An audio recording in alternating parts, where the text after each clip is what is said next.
Unknown. Throughout my life, I've experienced a plethora of paranormal happenings. I'm not a medium, I don't think. I don't talk to ghosts or see them often. But I would say I'm sensitive particularly to sensations and energies. But those stories are a bit lame, so I'll go into detail about the experience that really matter. Starting with the longest as well as most significant story that I can remember, which is around 7th grade. One of my closest friends at the time had a haunted house that was built during the times of the Underground Railroad. And based on the layout of the basement and the history of the area, we also used as a stop for those traversing the Underground Railroad. I had some weird experiences there, seeing the back half of people around corners or ominous feeling like sensations, but nothing like this. He had a large basement with what was basically opened portions of the walls for storage. A bit above the ground, like a window with no glass that led back about 10 feet or so. A crawl space is what I think they're called. The basement was laid out in a way so that when you come down the stairs, there's a wall on the right. A wall just in front at the bottom. So you went to the basement on the left. In doing so, you're welcomed into a large rectangular room with a door about 10 feet on the left leading to a smaller room, as well as 2 doors straight ahead. That's on the opposite side of the room. That was basically a large closet on the left side and a propped open door leading to under his front porch. That's where any bit of light would come that I could really remember my debris and trash. In that smaller room I mentioned on the left side of the main room, that was where those interesting storage areas were. Maybe 2 or 3 of those crawl spaces, one on each of the inside walls. It kind of gave the impression that something or someone was being hidden in that basement. Hope that makes sense. That's just a design. It would do the story well to explain how ominous this house was. As I said before, I pick up on energies and feelings, often getting a bit of my tingle down my spine when I feel things. This house was heavy, sad, and extremely grating. As a kid, I loved ghosts. Still do. I found myself over there constantly trying to work up the courage to go down to the basement and ghost hunt. Usually, nobody else would want to do it, but on this specific night, it was just me and the kid who lived there. I'll call him Aiden. I was actually able to convince him to ghost hunt with me. I'd brought an old camcorder with a shitty night vision mode, an EVP recorder, and some flashlights. We went around the main floor doing what kids do, asking is anyone there, and freaking ourselves out. We went from room to room and repeated this tactic. Nothing happened, not until we went into the basement. As we worked up the courage to do so, I open the old door and I'm greeted with pitch darkness. I flick on my flashlight and we make our move. We rounded the corner at the bottom of the stairs, those old wooden kind with the gaps in between, with me leading the charge full of false confidence and excitement. We flashed our lights around the main room, scanning over large piles of trash and debris that the old unfinished basement had piled up over the years and years of neglect. Spider webs and dust skewed our vision a bit deeper into the room. We trudged forward, making sure to watch our step. Our first goal was to enter the side room off to the left. A large storage room with shelves and, of course, those crawl spaces I'd mentioned. We asked the typical questions as I switched on the camera. Aiden did the same with the EVP recorder. I felt cold, but it was cold that night, so I brushed it off. Is anyone here? Seconds went by with no sounds. Can you send us a sign? Nothing. I scanned my flashlight through the crawl spaces and I saw nothing but large tunnels of dirt and debris. It was creepy, yeah, but nothing more than some kids being afraid of the dark. We moved on and out of that room, back into the rectangular main room. We moved toward the small closet and the propped open door, continuing our questions when Aiden decided he wanted to go inside the closet one. He wanted to do this alone. I decided that was fine. I stood outside alone asking my own questions and quietly shitting my pants. It was terrifying, such a heavy and disturbing presence, but nothing happened. Nothing but silence. After what felt like 10 minutes, Aiden exited the room disappointed and said he'd gotten nothing. I sighed in agreement and we resigned ourselves to going upstairs to regroup and try something else. We walk about halfway down the rectangular room toward the stairs when we hear a loud, grating, scraping sound from just behind us. Then a sudden bang! We both scream desperately and run for the stairs, tripping a bit on the way and using our hands like dogs to propel ourselves up the stairs in record time. Going up those stairs with the gaps in them, I just barely registered that the propped open door had been slammed shut. I didn't have time to look. I couldn't look. I had to get out of there. A few minutes go by of us in utter disbelief, asking ourselves what the fuck just happened. It was all so fast and yet so painstakingly slow. All that silence just led up to me making the conclusion that much scarier. We couldn't just leave it be. Of course not. We were kids. White kids at that. Okay. So, we decided to go back down and officially see what had happened. We turned on the overhead lights and cautiously made our way down. As I suspected, the door was slammed shut, but not firmly like I assumed.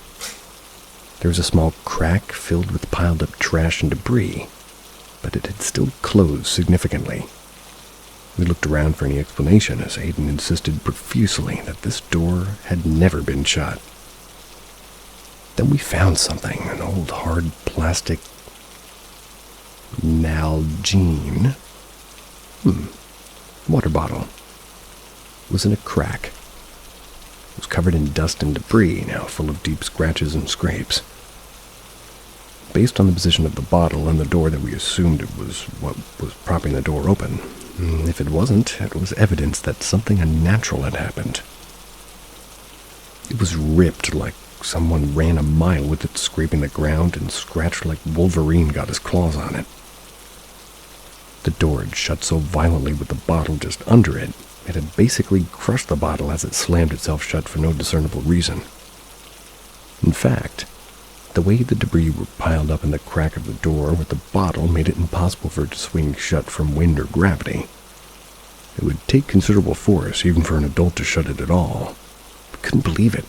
Just kind of gave up and all went upstairs to think about it until we passed out. I still have no explanation. That's one story. I have many more, but I'll cherry-pick the best ones for you guys. The next one was in my friend's house, and the layout is irrelevant, so hopefully you guys won't be as confused. Me and my friend Clay and our mutual friend Will, all fake names for privacy, went to sleep at Clay's house watching some shitty movie, and of course everybody fell asleep before me. Clay's house was haunted too, not in the same way that Aiden's, but definitely an ominous place to be in. Some of my friends, including Clay, claimed to have seen a man in a tall black hat and suit in the basement window more than once. I have picked up on a woman in white that other friends have also expressed feeling or seeing. I say picked up on rather than seen because I didn't see her with my eyes, but more in my head. Like I knew the position halfway up the stairs facing me with a large white puffy dress and her hand on the banister, face obscured by the stairway ceiling. Hard to explain, but not super exciting nor relevant, but it does help set the scene. Anyways, I'm laying on the floor in front of the TV, about 5 feet away from Will. He's also sleeping on the floor right next to Clay's bed, which he of course was sleeping in. I couldn't shake this uneasy feeling. Being the last awake in a house I already felt the creeps in, but eventually, before I knew it, I had passed out. Next thing I know, I'm waking up to a menu of the movie playing over and over again. back in the days when Netflix was so new that people still used DVDs. I was half awake and groggy, but something was off. It was so silent, and yet the flashing light of the menu screen and the faint music filled the whole room. I look at my friend Will sleeping peacefully on the ground. I could only really make out his shape as his face was facing the other direction. He was knocked out, and seeing him made me feel a bit at ease. I look around the room, watching as the light cascades over Clay's furniture. Turn my attention to the door. I see that it's closed, which also eases my stress a bit. Then I shift my body to my side and look up to Clay's bed. Looming over him is an oblong black shadow or mist, for lack of a better word. It was undulating, sort of rhythmically, like a heartbeat or something. At first, my brain wrote it off as a shadow created by the light that was beaming from the TV, but then the menu shifted to a scene briefly that was much brighter, and the room was illuminated significantly, showing the black shadow even more clearly. But it didn't change. With this bit of light, I could make out the depth of the shadow. Off the wall a bit and in the air, instead of plastered against the wall, and yet it became no brighter. No bits of its form were illuminated, but everything around it was. It was like it absorbed the light rather than reflecting it, like a natural object would. I was very suddenly lulled back into sleep, no longer in fear or anything, just passed out. It was as if this figure noticed my gaze and didn't want me to see. When we all awoke, all of us had our pants down, our thighs around our knees. Me and Clay were wearing jeans with our belts fully buckled when we passed out, and yet they were undone and around our knees. It was pretty violating, but at the very least we still had on our underwear, and we were teen boys, so we just laughed it off, or tried to. I told them about what I saw, but I'm sure they didn't believe me. Looking back, I'm disturbed more by the pants than the apparition. Agree. Years later, I was living in a house with my mom, and we absolutely loved it.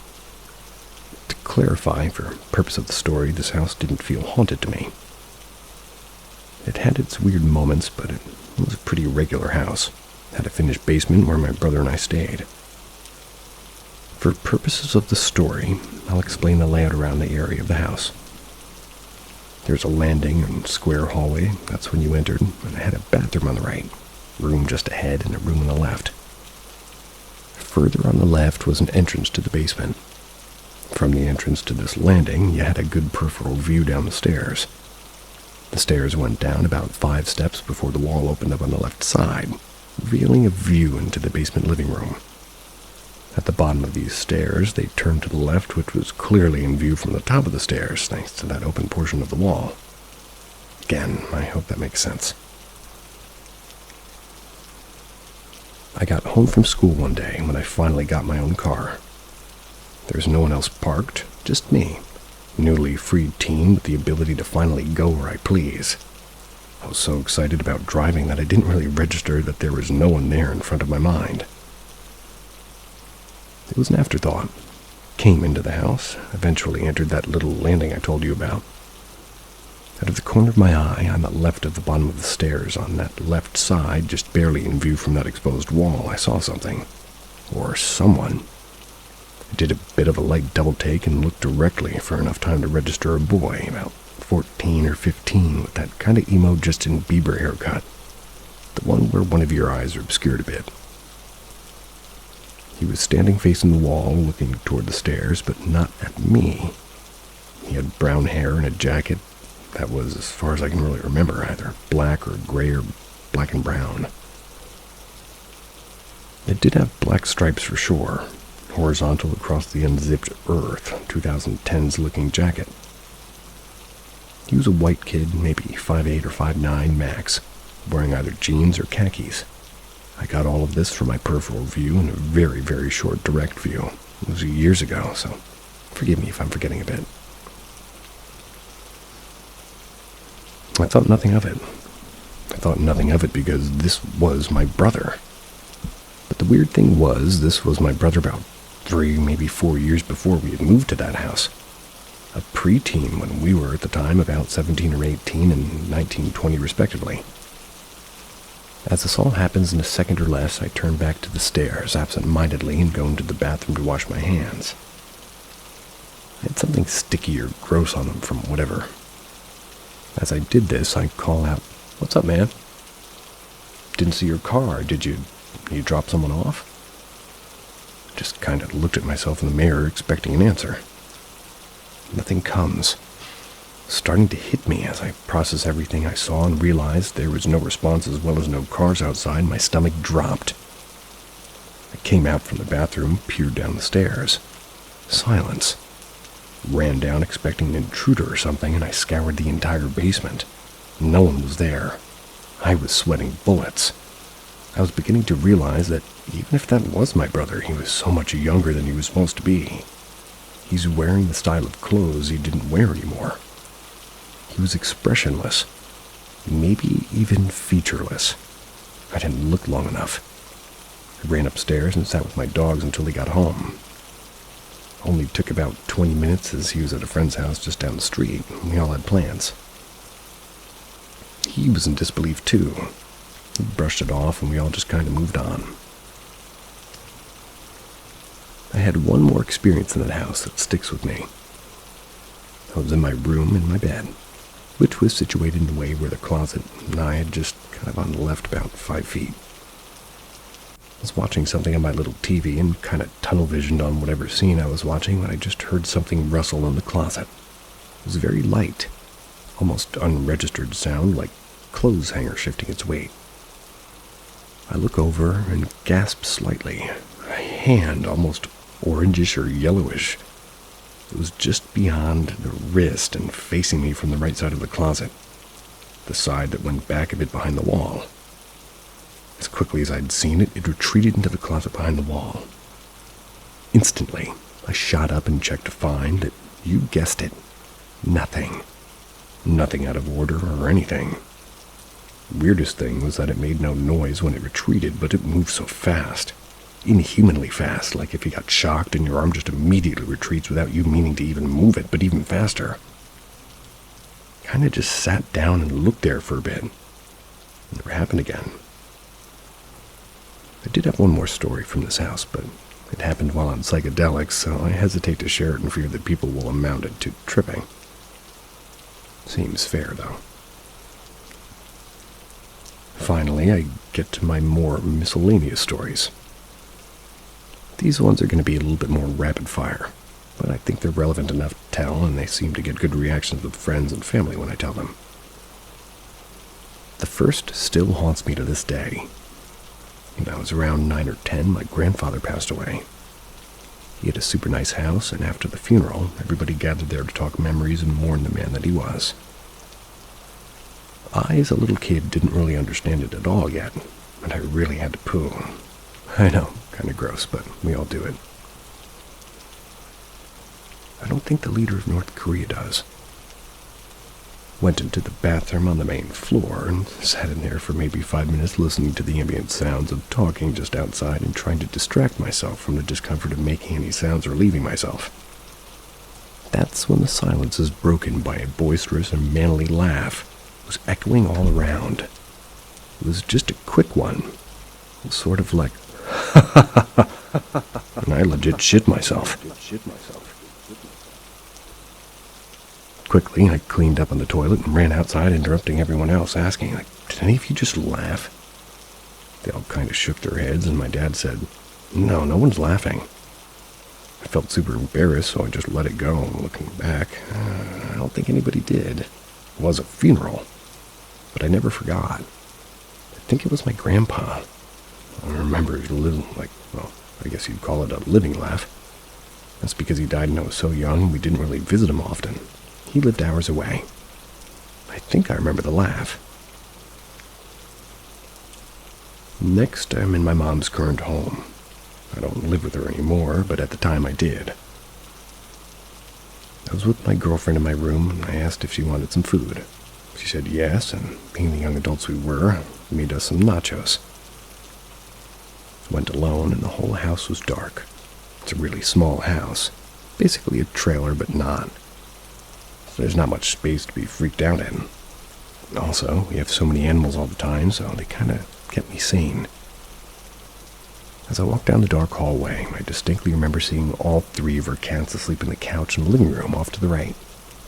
I get to the kitchen, I get to work with no issue. I successfully handcrafted a masterful plate of nachos. Man, I'm hungry. I was headed back to my room. I turned off the kitchen lights behind me. As I round the corner to my room, I hear thud, thud, thud, thud, thud, thud right behind me. It was increasing intensity with each step until it basically was on my back. I pivot as fast as humanly possible and I see nothing. The hairs on the back of my head and neck are going crazy. Nobody was there, not even a cat or a dog. I checked. Everywhere, all around me. Nothing at the end of the hallway either, nothing. And if it was a person or an animal, there's no way they could clear the hallway without any noise or at least me seeing them. I shuffled into my room, told my girlfriend. She didn't believe really me. Still probably doesn't. The last stories are dreams, but I promise they're relevant.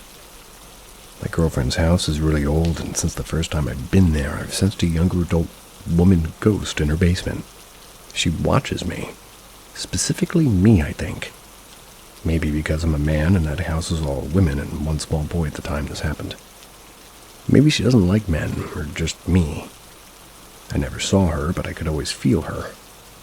Still haven't to this day seen her, and I don't know if I will really, but sometimes things happen there. Small things. Small sounds like a step or a moving object. But I had this dream one night when I was sleeping there. Standing at the bottom of her stairs in the basement, almost locked in place.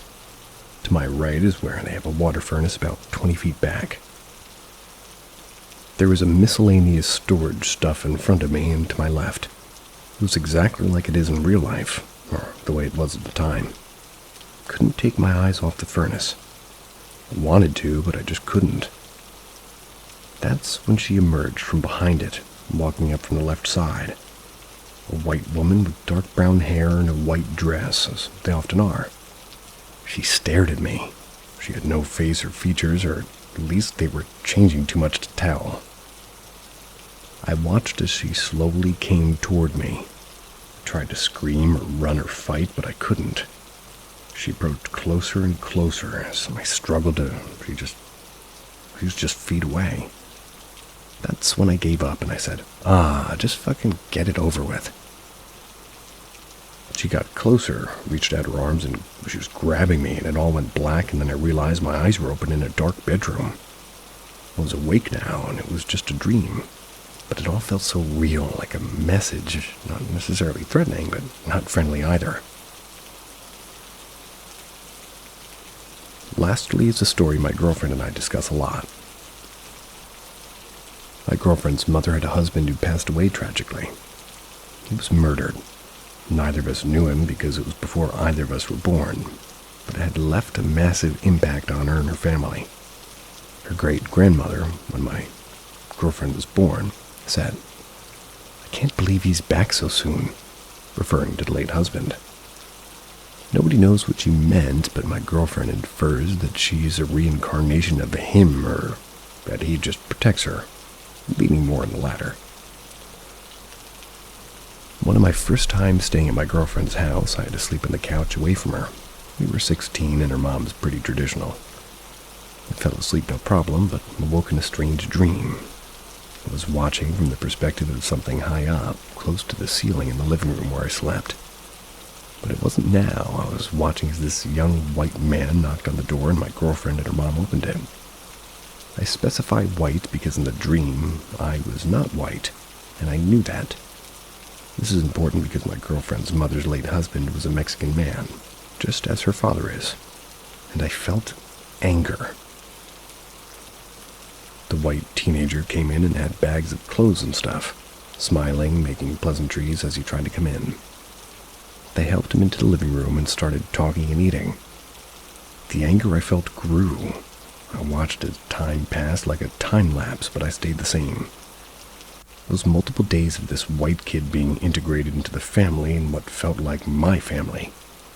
I felt like he was fake. I felt like he was a fraud and a bad influence, and I hated him more and more as time passed. Suddenly, it cut to a night, and I'm in the same position on the ceiling. My point of view turns down to the couch right below me, where the kid now slept. In the same exact position that I was sleeping in real life.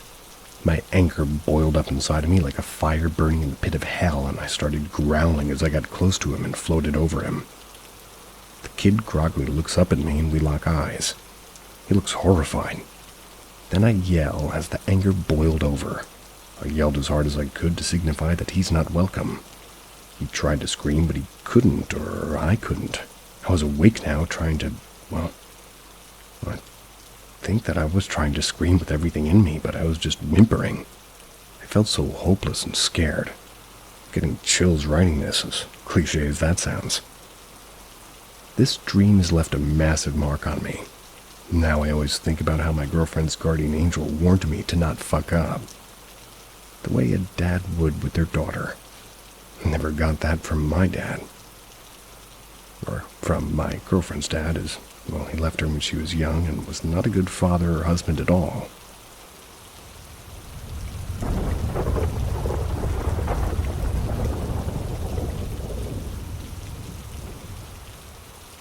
One of them got me. I'm as good as dead. Seemed like the perfect time to start a diary. I spend all of my daylight hours scared and alone in a musty old cellar. It's woeful. I bet it smelled this bad even before everything around here turned to crap. Great. My second sentence, and I've already resorted to swearing. When I decided I'd start this diary 5 minutes ago, when I got a tiny sliver of signal, I thought it would be my poetic and deeply moving goodbye to the world. Maybe I'd write about love and loss, or maybe the splendor of nature. Then, when all is done and dusted, I'd have left something to be remembered by, as well as my corpse, of course. This was a bad idea. Okay, I'm an idiot. There's nothing else I can do down here. I've rooted through every cardboard box 100 times, organized and reorganized my supplies. I've even built a fort. So I'm back. Hello again. God, this diary's going badly. But there's just enough light coming through the boards I nailed over the cellar's tiny window to type by. So I may as well type. Stops me staring up at the window, just waiting for a shadow to pass by. Maybe he'll just write and not hit submit. Almost said subreddit. Where to start? Well, my name is I think I'm going to refer to myself as X. Sounds mysterious.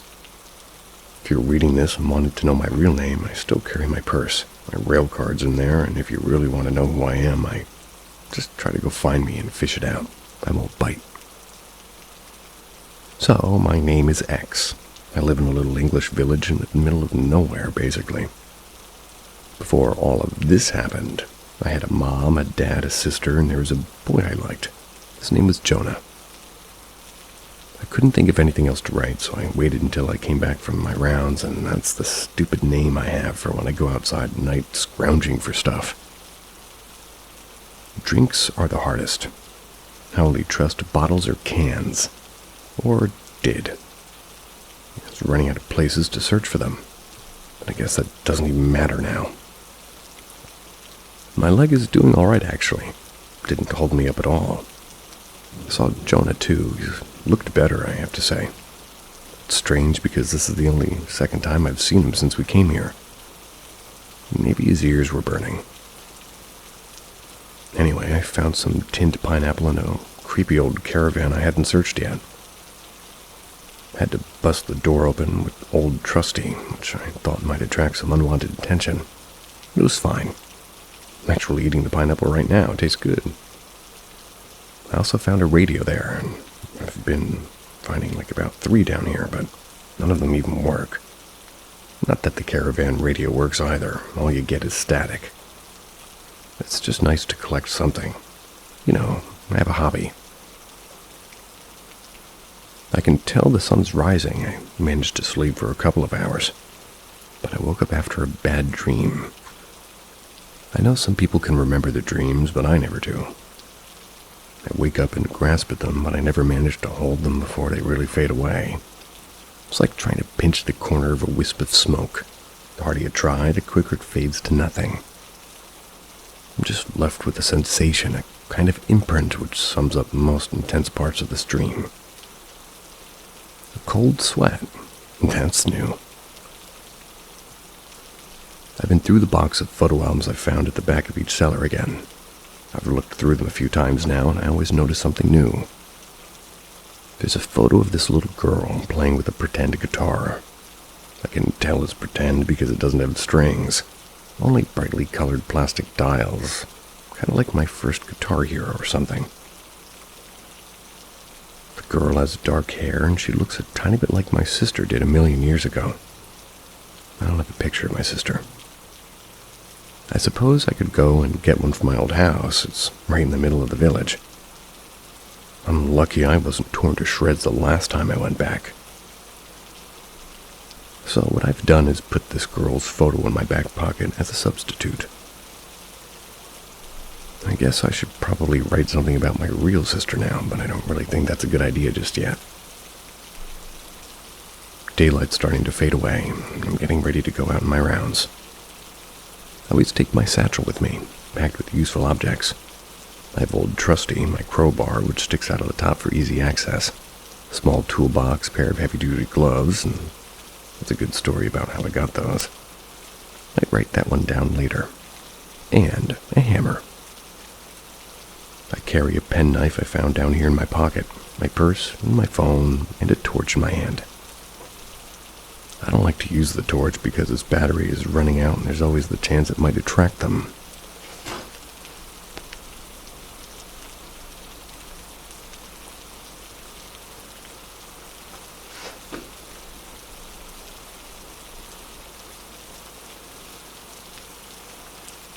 I probably shouldn't have used it last night when I got back.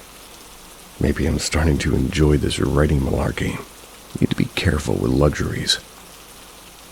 Okay, I could have gone better, so picture the scene. I'm using Old Trusty to try and lever a kitchen window open. That's when one of them walks right through the garden hedge. Seriously, straight through it. It's not the mightiest of hedges, but still, it just appeared like it was walking through one of those Japanese paper walls. My satchel was on the ground. I legged it anyway, I'm not stupid. I know we can go back for it tomorrow. I felt strangely naked without it on the way back, though. Like I said before, I need to be careful with the torch, so I think I'll try to get some sleep now. I slept pretty well last night. No nightmares, no cold sweats. Maybe a midnight chase was just what I needed to blow away the cobwebs. I actually woke up wondering about you. If you're reading this, who are you? If you're like me, living through this village nightmare, how have you managed to go this long without being killed or whatever? Maybe you're army or some such. Maybe you're just some kid who's played some video games that was just surviving all of this and it was already second nature to you. Or maybe you're like me, living on borrowed time and searching for a good place to die. Maybe future me was brave enough to tap submit on my diary and you're currently reading this on your phone or computer. Here's an idea. Maybe you can carry on this diary from wherever I left it at. God, I really hope there really isn't my last entry, though I do suppose any entry might be. If you do carry the diary forwards, and I'm a corpse, maybe it'll become cursed. Spooky. I've been preparing for my next excursion. If I know I'm going somewhere, I'll likely run into an ugly. I like to take extra precautions. And I want my satchel back. It was a present from my dad. I know it cost him a lot of money. So, I'm taking a pair of shears from the shelf of old tools down here. That way, if I lose Old Trusty, I'll have a backup weapon. If you're local, I wonder how you like to kill them. Pretty morbid question, I know, but everyone around here seems to have their own preferred method. The last villager I saw alive carried a pair of mini cricket bats and seemed to have bludgeoning down to an art form. Never saw me, though. I was watching from a grove of trees as he killed his way along the main road near the village. That was before I decided to stay inside during the daylight hours. We can at least see a little bit at night, ambient light and everything. They can't, though. I've seen them. They bump into things. Pretty funny, to be honest. If they hear noise, they walk in the direction of the sound, never trying to avoid any objects in their path. They either bash said object out of the way or, like that hedge, blunder right through it. Obviously, bigger things stop them dead. If that happens, they sort of shuffle backwards and try again a few times, and eventually, and I've seen this too, they just give up and stand there waiting for something else to attract their attention. That's not how it works in the daytime, though. I think it's about an hour before the sun sets. It's nearly time to head out. I'm going to change my bandage. 1 minute. Okay, I didn't look that bad, really. The original scratch wasn't too deep, and now the wound seems to be doing that scabbing thing I remember from normal injuries. It just doesn't smell very good. A bit like when you walk past a bin that needs emptying. Anyway, I've applied more antiseptic and redressing it, and time to go. That was fun. I'm glad I had those shears with me. Got my satchel back, you'll be happy to know. I got inside that house, and I've been trying to break into as well. More through necessity, really, than choice in the end. But I'm pleased I did it. I found more batteries. That means I can justify writing at night a little bit more. In fact, the people who used to live there, I think the husband owned the local garage, was pretty well kitted out. There were, like, these tins in their cupboards, and they'd even left a shotgun. It wasn't loaded, though. Not that I need a shotgun, I didn't tell you this before, but I have my grandpa's old service revolver. He always told me and my sister that apparently he said it was decommissioned. My dad apparently knew otherwise. I keep it tucked into the back of my jeans at all times. It had 3 bullets. One of them's gone, so only 2 left. I'll only be needing the 1, of course. Morning. Feeling pretty low today. I think concentrating on getting my satchel back took my mind off things, but now I feel pretty deflated. Surely that's understandable. The village I knew and loved had been replaced with this sodding hell. I miss my family, my friends, the TV, and hot dinners and Instagram. Before all this, I was a pretty positive person. Sure, I had a bit of trouble getting up in the morning, but once I was up, that was it. I'd meet the day's challenges head on and try to enjoy myself as much as I could, you know. Not today, though. Maybe if I write about Jonah, I'll cheer up. Not Jonah as he is now, of course. Jonah when he was all smooth-skinned, curly-haired, and bright-eyed. Now he's like the anti-Jonah or something. His face looks like it lost a fight with an angry lobster. No, wait, I'm supposed to be writing about Jonah version 1 here. He's one of those people I can't remember meeting.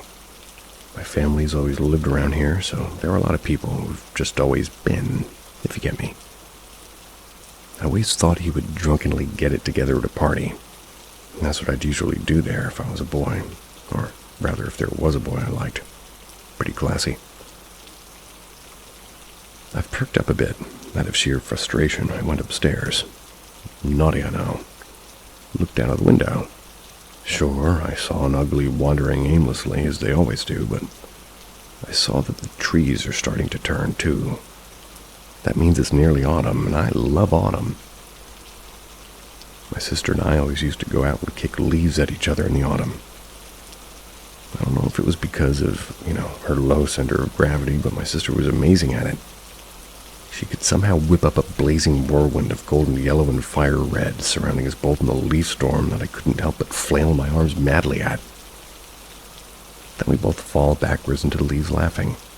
Me wondering how on earth what had happened was possible.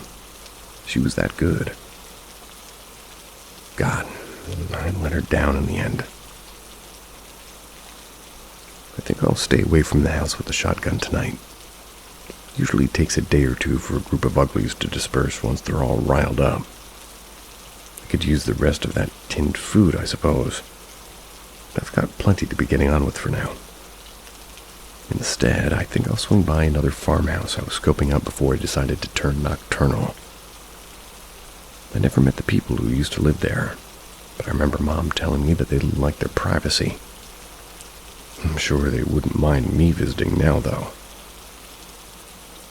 Also, there's a woodland between here and there, and I might be able to find some leaves to kick about a bit. I think that'd make me feel close to my sister again.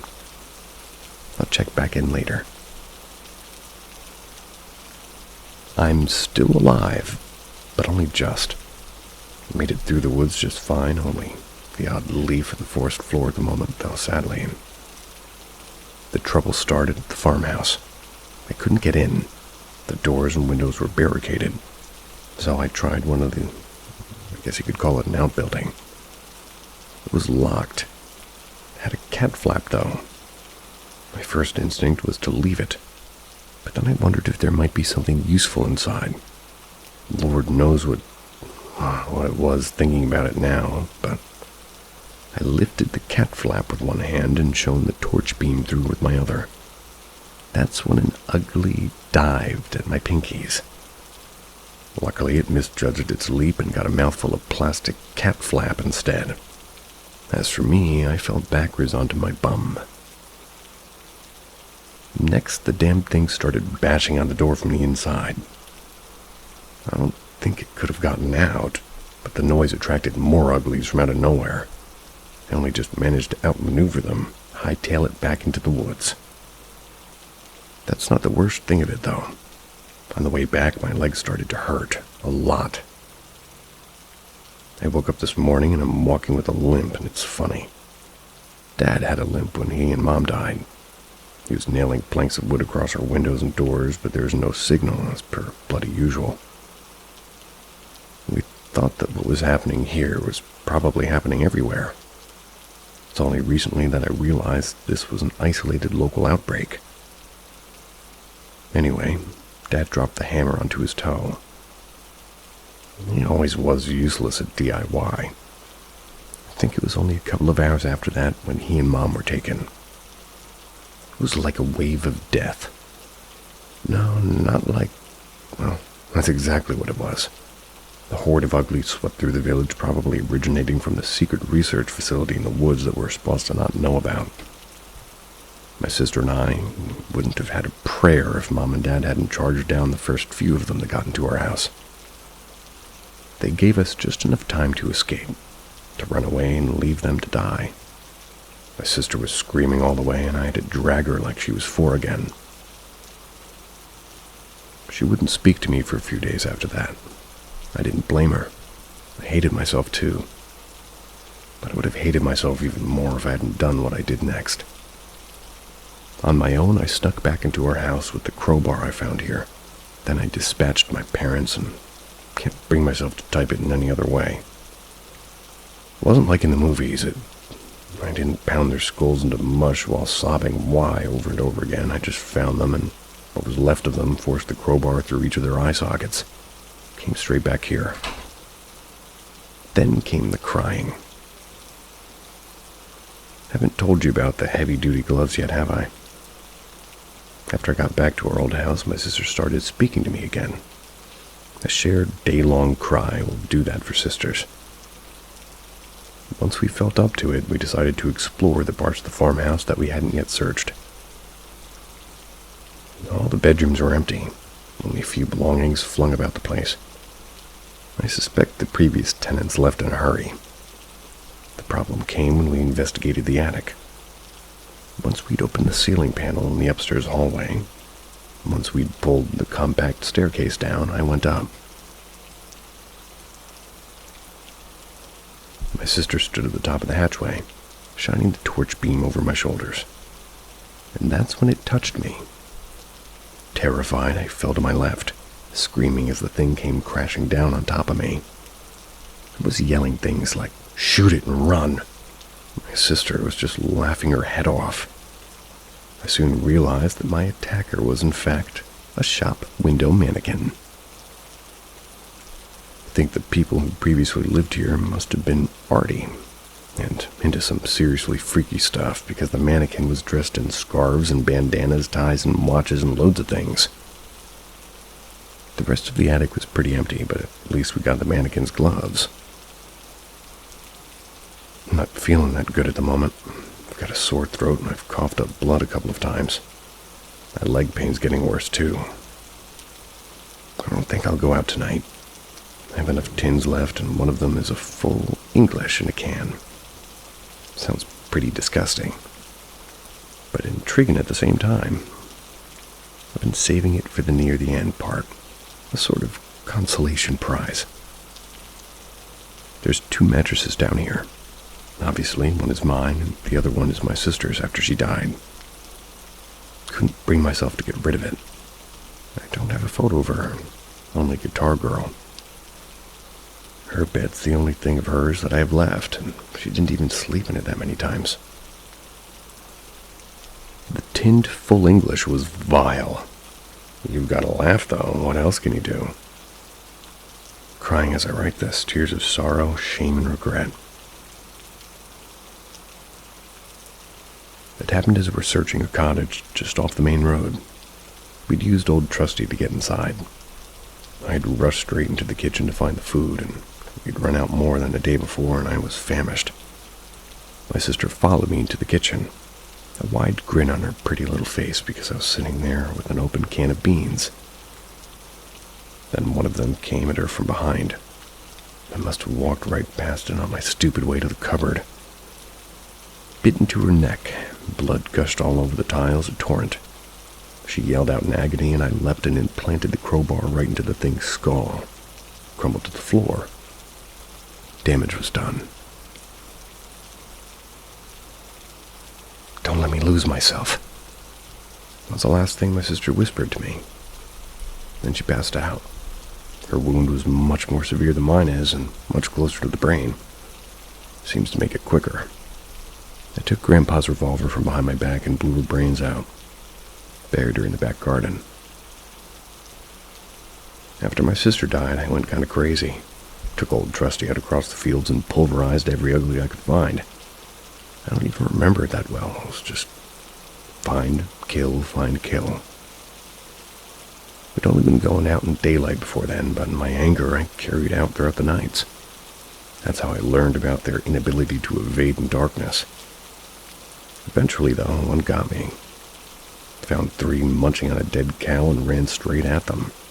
Took out the first 2 easily enough, but the third managed to scratch my leg with a bloody fingernail just before I cloured into oblivion. Once I realized its nail had broken the skin, it was like a switch had been flicked inside me. That's it, I'm dead too. Kinda lost my bloodlust and came back here. If none of this had happened, I think my sister would have eventually gone into medicine. Was doing okay at college, but she was on top of the class at school. She had a really kind nature, too. She'd never squish any bugs that got trapped in her house, and she'd get a glass, scoop the little critter up, and seal it inside the book. Then she'd take it outside and release it, even if it was a wasp. I've decided that here's not the place. I'll hit submit, and then I'm going to do it in those woods what I wrote about. Consider this diary as mine, well, my note. I'll be able to find a nice spot to sit and look at the trees. Some place that's calm and peaceful. Going to leave the picture of the guitar girl in the cellar, though. She belongs in this house. The tree leaves will remind me of my sister once more. I guess all that's left to say is thank you for listening. I know it's possible that no one will ever read this, but it's not really the point, is it?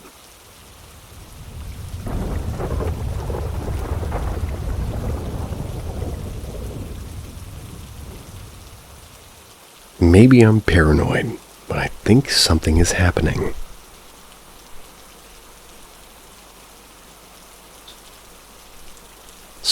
I'm a relatively open-minded person. However, with a background in space studies and physics, I tend to lean towards rational and scientific thinking. Never experienced anything paranormal myself, so I never really saw any merit. But something weird is going on in my house. I have a 2-bedroom apartment. I live alone, but I have a large dog and a cat. Recently, 2 weeks ago, I was sitting on my couch watching TV. Out of nowhere, I got this really sick feeling in my stomach. I don't know, like dread or fear, as if I was being watched or not alone. I don't know. I chalked it up to paranoia and just went upstairs to go to sleep. I woke up with the same feeling. I went to work, and when I get into my car, the feeling was gone. Everything was normal. I had a great day. But right when I got home, I felt the same sick feeling. Every time I enter my house, now I have this heavy pit in my stomach, but there's more. I lock my doors religiously, but every morning I wake up, my front door is just unlocked. It keeps happening. I even went as far as to film myself locking my doors religiously with my phone, so I knew I wasn't crazy. When I woke up, the door was unlocked once again. Well, this week my dog and my cat stopped playing.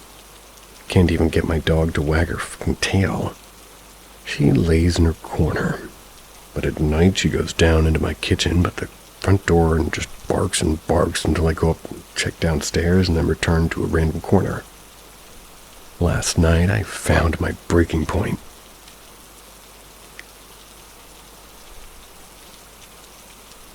I went to sleep wearing the same sweats I do, and when I woke up I wasn't wearing them. I found them folded in my drawer. Tonight I'm wearing the same pants, hoping I wake up wearing them. I don't know what's happening. It's to the point where I'm actually posting on Reddit for suggestions. I don't know if it's environmental or paranormal or if I'm just going crazy. I've never experienced any of this before. If you have experienced any of this, please help. I take no medication and I have 2 CO detectors installed per my landlord. Carbon monoxide. I woke up again to my dog barking and the door was unlocked and water was on my floor. Still have the same feeling.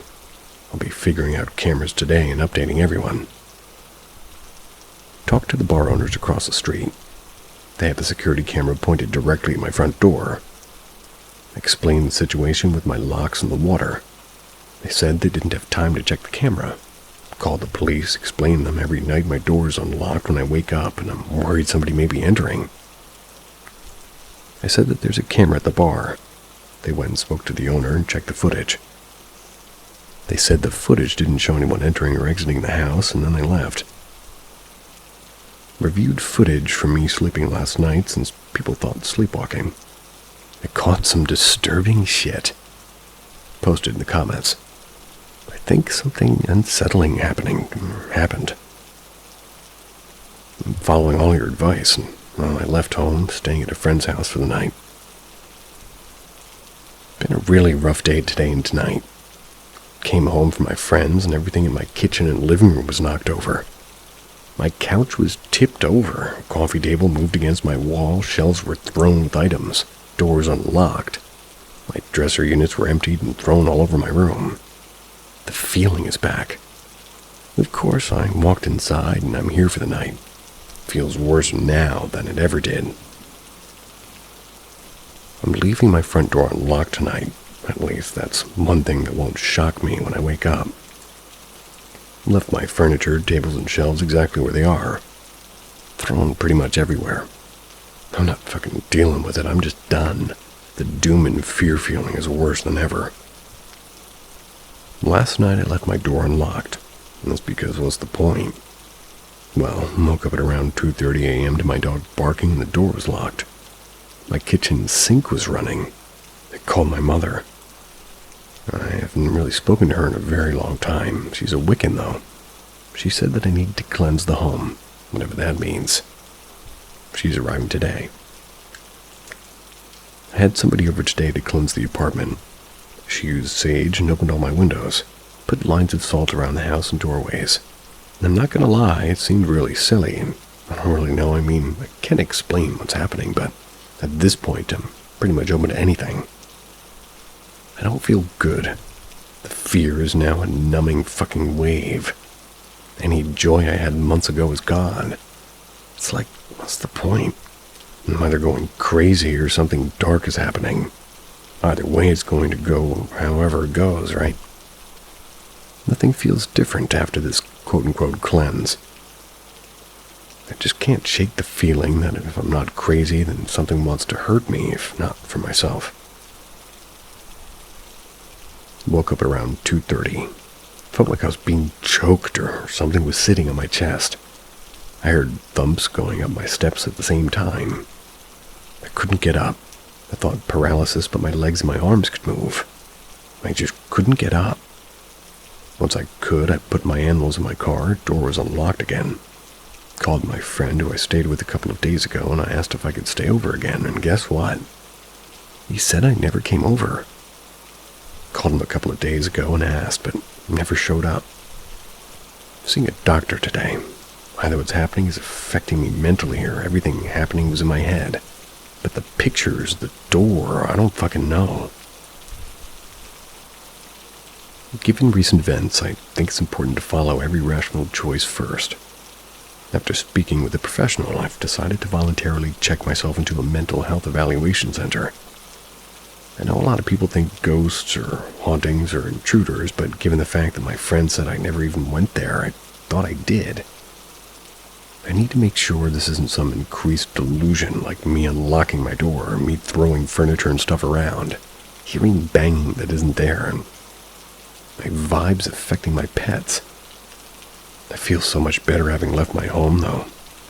I don't think I'm crazy. If it's really a mental health issue, it'll be addressed. The same stuff will be happening to me tonight. If it's not, and I'm cleared, then it's something dark in my home. Received a lot of messages from you guys, and I'll reply to them when I can, but I'll be away for maybe a couple of days. I spent the last almost 2 days in a mental health center, voluntarily being talked to. I was assessed and monitored. While away, I had no issues, no bad feelings, no weird occurrences. They released me and said to follow up with a normal therapist. So I explained my situation. Well, sort of. She said that there might be someone entering my home, but whatever's happening doesn't seem connected to my mental health. I had a friend stay here last night to watch my animals. He left in the middle of the night. He said that he had the worst feeling and kept hearing, as he put it anyways, weird fucking noises. That was especially in the living room. I returned home and the feeling is back. Furniture's everywhere again and my dog was under my bed. I feel better knowing I'm not delusional, especially after the fact that I never even stayed with my friend, as they put it, even though I thought I did. But now I'm even more unsure. Sitting here, I'm just realizing I didn't solve my problem and I'm still here alone, feeling dread. Noises are increasing. Usually my dog will run over and she hears a noise, but she hasn't moved from the corner of the stairs. I had to bring her food to her. There's also the weirdest smell in my home, almost rotten. Maybe my dog got into something, my friend cooked something, but he hasn't texted back. It's very noticeable. Left the furniture thrown around, and again, what the fuck is the point? Thinking about setting up another iPhone recording tonight, but I'm honestly terrified about what might be seen. Checked my heaters, everything's working. I set it to 75. Yet my room, the only seemingly safe space, is cold. My dog is curled up with me, just staring at the steps. The bangs are continuing. The door is still locked. But the downstairs closet continues to open. Maybe a bad hinge or lock. Don't feel so good. The smell's making me angry. I feel physically sick. This Reddit post is the only thing I have that makes me feel like a difference can be made. I feel like I could honestly just cry or give up. I don't feel normal. I haven't felt normal the last month. But the constant fear makes me feel, lost, or at least, I don't know. I just want you all to know I appreciate how you guys tried to help me, but I don't know how long I'll last. I woke up around 2 or 3. Cold. Same feeling. Weird thumps up the steps. Who was we? But nothing was holding me down. Lights were off and the TV was off, which I always keep on now. I go to get up to turn them on, and I'm dragged from my bed in an instant. Smacked my head on the post, scratches down the side of my rib cage. Slept the rest of the night in my car. Today I'm calling the same person who cleansed a couple of days ago to find out if there's anything I can really do. Got home to everything thrown around again. My dog was under my bed. Door unlocked, water all over my kitchen floor. The smell from yesterday's getting worse. Like something is rotten. Fucking tired of this. Found a possible place to move, and we'll update tonight with any new events. Shit pretty much happens every night, and now I'm being physically messed with. Getting dragged out of bed last night honestly makes me want to just not fucking be here. Yeah? The fear's worse. My drive home from work is filled with dread, and I think about sleeping in my work's parking lot. I can't with my pets. Hotels are too much money. Barely scrape by as it is. Every night I'm here, I feel like it's going to be my last. Okay, I'm going to invest in actual cameras. I got up from bed and went to my bathroom. After washing my hands, I was pushed into my sink mirror, shattered right after I heard a loud thumping down my steps. I'm honestly in disbelief right now. It happened, but I feel numb. Tried going over some old social media videos I made a couple of days ago about my space channel. Caught the weirdest noise. Anybody know what I can upload this video with? I'd really like your opinions. For the people saying I need to leave, I know I found a place. It'll take me a while to get the money together for it, and no, I'm not going to go to a shelter.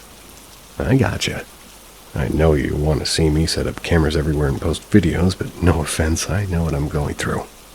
I posted things I've caught, and I'm not going to blow money just to show you stuff to look at.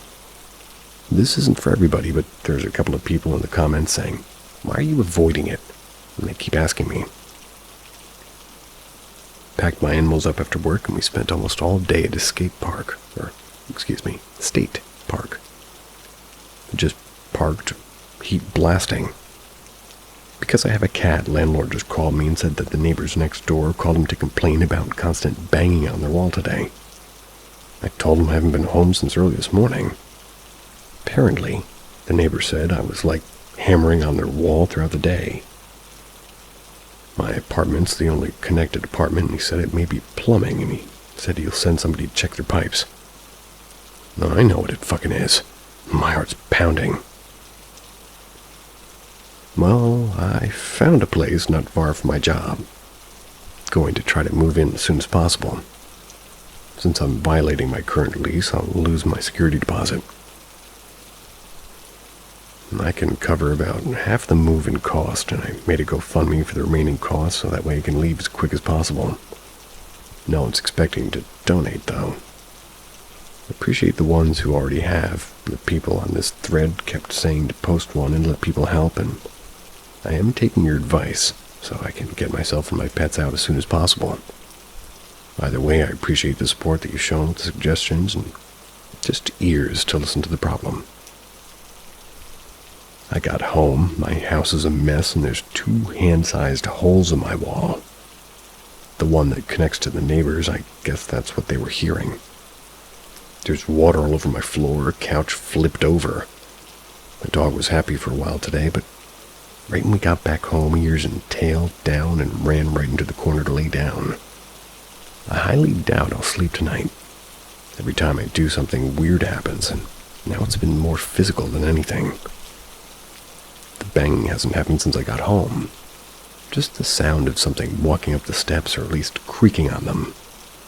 The closet door keeps opening. Going to try to get it on film, and honestly, documenting makes it easier to feel like I'm being proactive, but I don't know. I haven't been touched yet. I thought you said something grabbed you and threw you around. I fell asleep finally, despite the noises. I woke up again feeling like I was being held down. I could turn my neck and move my arms and legs, but I couldn't get up. I could barely breathe. I heard my front door open and banging in the kitchen at the same time. I don't know how long, but no more than 5 minutes. Finally got up and ran downstairs. My door was wide open. Dog ran outside. Finally got her after an hour or so. She was just hiding behind the dumpster in my parking lot. Tried to go back in, but of course door was locked. Climbed through my window, and when I got in, all my sinks were running. TV was on the floor broken. Went to my bathroom and noticed I had scratches on my neck and on my face. Packed up my animals and slept in my running car. Can't wait to leave this fucking hellhole of a nightmare. I got a lot of stuff to say about this, but I'll try not to. My mental state seems to be changing. The doom is still there, but honestly, sadness is a new symptom. I keep having these really weird thoughts, almost like memories. But not my memories, like guilty for things I haven't even done. I don't know, I'm starting to feel really confused or not myself, or I don't even know. I'm gonna go lay down, wearing headphones so I can't hear any noises. I woke up to the worst banging noise at my door. Went down, looked through the blinds. The door was unlocked, nobody was outside. I have motion lights on the porch, so I think the banging was coming from the inside of the door. About every 10 or so minutes since, it's been a loud fucking banging sound. I didn't go back to sleep, and that was around 2 a.m. My cell phone has been dying constantly, along with my Switch. I have to keep them on the charger to use them. TV's broken since the last event, so now it's all I have. Invited my friend to stay with me for a day or two and film and make sure things are good, and he refused.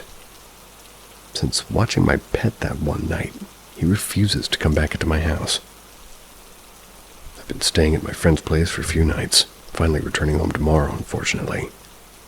The pets and I aren't too excited, but I'll update everyone. Sorry about my absence. I was staying with a friend. I returned home yesterday. Everything was a mess. Water was covering my floor, and I called my landlord explaining everything, and they said, "It's an old apartment, things don't work, we can check some stuff out though." It really didn't help at all. I decided to take a shower before cleaning, and while in my shower I heard something running up my steps that led to my bathroom. I freaked the fuck out when my bathroom door slammed open. I looked out the shower, and holy shit, through the steam in the bathroom I saw something. A figure, or I don't know. Put my head back in the shower and I looked down, and I didn't even know what to do. Dog starts growling, started to scream loud as hell. Looked out, she was backed into the corner with her head pinned against the ground, like she was being held down. Jumped out of the shower, grabbed her, and we got up and just cowered behind me. I didn't see anything there still. Caught my breath, started to get dressed. As I went to walk out of the bathroom, I felt something grabbing my neck, like grabbed my fucking neck. It pulled me forward, and right down the stairs I went. Broke 2 fingers during the fall. While at the hospital, I convinced the owner of the new apartment to let me move in with what I had. I explained it was a dangerous situation. Grabbed my shit in literally 10 minutes and moved into the new apartment. My old landlord called and said the police were at my apartment because the neighbors called saying somebody was being attacked. I told him I moved and I'll no longer be at that location. Apparently, the landlord said that they could enter, and they were so creeped out by the vibes they actually told the landlord there's something wrong there. They found no one. But my dog, cat, and myself already feel so much better. Fuck that place. Been a while, guys. I've been fully set up in my new place for a couple of weeks now. I feel so fucking great. Pets are back to normal, no dread feeling, and honestly, would have moved away if it wasn't for all of you. You were such an important sounding board, and thank you so much. Feel free to reach out, and you guys literally are the best. If you guys ever want to actually see the content I make, check me out on platforms under Brian in Space. Physics and space videos. I've been back to making my content because I feel so much better. Thank you. I'm still unsure of what was happening. Maybe paranormal, maybe a gas leak. The detectors never showed anything. I don't know. But this experience has opened my eyes. As embarrassing as it is to say, multiple people donated money, like $180 to move out. Since would lose my security deposit and live alone, and to those people, you're the best. Even that little bit helped me work out a deal for the place I'm in now. Not much money in education, but if I can ever give back, just let me know.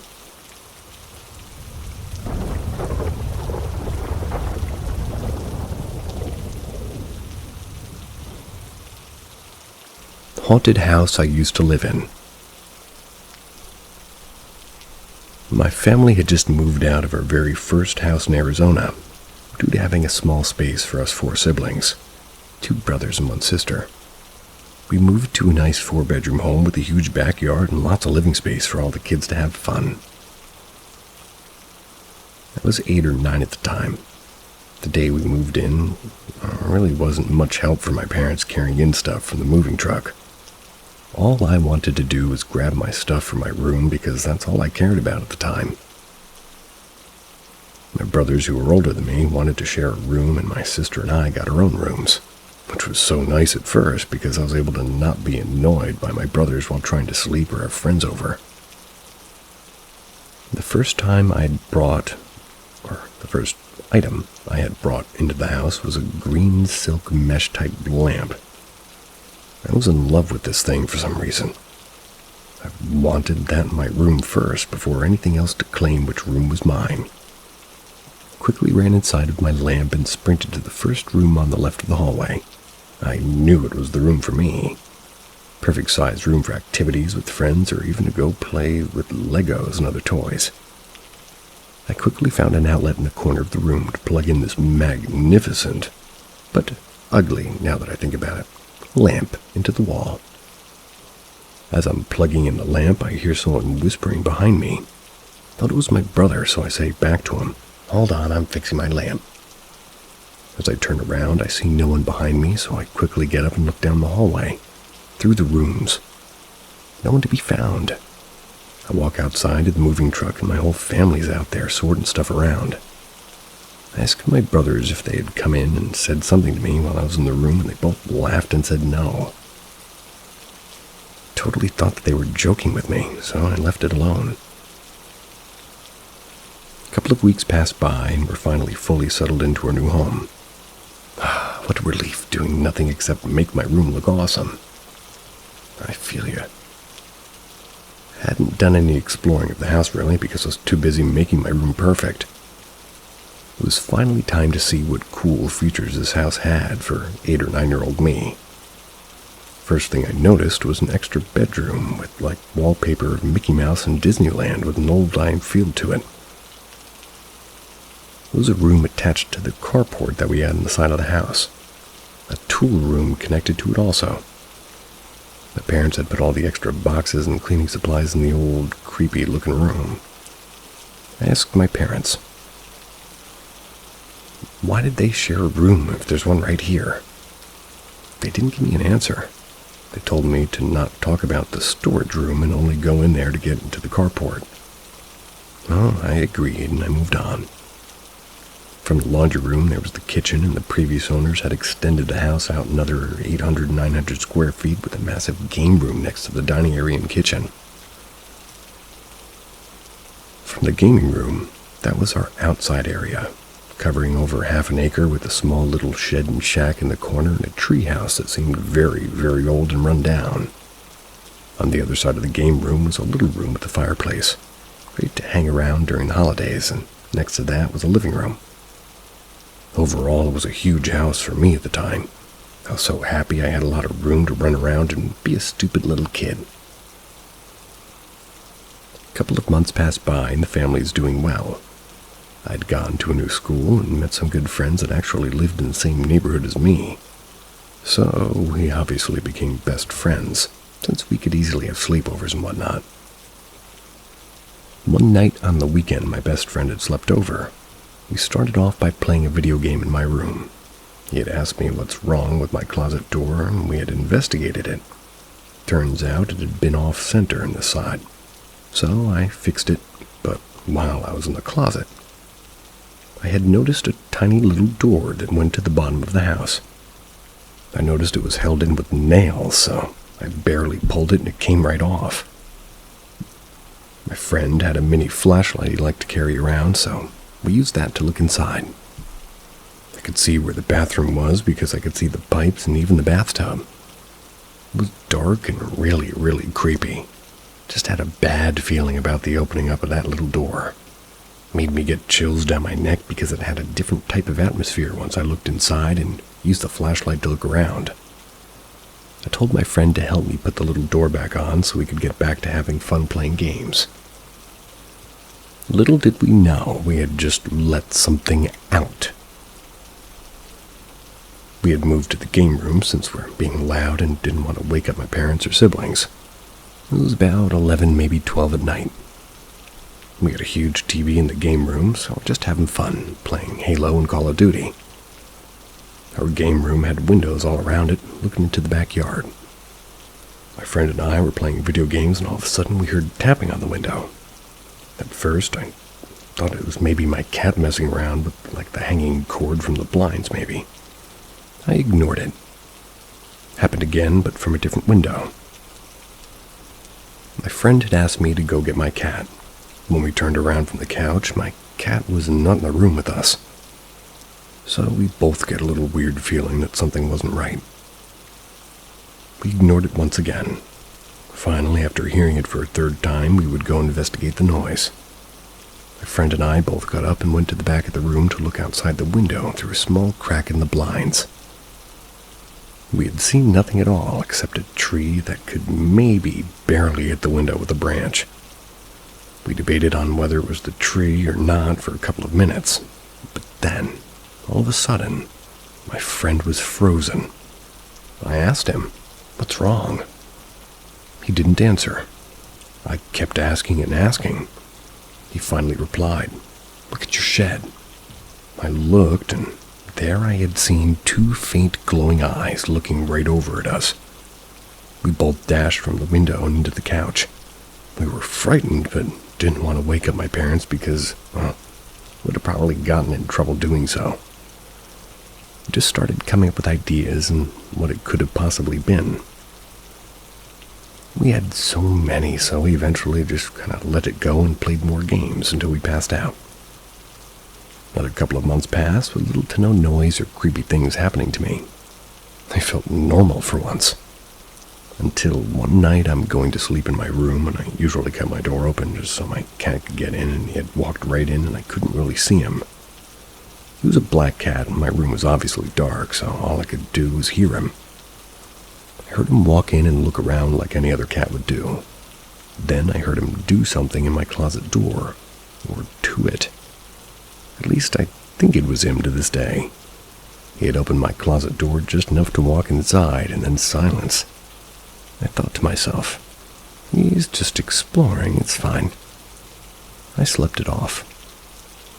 The next morning I had woken up to my closet door being almost basically halfway open. I went to close it, but I noticed the little door in the corner of the closet had been taken off and put to the side, as if somebody had placed it there. I went to ask my whole family if they had gone into my room last night or this morning. They all said no. I ignored it once again and tried coming up with this dumb idea as to what it could have been. I put the little door back on and went on with my day. Same thing happened the next night. Cats walk in, open closet, silence. The morning, same thing with the little door in the closet set up on the side of the wall with the blackness of the underground of the house completely visible. At this point, I knew it was my brothers messing with me or my parents working on the house or something. Both of them denied it was them. At this point, I was scared. I didn't know what was going on. No one else was having these things happen to them. I felt alone. My best friend had come over again, and this time his mom had dropped him off instead of him walking.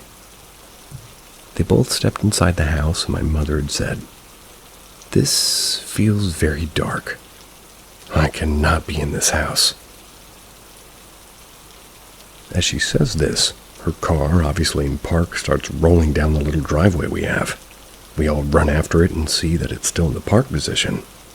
How could that even be possible? She instantly left and had never come back. Her son still was my best friend, so it's okay. I might have wore out the parking brake. That was the first time my parents had thought of something that didn't sound right with the house. They obviously shook it off. The rest of the night felt normal and good since I had my friend over. Of course, all of the noises that I had heard up to this point were nonsense. I totally ignored everything, thinking it was all a lie. Well, I thought wrong. A couple of weeks pass and it feels darker. I no longer feel it's just my family in this home. I get scared all the time and just feel like I had to be next to my parents' side all the time. I thought maybe I should have another friend come over and try to have fun. So I invited a friend over that was on my football team. He had been dropped off and we watched movies and played games all night. That was in the living room because I knew that he would get scared in the game room, knowing from experience. My brother's on the same team as us, so he was also friends with them, so we all hung out having fun. It was becoming late in the night, and we all decided we would sleep in the living room together.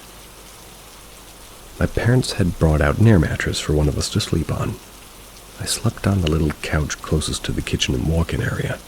My brother slept in the air mattress, and our friend had slept on the larger couch on the other side of the room. The room itself really wasn't too big, so we basically were sleeping close to each other. My friend's couch could touch mine, so there was a gap in the corner of the room with an empty space, and the air mattress was touching both couches almost. I think you get how big this room is. It was late, around 11 p.m. That's when we decided to go to sleep. We finished up whatever movie we were watching and went to bed. My brother and my friend both fell asleep pretty quick. About 35, maybe 45 minutes after we had gone to sleep, I called their names and both didn't answer, assuming that they were asleep. I was wide awake. I could not sleep. While laying there, I heard a little girl crying and saying, "Dad, Dad, Dad." I thought it was my sister. She usually cries due to having nightmares or migraines. I ignored it and thought that, well, perhaps it would just be resolved. But again, a couple of minutes later, I heard it again, only to realize it was getting closer to the living room. I was scared, so I woke up my brother and told him to listen. Obviously, right when I wake him up, it stops. He got mad at me and went back to sleep. It happened a third time, and it was even closer. Thought I was going crazy, so I ignored it and thought of happy things. Kinda helped and made me fall asleep. Randomly at 3 a.m. I woke up, wide awake. The room should have been dark, but it was somewhat bright. Bright enough to where I could see my brother and my friend clear as day. And the weird part, they both were awake. I could see their eyes open. We had all waken up at 3 a.m. randomly without waking each other up. They both were in front of me, so I could see them before they saw me, and eventually they both realized they were awake and looked at me. They started crying for some reason. I thought, what the hell is going on with them? They were frozen and crying, looking over at me. I asked them, "What are you guys doing?" My brother finally told me, "Don't move, but look in the corner of the couches slowly." I was already panicking and still get chills writing this today. I looked in between the couches, and there was a girl, probably around 5'1", in a white old dress with brown hair and green eyes and a cut-up face, bruised neck and body, glowing and looking right at me. Eyes wide open, and her nasty teeth were showing also, just gazing at me with a grin on her face. I was frozen. I couldn't tell or scream or anything. I was in paralysis. It was the longest 2 minutes of my life. I would blink and she was still on the inside of my eyelids. I was so afraid. Eventually, she had disappeared and we all got up and woke my parents up. We'd explained what had happened, and the next morning we had a priest come and bless the house. After we had the priest bless our house, it felt lighter and just in a better mood. I had stopped hearing noises and feeling anxiety and nervousness all the time. I don't know exactly what I saw, but it still is the scariest thing I've ever seen in my entire life.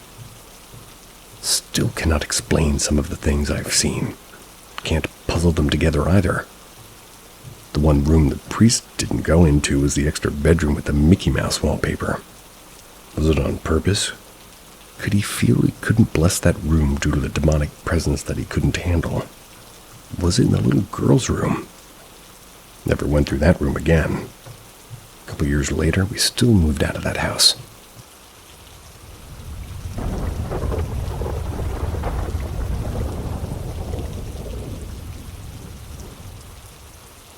High strangeness. Have you ever seen people who disappear? Text from Kay, January 2024. My sister sent this message to my wife. It was at the start of 2024. We were sitting on the sofa watching TV at the time when my wife turned to me and read out that message. Jokingly and rather insensitively, I messaged back, "You having a stroke?" Turned out that she wasn't, luckily, having a stroke, but she was scared and confused by a series of strange happenings that she had experienced, coupled with a persistent feeling of being watched.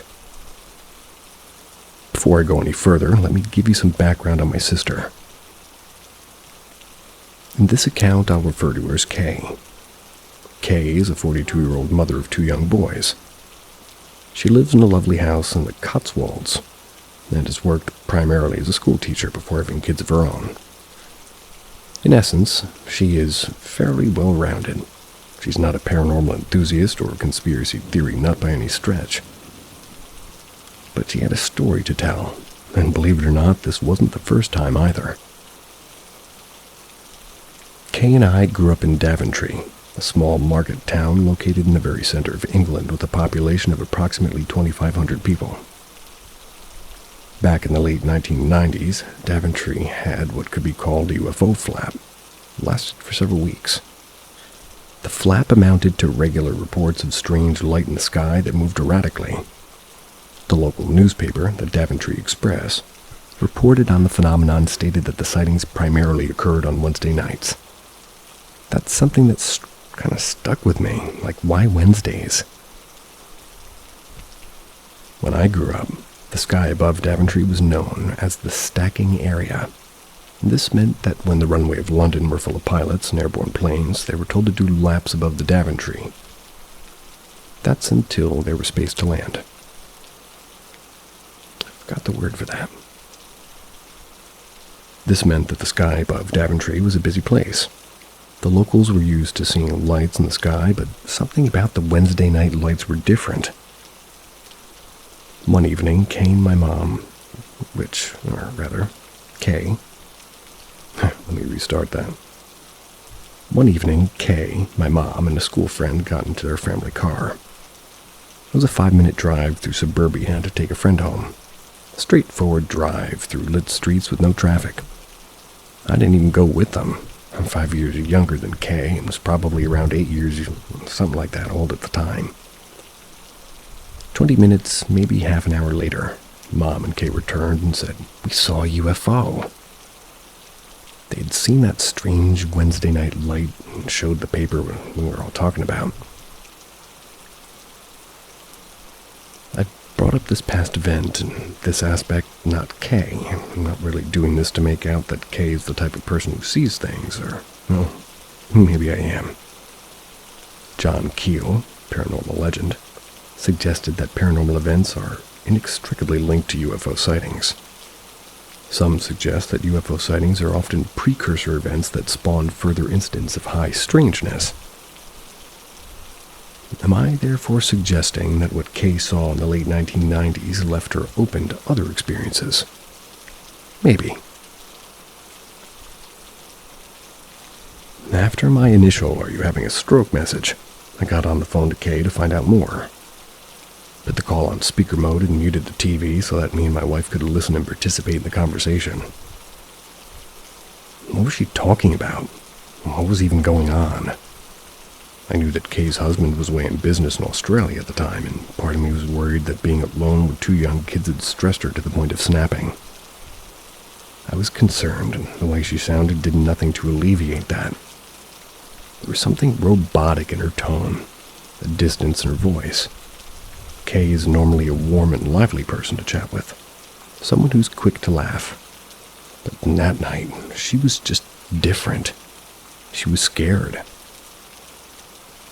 Kay told us that in November of 2023, she and a friend, I'm going to call Elle, had gone to see some sort of a gig at Birmingham Resort's World Arena. Post-gig, the car park was jammed with fans straining to flee as fast as possible. The results being that everybody was all jammed up. Whilst the engine idled, Kay and Elle started to talk ghosts, paranormal, and the strange. When asked now, Kay really can't recall why this particular subject matter arose. So, sitting in that post-gig traffic, Kay noticed something odd happening in the car directly in front. This teenage girl was thrashing her head about all over the place. I asked if the girl was just carrying on the party. She had came from a gig after all, but Kay said, no, it was demonic, it was bizarre. I was watching this car in front of me thinking, what the hell's going on? Kay said that while watching, she looked across to Elle, who was sitting next to her, and found that she too was watching the thrashing girl. We're both thinking, what the hell's going on? The car containing the thrashing girl moved on through the tumult of pushing and honking, leaving unease and confusion in its wake. But the strangeness in the air was not over yet. To the left of us, about 2 meters away, I noticed another car. This new car was facing the side of our car. We could see directly inside through the front window. So sat inside this new car was a man and a woman, probably husband and wife with 2 kids in the back. The woman was sat in the front passenger seat. Kay described that she had long dark hair, this dark hair being the dominant feature that she could recall.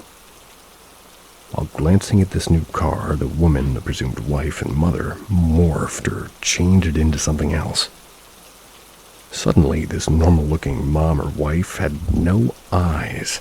She had no eyes. They were gone. She wasn't talking. She wasn't moving. The expression on her face was like she was dead, really. Kay looked to Elle, found that her eyes were already on what was transpiring meters away.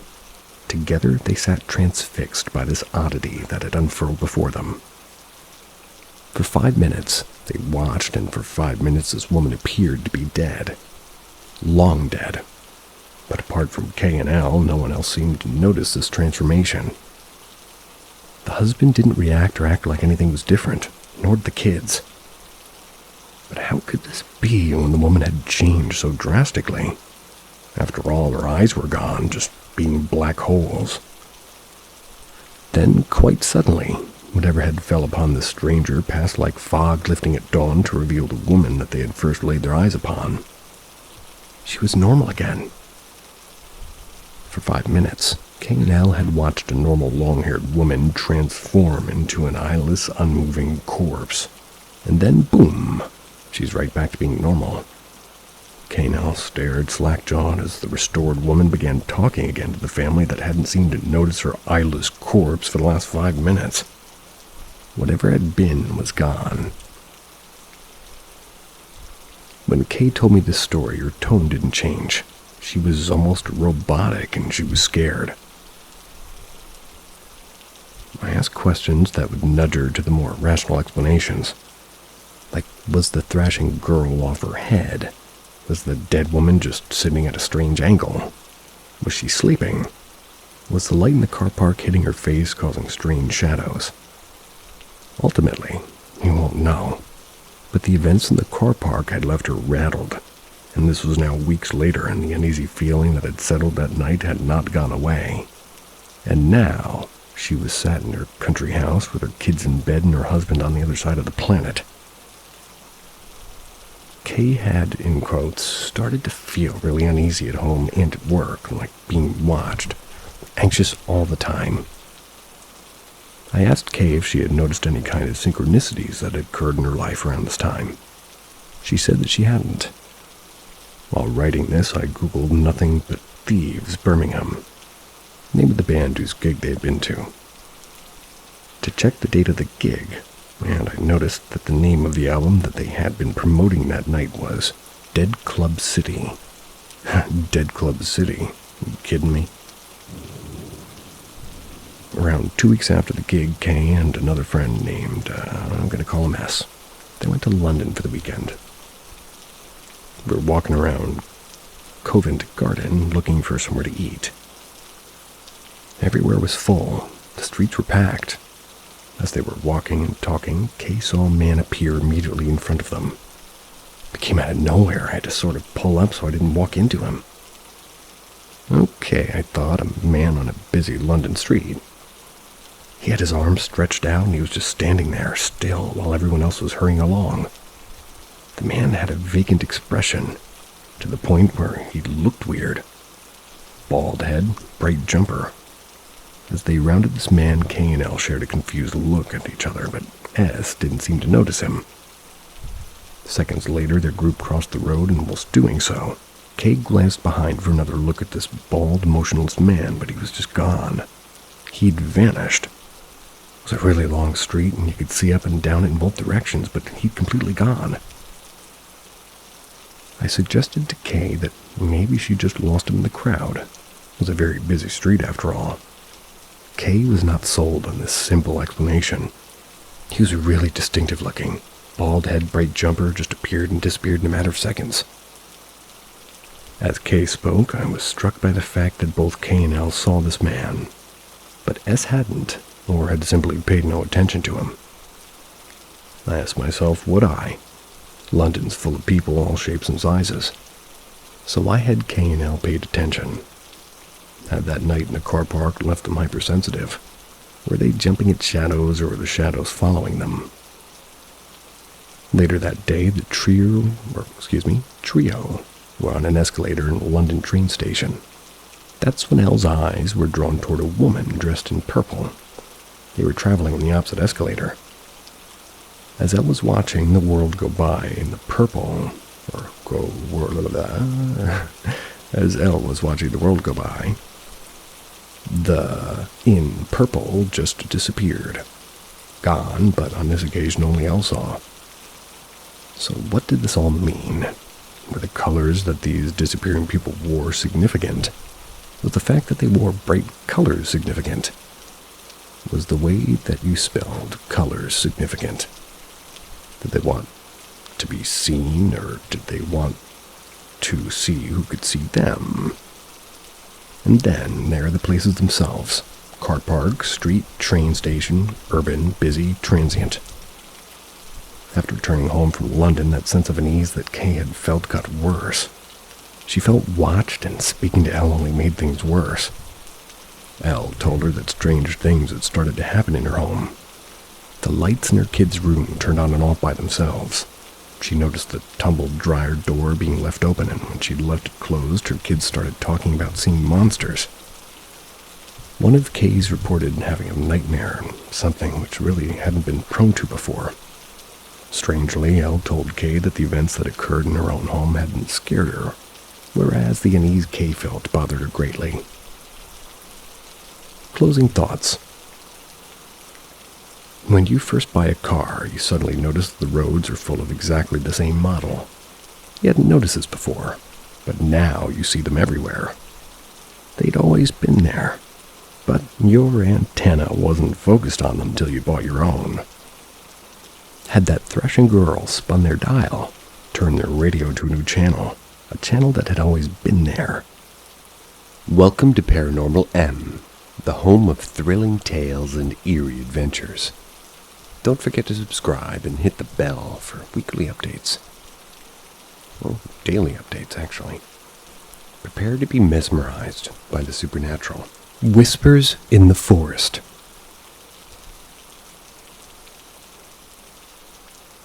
So this story is from my teens. Nearly 10 years ago, I would have been 14 or close to it at the time. I must have been on school break. but I remember hanging out at a friend's place, Chris and another friend of ours named Sexton. Chris was considered wealthy, rich to me as a little 13 or 14-year-old.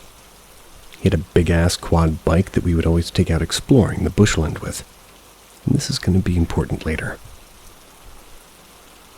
So we ended up deciding to go swimming one afternoon.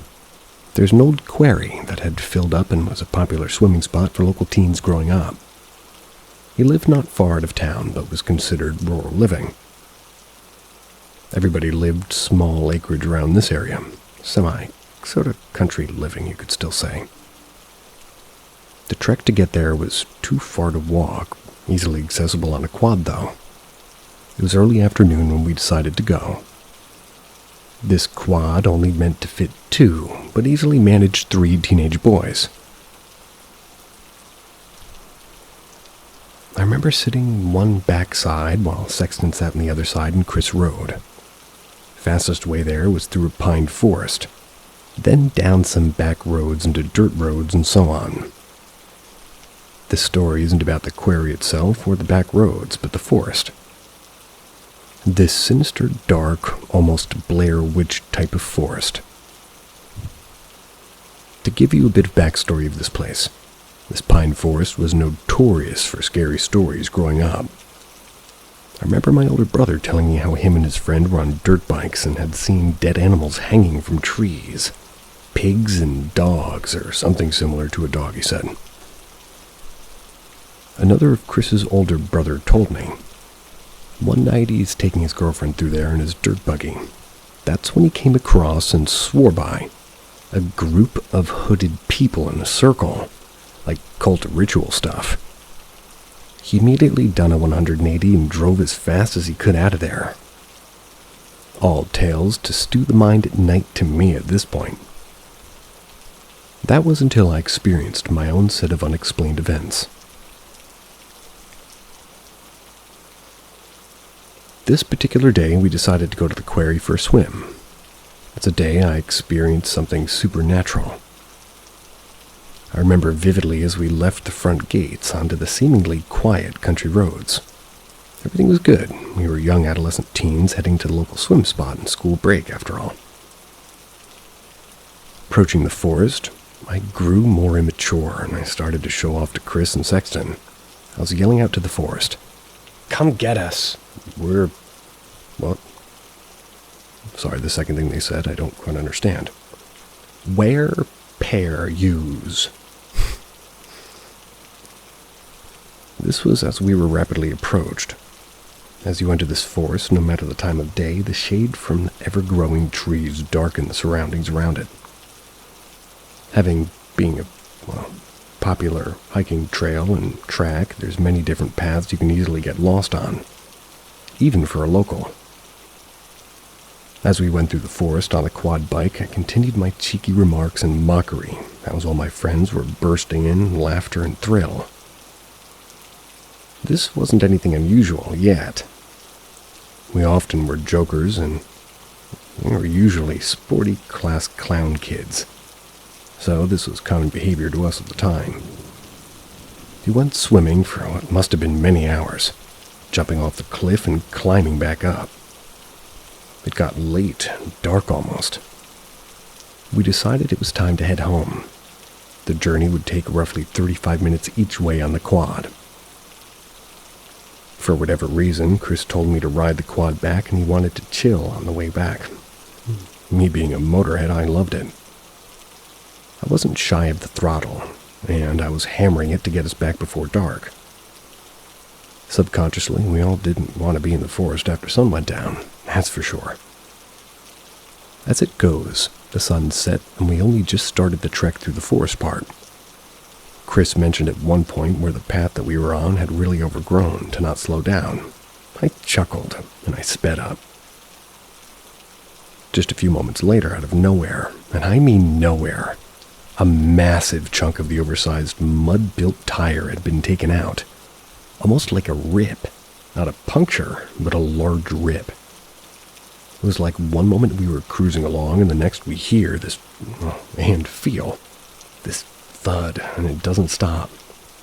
The path had a very sharp turn coming up, and like I said, this particular part of the forest was heavily overgrown, to the point that you were in a tunnel of leaves and branches. I thought to let it roll to a stop, turned the sharp corner with my two friends still in the back. We turned and saw a man and woman waving us down. They were sitting on the ground, and as we got closer, I noticed a kid who looked maybe 10 or so. It was very odd, but we soon realized their mountain bikes and helmets to put the two and two together. The man had crashed and had badly sprained his ankle to the point he could barely put any weight on it. Chris immediately went to help, and we followed him. They explained how she wasn't familiar with the tracks and only her husband knew them. Chris offered to show her how to get out, and me and Sexton stayed to offer assistance. Being only 13 or 14 at the time, there wasn't much we could really actually do medically. Now, this span of what felt like a whole night of torture happens over 2 or 3 hours waiting for Chris to get back with the woman in her car. We spoke with the injured man and this young son for the start, but the discomfort he was in, it just made it difficult to actually converse. His son was overly concerned, as expected. Stayed by his dad very closely this whole time of waiting. As a few moments passed, the sound got, as they wrote, the sound got quite to my mind and started to wonder on the tales of this pined forest. The type of forest you drive past and see the pine trees in perfect rows, expecting to see someone standing there. I started to hear distant barking from afar. Living rural, this really wasn't unusual, so I genuinely didn't think anything of it. I started to hear talking from deep in the bush. My initial thought was, it's people on their property, not too far. All seemed fair at this point. I was in small talk with Sexton when all of a sudden I heard the same sound of people, only this time it was quieter, yet closer. I turned on the bright LED lights and repositioned the quad to face the direction of the bush, the part I heard the sound from. I told Sexton, but I didn't mention it to the man and kids for 2 reasons. One, they had no response, nor did it even look like they heard what I heard. And 2, me still thinking it's nothing, I didn't want to startle the already discomforted pair. Now, Sexton is a wuss. He was shaking the moment that we left there. A tree branch breaking would have been enough for him. A few more moments had passed and I heard the same thing. This time, one after another and so on. I turned and said to the man and child, "Did you hear that?" They both looked at me with confusion. I continued to tell the man I heard whispers from the bushes. All he could say was that it was probably a gathering on one of the nearby properties. I know what I heard, and by the look on Sexton's face, he did too. At this point, I'm on edge, sitting on the seat of this quad trying to distract my mind. Then again, whispers from a group of people, only this time behind me. I immediately turned quad on like 180 and I shone the bright lights in that direction. Sexton is trying to persuade me to leave, while I persuade him to wait a little bit longer for Chris to get back. Again, the son and father are completely oblivious to this. It continued on for a bit, me turning the quad around to face whatever direction we keep hearing the whispers coming from. It then settles. It's completely silent. I faintly eavesdrop on a conversation between the son and father. I can gather that, they're sort of in their own worlds. Shocked to this, I finally speak up and I tell them. I immediately felt embarrassed, but Sexton's raw look of fear confirmed what I was saying, and the injured man tried to reassure us that, trying to reassure us that it was nothing. After 20 minutes of silence, me and Sexton began talking about the possibilities of the whispers, scaring each other endlessly without realizing, too. After I thought it was over, a still dead feel surrounded us. We heard the same whispers, only way louder and way clearer, all around us at the same time. It was coming from up high in the trees, deep in the bushes, everywhere all at once. So loud and clear, but not English nor anything I've ever heard. I deemed it as speaking in tongues, due to later self-research I did as an adult. It was so clear. It was like somebody was whispering to me. I looked at Sexton to see his jaw falling to his knees and his eyes staring at me wanting to cry but couldn't move. His first words were, "Bro, we gotta get the fuck out of here." My fight or flight was racing and my initial thought was run until I remembered Chris. I managed to compose myself and calm Sexton down. At this point, the injured man was in a lot of pain. He wasn't of any help, and nor was his young son. I told Sexton if Chris wasn't here in the next 5 minutes, we're going. I must have told him that every 5 minutes a few times. It worked, though. We'd seen car lights appearing, and at this point I didn't care who it was. Luckily, it was Chris and the lady. Chris had this big smile on his face like we were maiden, or rather like we just made each other laugh. We didn't have a moment to explain what happened, as the man was everyone's priority, and getting him into the back seat wasn't a good, easy task for us.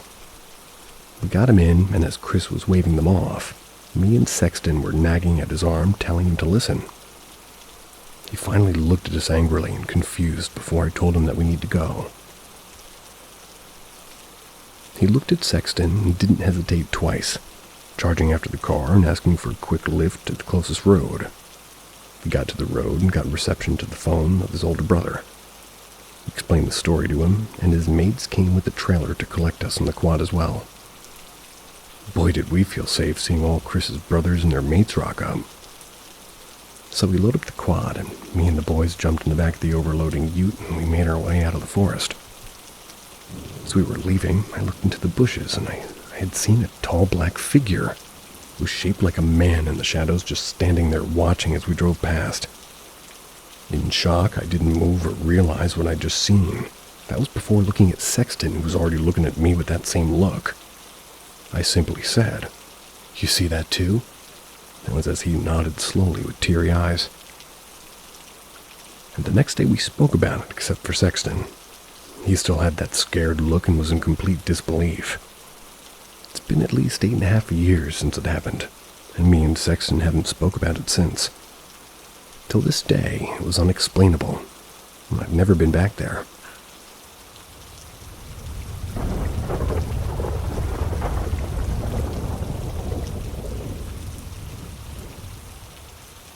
Six to 8 feet and 20-foot shadow beings, face to face.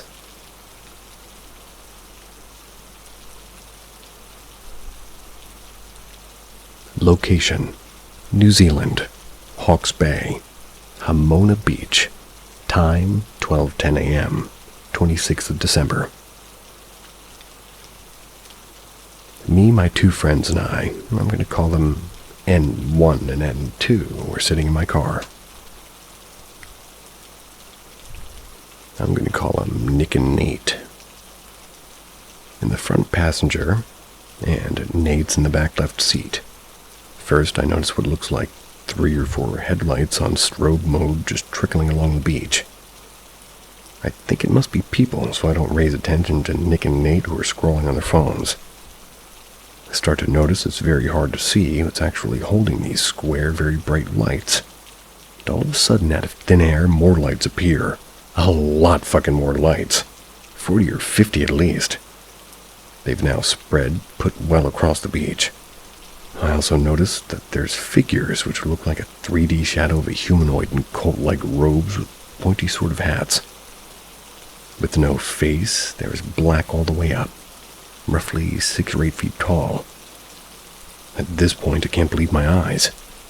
I'm freaking out with thoughts of confusion, fear, and anxiety. I turn to Nick and I say, "Bro, look, can you see that?" Nick and Nate look up from their phones. I start flashing my high beams onto the beach, and as my light shines through the somewhat dusty, misty air, we see the entire beach swarmed with these beings. These smaller ones seem to be accompanied by 2 beings of the exact same shape as the other ones, but they're the size of light posts. One is positioned roughly 10 meters away, the other is near the shore, and collectively we start a panic. Nick says, What the fuck is that? A fucking cult? Wait, what the fuck is that? Strange. I thought, where did all these people come from? Is it a cult? No, wait, but they have no legs, no faces. My headlights just cut through these creatures. What is going on? I could just see straight through them to the caves crashing into the shore. And now, as I'm flashing, it seems I've gained the small one's attention.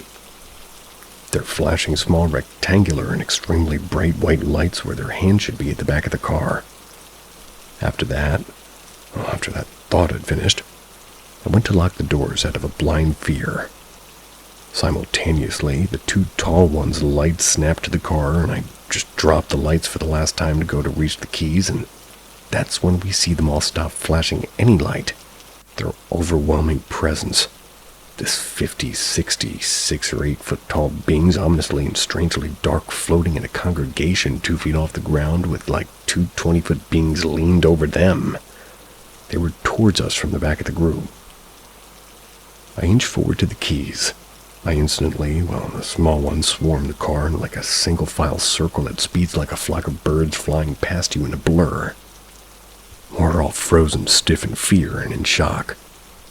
As they stop moving after circling us, I look out my driver's window and stare and really face to face with this one of these 20-foot beings. It's completely black with a face like a KKK hood. It's all the way up, hence why we thought cult. Understandable. I looked to my left to get somebody to see what I was seeing on my right side, but Nick is staring at the other 20-foot being in his window, and Nate is looking at it too through his own window.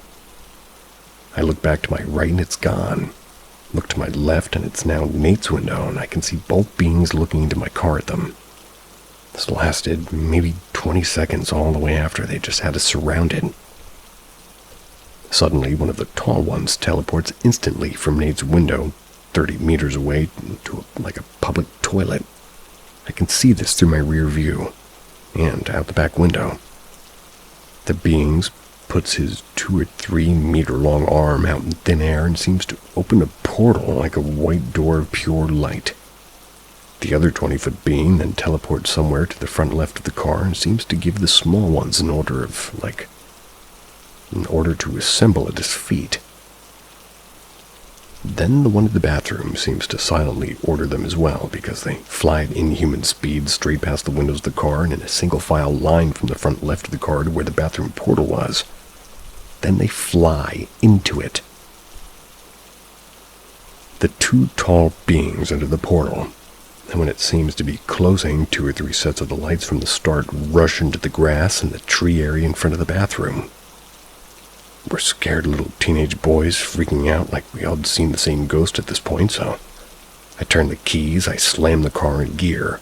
We leave the beach. Getting onto 80 kilometers per hour that leads back to the north. Excuse me, computer glitch. Heave lock north. I'm doing 50, and we frantically confirm between the 3 of us what we saw. Then we process the event and the encounter. We all notice a set of lights is quickly approaching us from behind, which is strange because we should have seen the car where we were at. It was a one-way in, one-way out type of a road. It came suddenly around a bend behind us, naturally even. I decided to pull over, let the car pass. It's a strangely beat-up but shiny green old Corolla box-looking car with oddly white headlights. It doesn't indicate, but it's slowly passing us. Then does a speed a car could do and disappeared behind another bend. After we get around that same bend, there's the same set of lights on the opposite side of the road coming toward me. Think I'm paranoid because we're all kind of still panicked and confused. But oddly enough, as I mentioned the light in the front, Nick and Nate, just without any input, mentioned seeing the car that just passed us light in the distance behind us. The entire way until we reached town, the lights never got further or closer. It was when we came around a few slow bends that we lost sight of the lights in front. We pull over onto some random people's lawn to collect ourselves and again try to confirm what we all witnessed. Then, maybe 2 minutes after we all stepped out into the stretch and just breathed, we see that set of lights coming out our way. but it was slowly circling around about 100 meters from us, and it's the green Corolla boxcar thing. Then, from the right corner comes another car of the exact same shape, but it's black and gray or even maybe silver. They do another loop of the roundabout together and head out to where they came. I also have a report about maybe communicating with them in more details that I think I felt. Or maybe I thought maybe a spirit, but I didn't really feel spiritual. Maybe a jinn or even fourth-dimensional being. I think that the most because it's really what rationally describes a 3D shadow to me. Part 2. Okay, this is another layer of weird. I noticed well before my friends, but it wasn't because I could see anything at the start. It was just a normal beach. I think that I could feel the place that they had come from. What they entered, though, is a different door to what they exited from near the bathrooms. Less like a door on hinges and more like a literal rip in the fabric of space and time. This rip had a presence like opening a window and feeling what I want to call a breeze of some kind. Not the wind kind. Like experiencing a very uncomfortable but calm G-force. Anyways, I could recognize that as some kind of movement, so that's what pulled my eyes from the shore to the left of the car. Another thing to add about is when they first appeared. They came out from underneath one of the 20-footer's arms. I've been comparing like this relentlessly to anybody who'll listen. It's like a teacher opening school gates on a trip some kind onto like a beach, and all these curious, excited, happy children came into the beach and look like they're searching the beach looking at rocks and shells. Another thing, when they were somewhat what is this word?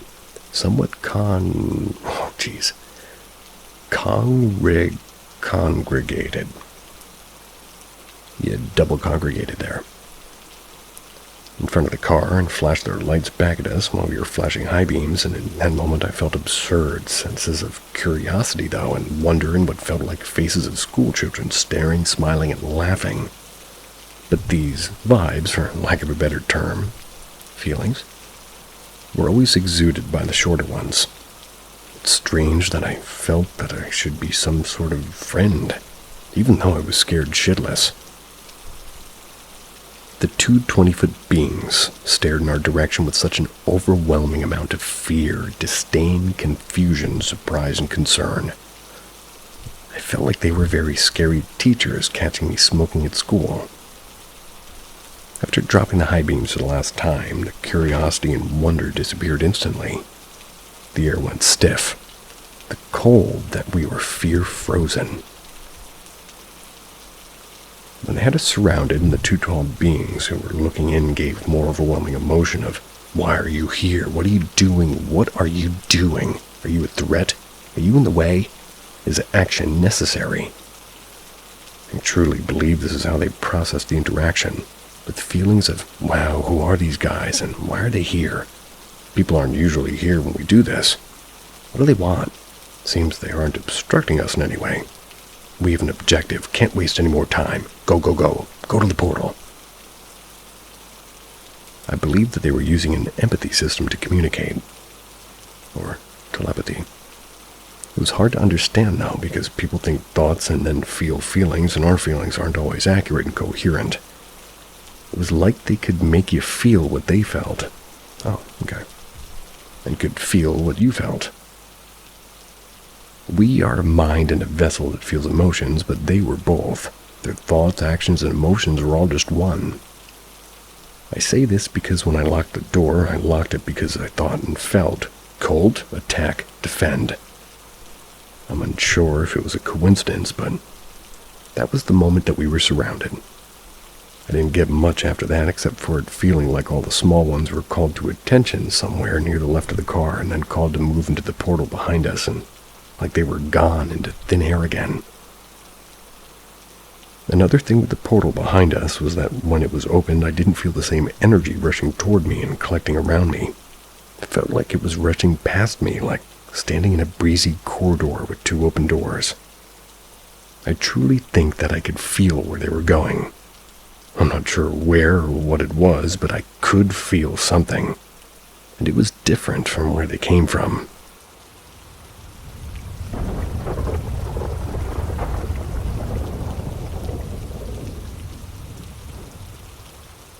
My friend and I stumbled across something terrifying and mind-blowing. I haven't been able to sleep thinking about this. When my friend Dalton and I were preteens and throughout our early teenage years, we'd hang out mostly just him and I nearly every day. Occasionally, we'd befriend a neighborhood kid here and there, but for the most part, it was just Dalton and I. And Dalton and I were the only ones who started what we called ghost hunting. It was the thing that we did. It started one summer when we both watched Ghost Adventures Crew on TV and were like, yo, that's cool, let's do that. So being broke, bored kids was nothing but time to kill on summer break. We downloaded some silly Ghost Radar app on my first generation iPod Touch and began going through all the motions and likes like they did in the GAC. If there's anyone here with us right now, please give us a sign. We're here to talk to you and would like to communicate back, and so forth. We'd do this in every room in my parents' Victorian-era house, at the playground, the backyard, and then started going down to the woods, as everybody calls it. My parents' house is across the street from a park, and behind the park is a river with a couple of impromptu boat launches and a pretty decently sized woodsy area with a couple of hiking trails. A couple specific spots in the woods become our hangout. Namely, the enormous rock pile construction crews would dump right at the opening to where the trails were by the river. They were like small mountains, the largest one probably being 30 or 40 feet high. There were about 4 or 5 big ones. It was awesome to a couple of teenage boys. It was like our very own rock fort. So we'd have our occasional, dude, that was crazy, ooh, spooky moments. Most of which could be very well chalked up to coincidence. The wind, maybe a creaky old floor in the house, the woods making nature sounds. But then, one day, it started getting real. Hard to find the words to describe how what we began to experience made us feel. But it blew our entire minds and view of the world. The day started as usual. We went down to the rock piles, went atop our favorite one to where we'd hang out frequently. We started ghost hunting as usual. It was probably about noon and warm and sunny out. We had my old aluminum kid-sized baseball bat with us to dig around at the baseball fields with. I don't think we even had a baseball, just the bat. On top of our mountain, getting bored because no eeks or creaks or spooky ghosties were happening, Dalton was like, I bet I can get that bat to balance upright on this rock. Naturally, I said, no, you can't. He began trying to balance the round-ended bat on the round rock. After a few seconds, he let his hand go and said, ha, I told you I'd get it. Check it out. He was all smug, thinking he was hot shit for it. So my snarky ass went to knock it over and tell him that he didn't, but I pushed on it, the seemingly magically balancing bat. It didn't fall to the ground. Instead, it moved from the push of my hand, but it had resistance. It went back into a balanced position. It was as if something invisible was holding the thing upright. My face dropped, and I tried to push it again. Same thing. Dalton thought I was messing with him, so he tried to push it, and the invisible bat holder was still at large. His face now looked how mine probably looked. We just looked at each other, perplexed for a second, then we both slowly grabbed the bat. It was ice cold. I mean, it all of a sudden felt like it had been stuck into a freezer for about an hour. This was the middle of summer, and during the daytime, we both froze, in a metaphorical way at least. I didn't know what to do or say. We let go of the bat, and it was still standing. One of us went to push it over again, and that time it finally acted like it was obeying the known laws of physics again and fell to the ground. We jumped like startled cats and started freaking out like, WTF, what's happening? There's no way. My God, our ghost hunting actually worked. We quickly turned from that terrified to excited. We just had something paranormal actually physically happen right before our eyes for the first time. We spiraled and started trying everything that we could think of and testing different things to see if we could invoke who or whatever had made contact with us. Somehow, Dalton landed onto an idea where he had held a small pebble from the rock pile in his hand and kept saying over and over out loud things like, "If there's someone still here with us, please show me by touching this stone," or "move this stone from my hand," stuff of that sort. I then had my entire reality shattered as I watched this pebble fucking hop from my friend's hand. Landed about 5 feet in front of us. I was dumbfounded, but I had to try and see if it still worked when it did. Or rather, when I did it. Had to try and alleviate all suspicion that he might be fucking with me still. So I took a small pebble in my hand and said what he said and kept focusing on it and prompting some spirit or whatever to move it until after about a minute it worked. It literally actually worked. The pebble shot out of my hand like somebody had flicked it. I couldn't believe this. We were two barely pubescent boys who had just either discovered telekinesis or conjured a spirit. Either way, we were ecstatic. We kept doing the pebble thing, trying to talk to spirits and whatnot. We kept having things happen more and more, like small pebbles seemingly being thrown at us from nowhere all around us, even, like every couple of minutes even. Strange feelings that made our hair stand up on edge. Seeing figures through the trees occasionally, and at one point, we watched as a fallen tree branch about 4 feet long and quarter-size in diameter lift up off the ground 10 feet away from us. It then flew toward us, just as if somebody that we couldn't see picked it up and just chucked it at us. This one did kind of scare us, so we went home shortly after that. Later when I got home, I was still giddy about the discovery of our little pebble phenomena and the bat. So I tried it at home. I had a bottle of water I'd been drinking, and I sat it down at my parents' dining room table. Held the bottle so it was resting on the table upright. I rehearsed her typical voiced requests. "If there's someone here, please show me by moving this bottle." This was basically just how we did it earlier with the pebbles. Then all of a sudden, I felt like someone smacked the bottle out of my hands. Skid across the table out of my hand, landed onto the floor. I was absolutely psyched. My God, it actually worked still. I wasn't just imagining it. This is crazy. I can't wait to try this with other stuff. But then, it got scary. A bit later, I went up to the stairs toward my bedroom, and as soon as I got to the top of the stairs, I watched a black figure like a shadow suspended in space in front of me. It walked across my bedroom doorway and then vanished. This scared the ever-living shit out of me. It wasn't nearly as freaky as objects moving from our hands or becoming freezing cold and standing on our own, or things flying at us from the ground, but the thing about paranormal stuff and the unexplained is it's cool when you're trying to invoke it. But when you aren't and it happens out of nowhere, it's goddamn fucking terrifying. I ran downstairs. My heart was racing like Dale Earnhardt. My eyes started to tear, absolutely freaking out. That was the first time I had ever seen something like that in front of me. I started telling my dad what I saw, panicked. My father has never been one to acknowledge the paranormal or magic or anything like that. Anytime I said I heard a weird noise or I saw something creepy, he'd always just tell me it's my imagination and there's an explanation for it. Not this time. I think what terrified me the most was my typical skeptical, logical father's reaction to me telling him what I just saw. He looked at me in the eyes and said very sternly, "You better stop messing with that shit, because I don't want you bringing anything into my house. Something probably followed you home." And I had never heard my father even acknowledge the existence of anything paranormal before that. It was then that I stopped ghost hunting, everything altogether. That scared me out of it.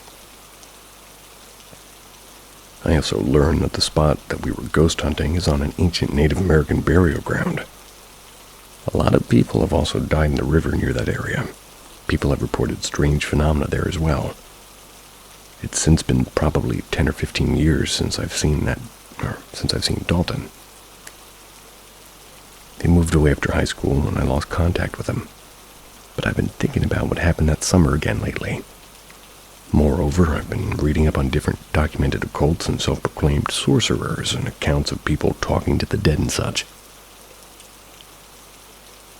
One thing that stood out to me specifically was something called Solomonic magic. Solomonic. I guess it was a practice this guy did way back however many hundreds of years ago that supposedly involved summoning spirits, using their forces and what have you. Stuff that's usually considered black magic by today's lingo. I've always been a pretty logical person. I try to find scientific explanations for everything I don't understand, but the things I experienced are far beyond my comprehension. I wonder if this Solomonic magic was actually things like what I experienced transpiring in people who perform those ceremonies. Did it happen to them, and did they somehow figure out a way to intensify it or control it? Did they delve further into it and discover more of what I just scratched the surface of? Is this a science that can be studied? Is magic real, and is my whole life a lie? Okay, I'm getting ridiculous, but am I, though?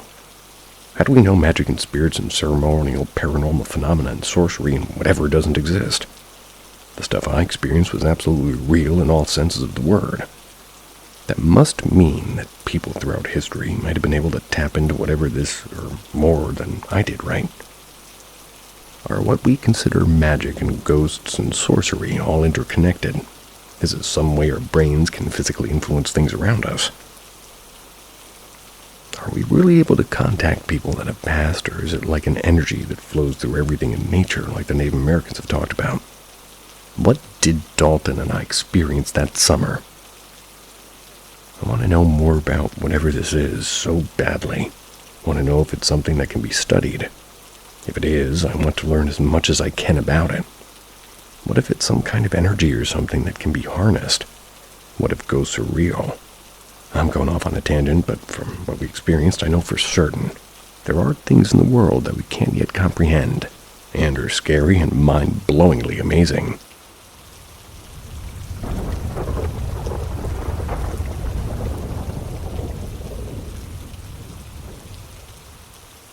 Haunting of the Demon House. There's a house in Gary, Indiana, which is fondly called the Demon House. However, if you walk through the street in which it is located, you wouldn't even notice it. This modest single-story house that has 3 bedrooms in it looks nothing extraordinary from the neighboring constructions. But the house has a dark history.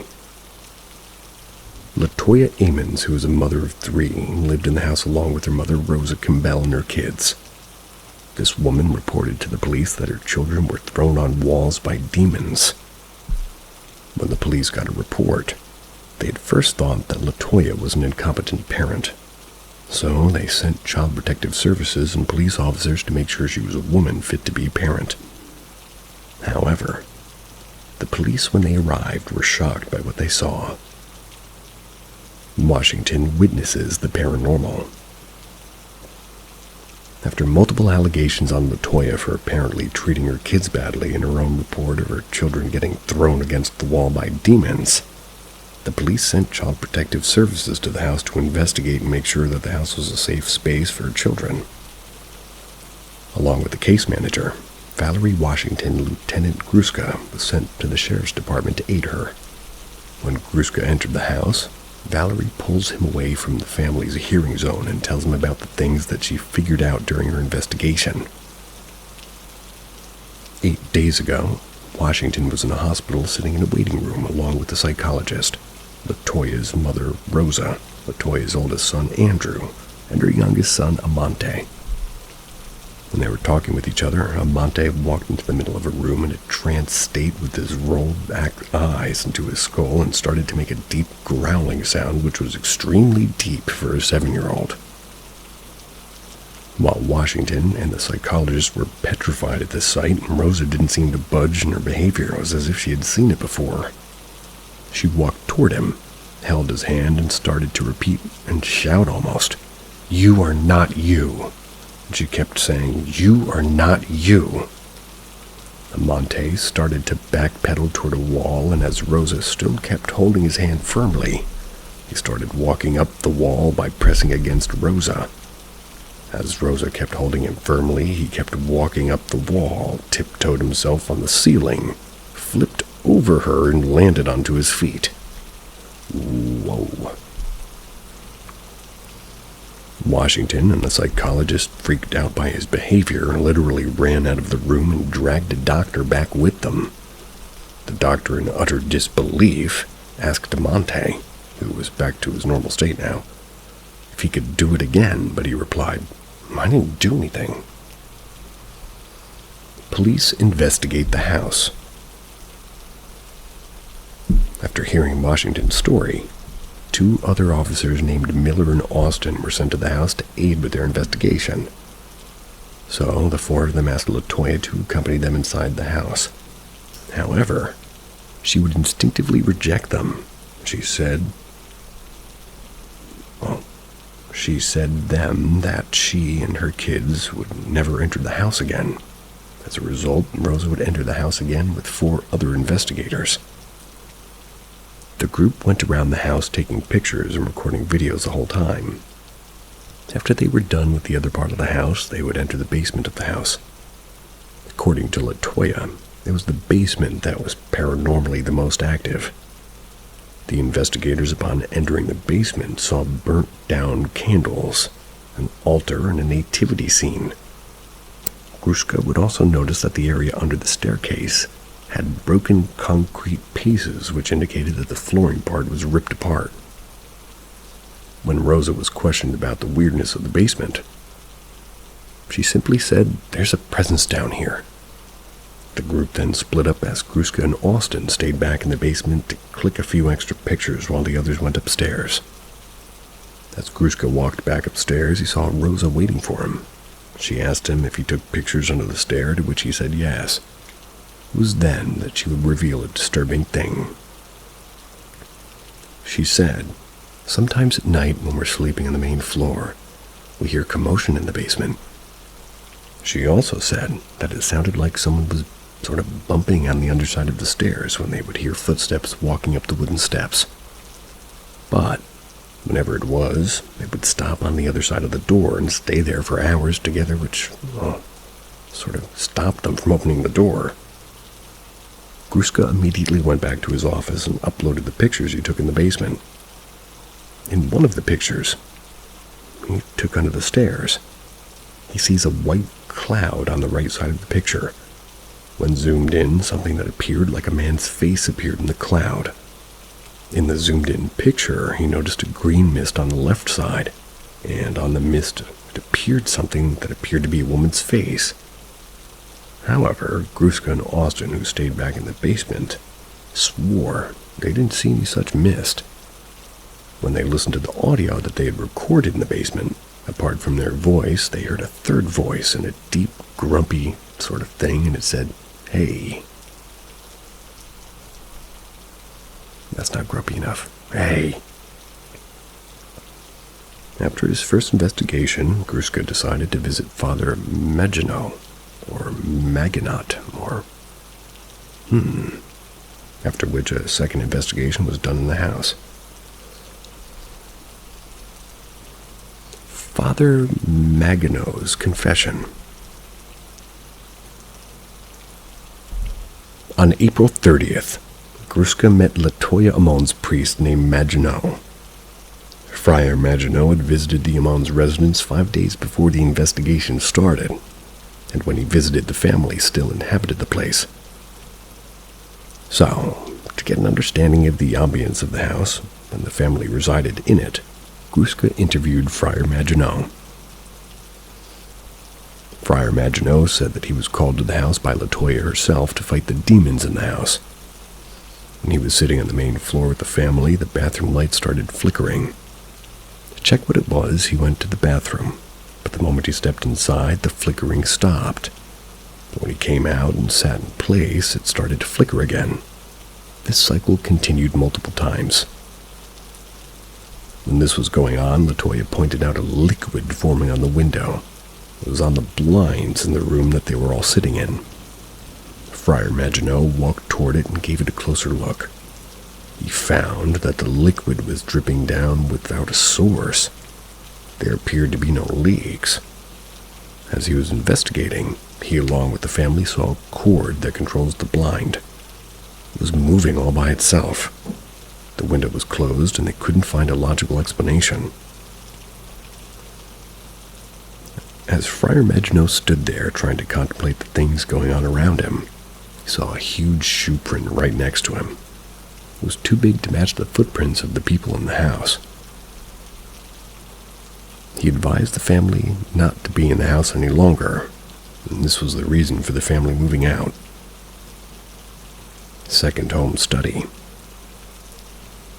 On May 10th, Gruska, along with the new Child Protective Services manager and a bunch of police officers, went back to the Aumons' house.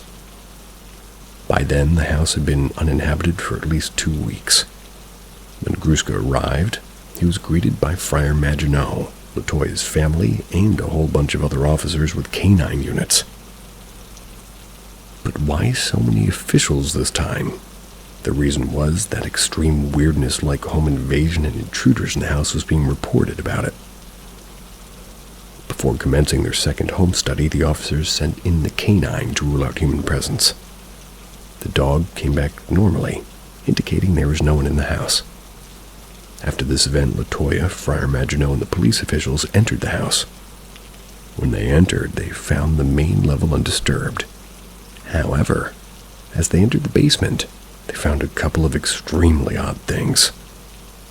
As they entered, they found an oily substance on the stairs with no clear origin. The oil went all the way down the stairs and disappeared under the staircase. As they began walking through the stairs, the new case manager touched a cabinet that seemed built in. It was built in on the walls near the stairs. As soon as she touched it, she screamed in pain. She said that her hands started hurting, and the moment she touched it, it turned pale white. Her pinky was badly hurt just by touching the cabinet. The crew descended further into the basement, trailing the oil, and ended up under the stairs. By this time, the police officials were quite convinced that something in that zone was the cause of all of these disturbances. They decided to dig up the dirt present there. As Gruska dug up almost 2 feet under, he found a pink press-on fingernail in a woman's underwear. As he continued digging, he found a pin, a lid of a pan from the house, and other things from the family. The things they found made the officials think that somebody had been taking things from the upstairs and digging them under the stairs. They then put all the soil back in place, decided to leave the basement. As they left the house, instead of my computer exploding on me, Rosa called them and showed them something weird. There was the same oily substance dripping on the window blinds.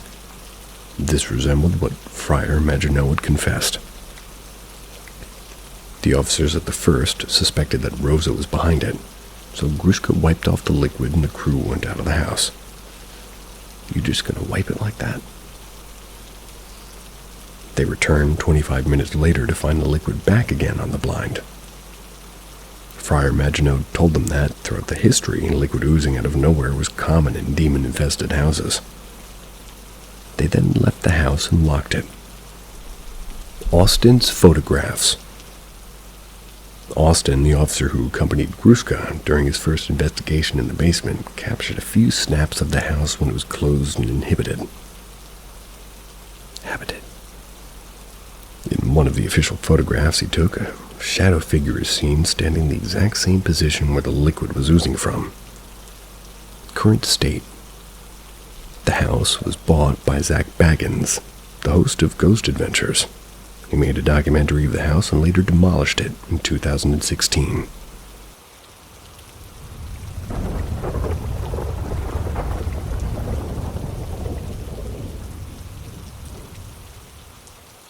My Ghost Story. The Haunted Bathroom at Fort Irwin.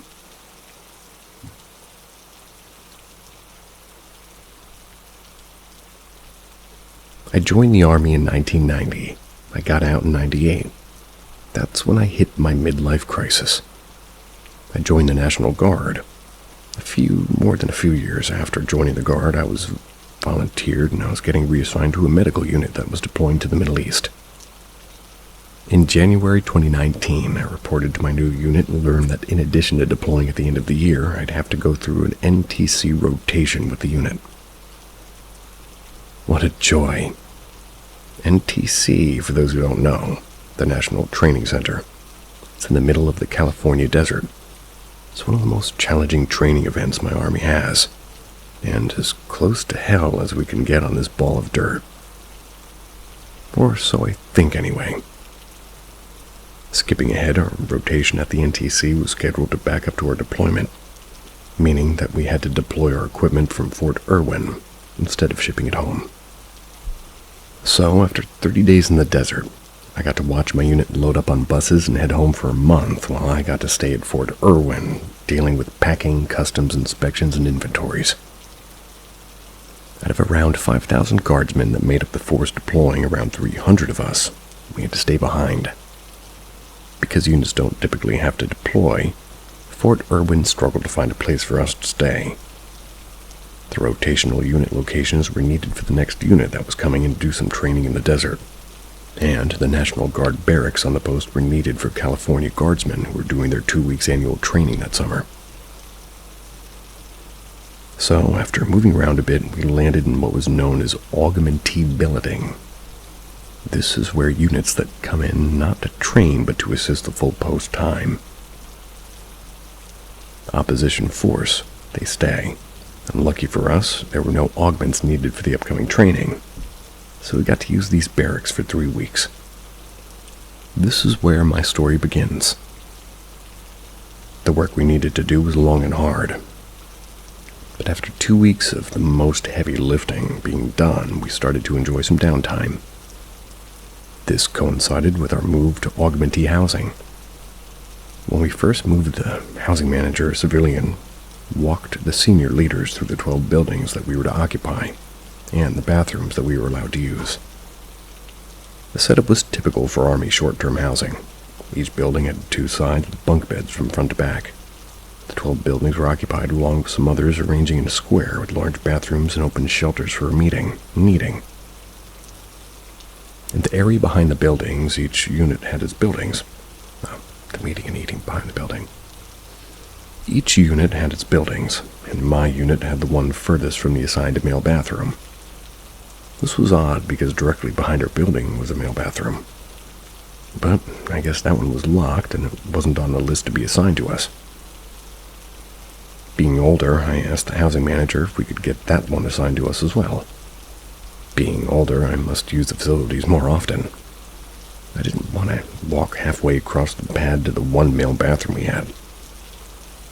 He said, "Unfortunate, that one is not available," which I took to mean it had maintenance issues, just my luck. Fast forward a few days and I was coming back from dinner with my team in Barstow, California. It was late, and when we arrived, there was an MP, military police. There's an MP car parked in front of the building next to ours. Being sensitive to issues with the National Guard and the active duty, I decided to walk to the smoking area behind the building with the MP to see if I could find out who had messed up and what we could do to avoid paperwork. When I got to the end of my building and started to the smoking pit, I swear I heard a scream and running water from the locked bathroom. However,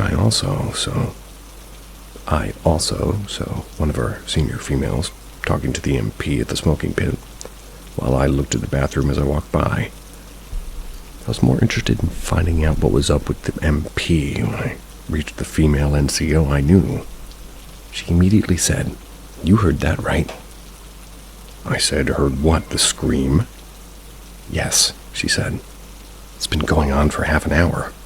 Looks like somebody broke into that bathroom and is tearing up the place." Great, I thought. Somebody got drunk and is going to be arrested. Please don't let it be one of my guys. I turned to the MP and introduced myself. I asked if she'd been into the bathroom yet and if she had any idea who was inside of it. She kind of laughed and said, "No, both doors still have their locks, so I'm waiting for my NCOIC to get here and with the key." About that time, 2 additional MPs arrived, and one said, "Let's get this over with." They all started toward the bathroom. The senior MP turned to me and said, "Sir, do you and the sergeant mind going to wait through the other door?" I said, "We're not equipped to deal with some drunk. That's your job." He laughed and said, "No worries. I don't think anyone will come out that side. More of a precaution, if you don't mind." Satisfied, I walked to the sidewalk so I could see the back door. The noise from the bathroom was getting worse. It was clear all the showers were on from steam. You could hear toilets flushing and what I assumed were stall doors banging. The MPs gave me a thumbs up as they went to unlock the padlock on the door. Suddenly, I presumed when they opened the door, all the noise stopped.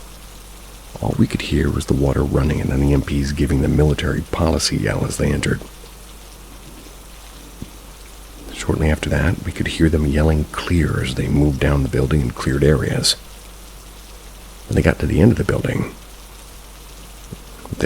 I was on, they started turning off the showers and moving back toward the other door. I went to the front door wanting to see who they brought out. As they came out, the senior guy told his subordinates to make sure power was off and lock up. He asked me and Pryler, the master sergeant who had originally called in the disturbance, to walk with him. When we go back to the smoking area, he said, "We didn't find anyone inside. I was indigent." Indignant? Indigent. Somebody tell me what that word means. Clearly, somebody had been in the bathroom, and I said that was impossible. He held his hands up and said, "Sir, this is not the first time this has happened.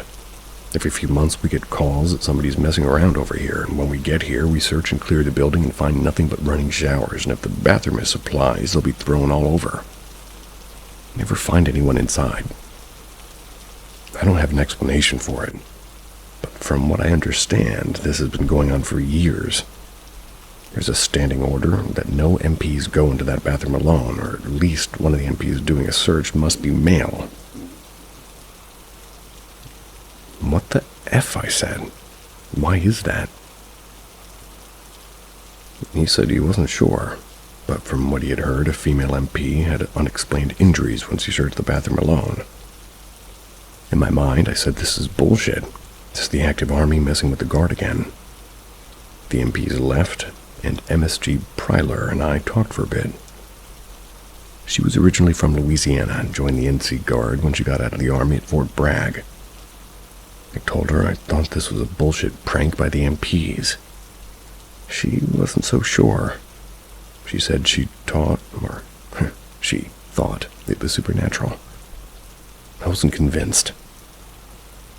3 additional times during our stay, people reported hearing noises, screaming, and running water from that building. Each time, the response was the same. 3 MPs would search the building and find no one. When it came time to clear the building, I asked the housing manager for a moment when we were done. He looked at me and said, "You have questions about the bathroom, right?" "Well, yes," I said. He looked at me and said, "I need a cigarette," and walked with me to my truck. This is what he told me. In 2009, a soldier who was doing an augmentation mission in Fort Hood committed suicide in that bathroom. Sadly, it's not necessarily uncommon. Soldiers' suicide is an all-time high. After his death, the housing team started getting reports of issues in the bathroom.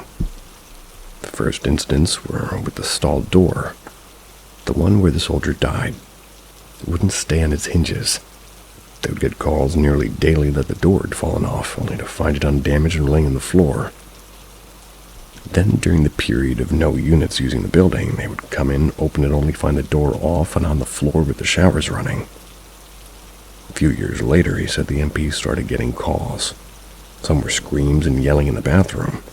Some were people being punched while showering. In 2012, the building maintenance team and the MPs decided to leave the building locked. While it took one bathroom away, it was not worth the constant hassle of dealing with the calls. That's when the "someone is trashing the bathroom" call started.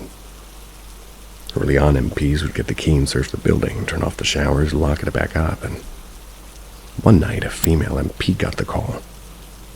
She arrived, went in, and was beaten somewhat badly. After a long investigation, no one ever charged her with assault. The MP herself said she didn't see her attacker, but that punches came from all directions. This is when the unofficial policy of 3 MPs, at least one male on the team, started. He looked at me and said, "I don't believe in the spooks and stuff, but whatever's in there, it scares me." I'll be honest, whatever's in there scares me a little too.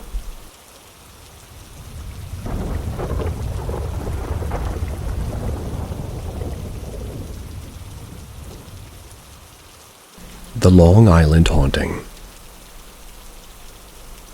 On January 23, 2005, firefighter named Curtis Mayron lost his life in a fire accident in New York. This day would then be remembered as Black Sunday by the people of New York ever since. Along with Curtis, 2 other firefighters would have died that day. Curtis's wife Jeanette and his 2 daughters, Deneen and Angela, understandably were devastated by their father's sudden demise. Since these events gained nationwide attention, the family were constantly pestered by the media, which further intensified their mental suffering. Also, the house they lived in was built by Curtis himself. His memories haunted them when they stayed in the house. As a result, the family decided to move somewhere far from their current home. So Jeanette began her house hunt online, during which she stumbled upon a property that seemed to steal, or seemed a steal, for its asking price. Also, this house was situated in the outskirts of the city. Jeanette visited this property and upon inspection, understood that the house needed to be restored. However, she ended up buying the house as her husband's firefighter friend offered to help her with the renovations. Quickly after purchasing the house, even before renovating it, the family moved into the house. The family's first paranormal experience. During this mass renovation, a lot of windows and doors that secured the house were in need of being sort of removed, and Jeanette was worried about the property's security. So she ended up fixing 7 surveillance cameras all around the house. The cameras live streamed the footage to her laptop. Jeanette started to watch this footage just to kind of while away the time. One day, in one particular feed that showed an area of the house which was adjacent to the woods, she saw something disturbing. In the feed, she saw a figure that appeared to be a cloaked man emerging slowly out of the woods and walk through the driveway of the house. He stopped at a point and started eerily staring at the house. As a shocked Jeanette continued watching the feed, the man walked back into the woods and disappeared. Since the quality of the feed was not that great, Jeanette was not able to clearly figure out what she had seen on it. And as she stood there wondering what it was, her daughters experienced their first paranormal experiences in that house. While Jeanette stood there wondering, Angela, who was upstairs reading a book while leaning on the wall behind her bed, heard someone tapping on the wall that she was leaning on. The sound of the taps increased with time, and eventually, it felt as if someone was just trying to get her attention. She went near the room door and opened it slightly and peeked through it to see who was tapping on the wall. But to her surprise, she found no one. She saw that her sister's room was closed and her mom was looking into her laptop. She thought that she was making it up and went back to her room to continue reading her book. To make sure that she was the one making it up, she placed her ear on the wall to see if the sound still persisted. But as soon as her ear touched the wall, she heard a loud thud on the wall. It petrified her. She jumped onto her bed and hid underneath the blanket in terror. At the time, Deneen heard somebody knock on her room's door. However, when she opened it, she found no one. She saw her mother in the hall and her sister's room closed and thought that the knocks were just her imagination. When she closed the door and got back into her room, she heard 3 distinctive taps this time. When she opened the door, similar to the previous time, she found none. The young girl shut the door and snuck right into her bed in fright. The next day, Jeanette overheard her daughters speaking about the experiences that they had the previous day. She immediately intervened their conversation, told them that since the house was new to them, the sounds, well, could have just creeped them out. Normal sounds. Pentagrams, pentagrams, and even more pentagrams. A few days later, the basement was scheduled to be renovated next. Upon investigation, her husband's friend found that the basement was cluttered with unused items. As they removed the things, they found a pentagram, a 5-edged star surrounded by a circle, called Vignettes, and showed it to her. In order to prevent their daughters from freaking out, she asked them to paint on it. Her daughters, however, had found multiple pentagrams all around their house, but hid them from their mother, thinking that maybe they would be unnerved if she came to know about it. The kitchen incident. One day, Angela had to stay all alone in the house for a few hours. And during this period, she was asked by her mother to clean the refrigerator. As she was cleaning the refrigerator in the kitchen, Angela Lee felt as if someone was around her. The presence became so intimidating that she decided to clean the refrigerator after her mom returns. As she closed the refrigerator door, she was startled by the sound of multiple utensils being thrown around. She ran to her room in fear and rolled herself up in the corner of the room.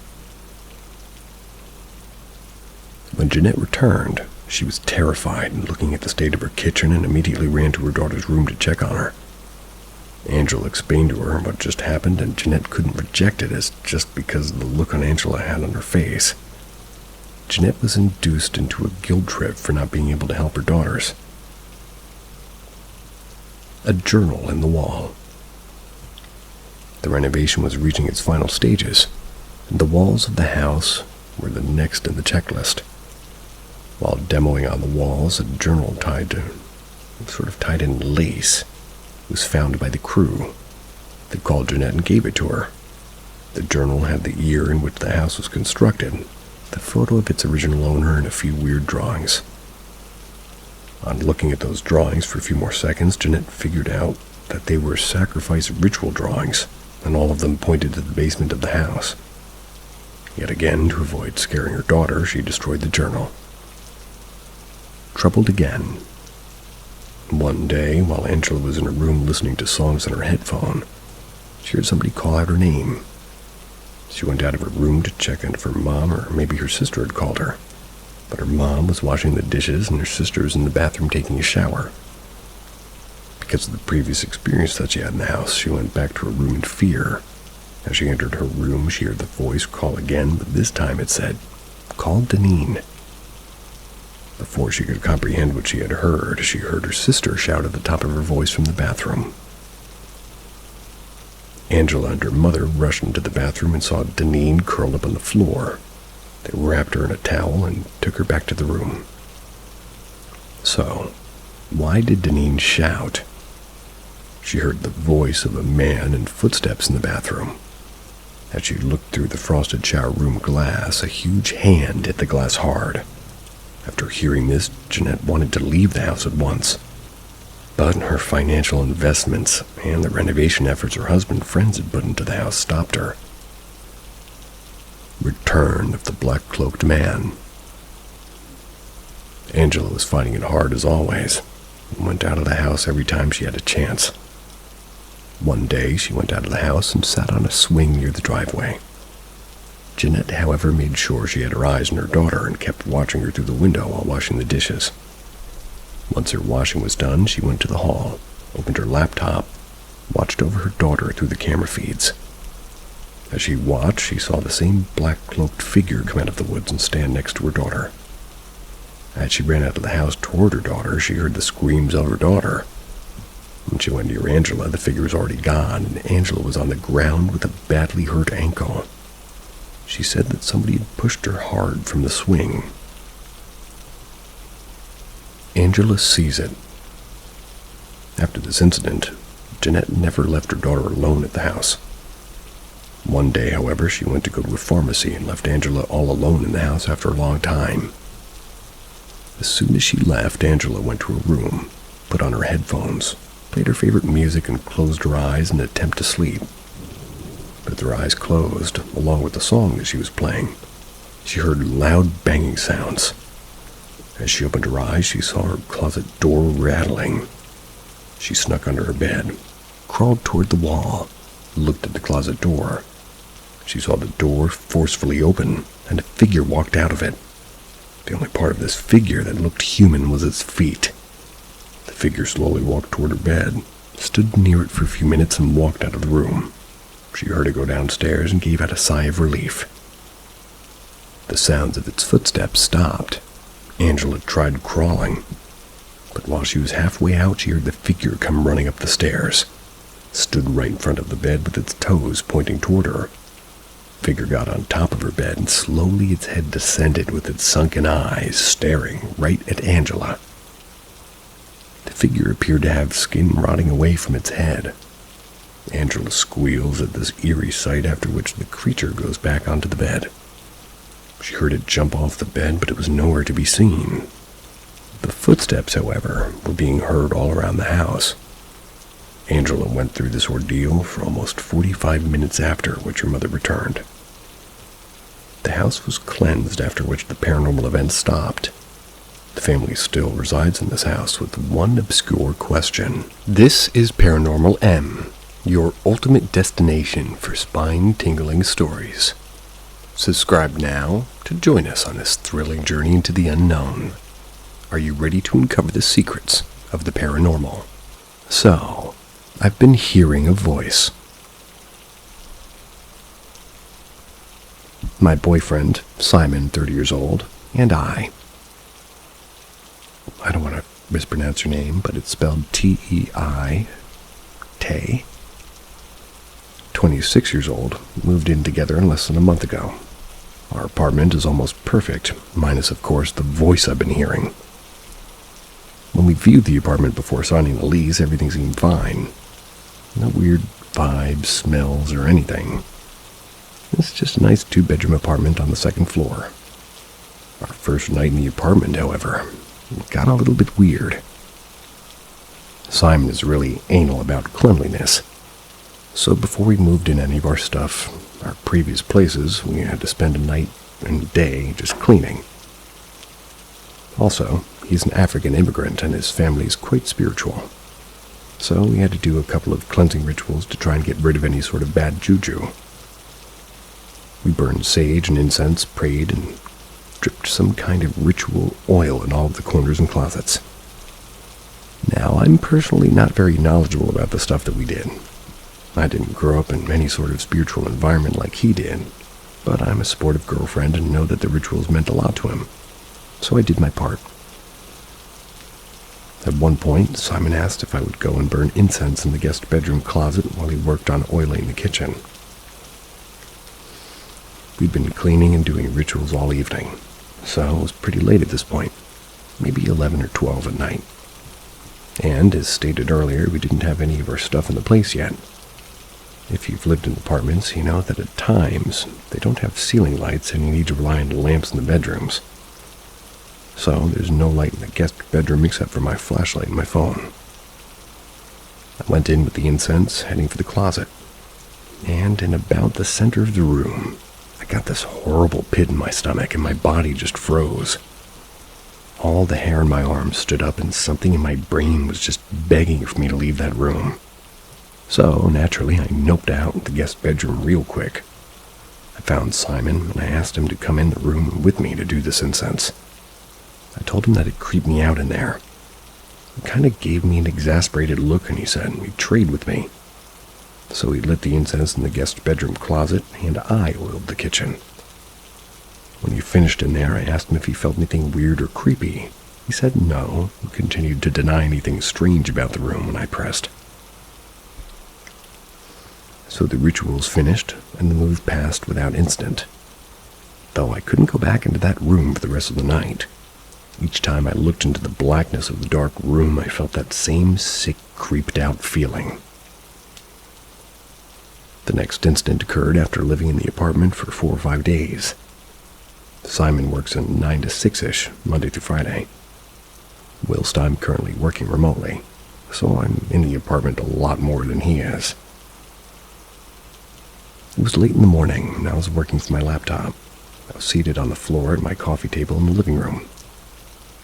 From where I was seated, the hallway that leads to the bedroom was behind and to the left of me. I could see slightly into the guest bedroom if I looked over my shoulder. The room was a wreck at this point, kind of being used as our storage room for all of our junk that didn't have a place in the apartment yet. Nothing strange had happened since that first night, and I'd been in the guest bedroom plenty of times in the past few days without feeling weird. So I decided that it was just me feeling overtired and on edge that caused the fear from before. I was about to get up and get another cup of coffee. That's when I heard a noise from the direction of the guest bedroom. A dragging sound. It was short, lasting only a second. Sounded sort of like something heavy, like a full cardboard box or a laundry bag being dragged a foot or two across carpet. My head whipped around so fast in the direction of the noise, I held my breath and stared with saucer-sized eyes at the little I could view of the room, waiting to see if I had heard it again. I stayed like that until I had to breathe. Then I waited longer, staring, but it was perfectly quiet. Something you should know about our apartment. The building is quite small, and our only neighbors are a single man above, a couple below, and some guys in the other first-floor apartment. The other apartment on our floor is empty, as well as the other on the third floor. So for now, the building is relatively unoccupied. I can look out the windows and watch as each neighbor goes to work, and I find throughout the week that I can be the only person in the building. It feels more isolated than any other apartments I've lived in. It also gets me really quiet when I'm just at home working, so that's why I'd even notice something as soft and quick as the dragging sound. It didn't happen again. I just kept listening until suddenly there was a loud crash from the room. And let me tell you, I screamed and jumped up so fast and hovered with my hand in the door and outside the apartment. I finally decided that there wasn't a murderer in the apartment and went back to go check what the crash had been. I discovered the lamp that we put in the guest room had fallen over.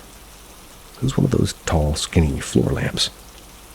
So it's not unheard of that it would fall over, but why? And what was the dragging sound? A few days later, I heard the voice.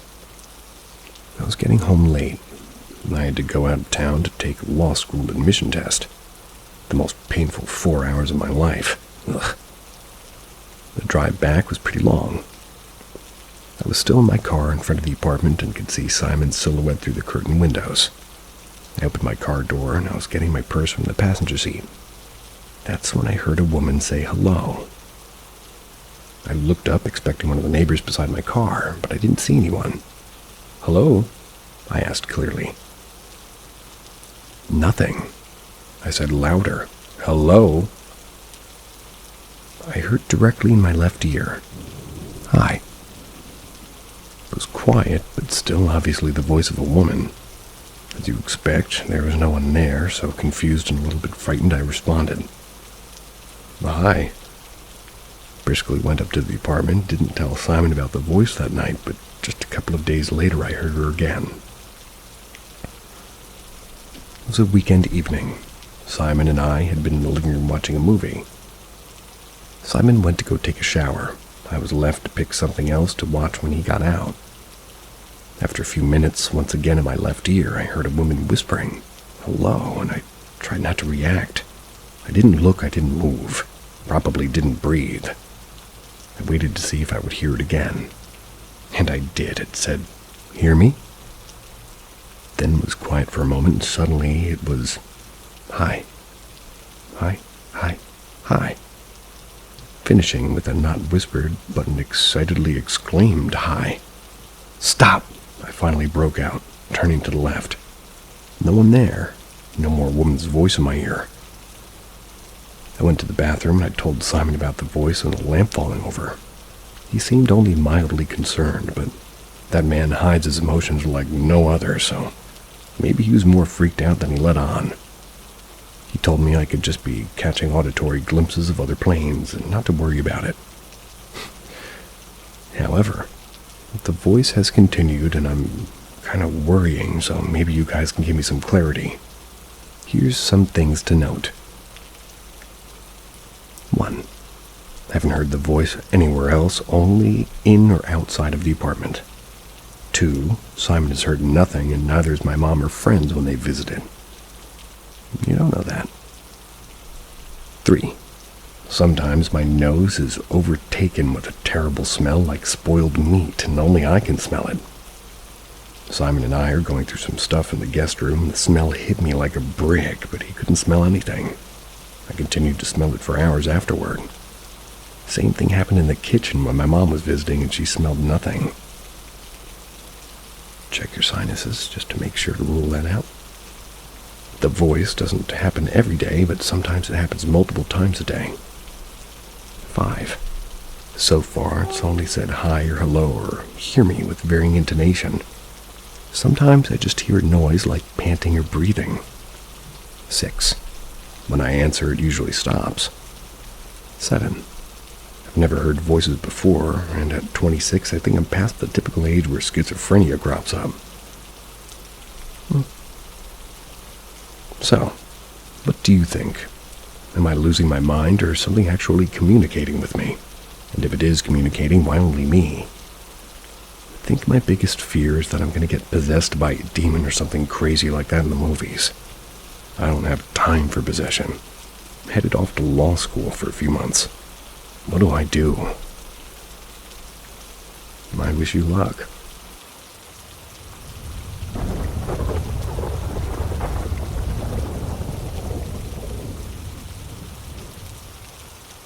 I had a horrifying experience with something unknown. Anyone ever encountered this type of entity?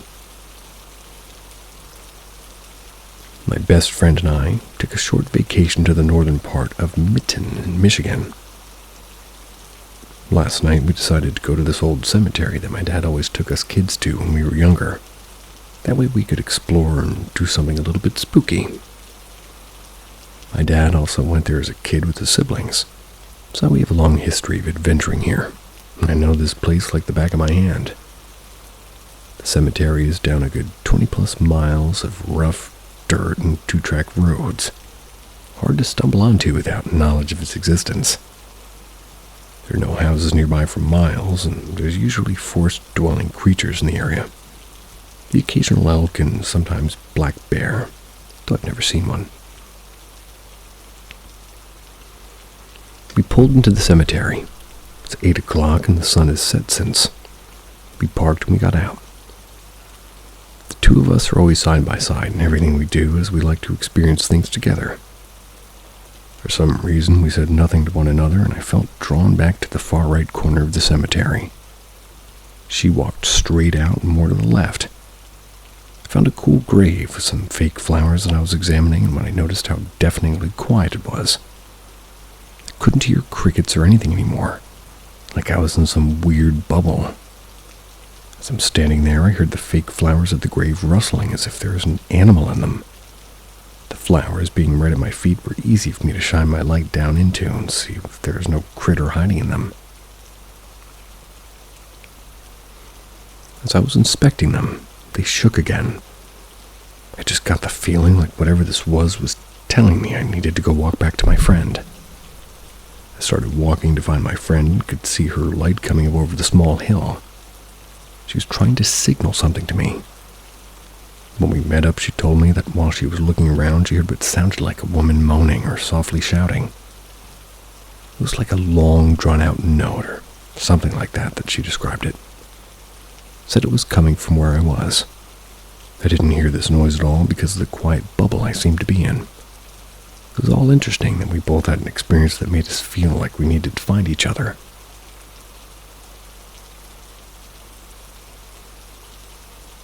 As we're standing there talking about what we experienced, we hear loud branches snapping and rustling from this patch of trees and bushes to our left about 40 feet away.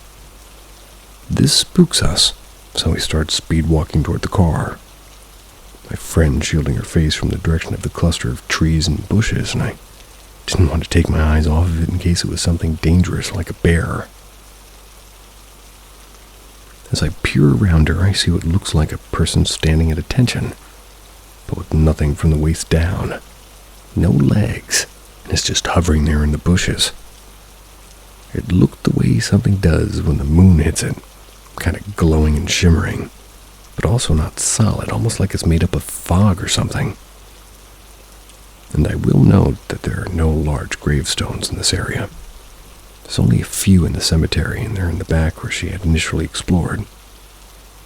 So at this point, we're just full-on sprinting back to the car. We open the doors, but then feel compelled to not get in. It was like even though we wanted, we just were both overtaken by something and couldn't move at all and just stood there. We both remembered thinking, fucking, why am I not getting in the car? Why do I suddenly feel like I just want to be out of here, exposed to whatever this is? These next events happen very fast, one after another. So we're standing there, she hears the sound that I wouldn't even know how to describe, as I'd never heard it. It was behind us near the entrance to the cemetery. Then I noticed that in the other direction, one of the huge trees in the very middle of the cemetery was blowing around in the wind. No other trees were moving at all. There was no wind. We comment about feeling like we're surrounded and being watched from everywhere.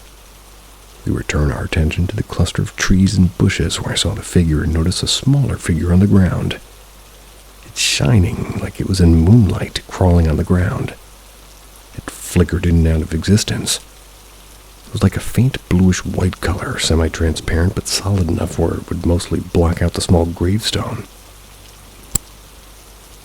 We grabbed each other's hands and just stared at this thing for what felt like only a few moments before it disappeared and then manifested about 10 feet closer to us than it was before. It just suddenly faded back into existence right in front of us. This was when we finally broke free of whatever weird spiritual hold we felt like was on us, scrambled to get into the car. We sat there freaking out, and she's fumbling through her bag to find her keys, and finally gets into the car. Gets the car started. We don't see anything anymore, and we sat there for a couple of minutes debating whether or not we should get out of the car again. Against all of her instincts, as this energy had been experiencing felt so dangerous, she rolls her window down and comments about how it seems like the cemetery got so much darker than it was just a few moments ago. It's like a thick ultra-black darkness you reach out and grab. So hard to explain. My eyes sort of trailed up to a tree near the original grave I'd heard. I'd seen the rustling of fake flowers at earlier. Saw the same bluish-white, foggyish figure reach its hands around the tree and pull its head and part of its torso out from behind this tree and stare at us. It was at least 20 feet off the ground. The tree was a tall red pine with no climbing branches. We immediately peeled out of the cemetery, drove back to the cabin. Both felt disassociated and strange. What happened was so chaotic and terrifying that it was hard to process. So we're stuck on the timeline. We got out of the car and we only adventured for 5 minutes at the most before we had our first experiences and met with one another. That was followed by the noise in the torso and the quick sprint to the car. And this part maybe only took 2 or 3 minutes. So when we get to the car is when it gets weird because everything happens so quickly in succession. The noise heard by the entrance, the lone tree moving, my dog barking because there's another dog like a mile away barking. Then a neighbor cutting meat or something. Back to the story. The small entity crawling on the ground, it couldn't have been more than 10 minutes. So it's about 15 minutes, 20 at most, if I'm being generous. That's all exploring and being terrified before we ended up just leaving. But it was 9:09. I looked at the time on the dash, and as soon as we got out of the gates, got into the cemetery 8:06, so where did the other 40 minutes go? We've gone over it, and there's absolutely no way we were there for an hour. There's just no way. We felt like we were being heavily affected by something in there, and we lost time. We're both of sound mind, not crazy. We ghost hunt a lot, do a lot of exploring, and don't spook easily. I've never experienced anything like this. Felt like just a barrage of energy intensity, and my friend describes it as whatever it was seemed hungry. Gives me the chills. Felt like it was trying to put us into some altered state so it could get us. Now, I don't know what that means because I don't know what this or these things were, so who knows what it wanted, or what getting us would have even meant. But I'm wondering if anybody's experienced feeling this way around any certain type of entities or cryptids or skinwalkers. At this point, I'm just at a loss because it was just unreal. We have no idea what this was, or what we encountered. I know this sounds so crazy, but it's true. I don't know that I'll ever go out looking for the paranormal ever again. It really feels like it initially tried to split us up right off the rip. Feels like it was compelling us to do the opposite of what our instincts were telling us. Put us almost into a trance-like state where we could all just stare at this thing. It's crawling toward us, and then we just lost 40 minutes. We really wonder what would have happened if we hadn't snapped out of it and gotten into the car to leave. Reality truly felt completely altered by this thing. It's the most bizarre, terrifying thing I've ever experienced. Ghost story passed around my village since the 1940s. Concerns. Old Monastery pool. There's a place near my village that I'm too afraid to visit at night. They say Old Monastery pool is haunted, and that this is the story which proves it. Just after the Second World War, and with, rationing still firmly in place, trading any extra food you grew or caught was a near necessity.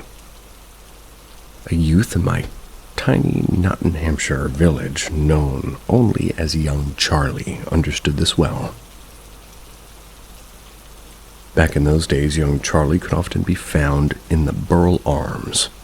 I actually lived there now, trading the trout and eels he'd plucked from local streams for just ration stamps. "I suppose you know about Old Monastery Pool?" one patron asked, as he exchanged a few stamps for one of Charlie's slender trout. Charlie shook his head. "Never heard of it, sir." "Plenty of big old fish in Old Monastery Pool, lad," he continued. "It used to be the monks. Carp Pond. They reared 'em up for food hundreds of years ago. It's up in Glover's Wood. Trees moved in once the monastery was gone, but the pond's still there." Charlie's interest was piqued. "Really? Have you ever fished there?" "Nah. You need Alsop's permission, else it's poaching, and me and him don't get on." Mr. Alsop was a local landowner. Charlie knew. But whilst Mr. Alsop apparently had grievance with this man, Charlie had never got on the wrong side of him.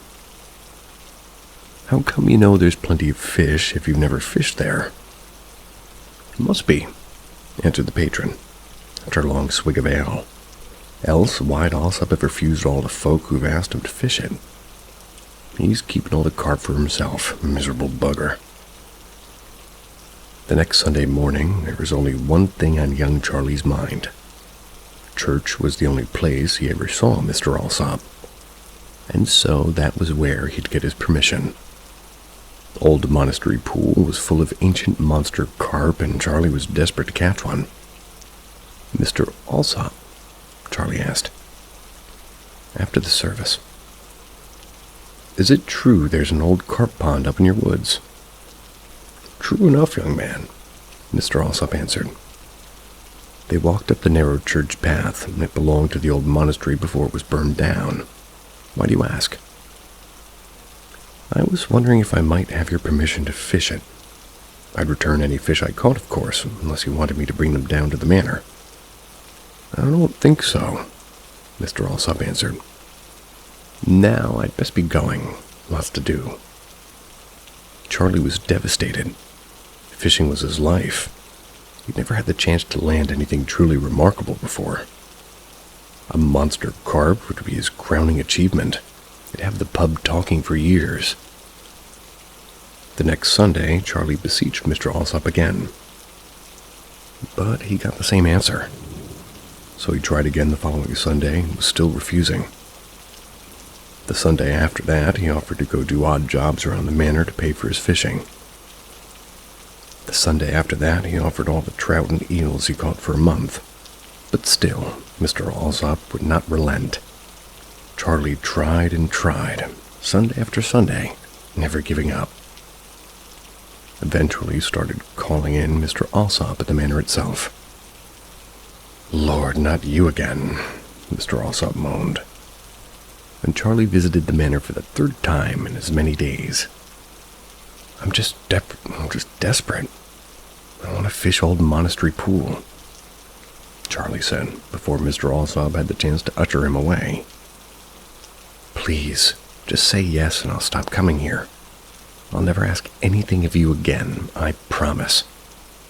"The answer is no, I've told you." "Why won't you let me?" Charlie exclaimed. "Why are you being such a grouch?" "Because of the abbot," Mr. Alsop barked back. When he refused starving villagers carp after a failed harvest, they strangled him and burned down the monastery to try and cover up the murder. "I don't care about some old dead abbot," Charlie interrupted. "I just want one chance to fish the pond. Please, Mr. Alsop, please." "Fine," Mr. Alsop answered, throwing his hands into the air. "But don't come crying to me when—" But Charlie didn't hear the end of what Mr. Alsop had to say. He was already running back towards his house. As soon as he had his fishing tackle, young Charlie raced across the local fields toward Glover's Wood. What he found in the dying light disappointed him. The pond was easy enough to find, but it was clogged with pondweed and full of dead branches. Only a few patches of clear water remained, and Charlie thought he could see through them right to the bottom. It seemed that the water was only a few inches deep, hardly the sort of place that might harbor a monster fish.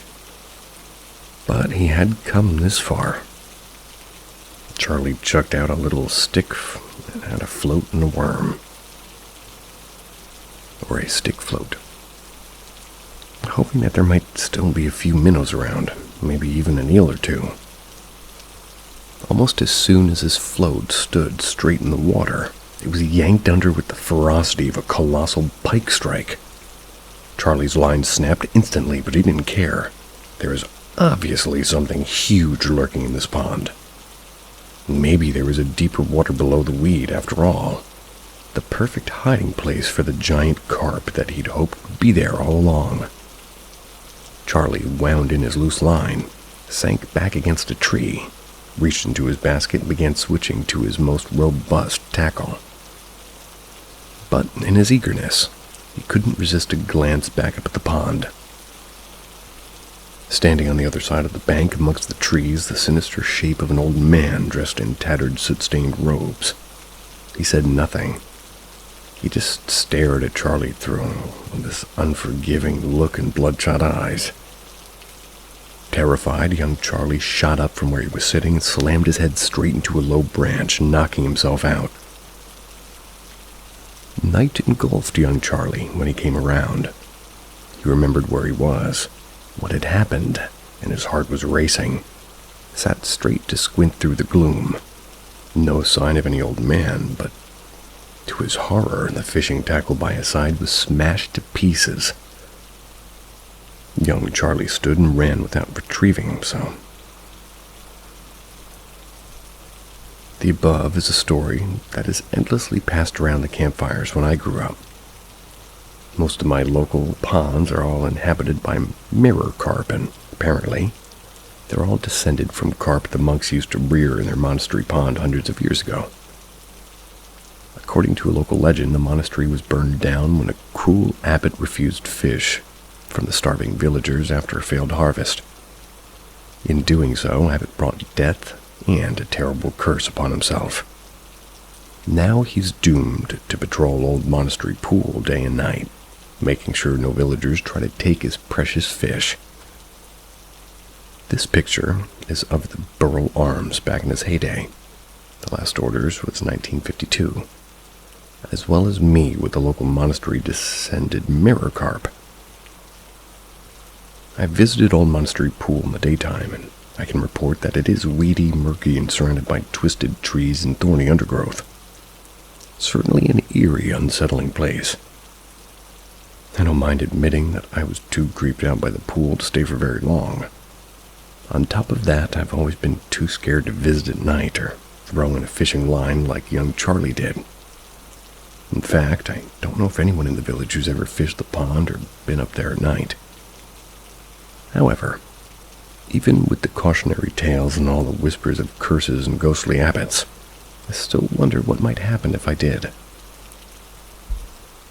Why not?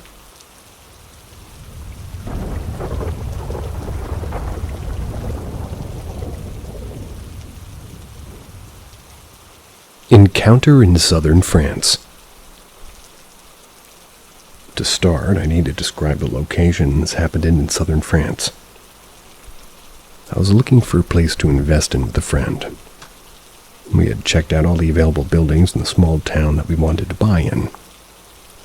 And the real estate agent told us about a building that wasn't officially on the market, but the owners wanted to sell, and it was within our budget. What he took us to see was an abandoned building that had been the town's medical center for the last 50 years. We walked around it, and I took a walkthrough video as I always do when viewing houses, so that we can go back over the video and see anything that we missed while there. It was built in the 1950s. The building was 400 square meters, and it was all on one level. All in all, there were 23 rooms, 3 waiting rooms, 5 doctor's offices that each had a sink and an operating room, x-ray room, multiple storage rooms, shower room, and a section for staff quarters with a bathroom, a bedroom, and a kitchen. These were all joined by a long corridor that was 2 meters wide and at least 30 meters long, wide enough to wheel a gurney down and out the back doors to load into an ambulance. The place was an estate, had been abandoned for 5 years after all the doctors moved into another, went to a more modern building. During these 5 years, it was broken into and squatted in. There was graffiti over the walls, sinks, and they had all been trashed. Back door into the walled-in garden had been completely trashed. A piece of plywood replaced it. There was no electricity, and there were multiple rooms that had no windows in the center of the building, so I had to view these with a torch. There's a lot of equipment left, like cabinets with leftover medical equipment and unused bandages and swabs. There was something about that place. It drew me in and I fell in love. Long story short, we bought the place with the intention of renovating it. Selling the last house we had was difficult as the buyer was being a pain. We made it so that way we could only close the 2 houses in the same day. We had to be out of one house and into the other on the same day. The real estate agent negotiated with the doctors to give us 1 day to access the medical center in order to clean it before we moved in. That way, we can imagine how stressful that all was, and basically we moved into the medical center as it was, an abandoned, graffiti, dirty building. Kind of cool. I made my bedroom in one of the 25-meter square doctor's offices. The operating room had a sink, so it became the kitchen. Yeah, I know. I think they only did minor things, like setting bones there. Either way, the operating lamp that hung from the ceiling made a good light. I picked one that we had and had like a public toilet as mine, and my friend picked the other. The lounge was made in one of the waiting rooms, and a massive shelf-lined room that had been storage was made into a tool room. It was an adventure. I had always wanted to explore an abandoned building. Just didn't think I'd end up moving into one as is. From the start, things were odd.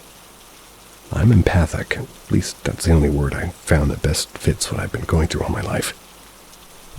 I used to think it was like clair or sentient, but that word didn't quite fit. It's not something I'm really proud of or enjoy, and in fact I can see where it's made my life very difficult many times. But this building, something in there seemed to somewhat possess me, for want of a better way to put it. For a start, walking through the building reminded me of places I'd worked, but it felt warm and happy. Kept getting flashes of the place buzzing with activity, but it was from a staff point of view, not a patient. I saw movement out of the corner of my eye. But here is the weirdest thing.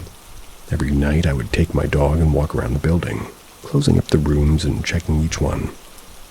Now you would think that I would be scared walking around a huge abandoned building. I usually would be petrified, but I walked that building in complete darkness sometimes because I just wasn't afraid. Every room was like a friend. I'd hear things move and doors open and close. I would hear whispers, often a touch, but I never, ever felt afraid there. On the contrary, one time there was unrest and nearby riots, and we were concerned about the possibility of the rioting in the street and somebody breaking in. I refused to leave the building. I was determined that I would defend it with my life. That's how attached I felt to it. I felt like I would have been forcibly carried out of that building if I ever had to leave it. Often people would stop by and tell us how much they loved the place. It had been their town's medical center for 50 years. Everybody had a tale to tell about it. One woman told me how she had worked there and how much she had loved working there. That building was beloved by the townspeople. One night I was asleep in my bedroom at the old doctor's office. It was 2 a.m. in the morning and I was awoken to the sound of footsteps coming up the corridor. They stopped outside my bedroom. The door slowly pushed open like someone was trying not to wake me. I had left a small light on so I could see clearly as the door opened halfway.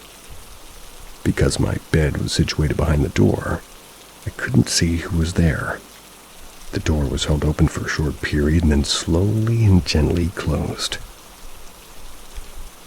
The footsteps then continued on back down the corridor. Curious as to what my friend wanted, and if there was something wrong, I got out of bed and opened the door and looked into the corridor. It was completely dark and there was no one there. In fact, the lights in that corridor could only be turned on by the main switch that was located many rooms away. I looked at the door next to my bedroom door where my friend slept. It was closed. I didn't feel scared and, like I said, never did in that house. The next day I asked my friend if she had been up and walking around the house at night. She said that she had slept all night. To me, the whole thing was like somebody had walked up to the door trying not to wake anyone, looked into the room, then quietly left. It didn't feel bad, and there's no way that an intruder like a dog would ignore it all, so she was a great guard dog. I lived for just over 2 years. In the end, we were forced to sell the house due to the pandemic stopping work, and we ran out of money. My friend moved on to another house that we'd purchased to start work there. Stayed in the medical center for 4 months completely on my own. By that time, I had done a lot of painting, fixed up a proper kitchen, and replaced the boarded-up hole that led to the back garden with a new door. I hate painting and wallpaper stripping, by the way. I like it. I was driven in this house. Seemed to have an endless energy and such love for the place that I just wanted to see it look its best. It was weird. So I stayed there and guarded the building on my own, with just my dog for 4 months. While it sold, at least. Every morning and night I would patrol the house to ensure everything was okay. It ended up being sold to the government. They've turned it into offices. I was absolutely heartbroken, really devastated. I cried so much on that last day I was there as I couldn't bear to leave. I had no choice. I believe that I was picking up on a female staff member, or she possessed me to some extent. She loved that place so much that she stayed after death to continue working where she loved to be. I could feel what she was feeling. I often saw her moving about out of the corner of my eye as she moved from room to room. Sometimes I would hear humming in my ear.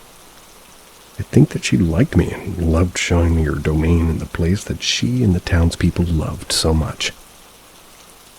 Oh, and by the way, I would never ever walk around another abandoned building alone in the dark like that, and I've been in quite a few since then. We looked for new potential investments.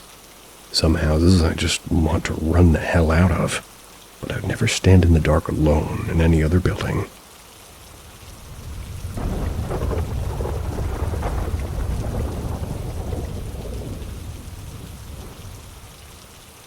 I met humans with telepathy and other supernatural abilities in 2005.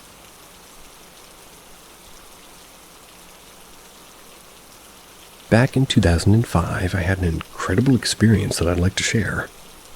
Kind of keep this to myself for the most part, as nearly 20 years on, I'm pretty much a normal dad with kids and a career, and I don't want to, But some things that happened when I was young still stun me to this day. This is one of them. Caveat. In the lead up to the night I had this chance meeting, I had gone through quite a psychologically questionable series of events that culminated in me ending up being diagnosed with schizophreniform, which I'm assuming is schizophrenia disorder, and hospitalized. I won't go into detail on everything that occurred during this psychotic event, but it lasted about 6 months. It's the only reason I sort of keep the story largely to myself, because it provides plausible deniability to even myself that it happened. Contradictory to that, I adamantly thought this part of it actually happened. Funny how the brain works. Or is it just me?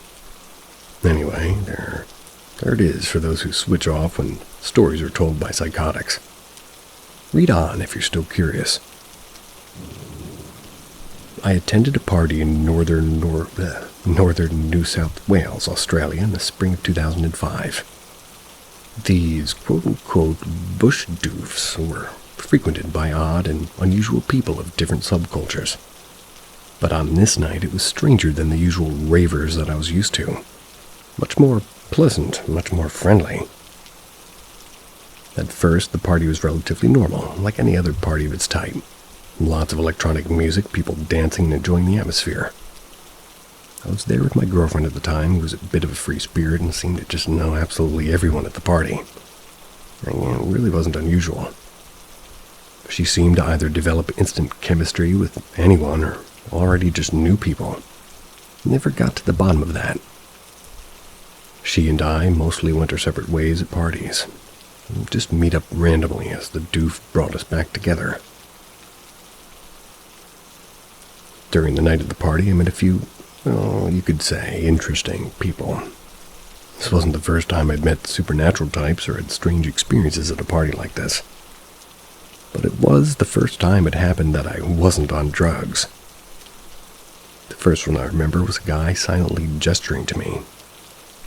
I sort of didn't realize he was gesturing to me, so I just stared blankly until another guy grabbed me and pointed to the ground where the dude was gesturing. As it turns out, the guy was trying to bring my attention to himself, seemingly manifesting a small energy orb the size of a marble at the tip of his fingertips. He was hovering at about a few centimeters above the ground. It was translucent, almost like a bubble. It was more dense and hovering perfectly still and seemingly manifested by this guy. Maybe he was just pointing at it. I reacted with awe, as you would, and both guys were happy with my reaction. They sort of celebrated with each other and with me, without really making sounds. I continued to party. Cool, fun, magic orb, let's go. The second one I met was when I was sitting by an open fire. She was sitting across from me. Pretty-looking white woman with short cropped brown haircut and a crochet beanie on her head. Relatively normal-looking type in northern New South Wales raver. We caught each other's eyes, and then suddenly I could hear a voice inside my head. Well, not at first. At first, we had a brief conversation telepathically without me realizing it was happening. I don't remember many of the talking points, but it was probably me thinking about how cute she was and her replying. When I first noticed it, she laughed because I instantly rejected what was occurring and physically jumped a little. She must have reassured me pretty quickly. I sat there discussing something for a long time, and again, the words were taken from me, so I can't remember much of the discussion. But what happened next was pretty intense. She told me that she could do pretty much anything, and that I could too while she was there. Wild, right? Well, she evidenced it by reaching into a fire and picking up a handful, not a coal, like a handful of embers, holding the fire in her hands. She did this with no pain, dropped it or dismissed it, and then showed me no injury and told me to try it. So I did, and it worked. She was like the previous dudes, completely thrilled, and her joy actually was so palpable it completely washed over me. It was an intensely euphoric feeling, paralyzingly so. Pure joy that overwhelmed every one of my senses. The next thing I know, I'm being stirred awake by a random raver-looking dude, and it's dawn. I'm snuggled into a sleeping bag and under a tree. Had the best night's sleep ever. He gives me a small, thimble full of hot brown liquid and gestures for me to drink it. Ooh. He seems super awesome, so I do. It tastes sort of like coffee, but a bit different. Very pleasant, warming, and soothing. I get up and I notice that the party looks different. There's no cars around, nobody drinking, nobody passed out on the ground, nobody looking like a post-doof regret partier. Just 20 or so very quiet, very peaceful people and the DJ. And then my girlfriend sitting with them on a rug as they cooked up a hot meal, some sort of stew or vegetable curry. So I walked over to her, but as I did, I noticed that more people were emerging seemingly from behind the trees in the forest that were surrounding the glade the party was in.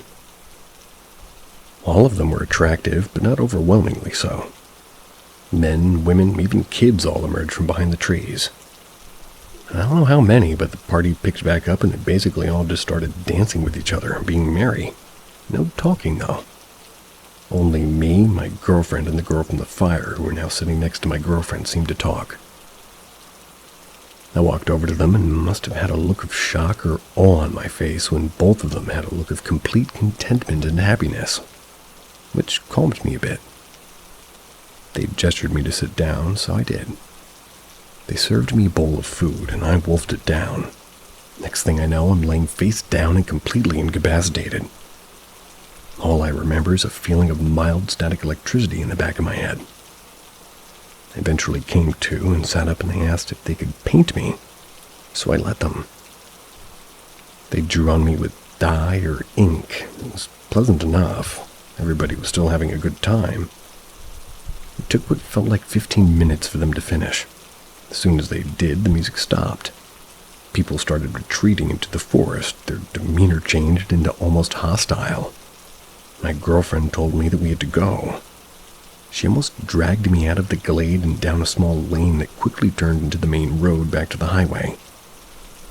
Suddenly, all the hungover people and the cars were all visible again. We walked about a kilometer back to the main road and attempted to hitchhike to the nearest town, which took ages. Eventually, we finally got collected and I was able to look in the mirror. They'd painted me in the most incredible clown makeup you've ever seen. It was really impressive. But I certainly felt like I'd been, mocked or even laughed at. My girlfriend and I drifted apart not long after that. And as I said, this was a small part of a larger series of events over a fairly long period. My memory of the time isn't amazing for the number of reasons, but this night stuck out for obvious reasons.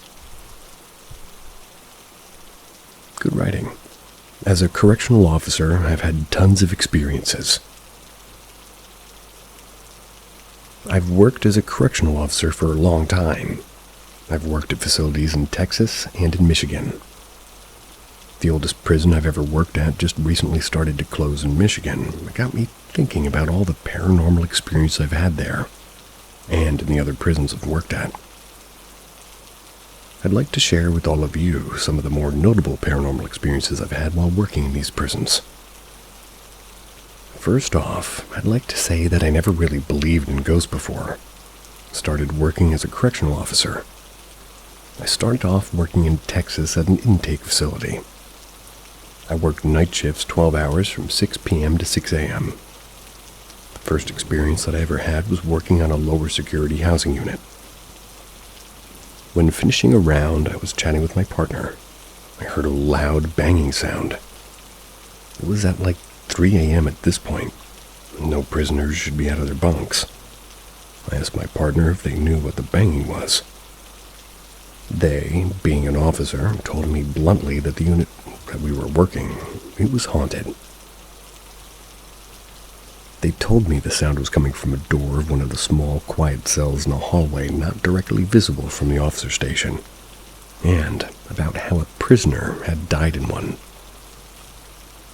The prisoner allegedly died because the officers working there at the time had given them a sack of food when it was lunchtime for prisoners, and the prisoner had choked on the food and died. I really didn't believe that. I didn't believe that the unit was haunted. I decided to go look at this door. The sound volume increased as I got closer to the door. The door itself was visible, and it was shaking as if someone was pounding on it. There was nothing that could have been causing the door to shake like it was. I was at a loss for words. Later that night, I checked the door again, and there was a steamed-up handprint visible on the glass of the door's window. Another experience I had was at the same facility, but it was at a different housing unit. It was around 1 or 2 a.m., and I was sitting inside the officer station watching the cameras and talking to my partner. I look at one of the cameras and clearly see a prisoner sitting at a table in the day room. I turn my head to look at the day room, and no one is sitting at the table. I just saw that on camera, too. I asked my partner to go check it out because no one's supposed to be out of bed yet. I rolled back the time on the camera to see if I could see where the prisoner might have gone. The prisoner on the camera literally slowly fades away and vanishes completely. My partner comes back into the officer station. We both watch this video over and over. Later on that same night, during one of my rounds, I notice a wet floor sign that got left out. I return it to the porter closet. I get back to the officer station and look back to where the porter closet is and see the same wet floor sign left out. I ask my partner if they're playing a joke on me or something because I just put the sign away. Partner denies doing anything with it, and I go back out and make sure I put the sign back in the closet and lock the door. I get back, wet floor sign right there in the open again. My partner and I are both watching this wet floor sign now. It starts to tip over on one end very slowly, 2 of its legs off the ground. The sign then slams itself to the ground and it proceeds to slide quickly up the hallway and back in front of the closet door before ceasing all movement. My partner and I refused to come out of the officer station for the rest of the night because we were scared shitless. One more notable one from Texas. I was working in an ADSEG unit, a really high security unit for prisons, or rather for prisoners that get in fights and cause a lot of problems repeatedly. We had a prisoner who was sitting in one of our close observation cells. These cells are usually used for people who threaten to harm themselves. In the summertime, prisoners will sometimes just say that they're suicidal to be put into one of these cells because they're a lot cooler and are near AC vents. The prisoner told me that this was what they were doing and that they didn't want to cause any problems. Later on that night, one of my partners and I are watching cameras. All of a sudden, we see shadows moving across the floor. Eventually, I come to the close observation cell and disappear into the door. This is where it gets a little bit crazy. I do a round and check on the closed observation cell. The prisoner is pacing in the cell, and I ask the prisoner if they're okay, and the prisoner tells me that something doesn't feel right, and that they're hearing voices that aren't there. I try to calm them down, and eventually they do. Lay in the bed. Later on, my partner calls for assistance because the prisoner I had bit in the skin of their own wrists, causing them to bleed, held them above their head, and allegedly was speaking in tongues. When I started working at prisons in Michigan, I worked at a prison that's now closing. It was built back in 1877. It was one of the oldest prisons still operating in all the United States. There were so many small experiences that I've had there. Doors would slam. You'd hear voices, cold chills. The first really notable experience I had was around Christmas time on 3rd shift. I was working the oldest unit in the facility. Usually, we don't have prisoners there, but we'd opened the unit to separate prisoners during the COVID pandemic. I didn't have a partner due to how short-staffed we were, so one of the other officers set up a TV for me to keep me entertained because he'd be really far away from all the other units and get bored with no one to talk to. I do rounds for most of the night watching TV in between them. I suddenly hear a banging noise from a door that leads to a hallway that kind of takes you all the way down to an even older unused condemned part of the prison. I open the door and I take a look down the hallway. A cold breeze hits me and suddenly, my arm hairs stand on end. I close the door, thoroughly creeped out, go and sit down, and I start watching TV again. The TV starts flipping through channels rapidly and stops on static. I have to get moved to a different unit because I'm scared shitless. One day on a third shift, my work friend and I were working positions that allowed us to have a lot of free time and no prisoners to watch. We decided to explore the prison. We explored the tunnels that went underneath the prison, the old barns, the old unstaffed gun towers. We eventually decided to go look at the old condemned part of the prison from my earlier experience. There was a big metal gate that was about halfway down the hallway that had a big opening by a big skeleton key. Rather, that had to be opened by a big skeleton key. We get back to the old condemned part, and my friend tells me about how this part was supposed to be an old segregation. We had to use flashlights to see because the section is so old it's not even powered. Energy back there I won't ever forget. Just being there filled me with the feeling of dread. I ask my friend to head back, and we start to head back down to where the hallway to the gate was. My friend's flashlight suddenly dies. We make it to the hallway, barely able to see anything in the almost pitch blackness. We hear something running after us. So we started running up the hallway too. My friend fumbles with the key as we hear it getting closer. We get the gate open and sprint out of there. Later on, I noticed that my friend had red claw marks all over his arms.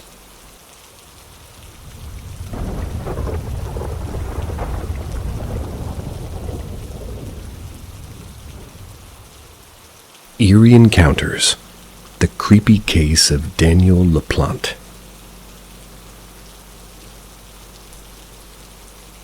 To communicate with their deceased mother, two sisters used a Ouija board. However, this Ouija board session would be the starting point for strange, terrifying events in their house. Were these events caused by the phantom of their mom, or a demon, or another human?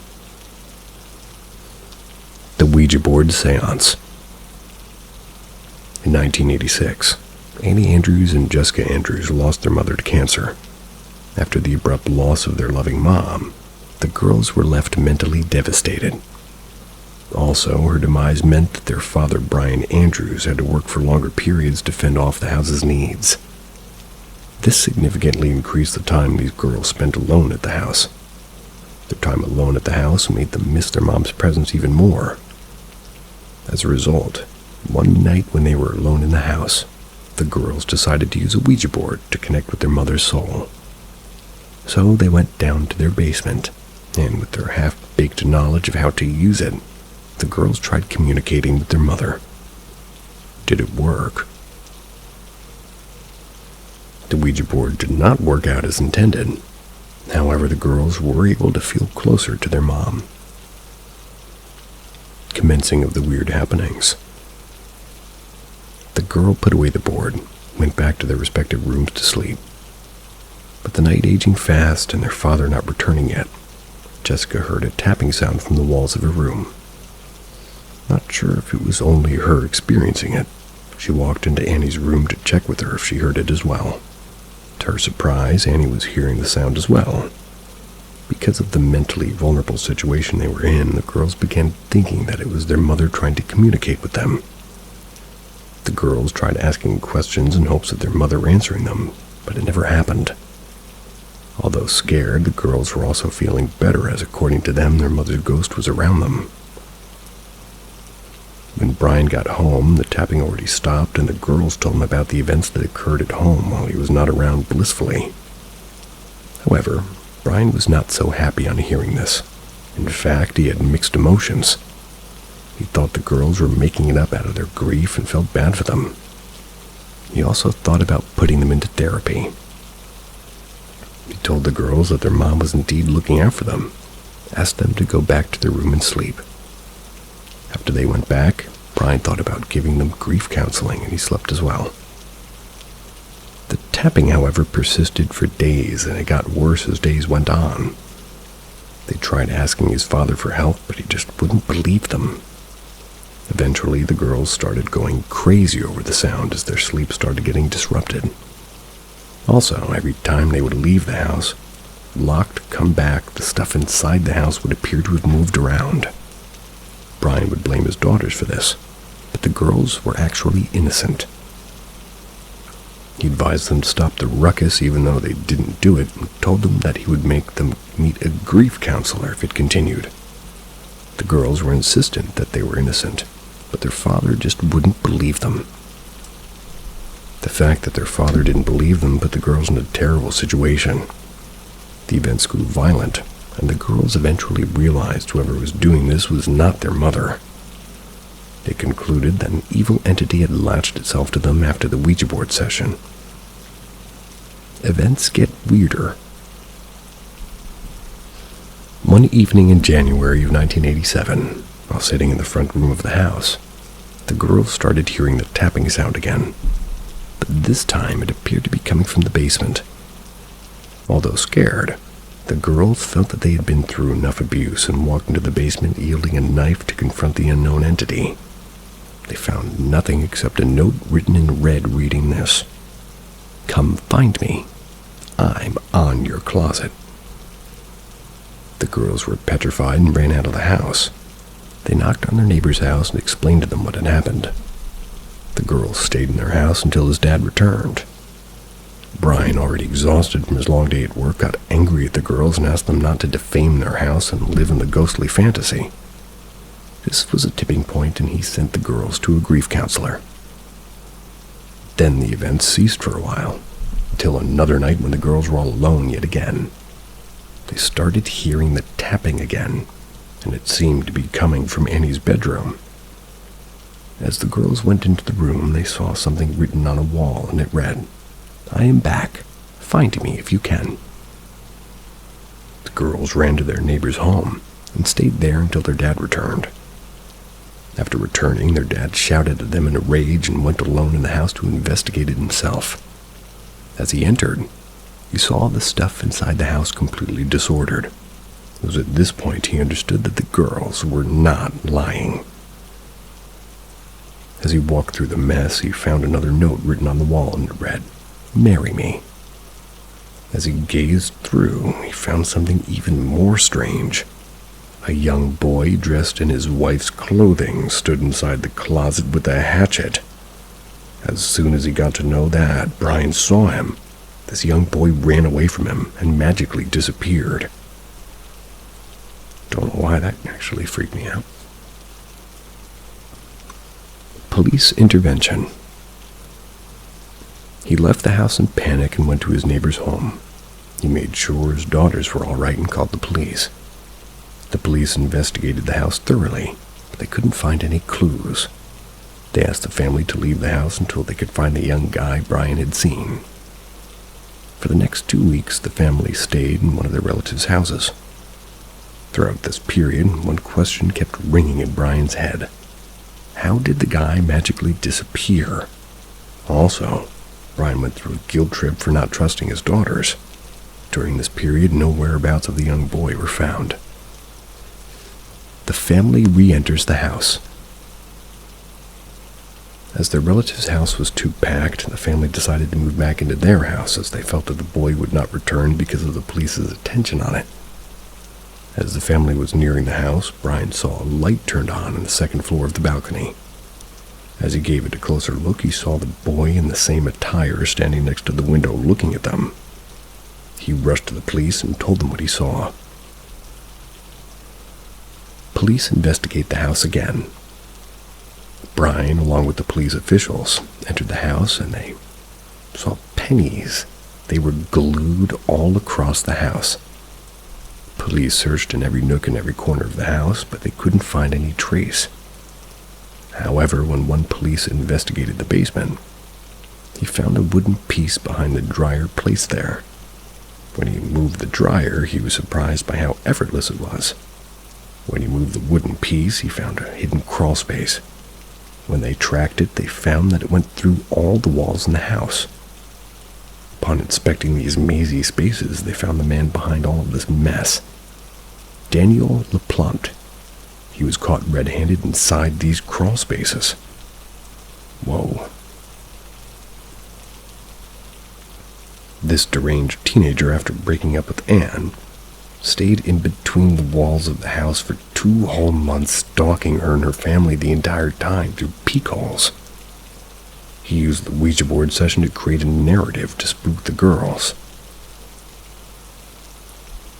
Sometimes it's not a ghost. Sometimes it's scarier. Damn.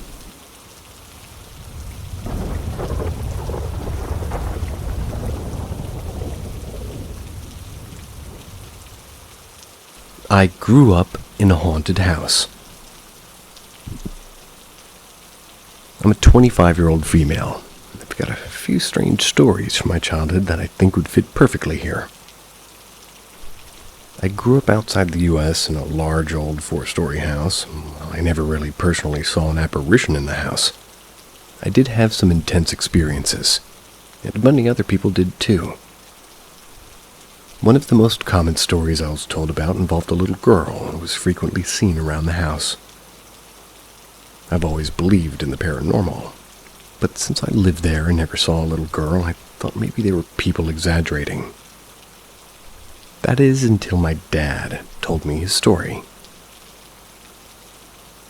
One night he woke up in the middle of the night. My mom had gotten up to use the bathroom, left the door slightly ajar, allowing a bit of light to spill into the room. As my dad turned over, something in the room caught his eye. Standing in the middle of the room was a little girl. She was dressed in a white nightgown, her face partially hidden by shadows. At first, he thought it was me. I was around 9 or 10 at that time. He remembered I wasn't even home that night. He said that a chill ran through him. Not knowing what else to do, he simply turned over and pretended to go back to sleep. When my mom came back to bed, she didn't see anything out of the ordinary. That wasn't the last time somebody mentioned seeing a little girl in the house. But it's one of the first moments that made me question if something or some things might be in the house. Out of curiosity, does anybody have any insight as to why so many people saw apparitions in my house? But neither my mom nor I ever did. For some context, here's the layout of my house. It was pretty big, about 4 stories tall. When you entered through the main entrance, you arrive in the 2nd floor. That's where one of the living rooms, the kitchen, the dining room were located. The 2 bottom floors had another living room, an office, and the lowest level a garden and pool. Top floor had the main bedrooms, guest room, my room, my parents' room. That was all just connected to this balcony. Once you reach the top of the stairs, there's a small living room. Directly across from the stairs was my parents' room, and in the corner was a glass door that led to the balcony. To the left of the living room, a small corridor led to my room and my guest room. One day, my parents were away. So, my aunt and grandma stayed over for some days to keep me company. One night, we decided to go see a movie. It didn't come back until midnight. We were walking up the stairs, turning on the lights as we went. My aunt in front, my grandma behind her, me at the back. Just as we reached the top, my aunt suddenly froze. She stared toward the balcony and whispered, "Something's outside." We all turned to look as the stairway lights illuminated the living room and balcony door. She said that she saw a figure standing on the balcony through the glass door, watched as it walked into my parents' bedroom. My grandma and I didn't see anything, but the fear in my aunt's voice was enough to scare us. We immediately called the neighborhood security guard to check the room. He went in and searched every corner of my parents' bedroom and balcony. But of course, no one was there. My aunt swears up and down that she saw a tall man obscured by the darkness, standing on that balcony. Then he walked through the sliding doors into my parents' room. At first, he thought it might have been an attempted robbery, but after the security guard searched everywhere and found nothing, we started to question it. One, our house was in a gated community with security and cameras, and they saw nothing. Two, the balcony was about 3 stories up from the ground, so there was no easy way to climb up there. 3, it would have been impossible for somebody to escape without being seen. No windows or doors were open, and we never left the upper floor after we got home. Whoever or whatever my aunt saw had simply vanished. I still don't know what she saw that night. Maybe it was just a trick of the light, or maybe it was something else. We all slept in the same bed that night. This is the 3rd story of my experience in my old house. I remember it a few nights ago after having a nightmare. I would say this was my first real encounter at that house. I still don't know what it was. I grew up as an only child. My parents often traveled out of town for work. I would stay with my nanny and usually invited my cousins over for sleepovers so I wouldn't get too lonely. At times, my parents would come back home late without telling me, assuming I'd be asleep. I always knew they were back because my mom would come into my room and check in on me. One night, my parents were away and my cousins were over. We started playing a game where one of us hid an object from the room. In this case, a piece of styrofoam behind the door. The other 2 had to find it. We found it pretty easily, since when we opened the door, the styrofoam squeaked. After some back and forth, we lost interest, chatted for a while, and eventually fell asleep, leaving the styrofoam behind the door. Later in the night, I woke up when my cousin needed to use the bathroom. I couldn't fall back asleep. Some moments later, I heard the styrofoam squeak as the door opened. I kept my eyes closed. After years of being caught playing my Nintendo DS late at night, I wasn't risking it, even when I wasn't doing anything wrong. The door opened slowly, but didn't swing all the way open. After a minute, it closed again. My cousin, also awake, peeked out and said it was my mom. Everything seemed normal. I eventually fell asleep. In the morning, I walked past my parents' room and I noticed that the door was open. The bed was made, which was unusual since I usually slept in. I searched the house, but they weren't there. Assuming that they had gone out, I called my mom. "Hi, where are you?" "I'm at the hotel. We're about to leave." My heart dropped to my stomach. "You didn't come back?" "No, we were too tired to drive back." "Why?" I could hear the concern in her voice as she noticed my voice trembling. I explained that somebody had opened the door during the night. At first, she thought it was the nanny. I told her my cousin had seen her, and she hesitated before saying, "Actually, I did go back. I forgot, but I went to get something and I came back." She was lying, but I didn't want to worry her, so I just left it at that. After the call, I went to ask my nanny if she had come back and check on us at any point. And of course, she said no. When my cousin woke up, I asked if she had really seen my mom open the door. She said yes, that the hallway light was on. She saw a part of her face as she closed the door and explained that my parents hadn't spent the night there. We all went silent for a moment. Something felt off about the house. We didn't talk much about it after that, just tried to forget it. After that night, my cousins never spent the night at my house again.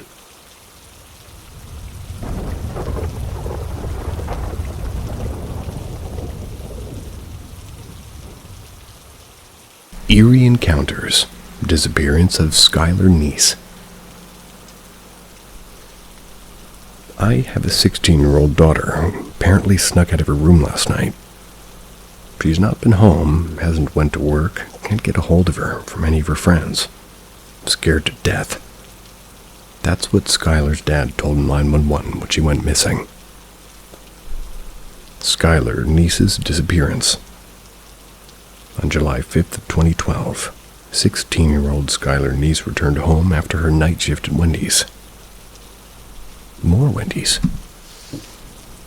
She walked in all exhausted into her family's apartment, told her parents she was extremely tired, hugged them, told them that she loved them. Then her parents literally saw her walk through the first floor hallway, enter her room, shut the doors always. The next day, her parents Mary and Dave woke up as early as they had to go to work, but Skyler seemed to still be sleeping and her door was still shut. Once their morning chores were done, they left for work without speaking or saying anything or even seeing Skyler. They didn't want to disturb their sleeping daughter. Later that noon, Dave returned early from work and found her daughter's room still closed. Guessing that she was still asleep, he knocked on her door trying to wake her up, but as there was no answer, he broke into the room. He stood staring at his daughter's cot as she was not there. Skyler was a girl who always told her parents about her plans for the day, so Dave initially thought if his daughter had informed her anything. He couldn't recollect anything. He just tried ringing her, but she wouldn't be reachable. So he called his wife Marie, who told him to check with one of her friends that she might be with them. Dave, in a panicky state, rang Sheila, who was one of Skyler's close friends. Sheila told him that Skyler was not with her and they spoke the previous night when everything seemed to be okay. Dave asked her to let him know if she'd get to know where the whereabouts of his daughter and hung up the call. Dave ventured into his daughter's room in search of clues, and something strange struck him. The mesh screen on the room's window was missing, and the window was not fully closed. Had a gap big enough to sneak a finger through it. He found the mesh screen in Skyler's closet. Also, he found a bench positioned perfectly under the window. Dave could arrive at a vague conclusion that his daughter had been sneaking out of the house. However, if Skyler had come back home after sneaking out, she would have placed the mesh back in place and moved the bench in order to avoid getting caught. This simple logic made Dave conclude that his daughter did not return home after sneaking out the previous night. With time, Mary arrived home.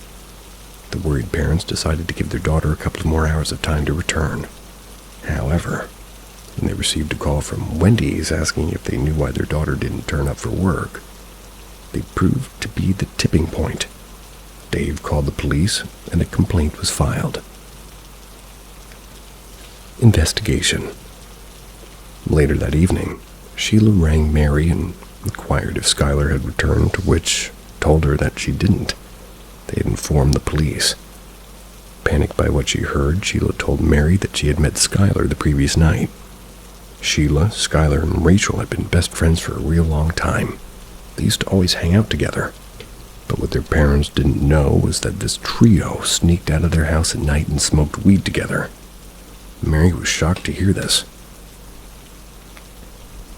Sheila also told that in order to not wake up their parents, both while picking up and dropping, they would park the car 2 blocks away from their houses. And like always, they dropped Skyler 2 blocks away from her house the previous night. This frightened Mary and Dave, making them think that their child was abducted. So, Skyler's parents met Sheila's parents and went about searching all around their apartment in hopes of finding their daughter. Despite wasting hours together and knocking on a multitude of doors, they found no clues of Skyler's whereabouts. It was then Mary remembered that their apartment building had a security camera facing the road. They rushed to their apartment and viewed the footage after explaining the situation to the security manager. Sheila said that she'd dropped off Skyler at 12 a.m., but the footage showed Skyler running toward a car at 12:30 a.m. and getting into its back seat herself. The car was so far away that its maker registration number was not visible. Seeing the footage relieved Dave and Mary of the fear of abduction, abduction, as she seemed to get into the car willingly. Police went through the footage and told the parents that Skyler had run away, and it was quite common in teens. They told them that she would probably return when she feels comfortable. Rachel's confession. Despite the police's best efforts and flyers put all over town, Skyler's whereabouts remained obscure for about 6 months. However, in the December of the same year, Rachel had an extreme mental breakdown. Went around breaking things and punching her family. Got so bad that her mom called the police and asked for assistance. The police went to her house and admitted her to a nearby psychiatric hospital, where she was treated for a few days. The moment she was discharged, right to the police station to make a blood-curdling confession. Back on the day when Skyler went missing, she came back from her night shift and went to her room to sleep. She was not feeling drowsy yet, and she was fidgeting with her phone and reading the messages that she had received. It was then she received messages from Rachel and Sheila, asking her if she could sneak out and join them to smoke weed with them that night. But Skyler outright rejected. Why did she reject? According to some of her friends, Sheila and Rachel were seemingly avoiding Skyler, and the trio was appearing to be turning into a duo of Sheila and Rachel. Seeing her best friends change hurt Skyler, and to show her resentment, she started to avoid them. However, she gave in to their persuasions, decided to hang out with them that night. Sheila came in her car, and they picked Skyler up right in front of her apartment building. Yes, the car that was seen in that footage was none other than Sheila's. The girls decided to go to an inhabited place that was around 45 minutes from the town to smoke weed. Uninhabited, maybe you mean. Since it was a place they had already been to, Skyler didn't think much about it. The girls got to that location, got out of the car, sat in such a way that Skyler was closest to the car, and started to roll the joint. When Sheila was about to light it, she figured out that she had left the lighter inside the car itself. She asked Skyler to get it from the car, to which he obliged. As Skyler was walking toward the car, she heard 2 friends shout, 1, 2, 3. And before she could react, she felt 2 knives getting plunged into her back. This is not ghosty. She tried running away from the attackers, but Sheila tackled her down, and with the help of Rachel, pinned her down. Girls started to stab Skyler in the chest and neck again, and I'll just stop here. What we learned was Wendy's is unlucky, and that's about it. This channel's not about murder. Sorry about that. Not my fault, actually. But trying to take responsibility. See ya.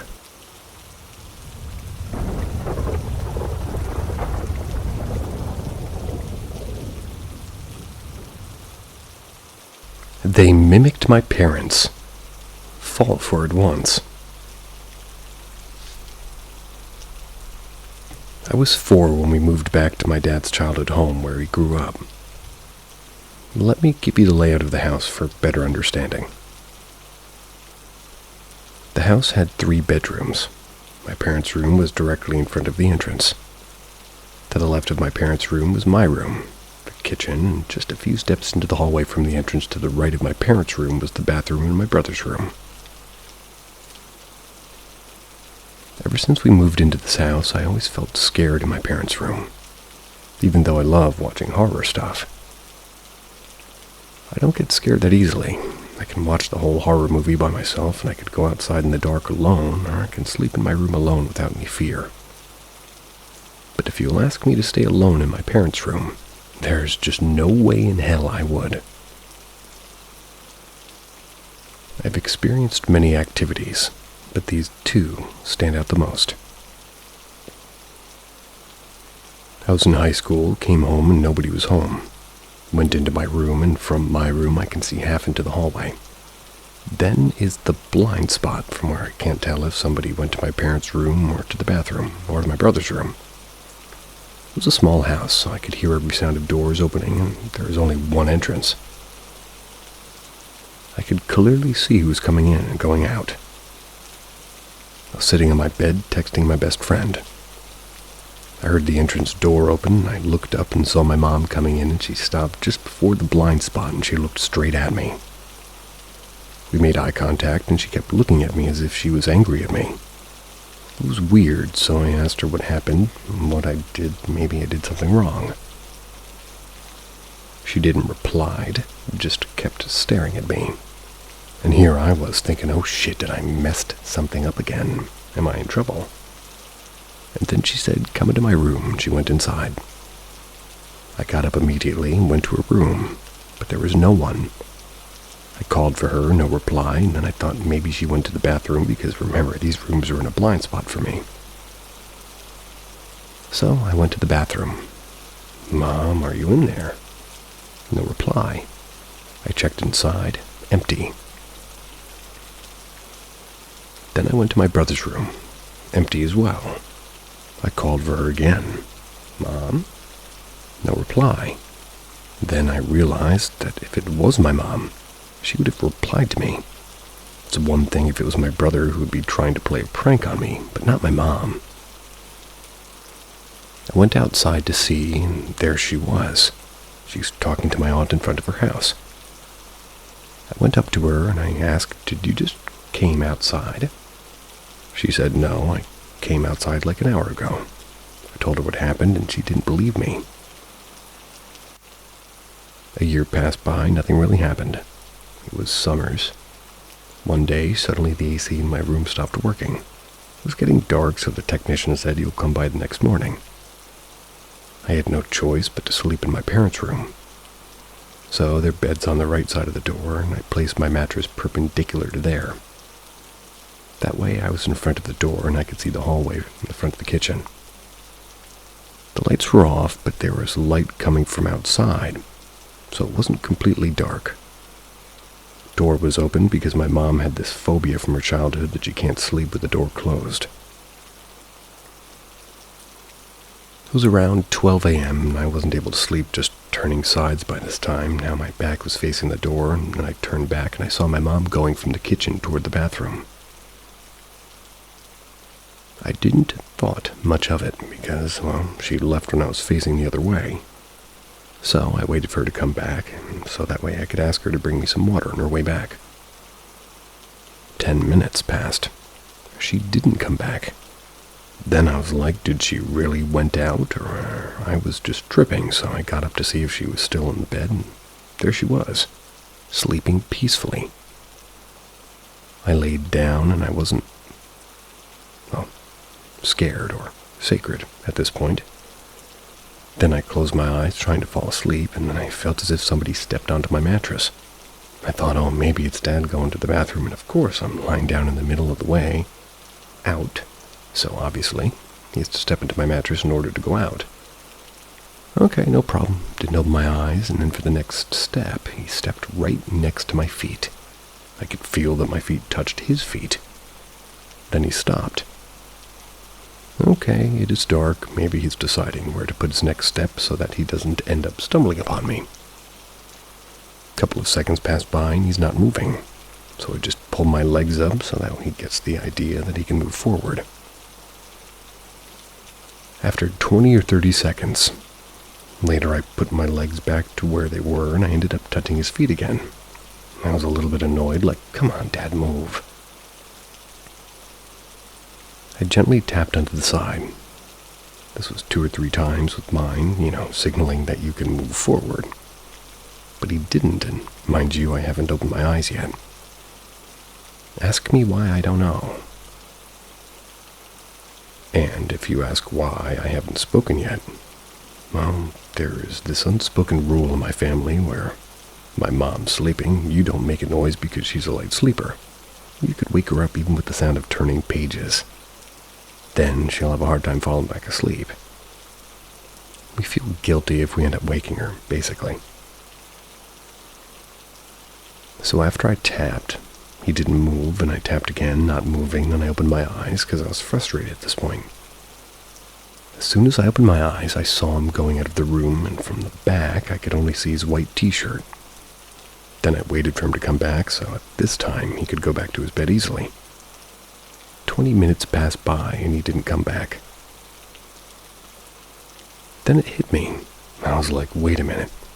I turned on my phone's flashlight to see if he was in the bed or not. And there he was, sleeping soundly. And then whatever I've experienced in this house came in front of my own eyes. I quietly laid back down, pulled my covers on, tried to calm myself down, collected my thoughts. It wasn't sleep paralysis because I was able to move my body. I had for sure felt those feet. And now to make sure I wasn't dreaming, I texted my best friend that I saw something. So just that when I wake up the next day, I could verify it. Then I prayed and went to sleep. The next morning, I was telling my mom what was happening, and I was only halfway through my dad, and he interrupted and said, "It was just a dream." And I remembered the text I sent last night, pulled out my phone, looked up the text, and it was there. I showed it to my mom, and it's 12:30 a.m. I wasn't dreaming. I was wide awake. After seeing the text, that's when my mom's face turned pale. I said to my dad that you yourself have experienced stuff like that. I expected at least you to believe me. Then my mom said, "Okay, tell me what happened next." I told her then I saw Dad going out, and she said, "Wait a minute. But he wasn't wearing white last night."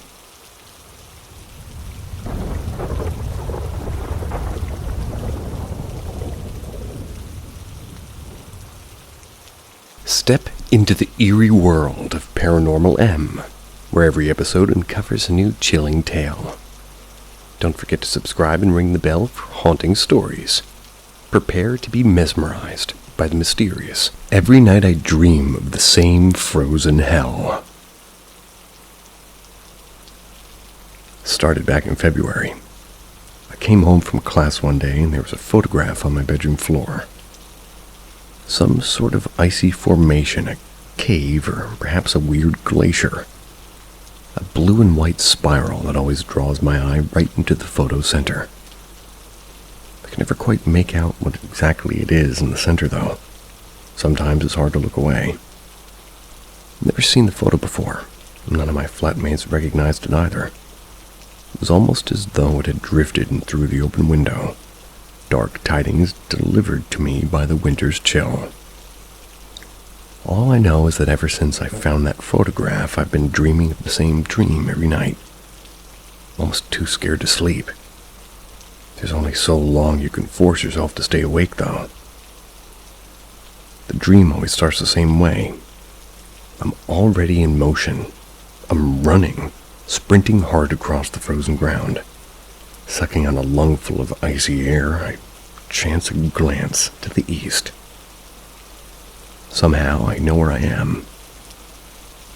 The Predicorian sun is just fast disappearing below the planet's jagged horizon. Somehow, I know I have to keep running. I see the cave, Henderson calls from behind me. We're nearly there.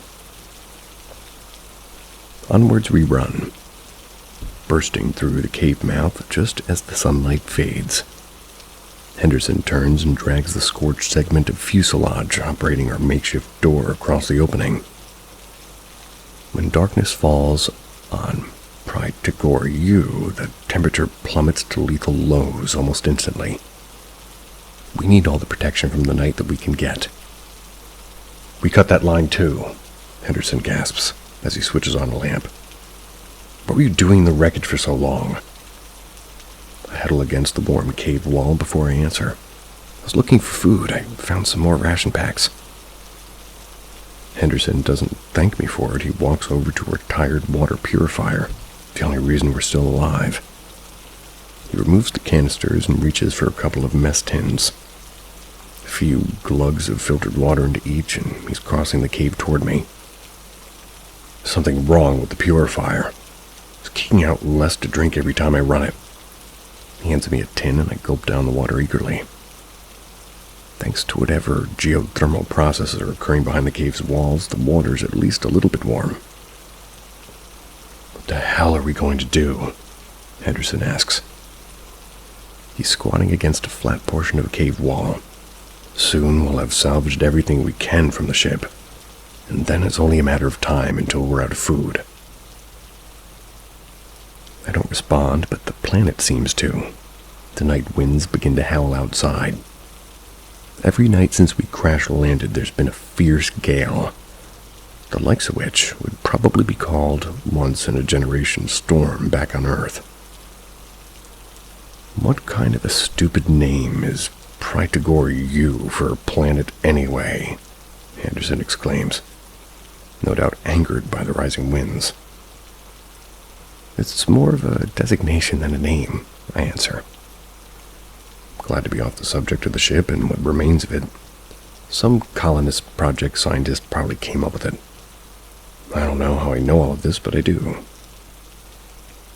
Well, I am a scientist, and I say that we should have landed in a different planet in the Praetorian system. Anything but this frozen hell. It's a long time before either of us say anything more, the hopelessness of our situation weighing heavy in the air. We need to talk about the crash, Henderson says, breaking the silence. I shake my head. There's nothing to talk about. Yes, Henderson says, there is. 35 people are dead, not to mention all the embryos we need to talk about. We need to eat, and we need to get some rest. What's the last thing you remember? What? What's the last thing you remember before the crash? I don't know. Being in orbit, landing preparation, my memory's fuzzy. Liar, Henderson growls. Outside, the winds surge, and her fuselage door starts to rattle against the cave mouth. The only reason you can't remember is because you refuse to let yourself. Hearing the truth aloud forces the memories to come rushing back. I remember sitting at the controls. I was unable to stop myself from speaking. I remember entering the planet's atmosphere, but the ice storm, the alarms, thruster 3 had failed, and I couldn't stabilize the ship. I realize Henderson is kneeling beside me now, holding my hand. Why couldn't you stabilize the ship? Don't make me say it. The wind outside screaming bloody murder. The fuselage door shakes violently, like something huge is hammering against it, desperately trying to force its way in. Henderson's voice cuts through the racket. Let it out. Despite my guilt, I do. When I come out of the cryo-sleep and we entered the Praetorian system, my cryo-sickness, it didn't go away like everyone else's. And who did you tell? No one. A tear was running down my face. Not even the captain, not even you. Why not? I'm the pilot, landing the ship. It was my one and only job. I didn't want to admit I was sick and let the crew down. I'm so sorry, Charlie. Suddenly, the wind outside dies. Where are we? Henderson asks, looking for the cave mouth and then back to me. I stare at him blankly. What? The crash killed everyone except for me and you. We can breathe this alien air without suits, and we don't have a scratch on us. It doesn't make any sense, so where are we? Praetor U, I answered. Don't hide behind anagrams. Where are we? Never been good at word games, but deep down I know the answer. Purgatory. The fuselage door falls and its cave mouth is open. But it's not an ice planet's hostile vista that greets me. It's a leaf green expanse bathed in golden sunlight. I see the tree swing I used to play on when I was a little girl. We all forgive you, Henderson says. Even without cryosickness, there's nothing any pilot could have done in that storm with the failed thruster. It's time to forgive yourself as well. Time to stop punishing yourself. Then Henderson looks me dead in the eye. What are you going to do? What are you going to do? That's when I wake up, frozen to the bone no matter how many blankets I took to bed. Those words ringing in my ears. What are you going to do? What am I going to do?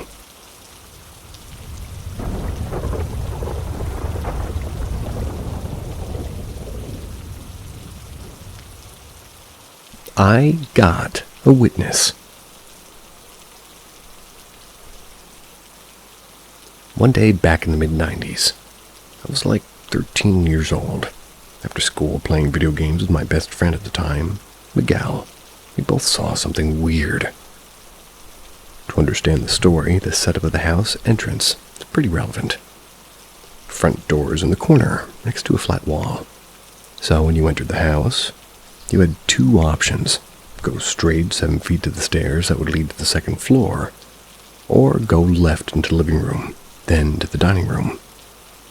So the wall was on the right side of the door, and it had a tall and thin mirror next to the door. But when the door was fully opened at a 90-degree angle, it would be parallel to the wall, leaving the mirror hidden, behind this door. So if you swung the door open hard enough, the doorknob would hit the wall, leaving a mark. I hope this description makes sense. On the left side of the door, there was a small one-seat couch. It was next to a little table with a landline phone and a phone book. Next to that was the main TV with the video game consoles, the original Nintendo, Super Nintendo, and Sega. I grew up Catholic. My friend Miguel was a Jehovah's Witness, but none of us were really that religious. We loved playing Mortal Kombat, reading X-Men comics, and listening to hard rock. Though I was more into 90s modern and he was sort of into 70s classic, our backgrounds were still somewhat different. Miguel and I were sitting on the carpeted floor in front of the TV playing video games. Then all of a sudden, my older brother, let's call him Dan, who's like 15, opened the door aggressively, slamming the wall next to it. He ran up the stairs, yelling something unintelligible. He left the door open, and I paused the game and asked my friend, "What did my brother say?" Miguel replied, "I don't know, I couldn't understand him." So I stood up and walked to the front, opened the door, and looked toward the stairs and yelled at my brother, "What?" No response. What'd you say? No response again. Dan? No response. I looked at my friend and I asked, "Did he talk to me when he came in?" Miguel answers, "I don't know, I couldn't understand what he said." So I continued my last attempt. At this point, I probably should have gone up the stairs to see, but I was a dumb teen, a bit lazy. I had a guest and a game on pause. So I just yelled louder, "Dan, what'd you say? Did you want something?" No response. Then all of a sudden the front door swung open, hitting me hard in the back without the doorknob. It hurt. It was my brother dashing in, shoved me out of the way without skipping a beat, yelling, "Move it, wuss!" Ran up the stairs loudly, slammed his bedroom door. I staggered a bit from the pain, and I looked at my friend embarrassed for just being big brother bullied in front of him. He was staring back at me wide-eyed with his mouth slightly ajar. I asked, "What?" This is Miguel speaking now. "Your brother was already upstairs." Then the occurrence of everything hit me, and I closed the door slowly, and I said, "And the door was already open, right? He left the door open the first time." Miguel: "But if he left it open, and it was open, how did he open it again and hit you in the back?" I touched my back where the door hit me near the kidney. That's when he said that. "Is he upstairs now?" I asked. I took a step or two near the stairs and yelled, "Dan!" We hear my brother's door open, and he runs back down a bit slower this time, wearing shorts and sneakers and holding a baseball in his hand. "What do you want, wuss?" he said. "Did you just come in hitting me with the door and pushing me to the side, or did you just run up the stairs when you came in?" He answered, "You can't stand in front of the door with your back to it like that because you're going to get hit when someone opens the door. It's your fault. Tell Mom I want to go play baseball back at the school." And then he left. Stereotypical big brother interaction, I know. Miguel and I were left confused. We looked at each other, eyebrows raised, and he did come in first, right? I asked this doubtingly. Miguel said, "Fuck, that was hardcore scary. Are there ghosts in your house?" he asked. I knew there was paranormal activity in my house, but I'd never had an experience like that. Normally just a shadow here, shadow there. Appliances maybe turning on, finding things out of place, and I said, "Yes, but it's different." I opened the door against the wall, and we recounted what happened. The door was open like this, and I was standing here in front of it. I didn't close it, did I? I asked Miguel, and Miguel said, "No, because sunlight was coming in." I continued. I turned around and was yelling, and then we didn't see it close, but my brother opened it. Like it just appeared closed and he came in. Miguel: "That's impossible. It's like reality changed," he exclaimed. Back then, we didn't have the expression glitch in the matrix, nor terms like time skip. I might have used those terms then had I known them. I continued. He went upstairs yelling something, then he came in again and hit me and pushed me aside. Miguel: "Yeah, he came in the house and then came in again. Doesn't make sense." Then I asked, "Did you see the sunlight coming through the door fade away or something?" "I don't think so. I don't remember exactly. Like, it happened very fast, like in a second. Things were different, but never stopped continuing." After a bit more mulling over, we sat down and continued playing. We kept exclaiming stuff like, "That was weird." But at one point, Miguel said, "Dude, I'm scared. I don't want to be here. Let's go to my house." So we left. Next couple of days, we just recounted our story at school and became our go-to story whenever quote-unquote spooky stories were shared. Never got the same cool reactions as the other more colorful stories people told featuring scary voices and Ouija boards and the ever-so-common "my grandpa saw blank blank in the wilderness." But we had what others didn't: a witness. We would look for each other for validation. It really did happen. You can ask Miguel. To this day, we're in our 40s and we've grown somewhat apart, but when I tell that story locally, I can still refer to him and say, "You can ask Miguel, he was there. It really did happen."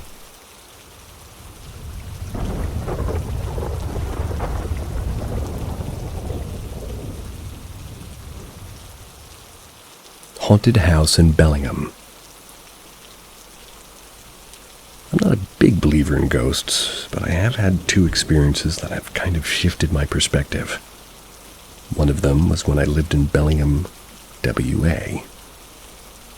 My wife and I moved into the house at the end of Virginia Street back in 2016.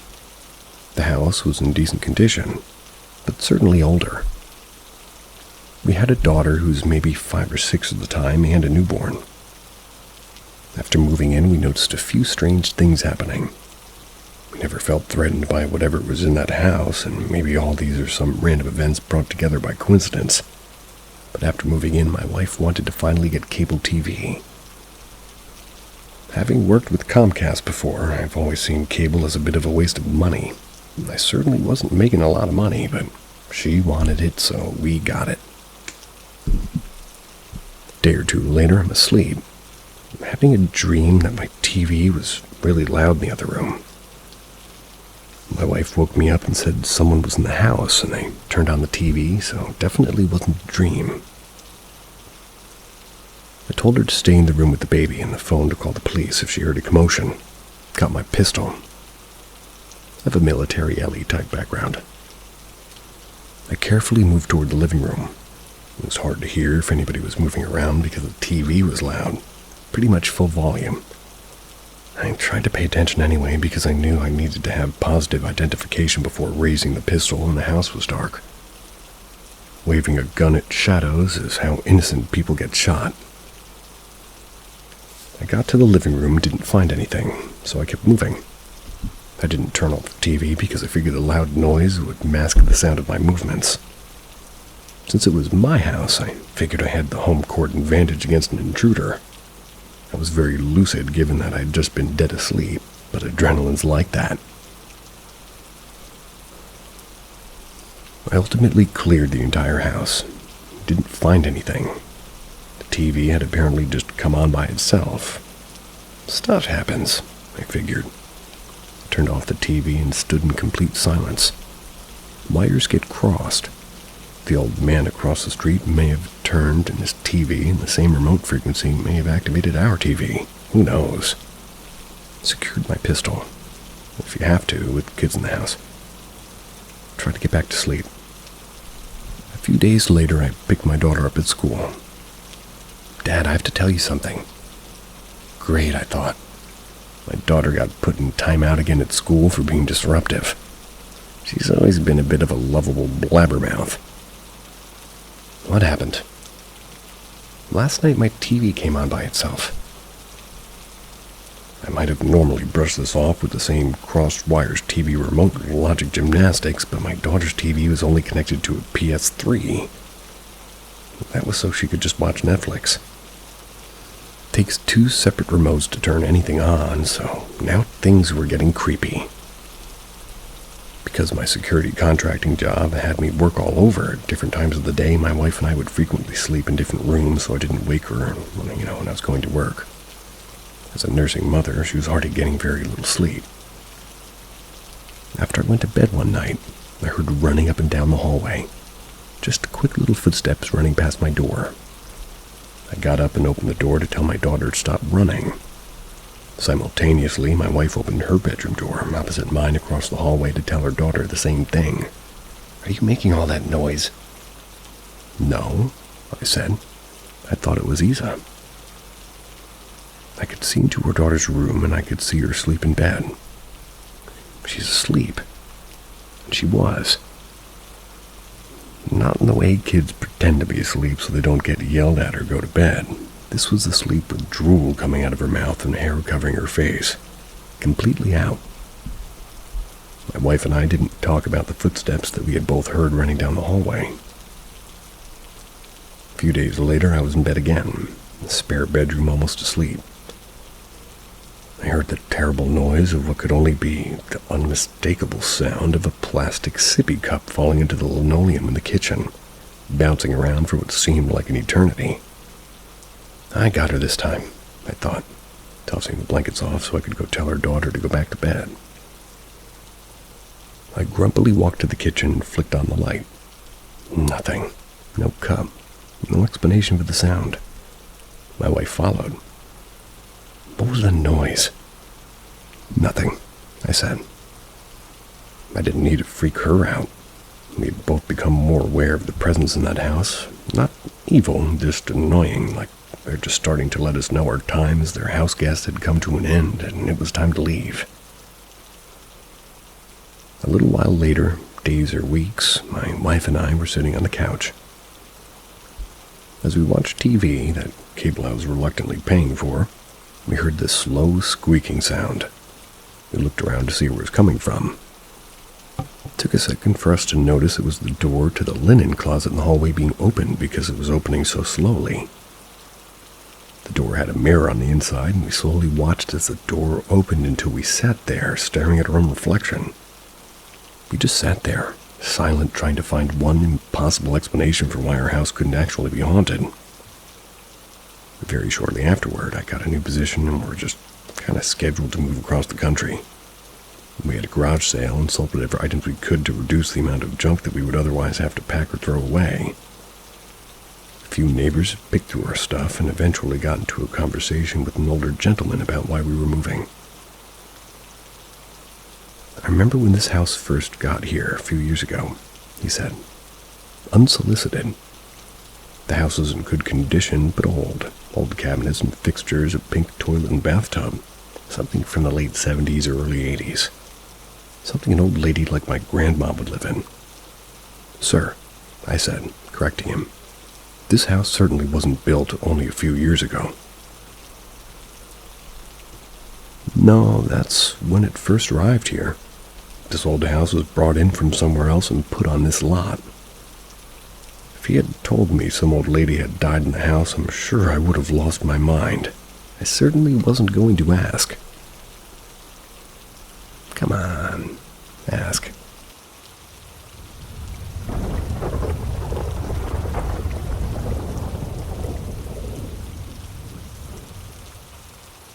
My first time meeting the moving shadows.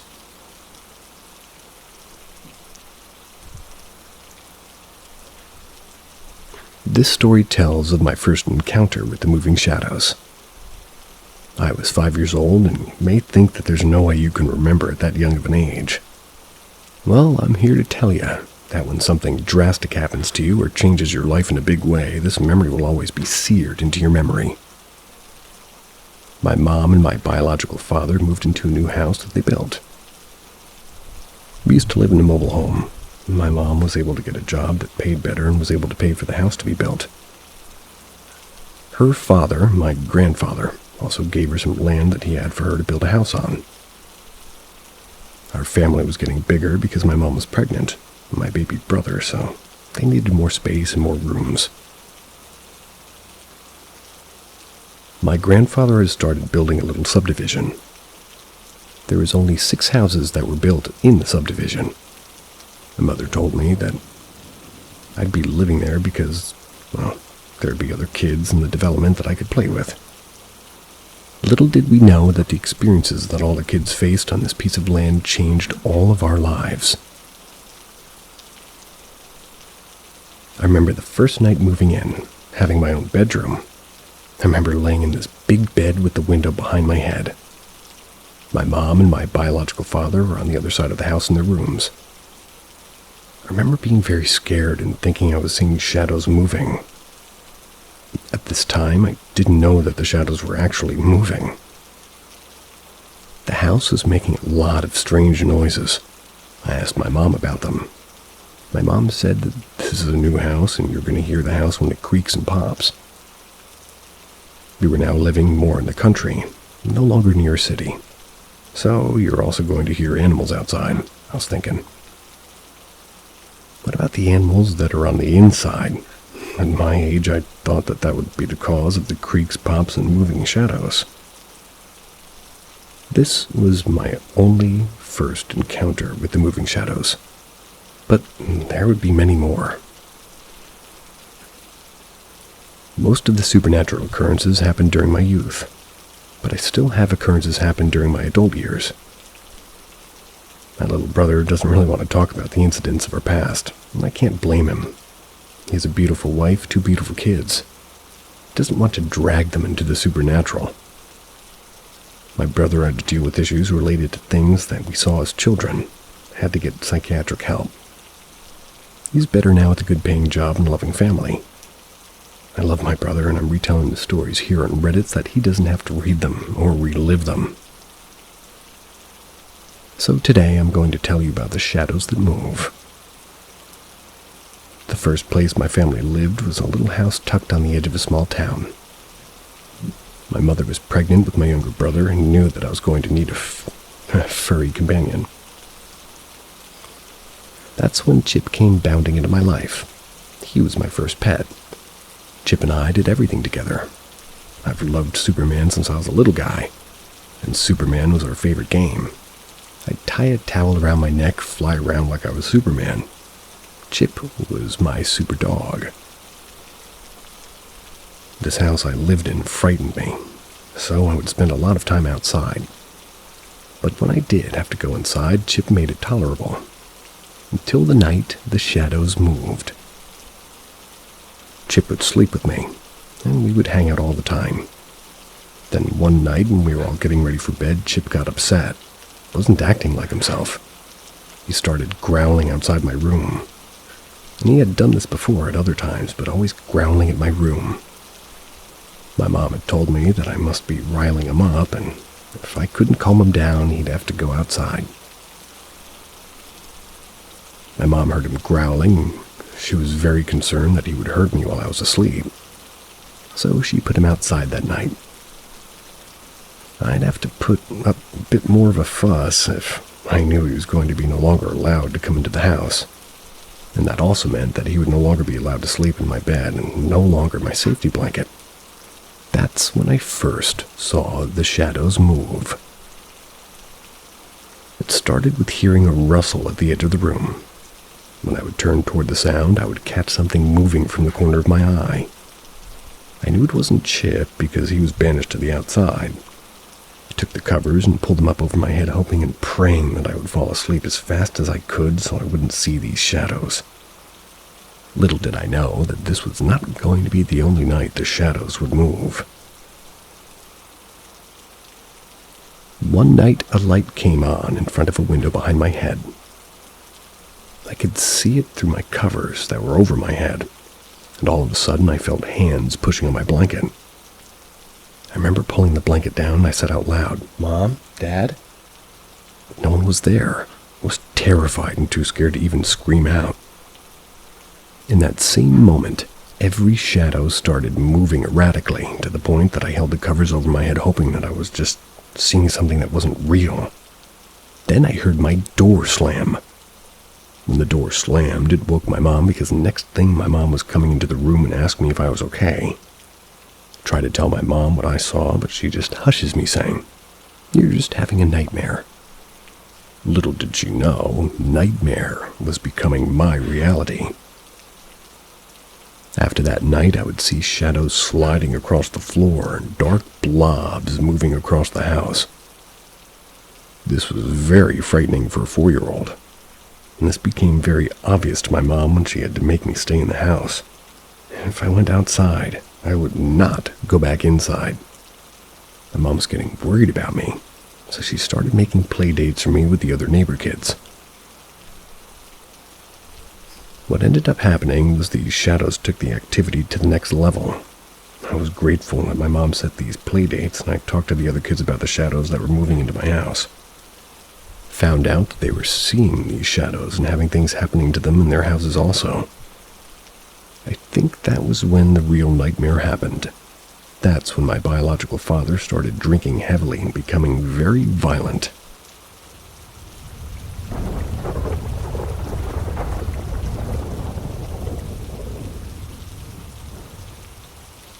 Camp Turk, upstate New York. To preface all of this, I was a counselor at this camp for 3 consecutive summers. And prior to this, I can only recall one previous paranormal experience back at a boarding school in the UK before working here. I won't regurgitate the history of this camp, but check out the post about Camp Turk on the sub. I too had my doubts about working at this particular camp when I was initially hired. I couldn't find much information about it online apart from it being owned by the Masonic Temple and looking somewhat dated. My first paranormal experience happened on my very first night. I was in the topping cabin and remember drifting in and out of sleep as it was hard to get comfortable being in a new bed and new environment. Around 2 a.m. I remember hearing footsteps walking down the hallway and stopping every couple of meters.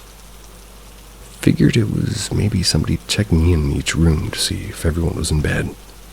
And those of you who know topping know that the bedrooms don't have doors. So I sat up in bed waiting for my turn to see who would stop by my room. Never saw anyone. Footsteps continued for a minute or so, and although it freaked me out a little, I just chalked it off as not being a big deal and eventually fell asleep. The next morning, I asked around the cabin to try and find out who or why someone was up that late walking around, and that's when someone who had attended the camp for around 8 years as both a camper and counselor joked and said, "Sounds like you heard Rudy," which is the person said to haunt that cabin. And eerily, one of the other Redditors' posts sounds very similar to mine. I think I remember that one.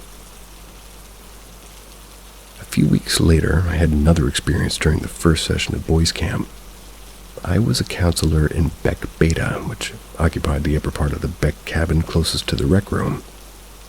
Came back from my night off and sat on my bed in the counselor's bedroom for a little while, continuing some work on my laptop. 30 minutes of silence passes, and that's when all of a sudden I hear someone running down the hallway. And as I got into the bedroom door, it flung open. Then running immediately stopped, and I jumped off my bed thinking it was one of the kids. I had to find out no one was there. This woke my other 2 counselors up, and I explained that I just saw them, so we proceeded to look around the cabin. Came quickly, like apparent that nobody could have done this, and then evaded us. One thing I also remember about this is that you just can't simply push the bedroom door open. But if you have to physically rotate the door handle like 180 degrees, so for this to happen that quickly mid-sprint would have been crazy. By this point, I'm starting to hear about other people's experiences around the camp. That's from years gone by. And although some of them are far-fetched, I started to believe them. I had heard similar stories about running footsteps being heard in that cabin. As the weeks go by and as I share these stories with people, I then get told that there's an actual graveyard at the camp. From what I remember, it's called the Delarmy family that used to occupy the main house in the land way back when. Wonder why that's not in the brochure. If I recall correctly, there's a grave for a very young kid in there also. But although it's not necessarily relevant to any of the experiences, I did find them creepy, and it did become a stop on a ghost walk that we organized later in the summer for the staff. In my second year there, a group of us would regularly go in search of these spirits on our nights off, frequently going into creepiest of places like the chapel and attempting to talk to these spirits while sitting in total darkness, hoping to get something to move or communicate back to us in some form, and also sitting in silence for a while to hear any activity. Now, this particular story gives me the most chills for a few reasons. I'd guess at saying there were 6 or 7 of us sitting in the theater one night doing our best effort to talk to spirits, like you see in the paranormal TV shows. We were spread out around the room and just talking in turns to ask questions to provoke something as we normally did. I was sitting on the end of the left aisle around 6 rows from the stage, again in total darkness. I asked aloud if there were any spirits in this room with us. "Do you want us to leave you alone?" A second later I hear "yes" in a whispery tone. It's from a voice right next to me in the aisle where I froze. Everyone seemed to gasp, and my friend said, "What the fuck, did you hear that?" We all fumbled around to exit through the side door in a panic. This might sound insane to some of you, but the part I left out is that I have a voice recording of all of this. When I go back home to the UK one day, I'll dig out the hard drives and can hopefully share it on here. Goosebumps. The only experience I had in my 3rd and final year working there happened in the Allen Cabins, which was an old infirmary at this camp many years ago. And in another user's post, they talk about the ghost of a nurse that would tend to the kids and touch their foreheads. Although I didn't experience that, I can also confirm that it is one of the many stories thrown around the camp by the kids and the staff of all ages. My experience was that one night I noticed that the light in the rec rooms left on seemed to be keeping me awake, so I head out there to turn it off and return to bed. 2 minutes later it flicked on again. No worries, I thought. Someone must need it on. Perhaps as some kind of nightlight. Now I'm struggling to sleep because of this light, and I hear no movement after 15 minutes, so I get back up and turn it off. Head back to bed. Seconds later, it flicks back on again. I go back knowing there's only one switch on each side of the rec room, and I flick it back on to see who I'm battling with. Nothing happens for a few seconds, then the switch by my hand starts to flick up and down around 10 times, leaving it in the on position. I hurried back to bed in disbelief of what had happened, so I put my earphones in. Now, it's been a few years, but I hope someone, at least past or present at this camp, finds this interesting and will hopefully add some more experiences for us to read. Sorry guys, I'm extra tired and kinda sick today. But nonetheless, sweet dreams. And if you're not going to sleep, good morning, good evening, and good night.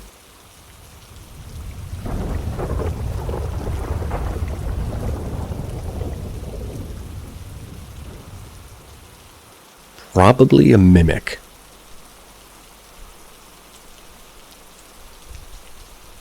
Back in the mid-90s, I was 14. I lived with my parents and 2 older brothers.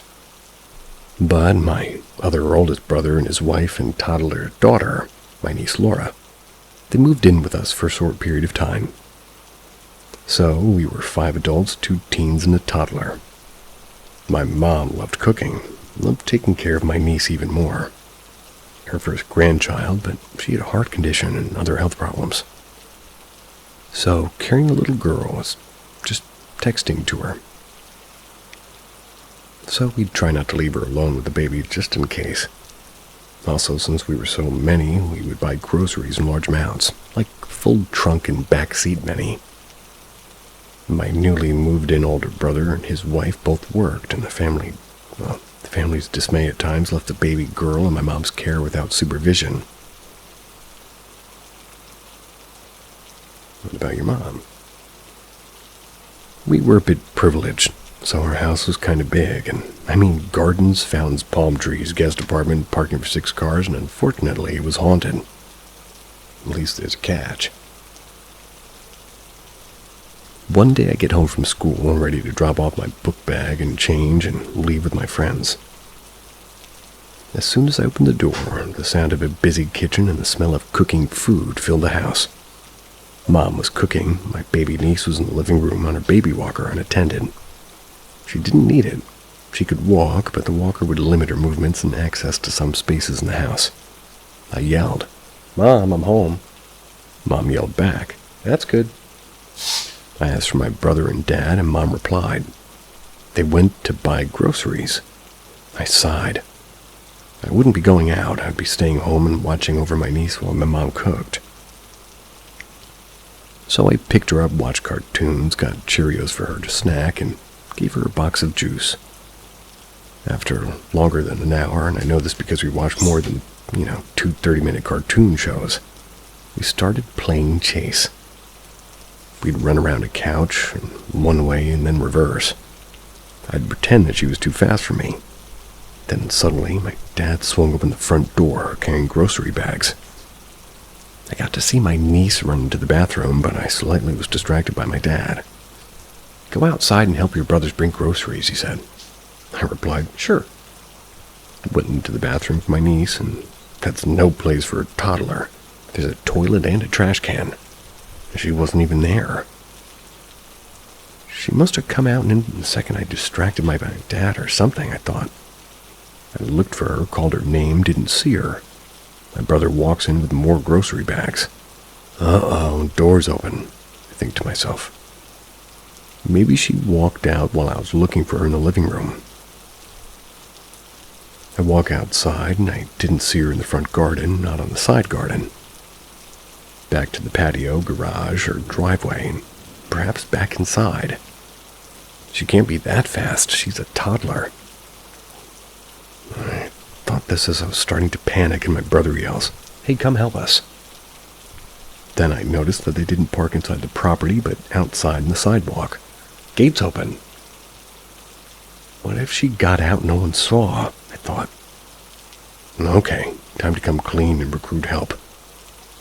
I run outside and, "Hey, have you seen little Laura?" My brother, "Yeah, she's in the car." I see her sitting in her car seat. They must have seen her walk out, put her in the seat to stay there while they bring groceries, I deduced. I gotta come clean that it was I that was supposed to watch after her, and I didn't want them to blame Mom. But I helped them with the groceries first. A bit later, it was lunchtime. We all sat at our dining room table, babies in a high chair. I addressed the elephant in the room. "Hey, I just wanted to say I'm sorry for letting the baby out. I was looking after her, but in a micro distraction, she went outside." "When was this?" asked my sister-in-law. "Today." "Today? At what time?" "When you arrived from the market with groceries." She walked outside and just sat her in the car seat. She went outside by herself? Like to the sidewalk? Everybody starts freaking out. That's kind of understandable, to be honest. I said, "Yeah, luckily you were outside to catch her and sit her in your car seat." Sister-in-law, "Wait, today, before we left to go to the market?" "No, today when you got back from the market, because that's when I was watching her."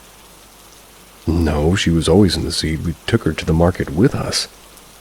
We agreed that we would never leave her alone with your mom, so we didn't." The conversation continued to basically establish a timeline, and they all went to the market and took my little niece with them.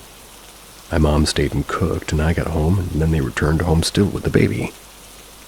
I felt relieved I wouldn't have to confess to losing my niece, but was equally confused. Everyone supported my sister-in-law's story, and it was not a prank. Even my mom said that she was in the kitchen and was not with the baby at all. If it's true that my niece was not home at all at that time, then who was I even babysitting? Who drank the juice and ate the cereal? Who was the baby I was with? Perhaps it was my imagination, or maybe a weird mental episode due to whatever, but I'm 42 now, and if it was in my head, well, I've never had an episode with visions like that ever, neither before or even after that time. To this day, I still get a bit of the heebie-jeebies when I think of this. Through years, my brother had claimed ghost activity in that house. From poltergeist to shadows, whispers and noises, and strangers in the house. If you'd like, I can share more stories. None of us live there anymore, but the spooky memories remain.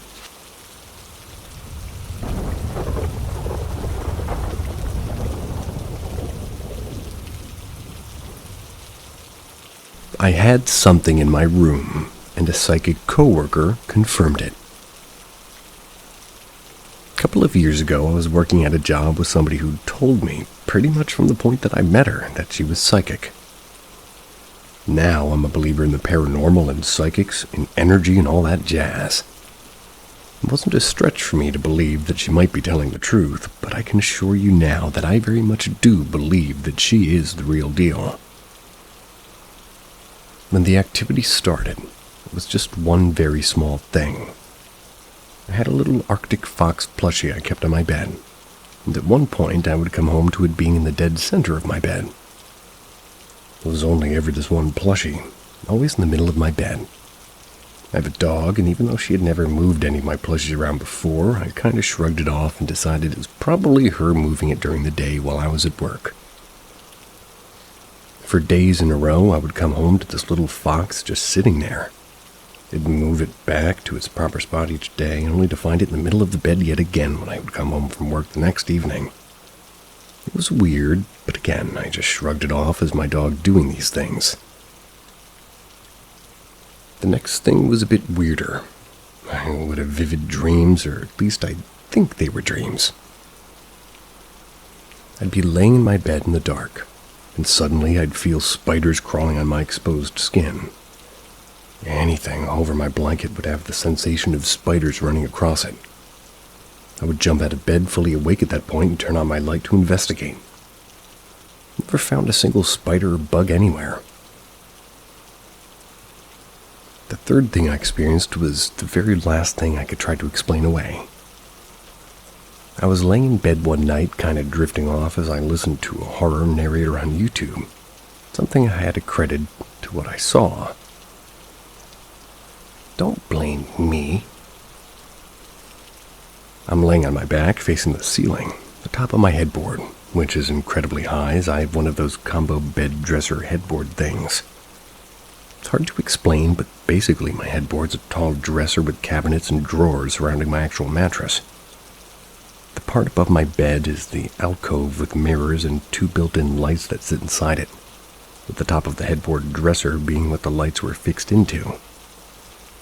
Anyway, I had a light on the headboard turned on, so as I was blinking in and out of sleep while listening to these stories, I opened my eyes only to see a small black shadow quickly duck behind the ridge at the top of my headboard.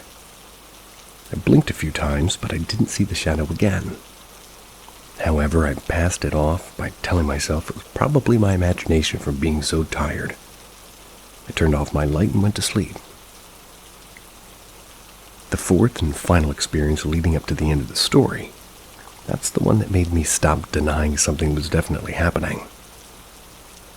One night, I'm doing my routine of listening to scary stories and relaxing in bed. I went to plug in my cell phone.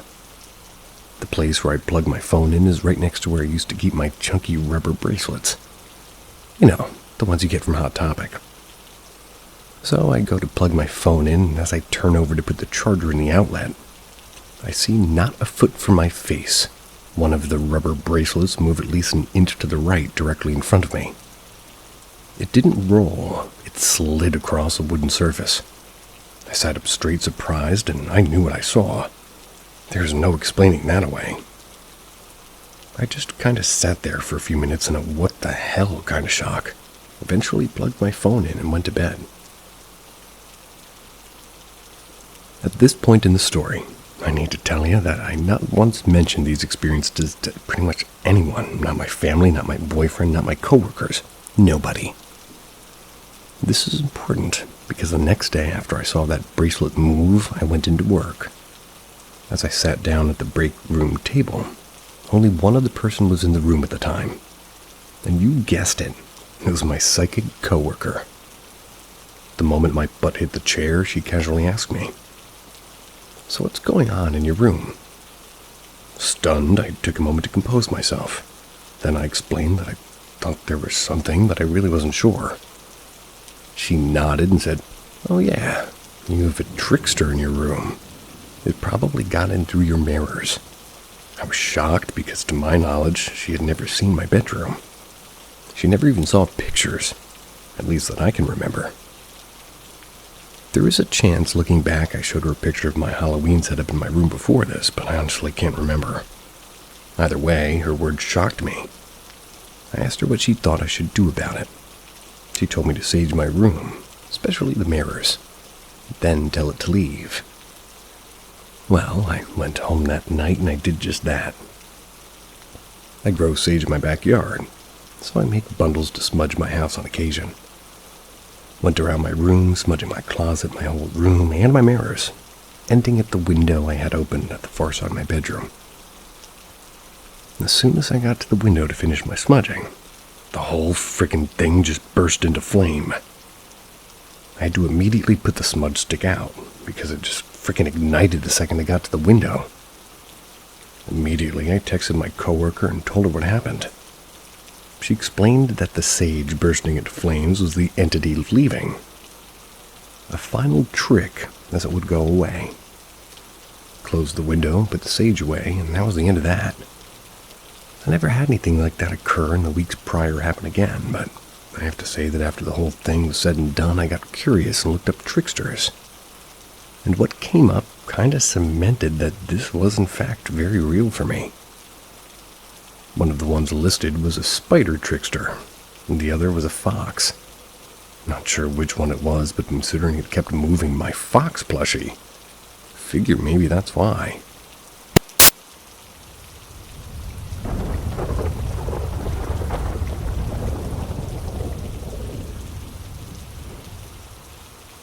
Creepiest night of my life. I'm a female living in Arizona, a place known for paranormal encounters, extraterrestrial experiences, and all manner of weird hoodoo shit. Now, admittedly, I love the paranormal. I've had a few minor experiences up to this point in my life, but what I experienced just an hour ago takes the cake. If you've ever been to the Southwest, you know one thing about the nights. They're dark, pitch black. Anyway, it's about 11:30 at night, and I've dropped off my friend at his house that's in the middle of nowhere after a day of hanging out, playing games, watching one of my favorite horror flicks. I guess I was a touch on edge, and the fact that it had rained all day and the sky was still shrouded by dark clouds that were blocking any and all natural moonlight from helping me see may not have made it any better. The lights on my truck are admittedly not the strongest, and with so little light and a slippery road, you've got to be aware of everything to be safe. So I'm driving down a fairly well-lit but deserted stretch of road a few miles long to start heading back to civilization. All of a sudden, this chill, not really a chill, but a sensation of nope just licks at the back of my neck. I'm coming up on this odd blue light that's hitting the street in front of me, which is already slightly jarring. It's giving the sickly yellow color of the streetlights around it. The second I pass under the blue light, it goes out. I see a huge shadow pass over the road silently in front of me. At this point, I'm getting nervous because this is a bit too much for my already freaked out self. Doesn't get better from there, either. I finally reach the highway, and I have the option to turn onto a back road that's under a ton of construction, or go down to the highway and get home from there. Naturally, abandoned back road with heavy construction loses. Turn onto the highway. About this time, a smaller truck starts really flooring it, like climbing up my bumper as I'm headed toward home. People drive like this in Arizona. constantly want to go 30 above the speed limit. And if not that, then getting so far up your ass you'd think that you were a thong. So it wasn't particularly abnormal at first. Basically, I'm driving down the highway and see my turnoff coming up. So I signal, and the second I do, so does this dude behind me in the truck. No big deal, next turnoff comes up. This one's a left, and you wouldn't believe it, this truck guy does the same a second or two after I signal. Again, not too freaky, making it almost believable. But then, I merge into the far right lane once I make that turn, and so does truck guy. At this point it's getting weird, but I haven't given up hope yet. So I continue past the main entrance of the strip mall that's near my house, and the second I signal to turn again, then merge into the far right lane once more, truck guy does the same, staying very close on my tail and always signaling just a moment after me.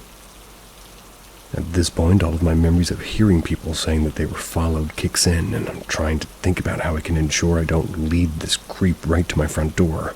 So it hits me.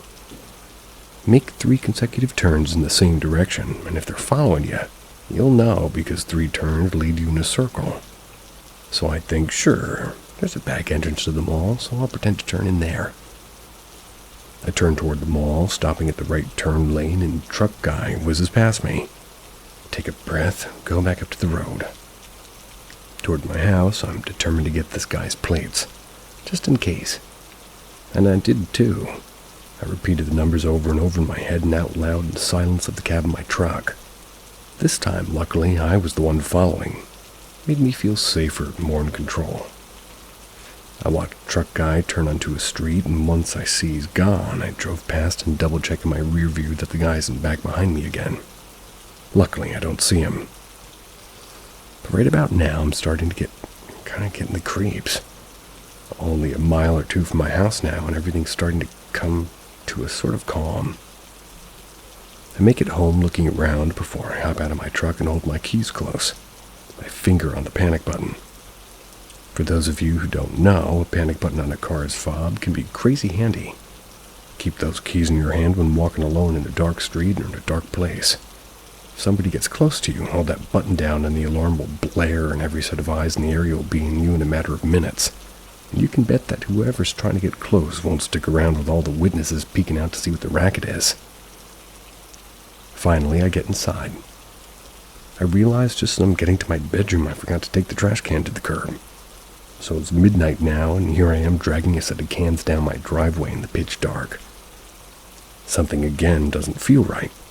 It's so quiet, no crickets, no birds, not even bats are flying around. Then as I'm glancing around suspiciously, trying to see anything in the darkness, I spot it. Near the open desert at the end of my street, a tall, pale man is standing just outside the glow of a neighbor's garage lights. Just standing there staring. No discernible facial features, just an extremely tall, pale, and lanky form. At this point, I've seen enough, and I sprint back into the house as my dog starts barking like crazy. I watched the garage door close, then ran right to my room. Been hearing scratches on my bedroom window, and I'm too scared to open the blinds and peek out. What if whatever is scratching started doing what I was doing? Got a blade right next to my bed. Not taking chances. Gotta say, you come across a little bit...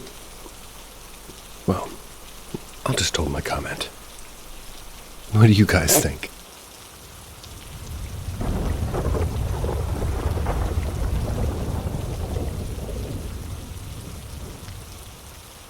The little boy in my sister's house.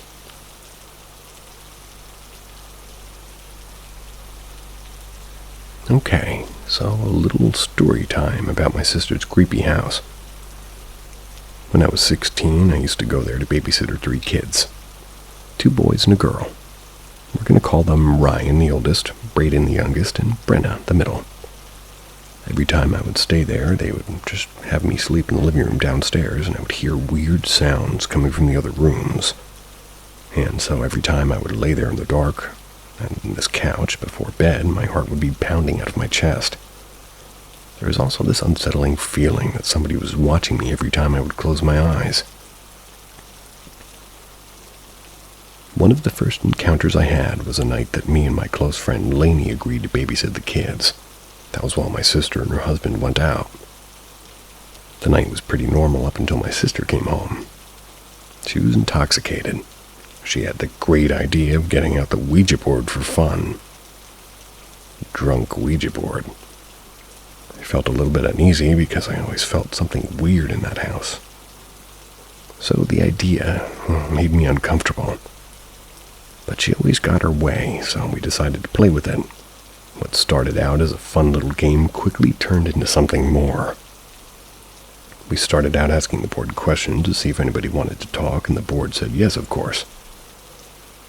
After asking a ton of questions, we learned that the spirit was of a little boy who died in the house. It made me remember back to a previous story my sister told me about when she first moved into the house. It was of when one night her husband saw this little boy once, mistaking him for Ryan at the end of the bed. Her husband woke up to a little boy standing at the bottom of the bed and yelled, "Ryan, get to bed." My sister woke up and said, "Hon, he's laying right there beside me," meaning that Ryan was already in their bed, so the boy that they saw couldn't have been Ryan. So during the Ouija board session, I immediately thought of the story that she told me. The board was moving fast to answer the questions, and naturally, I just thought my sister was moving it. Maybe she was trying to scare me and my friend. I decided to do a little test. I asked the board to tell me how many fingers I was holding up behind my back, which was 2. And it guessed 2. We all laughed it off, thinking obviously it was just a lucky guess, right? Or perhaps my sister saw my fingers behind my back. So this time I put my fingers under the blanket. I held up 3 fingers and asked the board again. This time it said 3. At this point I was scared, told my sister I didn't want to play anymore. That was enough for me. She got mad at me, made a huge deal about it before stomping off to bed. From this day on, weird stuff started happening every time I was there.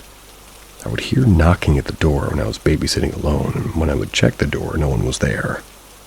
During the summer, I practically lived there. So I started sleeping upstairs because sleeping downstairs by myself scared me too much. But it didn't stop when I started sleeping up there either. The one night the TV turned on, blaring the sound of static in the middle of the night out of nowhere. I got up, opened the door, and everyone was asleep. I went to lay back in bed and tried to sleep, and then I heard the door handle shaking.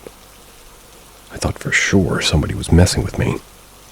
Got up again quietly, opened the door real fast, and again no one was there. Panic set in. It took me forever to settle down my mind and fall asleep. Finally did. When I woke up, I asked everyone in the house if they were trying to get into the room I was sleeping in the night before. Nobody had any idea what I was talking about. The next few nights, I again dealt with the shaking door handle and the TV turning on. I had had enough. I decided I was going to stay at my mom's for the next few nights.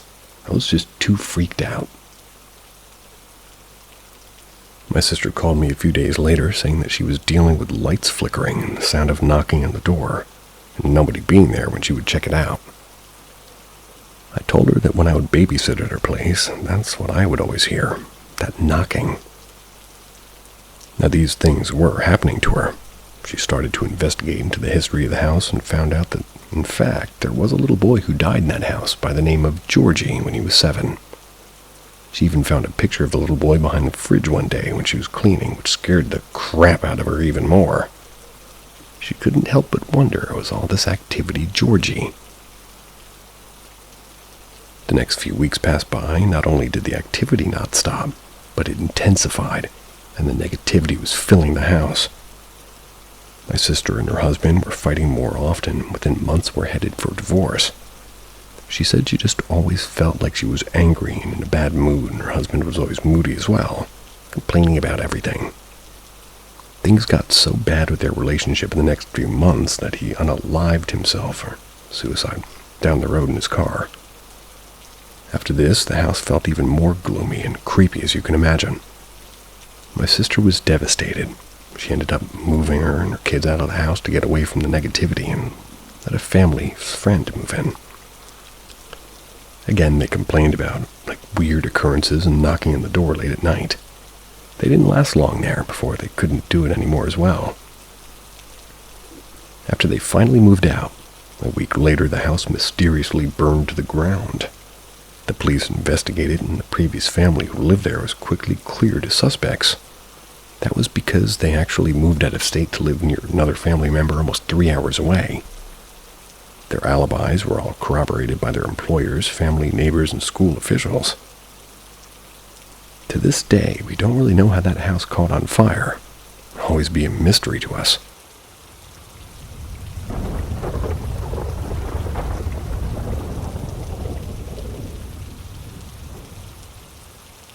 Who or what did I talk to?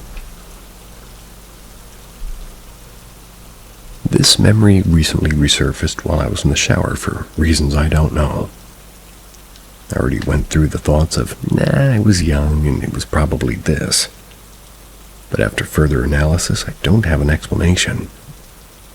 When I was about 8 or 9, me and a decent group of family went to a giant park for somebody's birthday.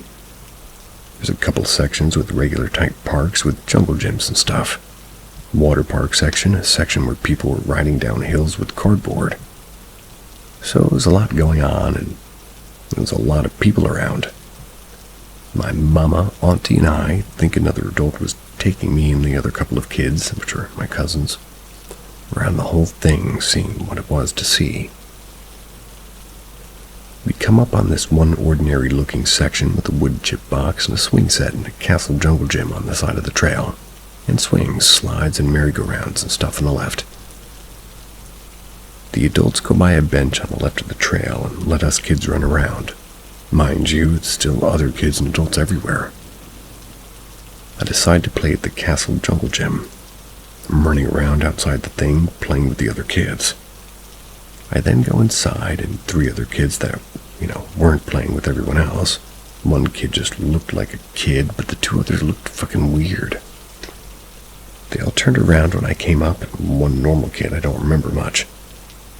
He was just there, and he left soon, and I started talking to the other 2. The 2 kids were both pale enough for a kid to notice. Both had bright red lips and straight black hair. The boy had this crazy smile on his face, like a Cheshire cat type of a smile, that at first I thought was face paint. Getting closer to them, though, I could see that it was not face paint. It was so clearly not face paint that 8-year-old me deadass asked, "How are you doing that?" The boy stopped smiling, looked normal, and asked, "What do you mean?" Like I was the weird one. I said, "How are you making that face?" He goes, "Oh, this?" and smiles again. The little girl starts giggling like something's funny. And in my little kid mind, I'm not alarmed at all. I thought it was some cool trick, like when kids would flip their eyelids inside out.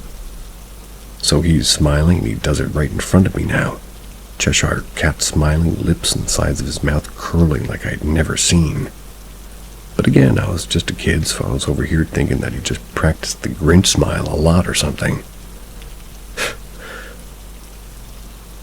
But he's smiling again, and by this point, a couple of kids came and went through this play place. It seemed the other kids were scared of them, but I just thought that they were really cool. So he's kind of crouching there smiling, and I'm like, "Yeah, that." The little girl starts laughing again, and the boy does too. I'm just sitting here trying to learn how to smile like that, so I start to get kind of irritated. I finally asked, "What's funny?" The boy tries to answer while he's laughing, but he can't stop laughing. So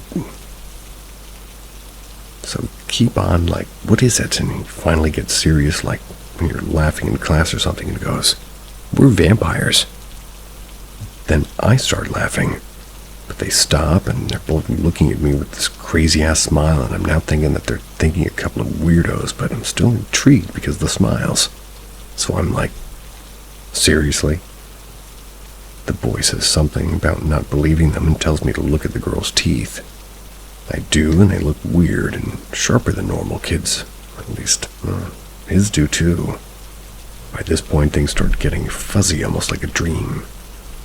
And even though I was starting to think that they were weird, I still felt drawn to them because they still seemed cool in a way. I started asking them things, but that's all I remember. I remember talking to them more, and by this point, their eyes were dark. They had dark circles around their eyes, like them kids from the Goosebumps episodes. But I remember their eyes starting to look like a shark's with their pupils. But I remember thinking this was cool too. The rest of the conversation was probably a 5 or 10 minute blur of talking, I don't remember. Their faces looking inhuman, and another kid walking by us. Sometimes the girl or boy would try to include one of the other kids, but none of them stayed to talk. Finally, they were trying to get me to go somewhere with them.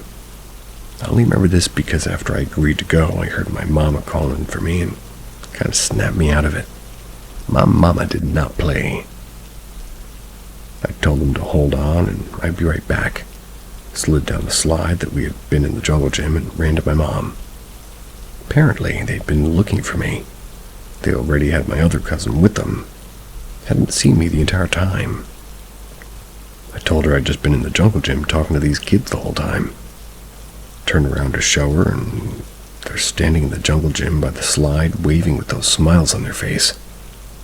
I asked my mom if I could go with them, and I remember her still looking at them with a serious face, and she just said, "No."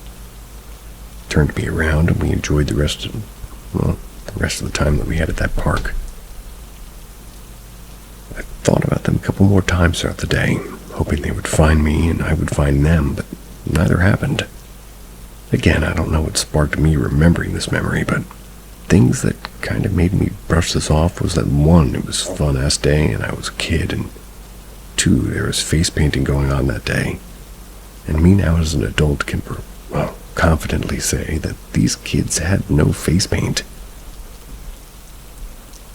Mini Jim Carrey's maybe, though.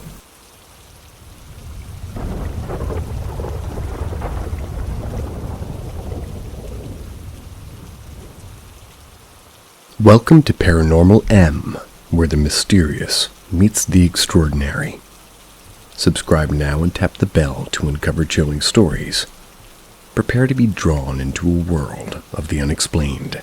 I got chased by something in the woods at night. Indigenous ghost and black figure. I need answers.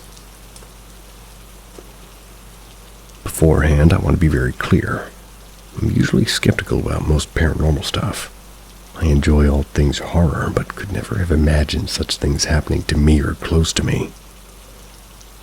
I've known people who've had some paranormal incidents, but always kept a more logical stance on those things. Also, English is not my main language, so I'm sorry if there's any errors ahead. New Year's Eve, Brazilian southern region. Me, a 27-year-old female, my sister 19, my mom 48, and dad 52.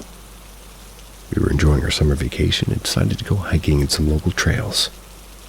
We're visiting a neighboring state in which there's tons of hills and forests. This state is very well known for having strong archaeological and historical background in early Paleolithic local indigenous tribes and the colonization period as well. Your English seems fine. This is very important for context. Even before heading out, I was oddly nervous. I suffer from acrophobia since childhood, and only agreed in joining my family in hiking if there's no visible height or fall in the trail. They confirmed there wasn't any height visible, and the hill in question is very steep in height, maybe 500 meters in height and some 5 kilometers of trail. My parents are capable trail runners. My mom's a nurse, my father's a former military police. Overall, a diverse and safe hiking group, I'd say. Yeah. After arriving at the spot at about 4 p.m., we were hiking happily, engaging in conversation and enjoying the sights. But as we progressed, my health was declining dramatically. I started to get dizzy and nauseous and very sore overall. My parents being concerned, but very proud, and mostly my dad's ego is responsible here. Decided to keep going uphill. I think I'd get better with time, perhaps. Things started to get weird about halfway through the path. I was nearly fainting and my younger sister was leading. with my dad beside her and my mom I stayed behind, since she was monitoring my health when she stared behind me with wide eyes and whispered, "Oh my God," a couple of times and pushed me to keep going. As we did so, she was muttering to herself some nonsense like we were protected so everything's gonna be fine. And for me to just keep going fast and to stop being so afraid, I decided not to press her on the subject since I was feeling terrible. My mom, being a night shift nurse for nearly 20 years, had lived through some pretty scary shit herself. To add to the creepy vibe, the whole time we were hiking there were some odd noises coming from the nearby bushes and some beeping noises. We passed by a cute possum, but that's the only animal big enough we saw besides the insects, really. We don't really have big fauna in this region. When we finally reached the peak, it was about 5 p.m., almost 6. So after taking some time to catch her breath, my dad pressed us to get down because it would be way worse to hike down such a steep path in the dark. That's where things started to get worse. I get shivers all over and watery-eyed just writing this. It took about 2 hours to go up and down, some 40 minutes to hike down.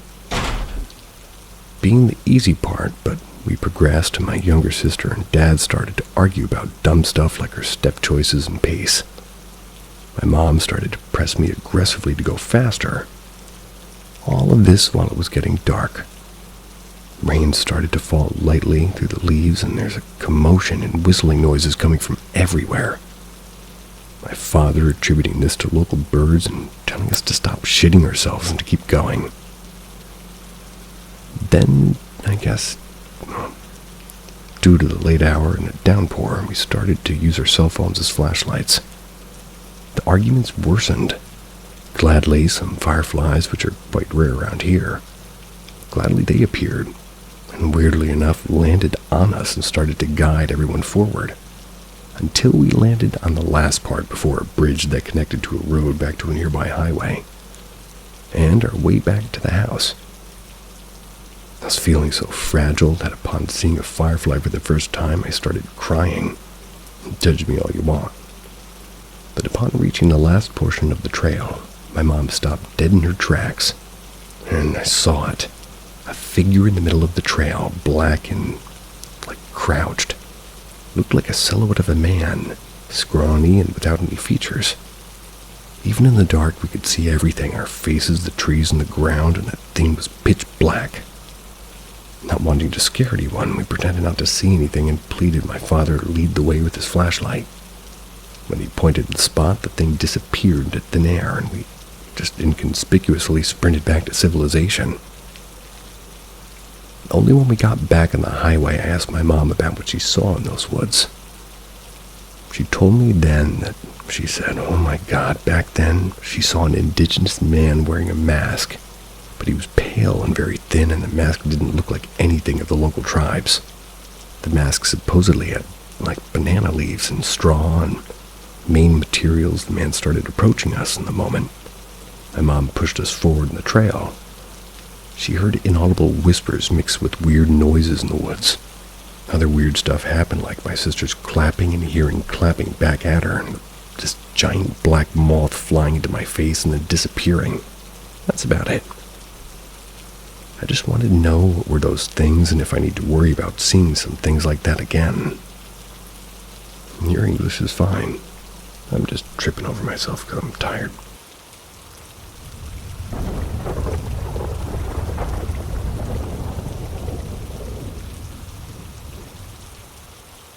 What could this be?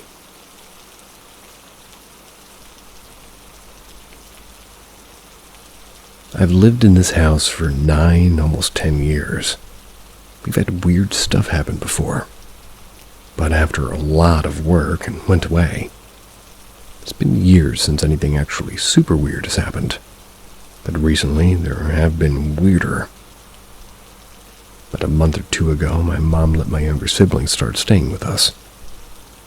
I wasn't too happy about this. We didn't really know the girl, and I already hadn't liked her from how she acted and treated people. Plus, I'm pregnant and don't like letting basically strangers to live with us. Yeah, I agree. But I had to let it go. Throughout the month or month and a half that girl was staying with us, she wasn't the best person. My siblings' room at the time was the basement. I have the upstairs bedroom. My sibling likes to leave and be out literally all the time, so that girl would decide to invite herself upstairs to my room. Finally told her she needs to start sleeping downstairs somewhere.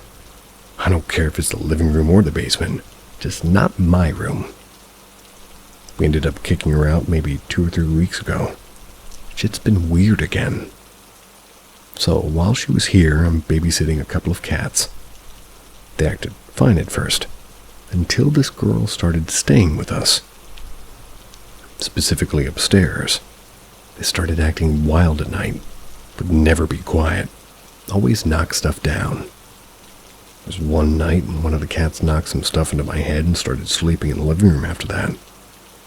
Then after a few days, my bedroom door started opening and the cat started getting out. Thought nothing of it, like, well, maybe I didn't latch the door, or maybe the cat just don't know how to open a door, I don't know. The girl had ended up sleeping in the basement again till she left. Things were pretty normal up until about a week ago. About a week ago, I woke up at 5:13 a.m. because I had a nightmare. I don't remember what it was, but I woke up and I wouldn't go back to sleep because I was scared. My mom heard me get up and start digging around the kitchen for water. So she came out and asked me why I was awake. And also if I was okay. I just kept telling her I had a nightmare, but something doesn't feel right. Felt like someone was leaning over me. I pointed to the basement door area and kept saying, something doesn't feel right over there. But nothing and no one was there. We walked back over to the chair I'd been sleeping in, saw my cat's water bowl was pushed over, which in order to get to where I felt like someone was leaning over me, you have to push over my cat's bowl to step over it. We didn't think too much of it, just that my head was fuzzy since I woke up from a nightmare. We went back to bed, and when we woke up, my bedroom door was open. A few days later, I wake up again, 5:02 a.m. this time, from another nightmare. I remember this one clearly. Scared me pretty bad. I got up, got some water, went to go get something to eat. And as I was walking toward the plate cabinet I just opened, like out of nowhere, I picked up my cat and went and grabbed a plate. Oh, the drawer opened out of nowhere. In my head, my cat was only protection. Laughing my A off. Made some to eat, went back to sleep, woke up, my bedroom door was opened again. Ever since I told my mom that something seemed off over the basement area, the basement door's been opening.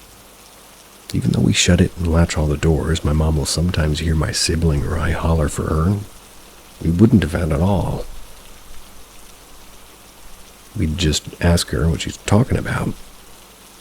I hear the voices now and then, but I try to ignore them. My mom will hear my sibling and I next to her saying, Mama, since that's what we usually do, we need her. But we won't really be there. Earlier, my sibling and my mom were outside, so was my cat. And out of the corner of my eye, I saw my cat heading toward the chair to sit on next to me. I looked over, nothing there, remembered he was outside. My mom and sibling not too long after that left the house. I thought I saw a black cat running toward my chair. And we don't have a black cat, and it wasn't there when I looked up again. My mom told me she thought she saw her boyfriend's chihuahua run across the floor last night. But he's a truck driver and always takes the chihuahua out with him. When my siblings and mom leave, or they're in their bedrooms, I feel a strong sense that somebody's still with me, watching me, next to me. Can't read a vibe, but I do get uneasy. Yesterday, my sibling was gone to a different town. My mom and I were looking at my baby clothes, talking about how, when I wash them, I need to go through and see which ones are outfits and fold and put them away. But while I was mid-sentence, my mom and I heard sibling's bedroom's door open, heard a cough, saw a shadow walk from the room to the opposite side of the kitchen. We looked and the siblings were still gone. My cat has also been acting weird lately. He'll sit in the kitchen and just stare at the wall like he's in a trance. You have to call his name and kind of poke him to get his attention. Or I'll just be taking a nap. When I take long naps, he'll just sit on the edge of the chair and watch me sleep the whole time. Just a couple hours ago, my mom's sobbing and I left just to come back to both of my siblings' doors wide open, so that's great. We've also been smelling cigarettes in our car, but none of us smoke. My man and I will hear things in my room, but he's skeptical, so he brushes them off and always has an explanation. Your car might smoke, though. I had a demon, and I think I was saved by an angel. This was back in 2012. October 2012. Let me preface this by saying that the room I stay in, my parents' house, used to be my grandfather's room. It's sort of like an apartment. It's got its own kitchen and a bathroom. He passed in 2005, and I moved into the room in 2009. Ever since I moved back here, every once in a while I'll feel a presence in the room. Someone sitting at the edge of my bed, or holding my hand, or I feel like someone's hand is on my shoulder. This is never ever threatening, and I never feel in danger because I believe it is Grandpa. So, in October of 2012, I was doing my junior practicum. Latin-y. This is a sort of program where you go once a week to a school and observe before real students' teaching starts. It was a Tuesday night, and I only remember this because I went to the school on Wednesdays. It was a considerable distance from my house, so I tried to get to bed early. This one night I had trouble getting to sleep, which I never have. I can usually pass out pretty much anywhere at any time. I began to feel an anxiety come over me, and a state of panic. That's another thing that never happens to me. In my mind's eye, I kept envisioning a tall black humanoid figure with a long red tongue standing in the corner of my room. And at the time, it felt very vivid. But now I can't recall any details about this figure except that tongue. I began to feel like if I stayed in my room any longer, I'd be in a serious danger. He went into the next room, our family room. I decided to watch TV. I looked above the TV at the cable box and noticed it was 2:59 a.m. The second the digital clock hit 3, there were sounds of crickets coming from inside the room, in the attached laundry room. Once that box hit 3:01, everything stopped. Now, I'm not a religious person, but my supervising teacher at school is. He had told me that crickets are related to locusts, referring to the biblical plague, and he told me to recite the prayer to St. Michael. He couldn't remember it, but he had told me that he had said the prayer every day and just couldn't seem to remember it. Getting home that day, and accompanying days, it seemed as though there was a fog around my room. The room felt different, just off. I'd come home and lay on my bed for an afternoon nap, and the bed started to shake. Got to the point where my mother began to ask me if anything felt weird. She has her own experiences, but that's a different story for a different day. Now, I live in New Jersey, and in October 2012, we were hit by Hurricane Sandy. We were without power for about a week or so. I wasn't sleeping in that room in the darkness. I moved my mattress upstairs to our living room. Every night that week, a bluish-gray fog came up from downstairs and circled the room, and I began to have dreams. Dreams of religious icons, and the Virgin Mary falling into pits of fire. I had realized soon after that I forgot my grandfather's birthday. Usually I'd light a candle at church or something for him, and I thought maybe he was angry with me or something. So I went to church, lit a candle. Didn't change anything. A night soon after, however, I had a dream I was driving with Grandma down a road. It was a pitch-black paved road, and it was bright white on either side, like a desert. My grandpa had a really thick Irish brogue, and sometimes it was hard to understand him. But he said something along the lines of always being there. The next morning I told my mom while my youngest brother was in the room, and he interrupted me and began filling in details of my dream for me. I asked him how he knew all of this, and he said, "I was in the back seat." The following night I had another dream. One of those hypnic jerk dreams Hypnic jerk dreams where you start to yourself. Only I couldn't wake up. I found myself in a cornfield, surrounded with naked androgynous grade children who were dancing around with each other. Kind of looked like the kids in the cover of Led Zeppelin's Houses of the Holy Album. From behind these children and up from the ground came a giant black monster. Kind of looked like a dragon. I could see the folds in it, as if it were about as clear as day, and it looked down on me. From behind, there was a winged humanoid being, I guess an angel. It had a sword. It stabbed the creature and knelt down in front of me.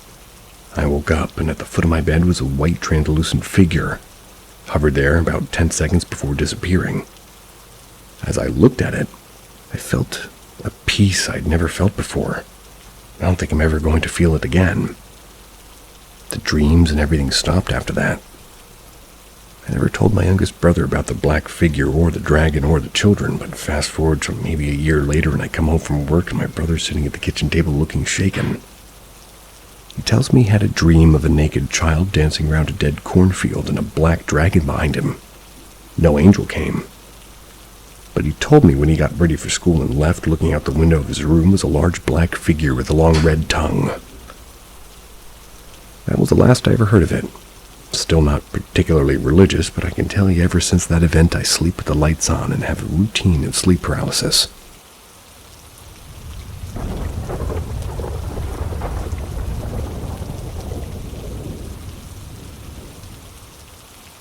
I saw something at the side of my bed, and it really freaked me out. So, the title is pretty much the biggest part of what I personally experienced with this. The rest comes from my housemate's perspective. Also, I know if I don't mention this up front, somebody's going to drop a comment about how, this isn't real, she writes scary stories. And yeah, I do write horror stories. Some of them are based off the real paranormal experiences I have. But I'd never post anything fictional to this sub. That's what no sleep is for. Anyway, back to the experience. So this happened just last week. Some events leading up to it came from my housemate's account of what they saw, heard, and felt. It started with housemate T. They were the first to report something. Out of all the people in the house, I'm the only one who really believes or gives much merit to the supernatural. But recently, something happened that spooked my other two housemates pretty badly. One night while T was in bed, I don't know what times he didn't mention, he swore he saw the lamp in his dresser move. He even went as far as to tell my other roommate, Kay, about this. So Kay brushes it off, says it's probably nothing. Maybe he just imagined it in the dark. And admittedly, it's not much. But I feel like it was the first step in what would come. A few nights later, I'm asleep with my dog, and suddenly I wake up. My dog isn't reacting, and I honestly wasn't sure if she was awake at that moment. But I opened my eyes and glanced down my bed. About 2.5, maybe 3 feet from me, there was this dark shape. It didn't look human, like a shadow person. It looked very inhuman. It was a shadow, but it seemed like it was craggy and very black. I only saw it for about 2 seconds before my bedroom door burst open. I literally yelled, "What the fuck?" Only to see my housemate Kay standing in the door, asking if I was okay. I told her, yeah, I was asleep. I didn't even think to mention what I had just seen. She told me she heard what sounded like somebody retching or throwing up from her room. She didn't just hear it once either. Kay said the first time that she heard it, it woke her up. She wasn't entirely sure she had actually heard Kay. She decided that since she woke up to use the bathroom and apparently she was in there, she heard the noise again, clear as anything. And this is why she came to check on me. She thought maybe I was really sick. Told her I was fine, it wasn't me, and I knew it wasn't my dog because I've heard her get sick in the middle of the night and I always wake up when it happens. At this point, dog is definitely awake, but not acting strange. She never does when stuff like this happens. Kay accepts what I say and goes back to bed. As I'm laying on my bed in the dark, I just have this really unsettling feeling. I manage to get back to sleep and think nothing of it for the rest of the day. About a day or two later, however, I'm in the kitchen getting myself a drink or something, and Kay and I are alone in the house. All of a sudden, Kay calls to me from the other side of the house. I go over to see what she needs. I get to her room and she tells me she feels like she needs me to see this. Otherwise, I wouldn't believe her. I give her a quizzical look and follow her into her room. The porcelain doll I had gifted her about 3 years ago had fallen about 3 feet away from its place on top of a curio Kay has in her room. It's along with these other 4 or so porcelain dolls, all of which haven't moved an inch. She gives me this wide-eyed look and says that she was in the shower, nowhere near the doll. She didn't even hear it fall. But when she came out, her shower's connected to her bedroom, the doll was on the floor. Nothing had bumped it. The doll hadn't been recently moved or anything. Because it sits in a position where its legs are folded under it, the doll itself should be pretty stable. She was pretty spooked. I took the opportunity to explain what I thought I saw the other night before she came into my room. It felt unsafe to be talking about it in the house, though. Kay insisted we leave for a little while and get out. Once we were in the car and driving away, it felt okay to talk about it. I mentioned to Kay that feeling of hesitance I had at saying anything about it in that house. Kay said that she felt the same, scared to talk about it while we were in there. Got home after about 2 hours of staying out and away. We saved the whole place together, and since then nothing else has happened. I don't know why, but it seems like we just randomly get these paranormal encounters every few months, especially if I haven't saged in a while. The house isn't built on a site where anyone died. The house itself isn't super old, and none of us are actively into the occult, so I'm not entirely sure why this stuff seems to happen.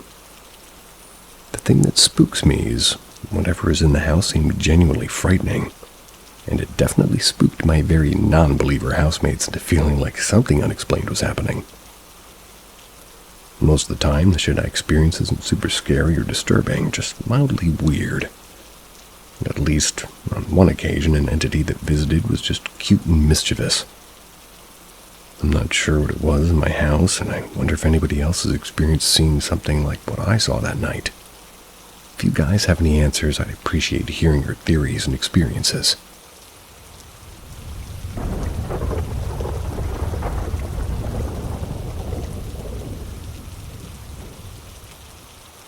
A dead woman's rose bush. A few days ago, I was home, well, not quite alone. My 6-year-old son was asleep. My partner and his grandmother had gone to the hospital due to her having a concussion. His sister was at work, so it was just my sleeping son, 2 little dogs, and myself. There's a red rose bush next to the front porch. I had been nursing it back to health because it was planted by my partner's late mother. It's something I want to do for my partner and his sister. And to honor her memory, it's looking great. I had left a rose cut from it in the front porch. That was a few nights before. Stayed there through fairly heavy winds. While they were gone, I poured my coffee in a mug with a big, pretty, bold red rose painted on it. Then I looked out in the front door window and noticed the rose was no longer on the railing, but was on the porch floor, right in front of the door and at the top of the steps. I didn't think much of it and I didn't open the door. My son was still fast asleep. I went to the back porch to smoke a cigarette and drink my coffee. Letting the dogs out with me, I noticed one had gotten away from my sight. Probably the road around the front. So I opened the back door to go inside the front porch, but planning to come right back, just left it open and the other dog right there to either stay out or follow me in. The door opens inward into a bedroom. I quickly walked through 2 rooms and opened the front door to see if the missing dog was at the road. He was. I called him and he started running around the back of the house. But I instantly noticed the rose was gone. It wasn't there anymore. I hesitated a few seconds, looked around, and noticed nothing else was off, went back inside and shut the front door behind me. This all took less than a minute, if that. My son was still asleep. I hurried back through the 2 rooms to get to the open back porch where one dog was and hopefully the other dog had gone back to. I froze when I saw the back door was closed completely. The dog I had left on the back porch had been shut out, looking in at me. That door is not easy to shut. It basically has to be slammed or just carefully and firmly pulled shut with 2 hands. I just stood there for a moment, freaked out, staring at the dog looking in at me. My heart was skipping beats, Then walked toward the door, opened it, went out in the back porch and looked around, seeing nothing but the dogs. It really unnerved me because there's no way the dog could have shut the door. It isn't possible. I made sure that there's no one else in the house. Never heard anyone. No signs of anybody having been in the house or outside creeping around, but that doesn't mean that they weren't, My son never woke up, and I did tests to see if me opening and closing the front door would at all affect the back door, but no, it didn't. Couldn't have been wind because the door opens inward, and the door is hard to close and the AC wasn't on.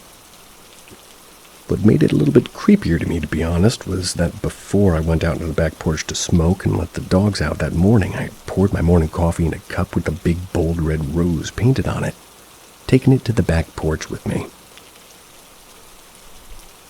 Once a while back, I was relaxing in the front porch. My phone was just a couple of inches from my feet. If you hear my dog barking, it's just because there's a bunch of crazy people outside and I have horrible landlords. And quite frankly, I've had horrible landlords for the entire years that some of you have been hearing me. But today, I gotta put up with it. So we continue on, and you hopefully ignore that. It requires a PIN. No programs were running at the time, no alarms set, and I can't set my alarms to play songs from my music program. I was actually kind of meditating. Not deep meditation or anything, just relaxed breathing. Basically with my eyes closed. Totally lucid, listening to things around me, that sort of thing.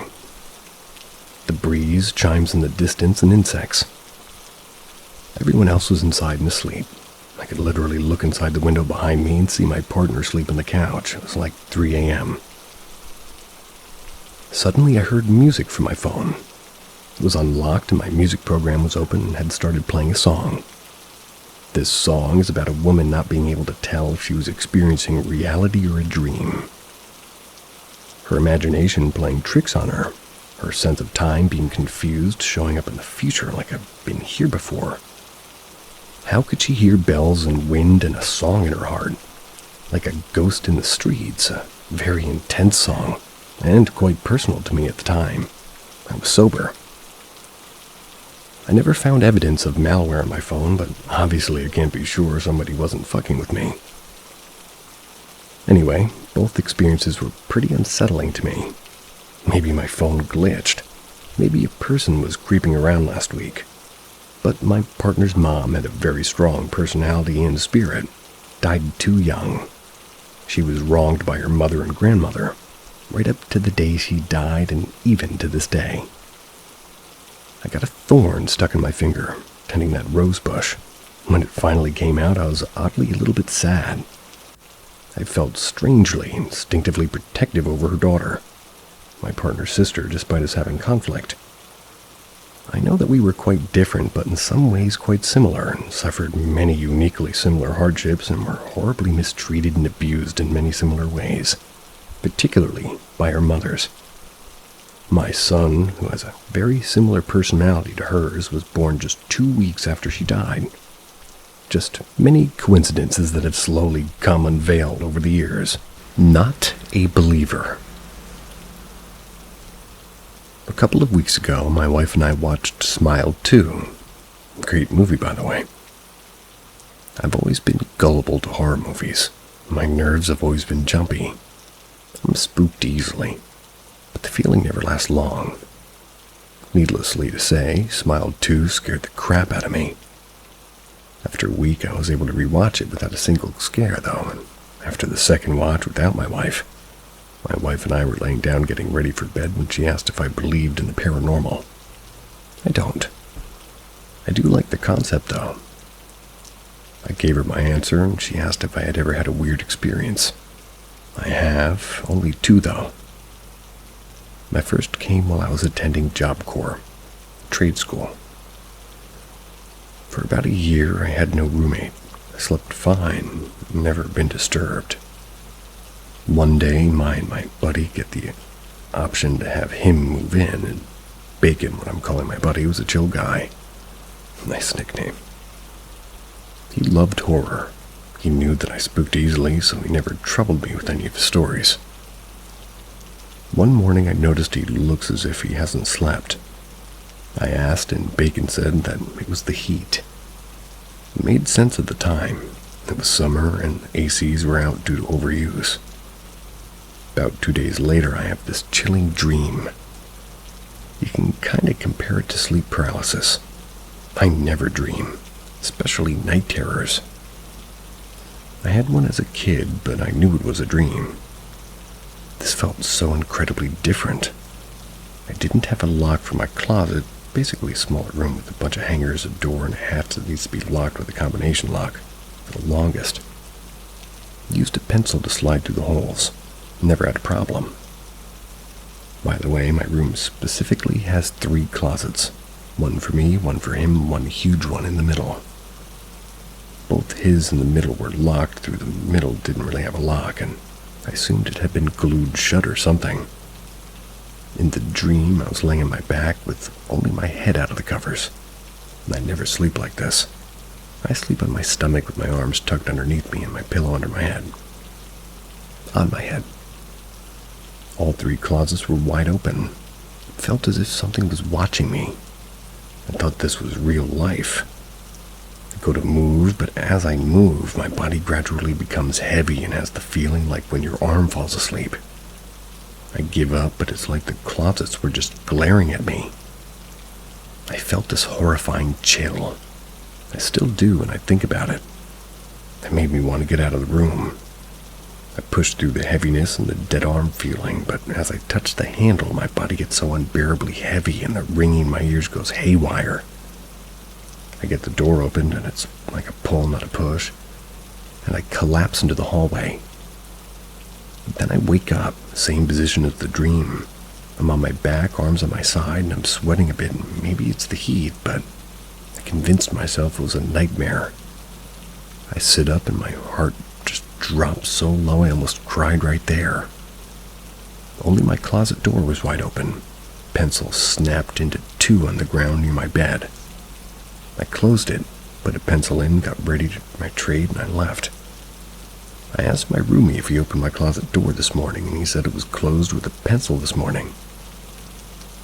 Another time was actually recently, about 2 months ago before the first watch of Smile 2 maybe. My wife and I were having intimacy when I felt the urge to look over my shoulder.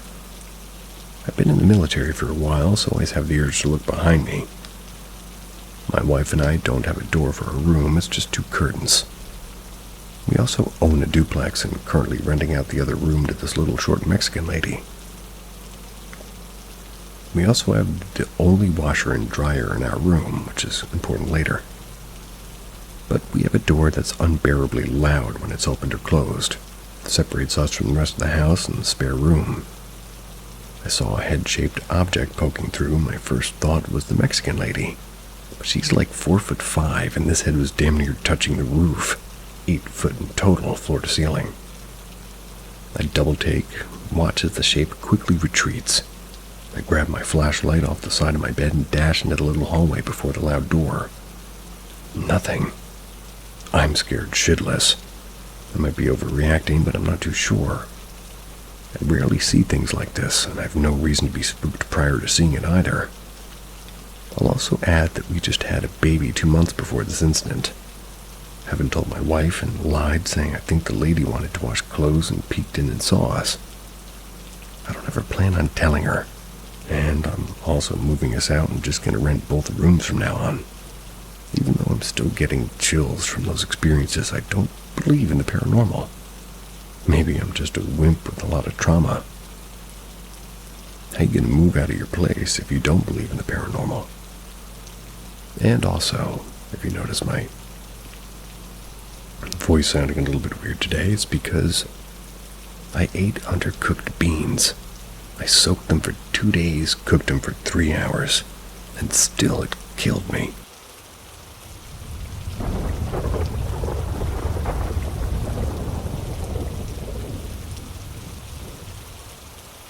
My wife and I both experienced a ghost on the 22nd.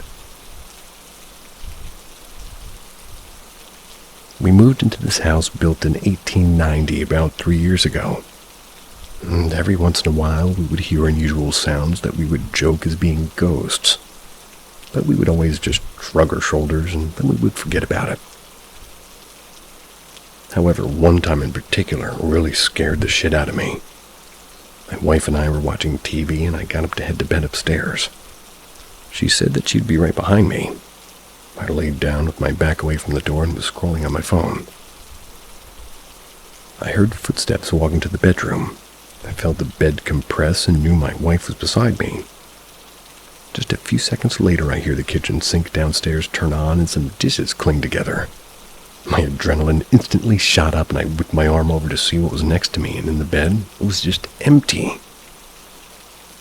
Despite this being a really scary situation, enough time had gone by without any incident that I actually almost forgot it even happened. Until the night of the 22nd of December. My wife and I headed up to bed at around 11:30 p.m. I'd only been in bed for about 5 minutes. We suddenly hear one of our kids' indoor scooters shoot across the hardwood floor in our dining room, located at the bottom of the stairs. This wasn't the sound of a toy finally succumbing to gravity and freeing itself only to roll a few inches. This was the sound of someone either deliberately pushing the scooter or tripping over it in the dark, and therefore was not the type of sound that make you sit up and listen for more. This sound instantly made me and my wife shoot up and get out of bed and go for a gun.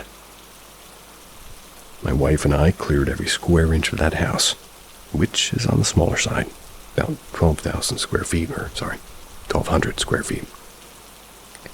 In desperate need of storage space, so there aren't too many places for someone to hide.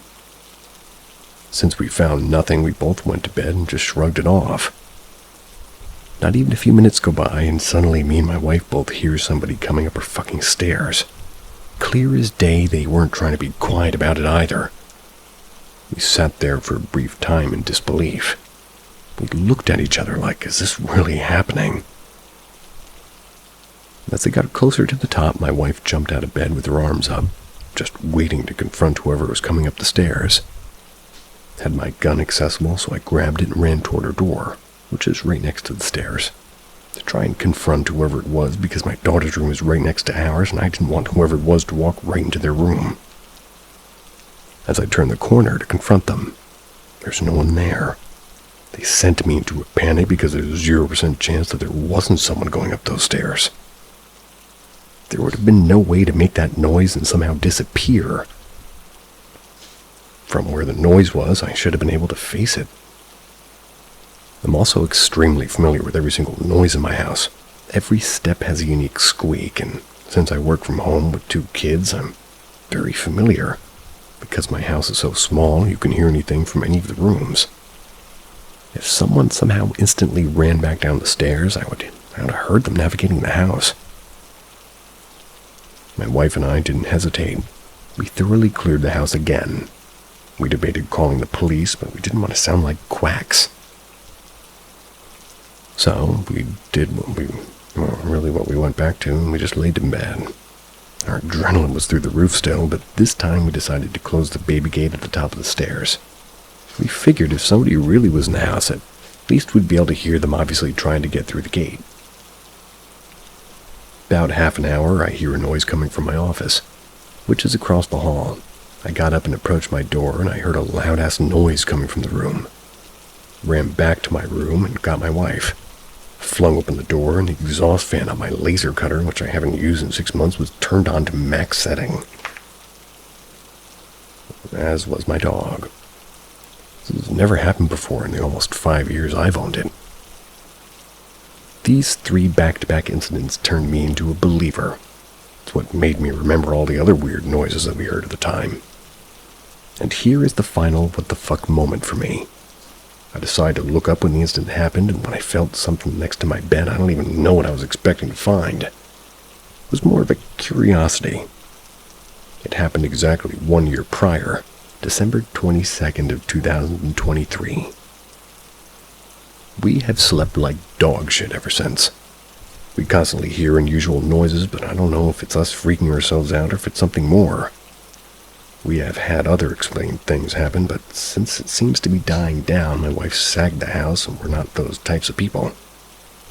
We're considering getting a priest to bless the house. When this shit happens to you in real life, it's terrifying. If this is something that happens every year, I really want to be prepared for next December. Give me some suggestions, and I'll treat it like an experiment. See ya.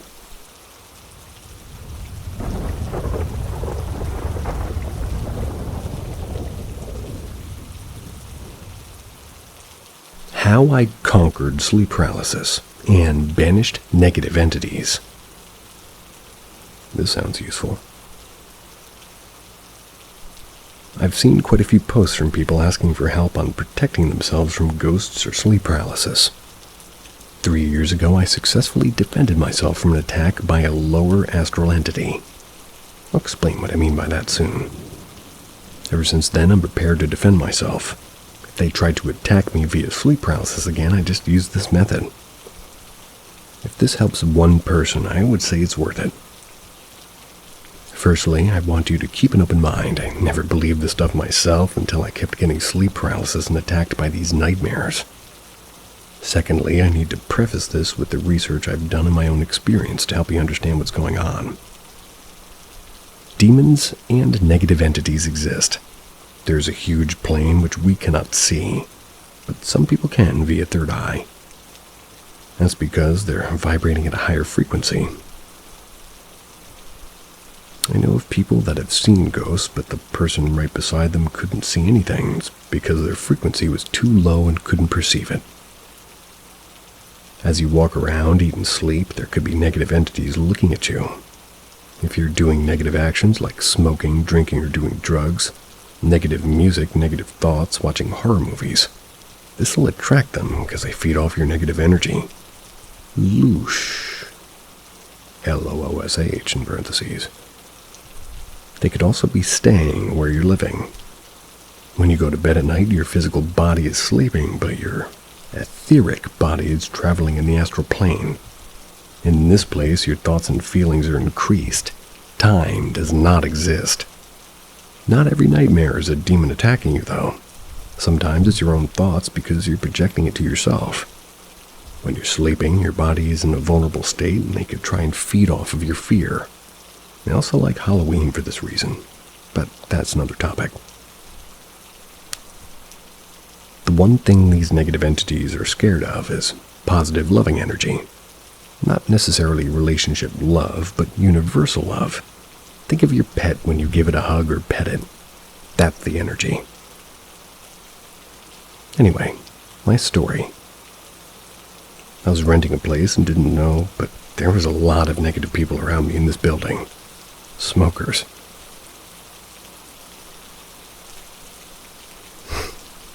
I would do my positive meditations at night and then sleep.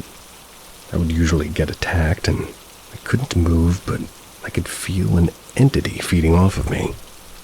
Their goal is to make you scared and feed off of your fear, in parentheses, loosh again. This is food to them. Kind of like, like laughing. It's good energy for you.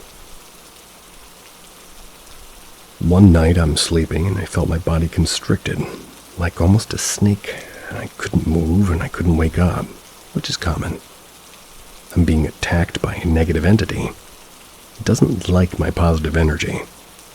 In the astral dimension, there's no time and my ego is totally gone.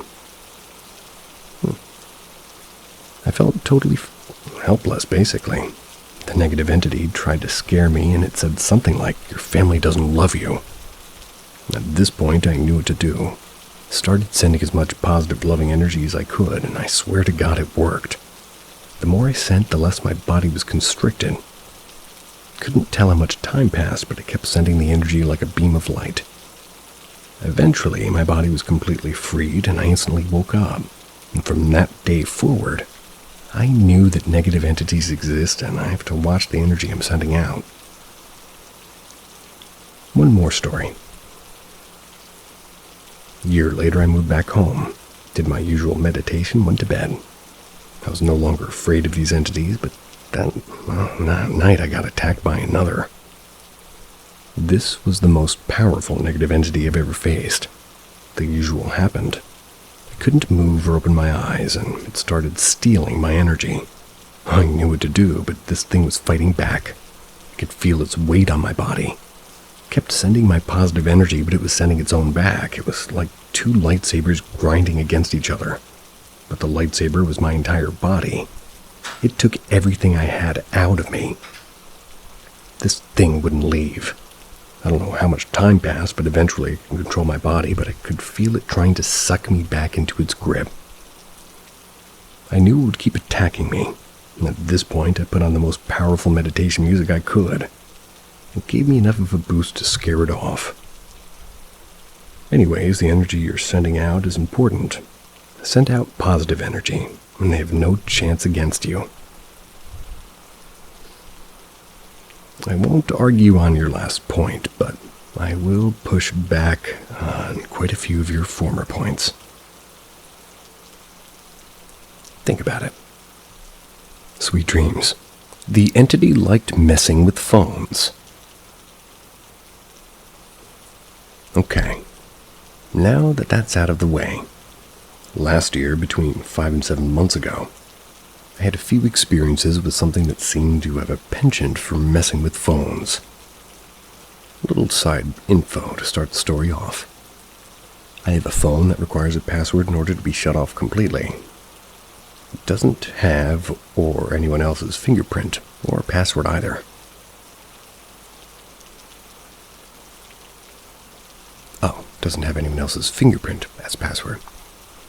So the first thing that happened to start this off is that I woke up one day to my cell phone being unplugged from both my actual phone and the wall outlet itself, as well as being moved from the shelf I put it on when I went to sleep that night to a different nearby shelf. Didn't exactly scream paranormal, but it was weird, and so I didn't really think much of it. Figured I just moved it at some point during the night and didn't remember, even though I've never done anything like that before.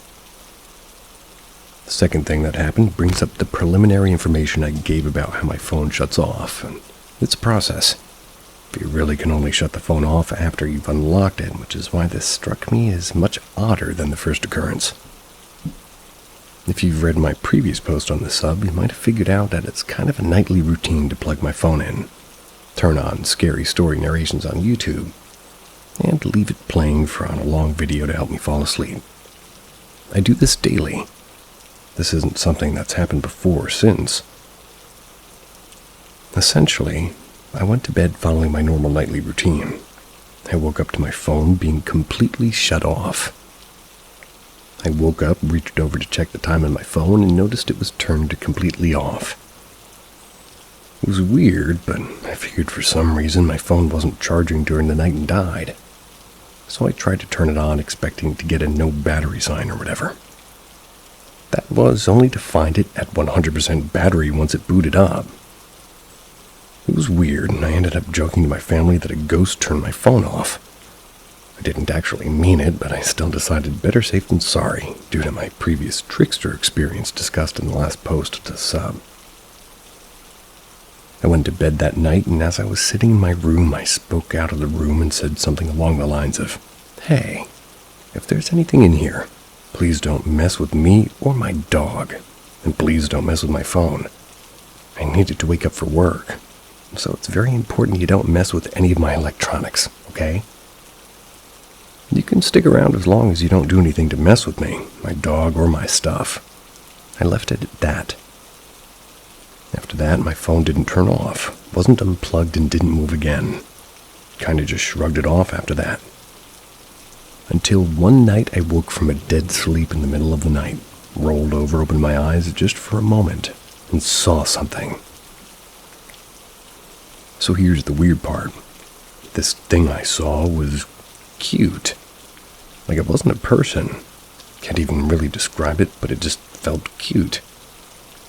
I'm not sure what I believe it was, but it was little, like a child little. Got this weird vibe that it was just this cute little thing. Didn't feel scary or malicious at all. I remember distinctly that as soon as I blinked, it vanished. I literally spoke out loud and said very clearly, "If that was you, you're so cute." And then I fell back to sleep. A week or so later, my grandfather ended up having his work phone go missing around 20 minutes before he had to leave for work. He was searching everywhere around the house for it. I checked the couch, under the cushion, under the actual couch, and I checked the closets. I helped him check underneath his bed, in his closet, everywhere. Eventually, while he, myself, and my grandma were searching for his phone, I came up with the idea to go into my room and talk to the thing that had messed with my phone the weeks before. I told the thing that if it took his phone, it needed to be returned right now, and it was very important that he had it. This entity couldn't mess with anyone's electronics in the house. Then I checked the couch again. Suddenly, the phone was there, sitting under the middle of the couch in pretty plain sight. It wasn't there before, and I'm sure of it because I checked that exact spot before I talked to the thing I thought was hanging out in my room. A few days later, I decided to sage. Not to get rid of what was messing with the phones, just as a routine I do every 6 to 8 weeks to keep stuff that way. I figured it wouldn't chase away the entity that I saw because, well, I didn't feel bad and I only asked negative entities to leave. But I guess the entity decided it had overstayed its welcome. I haven't seen it again, and none of our electronics or other belongings have been moved or played with since. Sounds like a Furby.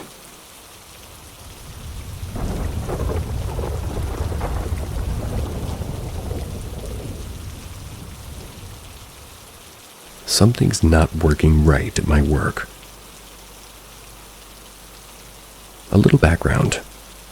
I work at a gas station and grocery store. The same company, different buildings. It's in a town in West Texas. I've been with the company for quite some time now, but I've been working in the gas station for a little over a year now. When I first started, all was copacetic. I rarely closed, and we closed at 11, which was nice. But to get more hours, I decided to start closing. My first closing shift, my manager put me to work in the cooler. Think like a big walk-in cooler with shelves on the side, and back stock, and the back of the soda shelves on the other side leading to the main store. I had heard many ghost stories from previous employees and my current coworkers that closed regularly, but I was sure that they were just tired or letting their minds wander because this job isn't that exciting, besides the occasional crackhead or Karen. While I was in the cooler, I had an AirPod in and I was listening to music. I was convinced either my music was glitching or that I was hearing someone else in the cooler with me. I wasn't hearing voices, I was hearing presence, like body noises and sniffling and occasional deep breaths, scratching and feet sliding. When I would go to investigate, there was nothing. These strange noises kept up for weeks while I began to close more regularly. At my store, the lights have a timer to save on power. So about over 15 minutes, I'd have to open the cooler door and push the button again. I'd become very familiar with the layout of the cooler, having walked through it many times with the only glow of the outside lights peering through the shelves. This night in particular, it seemed to be darker when the lights just shut off.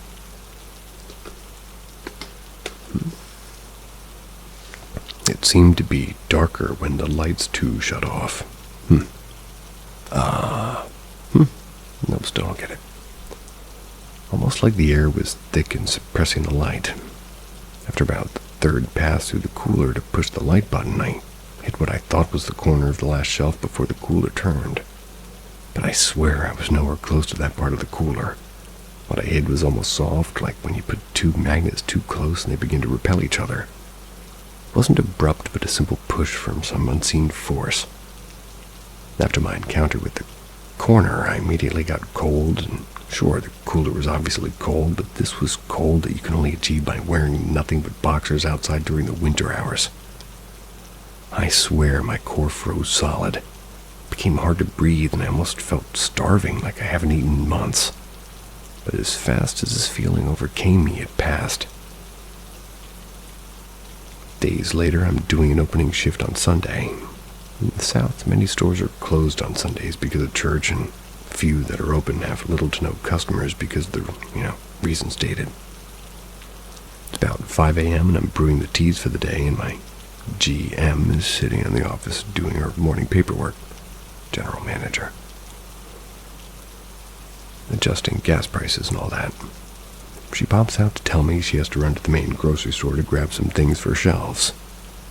This part of opening always scared me because I saw those robbing videos on Twitter, or X. I can't lock the door with only one staff member inside, so I just continued on finishing the opening tasks. Pitch black outside and almost darker past the shelves in the cooler. While the last tea's brewing, I have a quick memory of the last guy I had served the night before. I clopened, and yes, it sucked. We'd gotten 4 Budweiser tall boys. Went to push up the rest of the beer behind them in preparation for the Sunday football rush around noon, and as I reached my hand to the back of the column, I felt a cold, soft, almost childlike hand rest on top of mine. I immediately pulled on my freezing hand, or pulled it out, dragging about maybe 12 beers with it, and ran to the front door to wait for my manager. Surely it was just my brain. I was tired, but I swear I could see a shadow or an aura or something through the small crack illuminated by the little light that was there in the store. When my manager arrived, I just tried to hold it together until we got to the office. While I was tearing up, telling her everything, brown liquid started to leak under the door. The office is adjacent to the inset counter that had the standing teapot. Opened the door, and the teapot was still dispensing boiling water even though the tea urn was completely full. The filter had held the teas on the floor, and the mystery brown liquid we now know as tea had made its way all over the store. We reviewed the cameras and couldn't find anything. I'll have more stories and more stories from coworkers I'll happily include if y'all want. Just wanted to share my paranormal experience.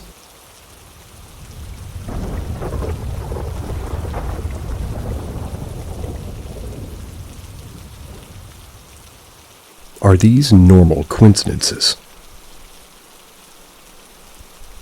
I've had some odd coincidences happen to me lately. I'm starting to feel like I'm going gaga. So I'm asking for some context, explanation, or something to help me.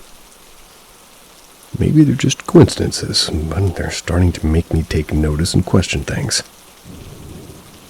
My dad died in August. As he was transitioning, we played his 3 favorite songs in a loop.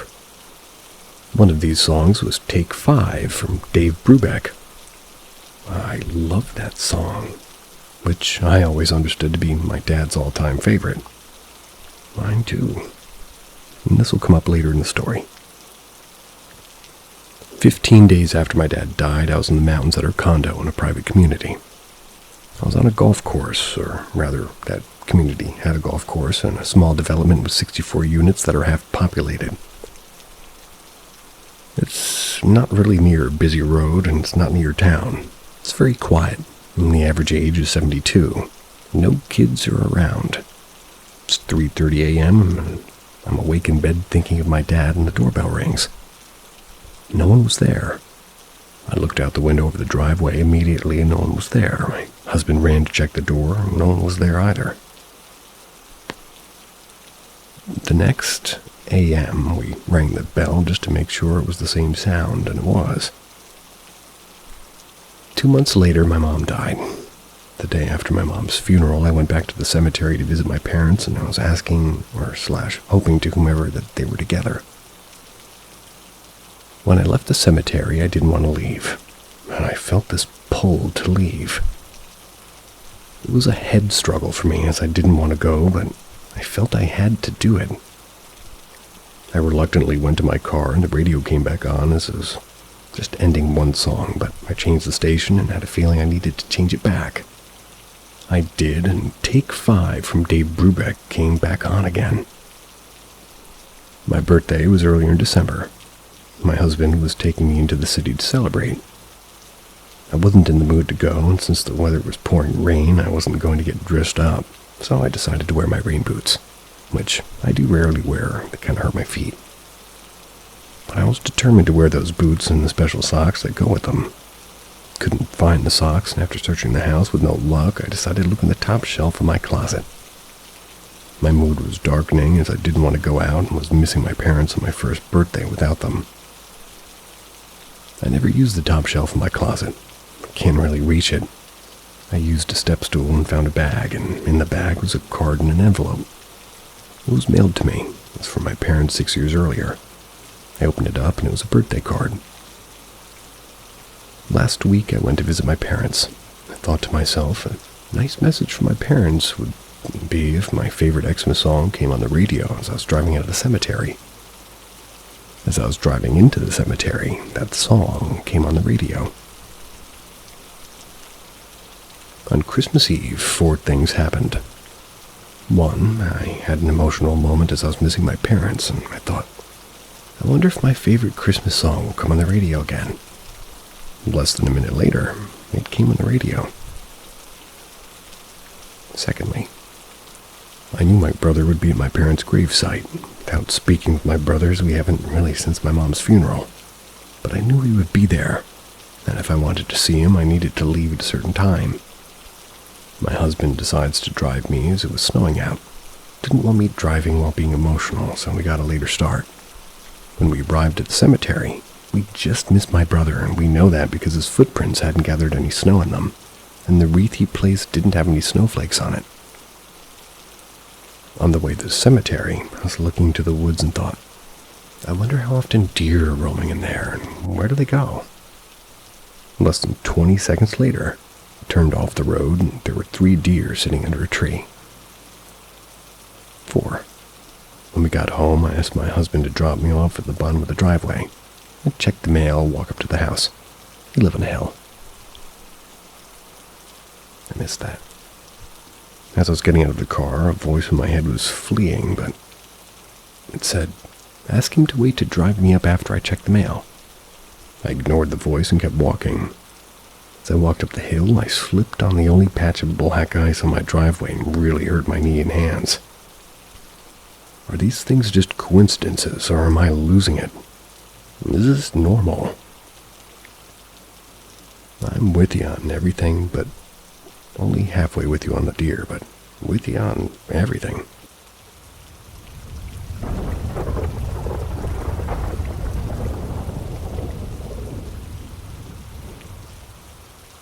Eerie Encounters. A shadow inside my closet. Melanie, a 24-year-old new mother, is the protagonist of this story.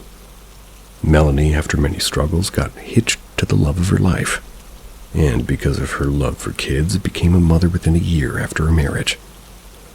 She works as an associate manager at Wendy's International, and she was on maternity leave during this event. Melanie is an extremely pious woman. She never starts a day without prayers. Backstory. Melanie's husband had to go off to the station for his work.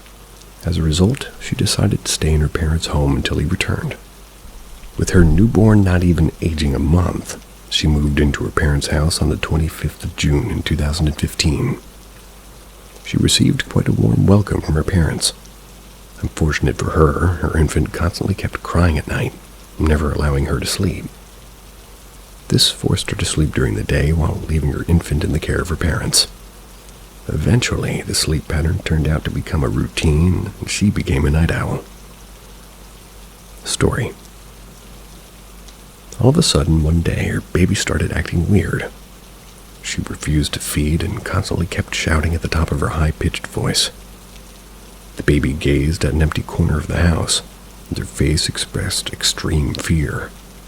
Her cries didn't stop until she was taken out of the house. Melanie was confused by the baby's behavior, called her doctor asking him for suggestions. He advised her to bring the baby to the hospital so that he could check the reason for her cries in person. Melanie obliged, and she paid a visit to the hospital with her baby. However, things didn't change, and the baby kept constantly crying for the entire day. Surprisingly, that night, the baby fell sound asleep, which left Melanie as the only person awake in the house. The atmosphere in the room slowly began to change, dark. She started to feel as if someone was watching her. However, despite completely checking the room, she found none other than herself and her baby inside of it. As she crossed a closet in her room to get back onto her bed, she heard a hard knock in her closet. Before she could gather herself, the knock started to grow and became more and more pronounced. Gathering all of her courage together, she opened the closet door, closing her eyes. She slowly opened her eyes and she saw, nothing. She laughed to herself, thinking of how gullible she was, and went back to her bed, concluding that the knock was nothing but a hallucination. But was she actually hallucinating? The answer is no. A few minutes later, the knock started again, but this time even more aggressive. However, Melanie did not pay much attention and continued pursuing her mission, which was to fall asleep. The knocks grew louder and louder, and all of a sudden the closet door burst open. It was at this moment that Melanie understood that she was not hallucinating. In the dim-lit room, she saw a shadow which appeared to be that of a woman in her gown, slowly emerging out of the closet. Once the shadow appeared to move out of the closet completely, the door closed. As she directed her focus toward the thud of the closed door, the shadow disappeared into thin air. Shaken, Melanie ran out of her bed and seek her parents' help, but the bedroom door would not open despite her best efforts. With tears in her eyes, she turned on the lights and took a rosary with her to the bed, hoping that it would protect her and her baby from whatever the shadow was. As she sat on the bed with her baby in her arms, gazing at the closet in front of her, the clock struck 1. A few minutes later, she heard the knocks yet again, but this time from a window behind her bed. She quickly turned around, but she found no one near the window. As she slowly turned back, the shadow standing next to her, staring at her baby with its featureless face, she pointed the rosary to the figure. It didn't budge. While she looked at the shadow in terror, she heard a whisper into her ears, and it said, "Thanks for bringing your baby to me." She saw the shadow hover over its baby's neck, and the baby began to cry yet again. The cries eventually muted, and the baby began foaming at the mouth. Melanie tried calling her doctor with her phone, but it was met to no avail. The baby's heartbeat slowly reduced as Melanie was crying helplessly. Melanie met the fate no other mother would wish for. She saw her baby slowly die right in front of her eyes. After claiming the life of the innocent soul, the figure never appeared again. Awful.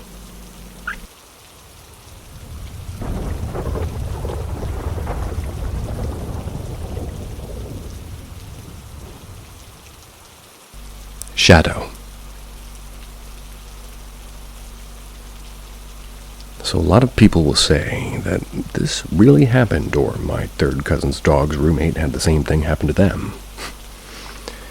But I am 100% serious when I say that I was plagued by spirits in my youth. I'm not going to go through every experience, possibly saving them for later posts, but the one that was scratching at the back of my mind right now, that's the one that we're going to talk about. So I used to visit graveyards a lot in my youth. Never really thought anything about it. I mean, it was the cool thing to do at the time. But one night, I started to see shadows from the corners of my eyes. I could always see stuff normal people couldn't, at least when I was a kid. A few medications and hospital visits later, my parents now refer to it as my schizo phase. They're not the heroes in any story, so don't worry. But the meds never worked, and I'd learned not to talk about it. Well, back to the shadows. They were always far away, always moving, just outside my direct eyesight. This was hardly the worst of the stuff I experienced daily, so I ignored it for a while. I don't remember any exact circumstance that may have triggered it, but they started popping up during the day. Never in any pattern or with any reason that I could deduce. More active as time went along, though. I thought it was a playful something, I'm not really sure, but I was disarmed at least. That was until I noticed it getting closer one day. Normally I'd follow the shadows as they stayed out of sight, but one day they stopped and it stopped. In the middle of middle school lunch, my shadowy friend stopped the dark figure looming and lurking over the kids. I was terrified, needless to say. Tried to move my gaze, ignoring it, but the image was burned into my head. The darkness behind my eyes is now home to its haunting visage. I shakenly looked back at it. It was facing me. I say look, but it had no features at least. That's what I can recall years later. It was like a black energy. It stood towering even over the teachers. I ran to the bathroom and I hid there.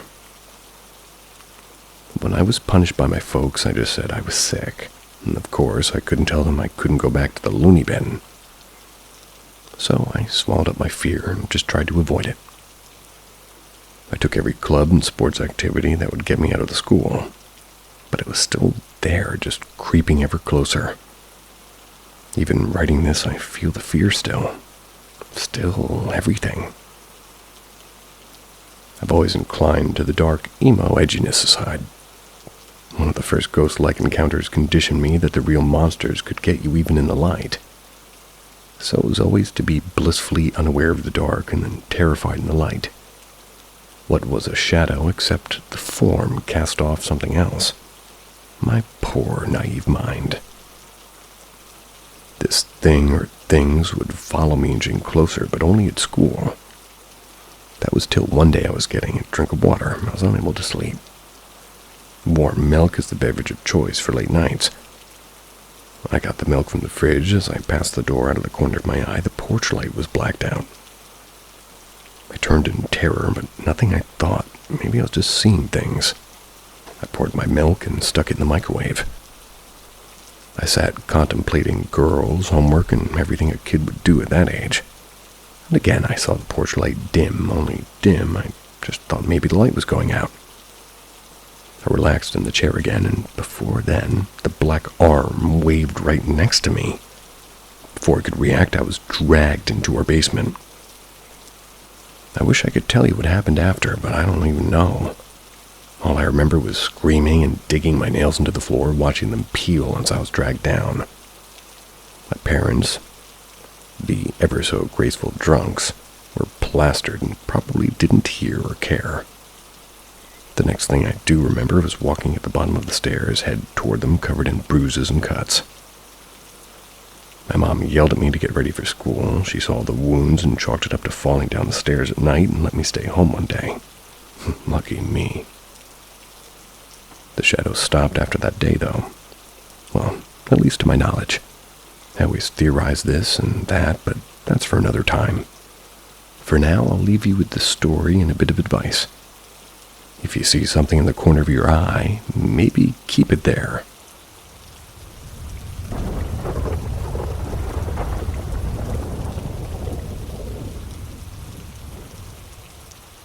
I think something is attached to my family.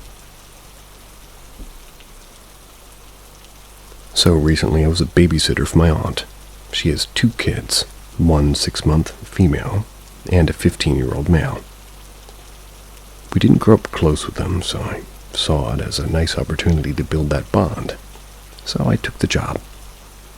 I've been over to her house a couple of times and never felt or saw anything weird until one day when I was there babysitting. I was sitting on the couch holding the baby as she slept when out of the corner of my eye I saw the laundry room door shut. No one was around as the 15-year-old was beside me, brushing it off as maybe the AC or something blew it shut, so I ignored it. But when my aunt got home, I told her about it and she told a story of her own. Now, I am interested in the paranormal, and I like to learn about it and watch people do their adventures with the paranormal, so I know a few things. Like how two mirrors facing each other is a vortex for spirits and other things to come through to this world. So, in my aunt's house, she has her entryway on the left, and it's a mirror facing the dining room. That's to the left of the front door. In her dining room, she has two mirrors that are aligned with one in the entryway. Before she brought the baby home, there was a picture between the two mirrors in the dining room. But as soon as the baby was brought home from the hospital, that picture didn't last on the wall. My aunt told me if it just kept flying off the wall and landing like a significant distance away from the nail it was supposed to be resting on. It flew off twice for her, and once her husband and her son too. This action resulted in them removing it from the wall and placing it into the guest bedroom at the end of the downstairs hallway. After telling me, well, I was a little bit spooked out from my previous laundry door shutting itself story, but I just ignored the feeling. Skip forward a couple of weeks, perhaps a month. I was once again in the living room holding the baby as I was talking to the 15-year-old. I had just got a snack from the pantry and forgot to close the door, but it really wasn't a big deal. At least so I thought. I heard some movement from the pantry. When I looked up, the baby's oatmeal formula was thrown out of the pantry and landed a few feet away. It was in front of the fridge now. Again, this startled me at first, but I took it as though something shifted in the pantry from me getting a snack, and maybe it just fell out. They were on different shelves entirely now. I think about that, but the formula was sitting in the middle of the shelf with nothing else close to it. So a few hours later that same day, I picked up the formula and closed the pantry. We had moved to the kitchen, and the baby was on her high chair. The 15-year-old beside her on a stool, and me on the other side of the island making food for us. There was this toy on the island counter that was a little crab. Had a little switch that you'd have to turn on before it would move. But my aunt had told me that it had been dead for about a month, and they couldn't get it to work anymore. As we were sitting there talking, me and the 15-year-old, the crab sitting in the front of the baby turned itself on and crawled off the counter, basically throwing itself off, landing exactly where the baby formula had landed before. In that moment, I grabbed the baby from her seat and ran to go get the holy water. The family had it, and they poured it in the baby's head and everything else around me. This had seriously freaked me out. The rest of the day, nothing really happened, but I didn't feel comfortable in that house anymore. I told my aunt what had happened, and now I don't really think this house is okay, and she agreed. The next day, she got it anointed. Nothing happened for a while, until after about 3 days ago, when I was there again. The 15-year-old was upstairs, and the baby was down for a nap on the couch. I took the opportunity to catch up on some sleep, especially since I hadn't been sleeping well lately. For some reason, every time I step into their house, exhaustion hits me like a train. There's a security camera in their living room that covers the kitchen, the back door, the living room, and the entryway. So, as I was asleep, the camera caught the back door opening and closing a few times. My aunt told me about it when she got home. The door had been locked and shut all the way. So, with that feeling of what the hell, I told her I couldn't come back, and I haven't. Since then, I haven't been able to sleep earlier, and much better, even though it's only been a few days.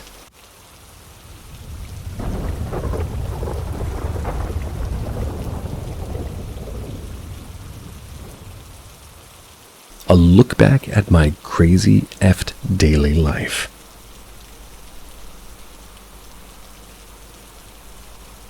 I think even though the things that have happened are so difficult, well, at least difficult to understand, or in some cases, whether due to the absurdity or the meddling of other parties, difficult to even prove, I know more than ever who I really am and what life really is.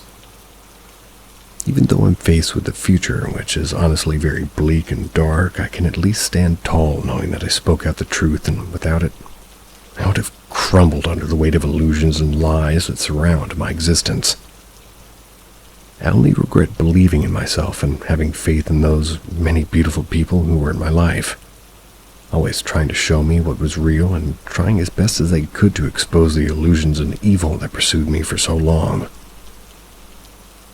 Maybe if I didn't feel the need to look beyond myself for things as foolish as strength and knowledge, I would have seen the enemy long before they could do so much damage to those around me and myself.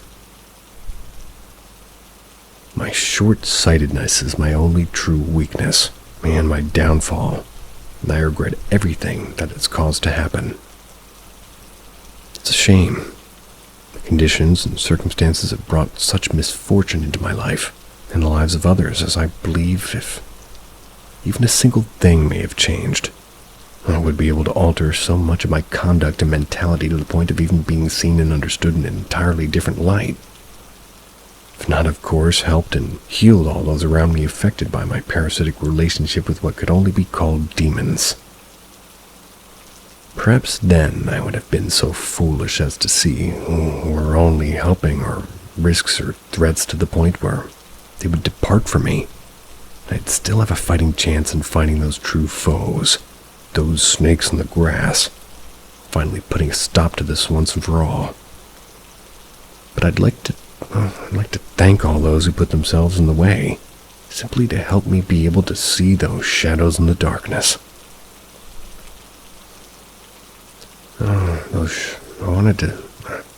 These people were just showing me what they truly were. And though I may not be the person my family and I, to be honest, even my friends, want me to be, I can at least know that I'm not what those intruders, liars, possessors, and devils spent all these years to make me seem to be.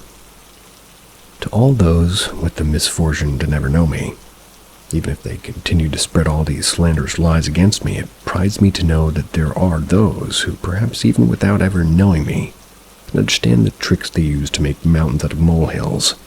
Illusions out of nothing. They may perhaps continue to expose the conspiracy and tactics used against myself, and certainly against others in my position.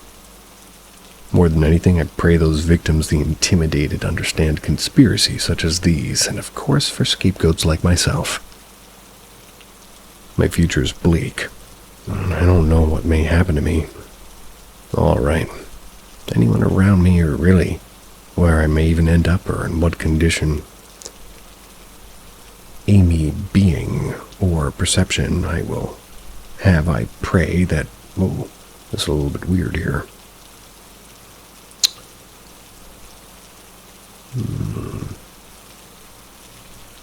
The truth shall be found, and so know myself within the light. The paragraph's a little bit weird. And yes, I was possessed as a young boy. I chose to walk in darkness, but I made my peace with God, and through others found the light within myself to turn back from that strange dark road, only to see I was led astray the entire time. I am who I am, and such cannot change. I can evolve and become better, and in so, maybe there is a chance to see my foes for who they are and fix my past mistakes. For now, I only pray, die a good death and live a good life and be the man my son would have deserved as a father. Rest in peace. Taking pride in... I think you might be emotional while you're writing this, so can't quite get the end of it. But I feel the energy part of what you're writing.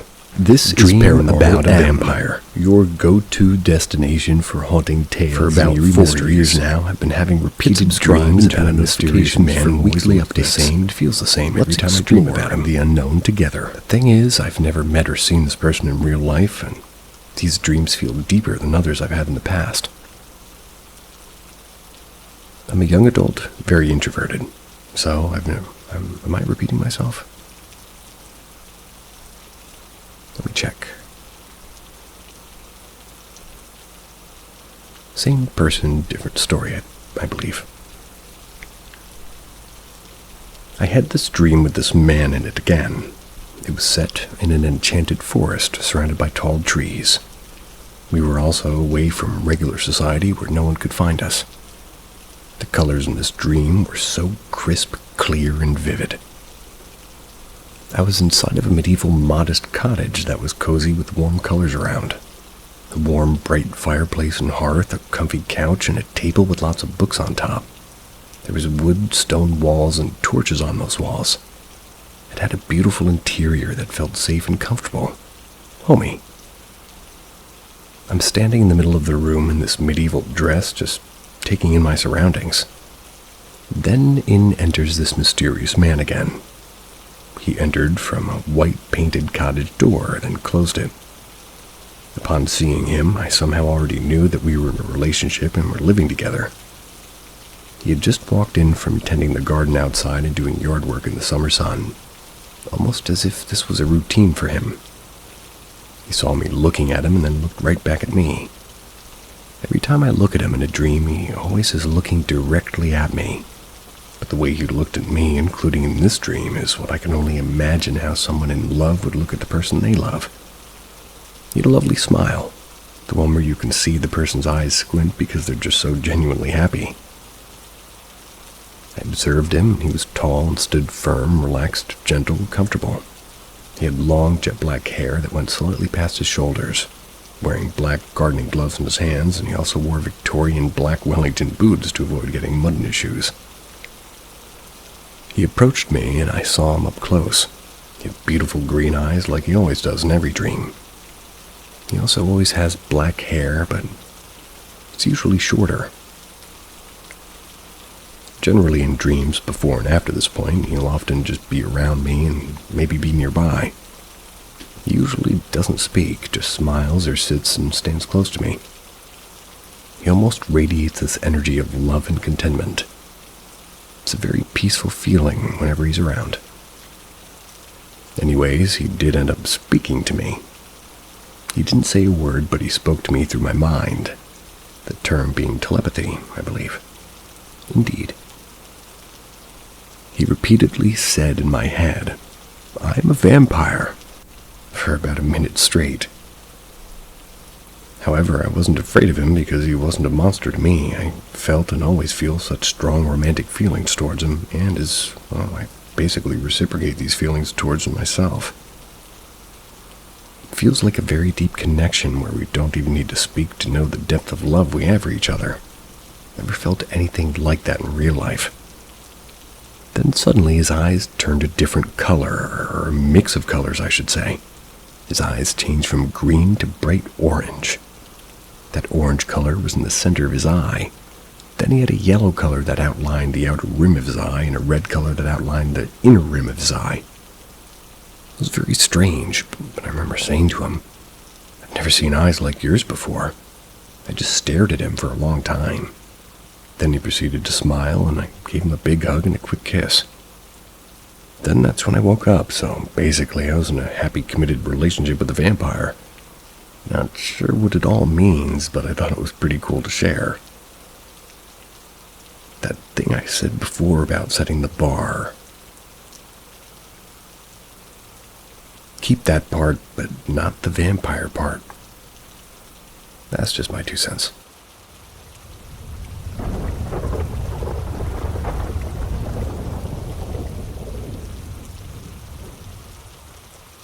I work night shift at a 1920s mental hospital. Obviously, countless people have died here for various reasons. Hangings, a murder and suicide, and beatings, and accidental overdose, electroshock therapy. There's 4 floors, with the 4th floor being the well-known hotspot for paranormal activity. Me being security, I have to check it out every once in a while. The 4th floor is essentially an extremely long hallway, approximately 1,800 steps. Has housing units on both sides throughout it. Each unit has a 5-inch thick steel door, and there's a window at the very end of the hall. They don't house patients due to the fact that the whole county took over a while before I started. It's completely empty by the time 3rd shift rolls around. The 4th floor is also the only floor in the entire complex that's completely off the ground due to the complex being built into a hill. It's also where the electroshock therapy took place a long, long time ago. This occurrence happened last week, Wednesday on third shift. I wanted to do a walk through the fourth floor that night, around 3 a.m. for no other reason than I was feeling brave. I walk all the way down the fourth floor to the window. Eventually, as I got closer, I started seeing that the window obviously needs cleaning. When I got about 5 feet away, all of a sudden there was a handprint that would have been extremely noticeable from even 15 feet away. Look at the handprint. Turned around. I said, nope. Walked back down the hall. On my way back from the window, I peek into a side office area with my flashlight just to look. Nothing. Keep going, and after a couple of seconds, I sounded like someone was running up behind me. Walked even faster because everything in my body said not to turn around. As I kept walking, I passed by a unit. And as I passed, I heard what sounded like someone punching the door. Put it up to paranoia due to the running I heard prior. That is, until I passed another unit. Another loud thud, as if someone punched the door. So, at this point, I started speed walking down the hall. And while I'm hearing footsteps following me, mind you, these units are not connected at all. The entire floor is entirely empty. And that's just one of my experiences. I've also been having dreams of a white, skinny woman in a hospital gown that has black hair with bangs in her face. I always thought she was just a recurring person in my dreams, until I talked with one of the CNAs that worked tonight in the kids unit. Never brought her to the CNA, or rather up to the CNA, and we were just talking about ghosts. And she said that numerous people have said that they've seen the exact woman I just explained. I explained to the CNA in detail about how she looked at my dreams, and she just went pale with her mouth hung open. Supposedly, this ghost is extremely well known throughout the hospital by various people. People have seen her in mirrors, have been locked in bathrooms, and have seen her walking around. But in my dreams, she always just appeared to run up to me, grab me, and scream in my face. There was this one dream in particular where I woke up from the dream to wake up in my duplex's stairway. I walk down the stairs because that's where my bedroom is, and walk into my bedroom. Once in my bedroom, I see my bed and my fiancée sleeping on her side of the bed, and myself sleeping as well. In front of my closet, which is on the side of the bed, I see that same woman standing next to my body, just staring at me. I walk up to her and I get the courage to ask her just who the hell she is. She looks at me, grabs me, screams in my face, then shoves me into the bed. That's when I officially woke up at 3:15 a.m. Got no clue who this woman is at all, but I still dream about her every now and then. Every single dream is in a different place, but she's just there. And it's been going on since I started working at this job.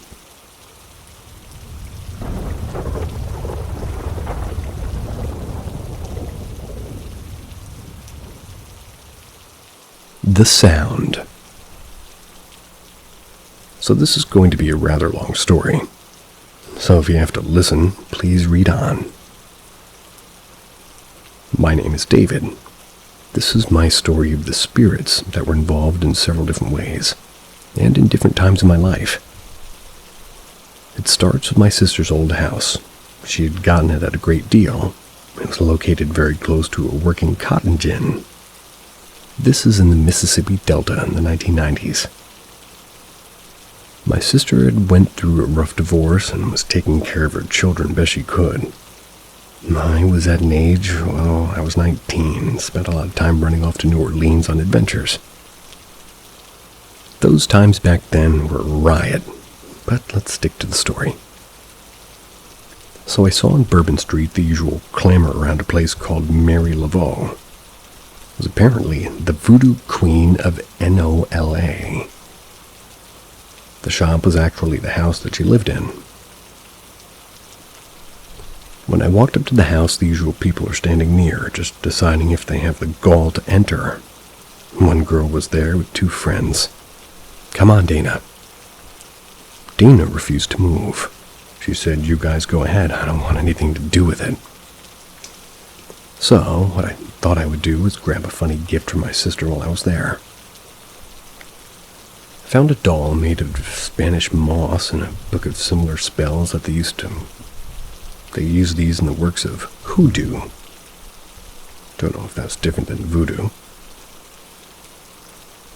Now, about then is curiosity, not really anything else. I just wanted to have a laugh. When I brought them back along with more innocent gifts to her kid, she just laughed. Can you imagine, I said, people doing these archaic spells to win love? They do it.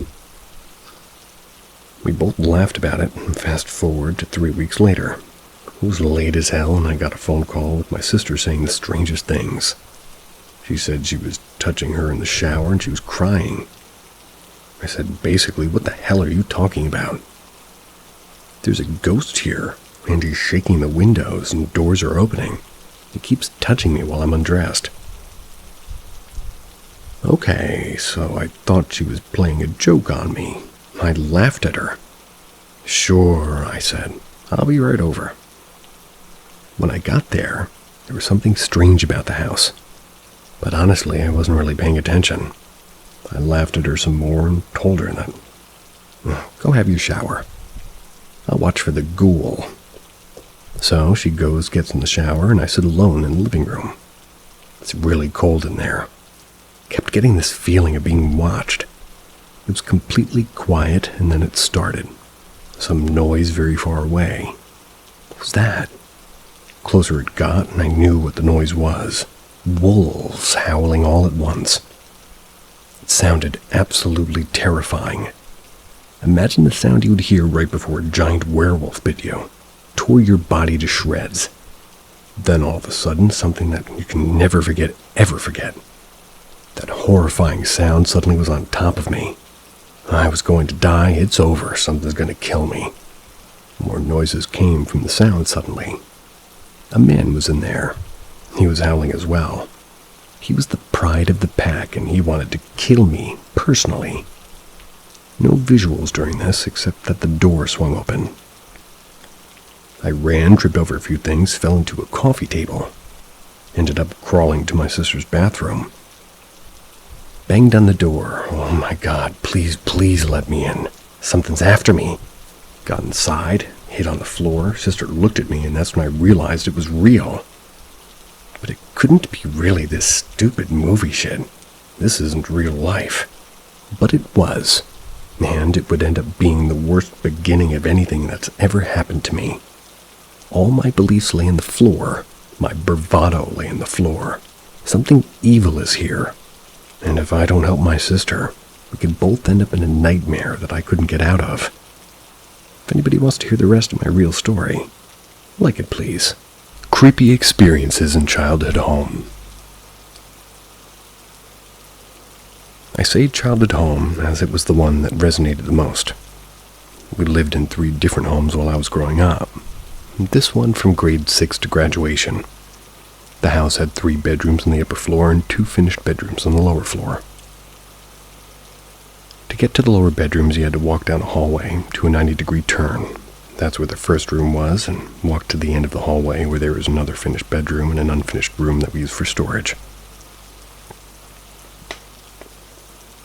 The hallway had dark brown, like fake wood paneling, the kind that had rough dark brown strips between the planks to make it look like wood planks.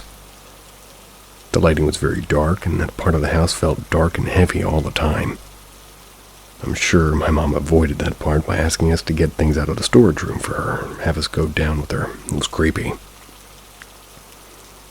I was the oldest of 3 kids, and was relegated to the first basement bedroom. It faced the back of the house and was brighter than the one at the end of the hallway, which faced out into the front.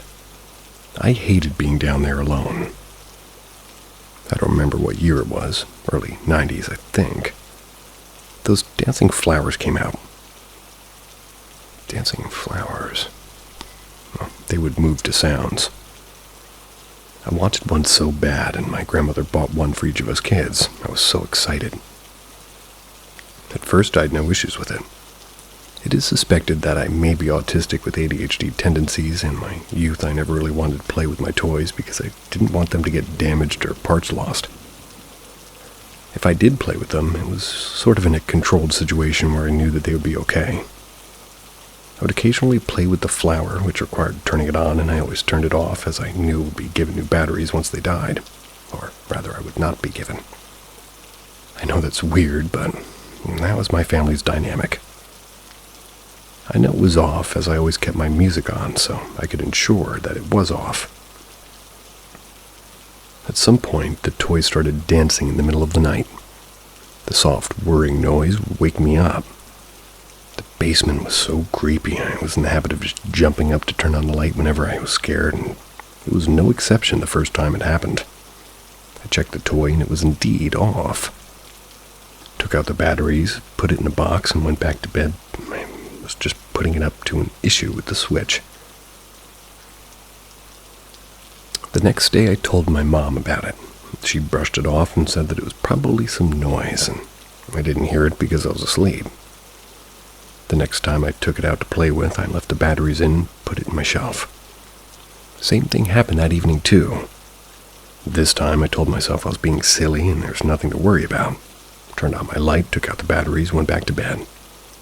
Well, as soon as the lights went out, it started dancing again. Turned on the lights and sure enough, the batteries were out. Chalked it up to residual charge being in the device and put it back in its box. To forget about for what seemed like years. At some point, I was going through the boxes and found it and thought of my grandmother. Put it on my shelf again as a decoration. That night, with having not had batteries for a very long time and still not having any, the thing started dancing again. At this point, I got rid of it. I was so sad because my grandmother had given it to me, but it scared me. After that, I had issues with sleep paralysis where I would hear friends who had been staying at her place recently and since left, talking down in the hall in the other bedroom. I tried to call out to them and say hello, but I couldn't. I was so glad when my family moved again at my graduation. I was just wondering what your thoughts were. If it matters, I lived in a fishing town, a strong First Nations community. With a strong First Nations.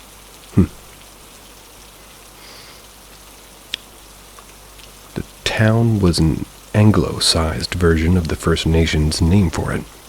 I always wondered if there may have been some First Nations spiritual significance to that area. The house was already there and built when we moved to the town, so we were unaware of anything like that.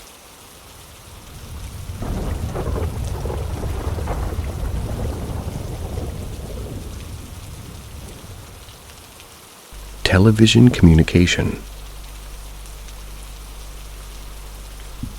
Siblings moved in a few doors down from us. That was in the early 2010s. The house gave an eerie feeling. Nonetheless, nothing out of the ordinary. One day we were going somewhere together and told me her garage door was going up and down, not initiated by her. So I come by to try to unplug and try pushing buttons manually to see if it worked. Stayed shut by the time I had walked back through the mudroom. Small hall between the garage and the house. It opened back up. I could see through both doors since both had glass top shelves, or halves. There was a motorcycle in the garage and I'm staring at it and I see a silhouette fly by on it. I chalk it up to the garage door opening, but I stayed shut once it was closed. Now the fun part. The TV was going on and off, and it was on a static channel, so we both laugh and say it's creepy. It's like a poltergeist vibe. I unplug it. It was on a power strip, so a side-by-side receptacle outlet. I unplugged it from the right receptacle. Left side had nothing plugged in, which is going to be important. We both leave, and our dad calls us laughing, saying, "Oh, were you guys in a rush and leave the garage door open?" We both say, "Unplug it, it's been acting up." He does as it's on the phone and says, "Oh, your sensor must not be working. It went to close on me as I was underneath it, but it's unplugged." Again, odd, but I'll give it to electrical issues with the opener. Now here's where it starts. He says, "Why did you guys leave the TV on?" My heart sinks. I have a great memory, and we both know I unplugged it. He said that's impossible, it's unplugged. He sends a picture, and it's on static. We finally get back home and explain to our mom and stepdad. We think maybe somebody could be in the house. Me and my stepdad go into the house and look behind the TV, and it's plugged into the left receptacle. Again, I unplugged it from the right side. We're standing in front of the TV, and the channel numbers pop up as if someone's trying to type in a channel. We ran out, and as the channel started with 6, you can put that thought process together. We were never a paranormal family until this. We're outside for a few, just talking. We go back in. Channels are changing, and volume keeps going up and down on static, and it stops. I'm a very joking person, and at the calm moment I say, if someone's in here with us, turn on the TV. It turns on. We then get the idea to ask questions using channel numbers like, if you like the color blue, press 4. If you like pink, press 8. Naturally, I ask a question relating to it if they plugged in the TV in the garage. The responses corresponded to yes, it did. As my mom was talking on the phone with another family member, the family member gave us 2 numbers and 2 colors. The TV chose the color of her shirt, and none of us knew it. It knew social security numbers and work phone numbers. That scared me more than other things. We get down to whatever it was, and they were reaching out for a message from my dad, and that he needs to change, and he hasn't been doing good. My dad had many health issues and passed away 2 years after these events. These weren't unknown issues, but whatever was communicating through the TV was right. This was over 12 years ago from that first event. My sister has since moved, but it followed and occasionally comes by just to say hello. It's come to my house and put on Bosley infomercials, men's hair loss products, which my dad always joked that I'd need when I'm older, because he was bald. I find it comforting, but when I explain to people, well, they either don't believe or think it's the craziest thing that they've heard. And here I am thinking about spirits having people's social security numbers.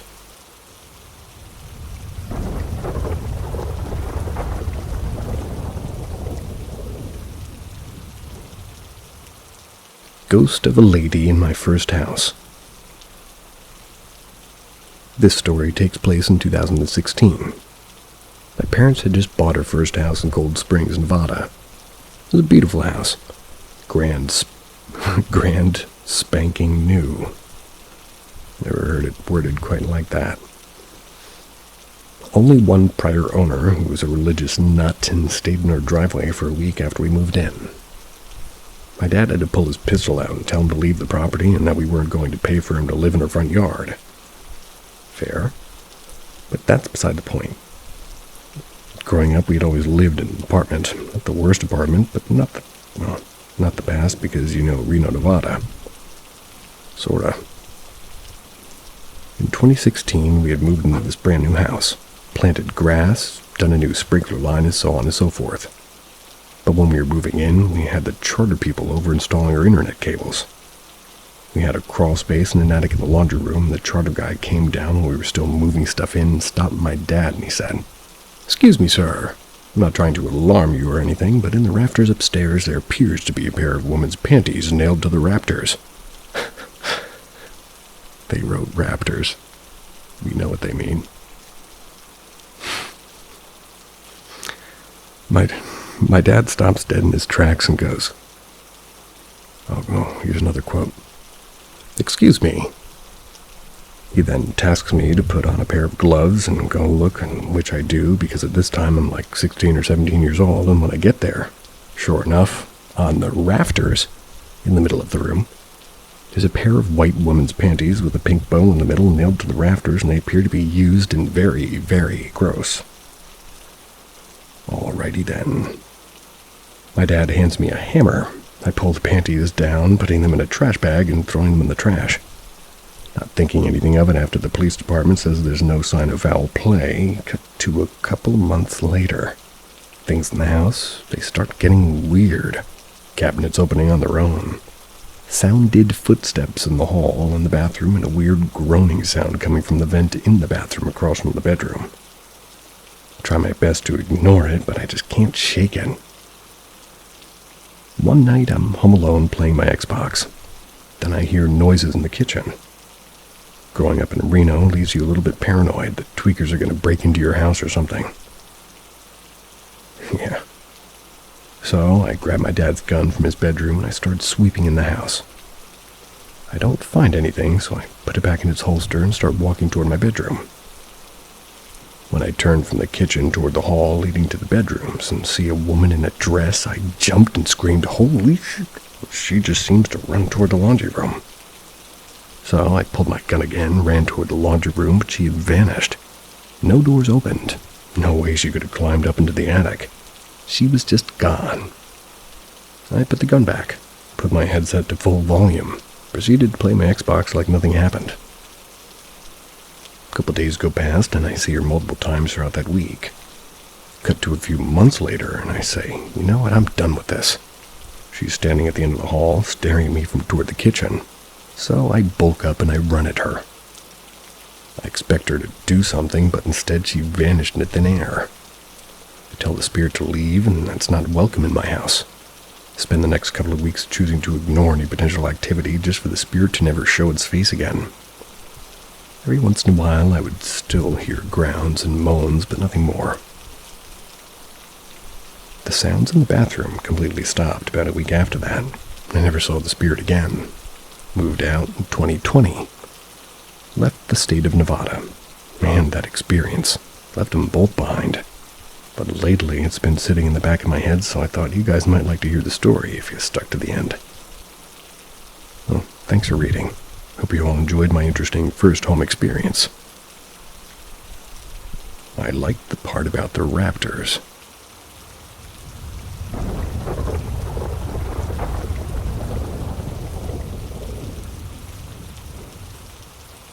My childhood friend, Emily. This all happened in 2007. I was 9 years old, and my friend, we're going to call her Hannah, was 8. Every summer, her parents would take us to a campsite about 3 hours from home in northern Ontario in Canada. This campsite was in the Burwash district. Google search the Burwash prison for more information. Anyways, back to my story. Every summer for a few years running, we would head out to camp for about a month at a time. Camp consisted of a few cottages and trailers set up in a large park on the shore of a large lake. Each summer, we'd be greeted by our friends that we had made the previous years, and we'd have ample fun. This year was different. We met a girl named Emily. She was our age, but shy. She'd never eat and stayed over too late. We always assumed her parents were just strict. We had sleepovers, took photos together, and she became the third in our Three Musketeers group setting. One day, we're actually swimming. There's a floating dock with a slide on it. We decided to each other just to take turns to go down to make the biggest splash. My turn came, and for some reason, I was carried under the dock. And as I was trying to maneuver out from under it, Emily was holding me under the entire time. She wouldn't let me go. Finally, Hannah grabbed me and pulled me up. We both got out of the water and ran to the camp. We were reasonably freaked out that a friend would try what I saw as drown me. Yeah. The next day was the last day we were at camp. Emily came by and acted like nothing happened. She spent the day trying to convince us to walk along a river to a huge building. She said it was a few hours away, but we could spend our last day there and we'd have so much fun. We both felt something was off and decided we better not go. Yeah. Nothing else happened after that.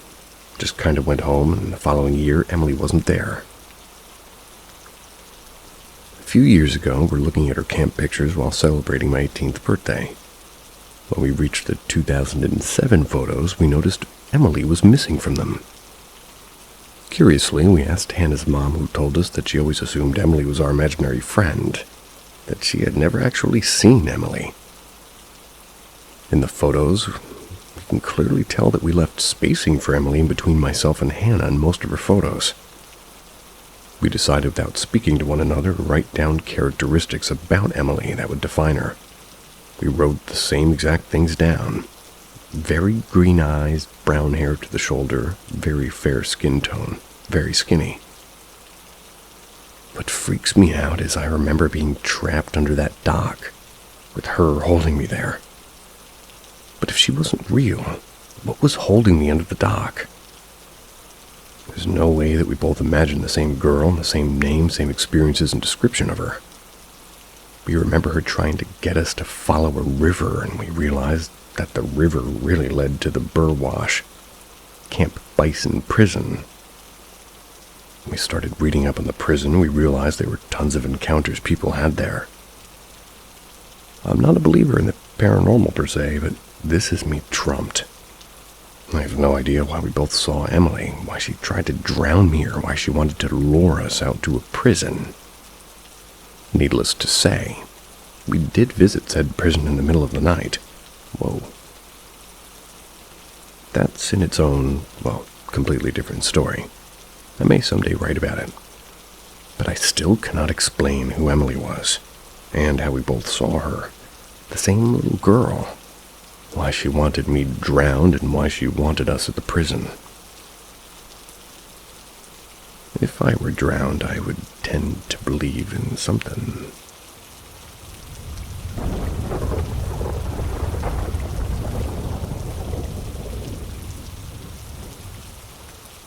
Talking with spirits and I don't understand it. Help. It started a few weeks ago. I was talking with my boyfriend about some emotional stuff I was thinking about, and suddenly the lamp in my room flickered hard. I jokingly said if there's anybody here who wants to speak to us, make the lamp flicker again. And it did, and it kept flickering. They would answer my questions before I even got done saying them, to the point that I stopped speaking and just thought them. The spirit seemed desperate. I asked if they were in any kind of dead relative I could think of. Every single one was a no. I was sure to answer questions multiple times to ensure it wasn't just my lamp. I also based my questions on how I felt trying to intuitively understand what they wanted. The person just seemed so desperate and childlike. Got to a point where it seemed like they weren't understanding my questions, so I stopped and decided to just talk to them. All of this was happening just through my thoughts. Eventually, me and my partner started listening to an audiobook. Then we kept talking with this person. The light flickered hard when the book started talking about mothers. I asked if they missed their mother, and they said yes. I sat with that before a random name popped into my head. It was my aunt's name. I asked if it was her, and the light flickered harder than it ever had been before. Then it stopped for the rest of the night. My aunt passed away 3 months ago. She was severely mentally handicapped. I was the only person who treated her kindly. I think she just wanted to be seen. Then last night, talking to my partner about her, crying over the fact that I couldn't do more for her, and the light started all over again. This time she didn't stay for long at all.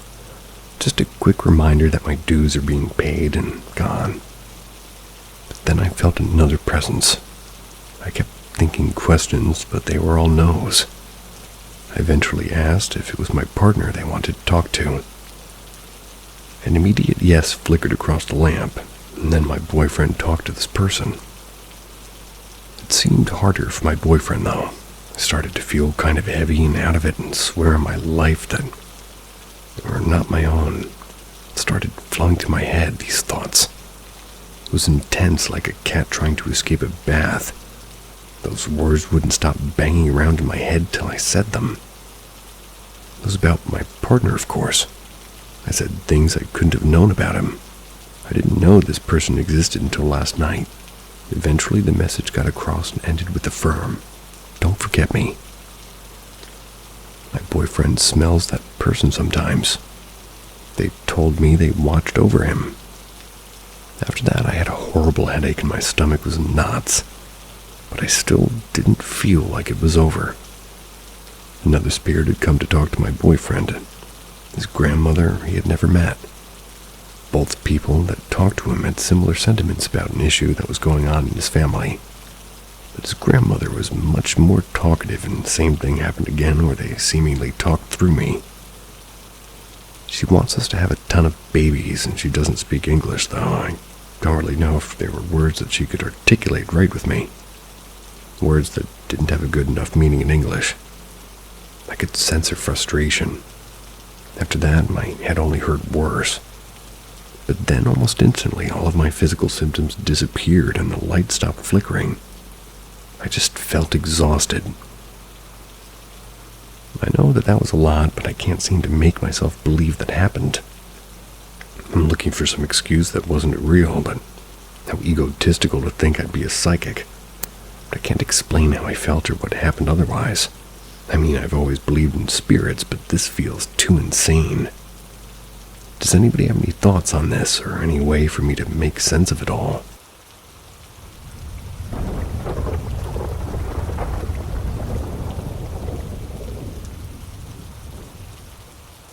Late night walks. I have insomnia, and I've had it for years. The best thing for me, I've found, is to just go out and walk for an hour or so. Never had any fear of going out late, as I'm a rather large man, and this was pretty easy at my college because of the layout is a rather large loop with plenty of open space and paths along, well lit. In the center of this circle, there's a large patch of forest that's unlit.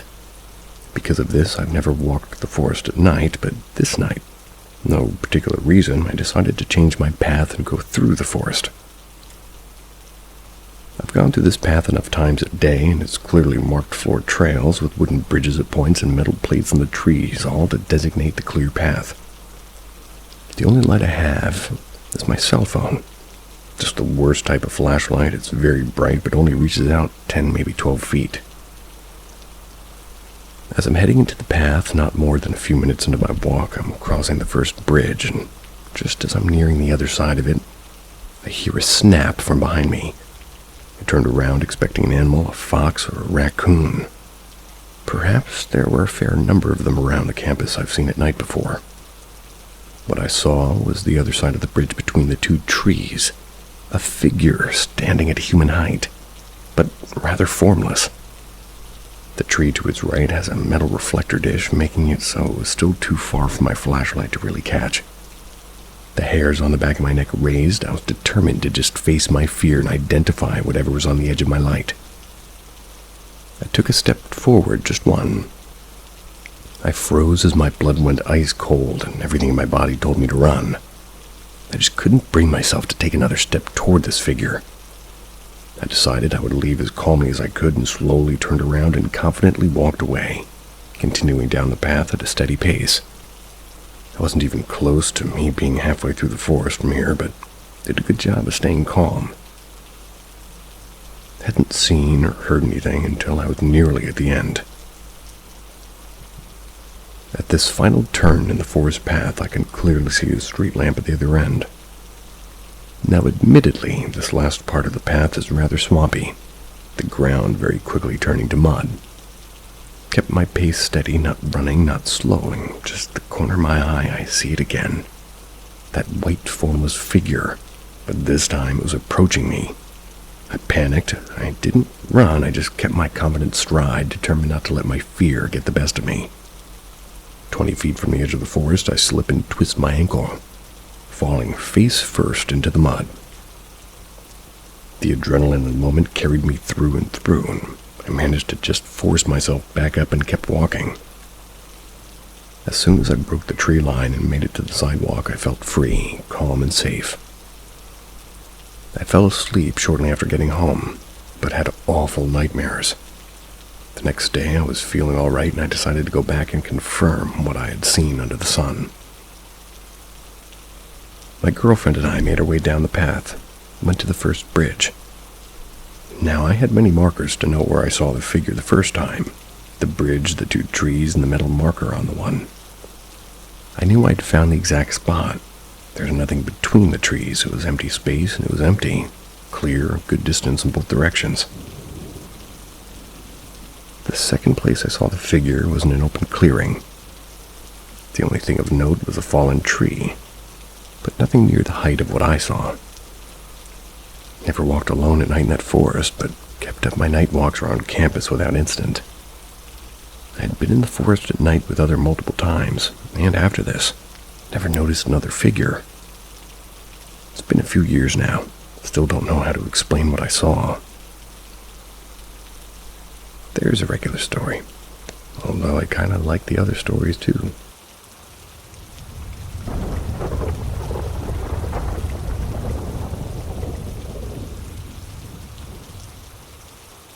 Weird experience at Camp Turk, New York.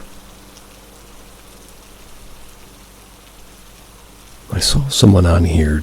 They were commenting on their experience with Camp Turk a couple of years ago on here. So I figured I'd share my weird story too. I don't think it's anything crazy, but some of you might find it interesting. It might get buried, but I hope somebody finds it cool. A little bit of information before you read. Before I took the job for the summer, I had little knowledge about the camp. I knew that it was owned by a Masonic temple to help the kids, and I knew it was an hour from Utica, near an old forge. It wasn't until I got there that I heard a bunch of far-out stories from people who tend to the campgrounds, and I didn't really know what to make out of it. They always sounded too crazy for me, but I guess that's just me.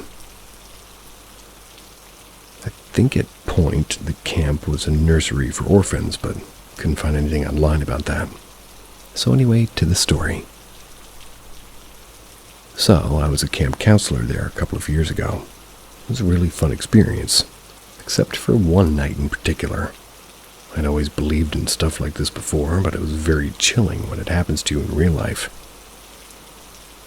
I was a counselor for the older group of kids called the Topping Cabin, and during training week, we stayed in our cabins and go to bond with their coworkers.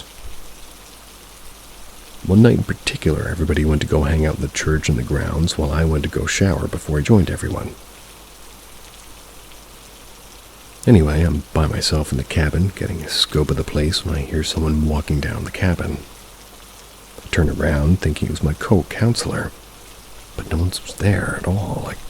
The steps were so loud, I could have sworn an actual person was walking down that hallway. I think it's my co-counselor messing with me, but nobody was around.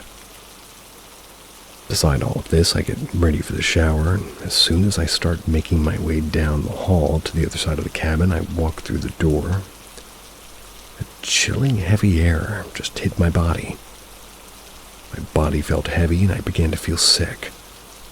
Never felt like this ever.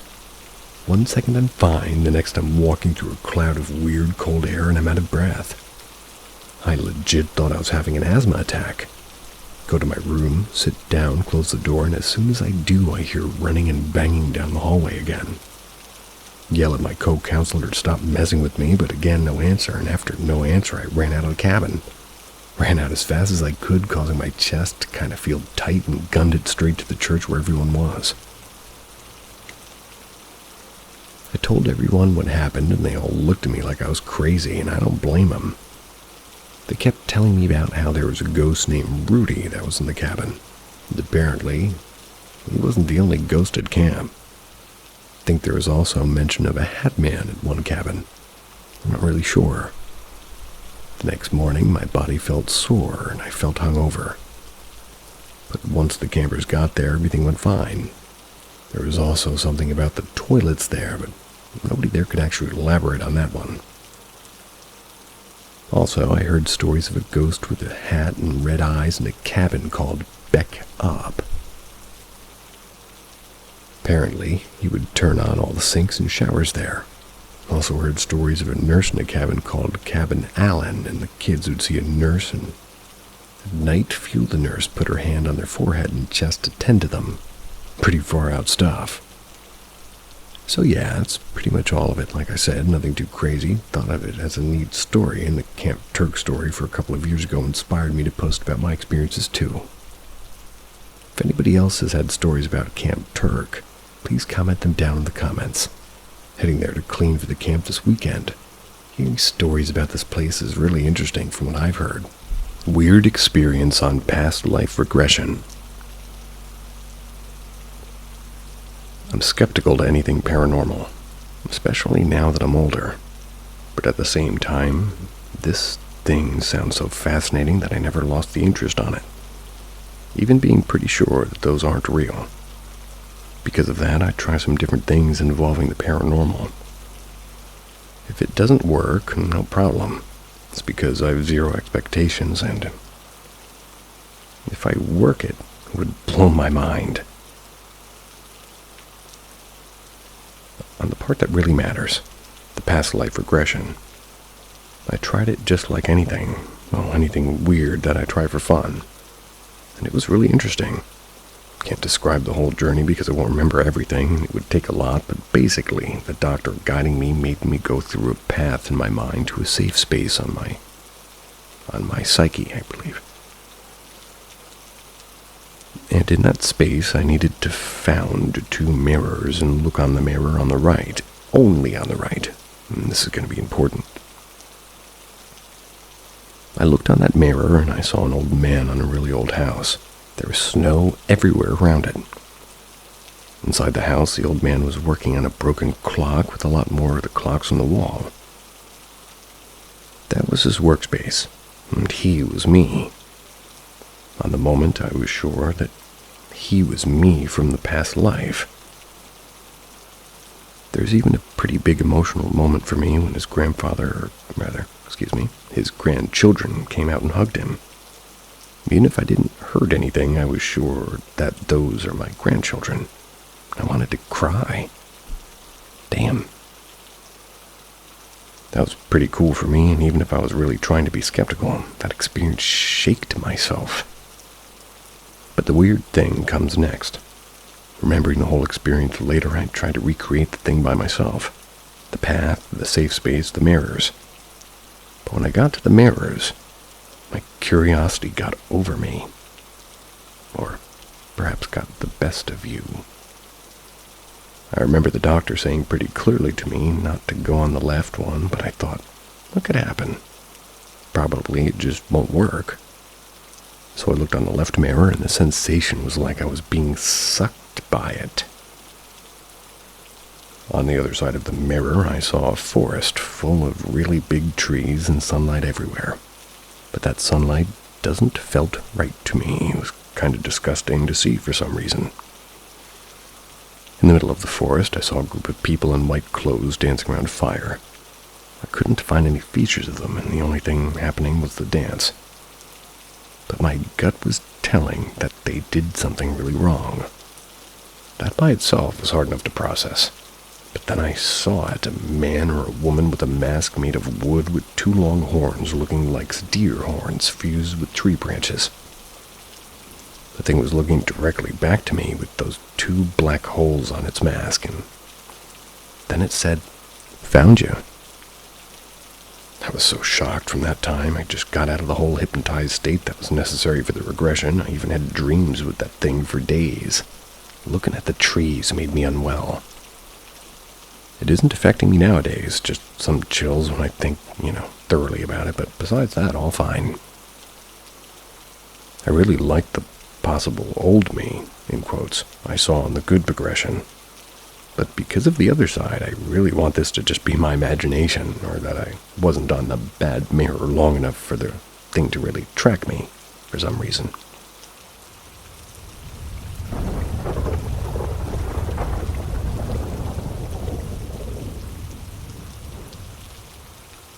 I want to talk to it, but is that safe? Without going into detail, I feel like my life shows me there's some kind of energy that affects things. To summarize, these are the things that come to mind. I generally reject this sort of thing, as it doesn't really work in the real world, but F it. There is how the world is supposed to work, and there is how I really feel. 1. I was horrified of the dark for a couple of decades. This vanished immediately when I started trying to defend myself by focusing my energy on absorbing whatever was around me, claiming it as mine, filling my environment with it while focusing on my safety. 2. Things that shouldn't work out for me just did or do. As an example, when I was taking a class for a college credit in high school through some program or another, I ignored the paper that was counted as the midterm. The professor canceled it the day it was due, and I showed up with nothing. This sort of thing still happens in my professional career.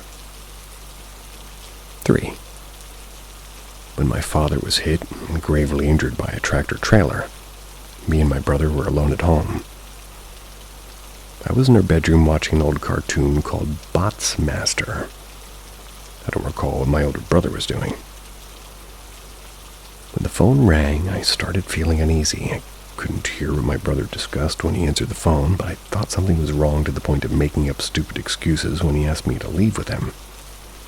When I found out my father was likely to die, which he didn't, I didn't think about the previous feelings I had, but in hindsight it was definitely odd. 4. People in my family have had similar experiences that others not involved remember happening. Or, let's try that again. People in my family have had similar experiences that others not involved. Okay, it is weird.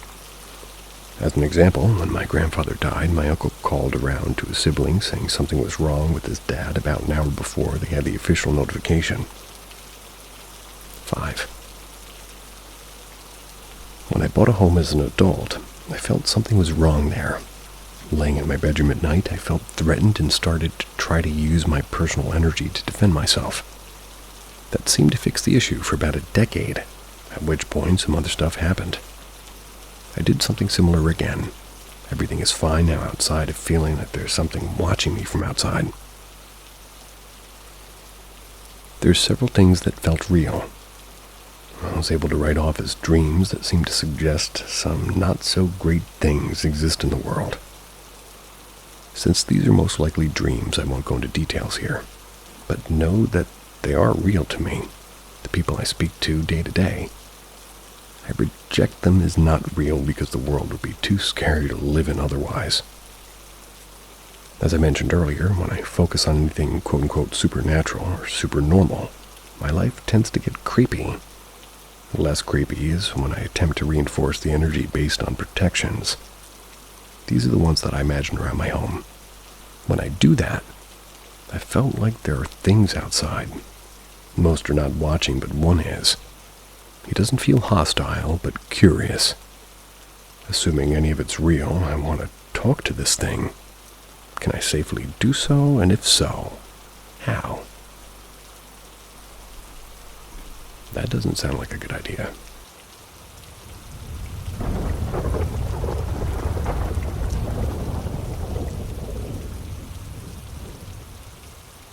I encountered something when I was 6.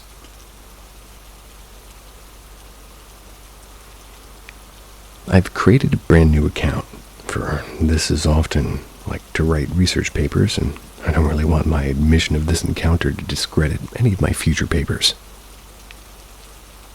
When I was a child, I lived in a very distressing environment.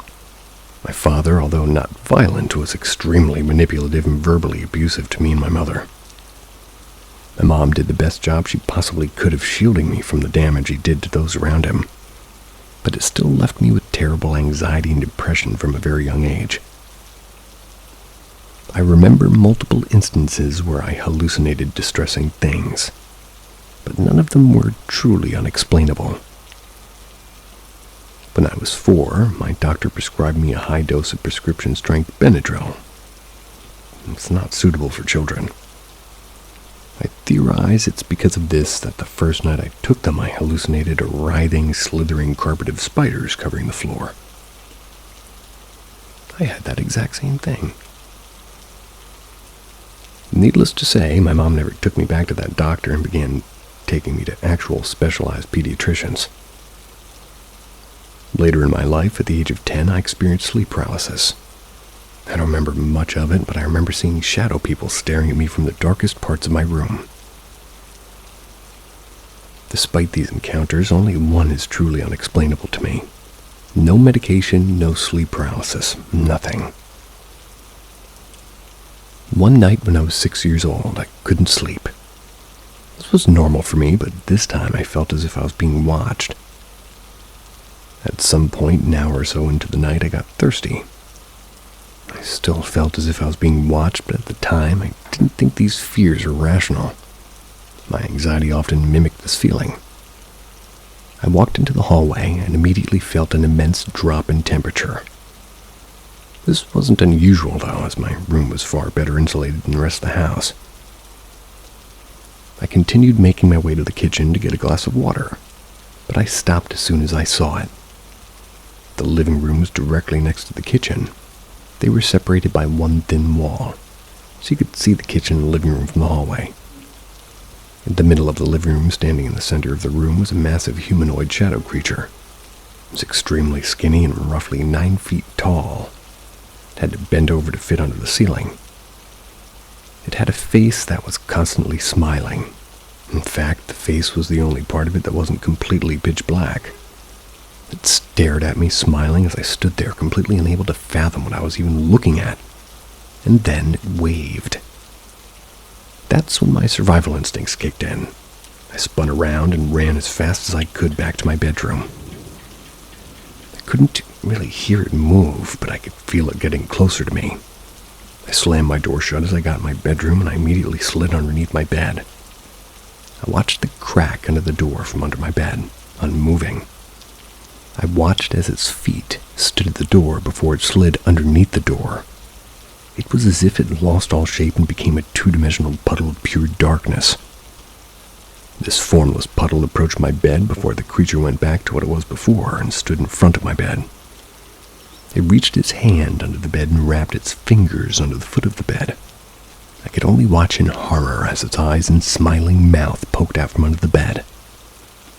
I screamed as loud as I possibly could as it did this, and a few seconds later, my mom came bolting into the room. As she opened the door, the creature vanished. I cannot explain what I saw that day, nor can I ask anyone to believe it. But I wanted to put it out there somewhere, and I figured this would be a pretty good place to do so. Have a good night, everyone. Boring Ghost. So, I live in one of the older apartment complexes in Portland. It's built in the 40s after the war. I've lived here for a little bit over 5 years, and from day one I could tell that there was someone else in the apartment. I chalked it up to a mischievous ghost and tried to placate it by acknowledging it. But the prank started to interfere with day-to-day life, and after a few incidents I attempted to clean up the space. My then roommate tried to chalk it up to me misplacing things and being a pothead, until it started messing with him. When guests started noticing, I became more adamant that there was a ghost, started warning people to keep an eye on their things.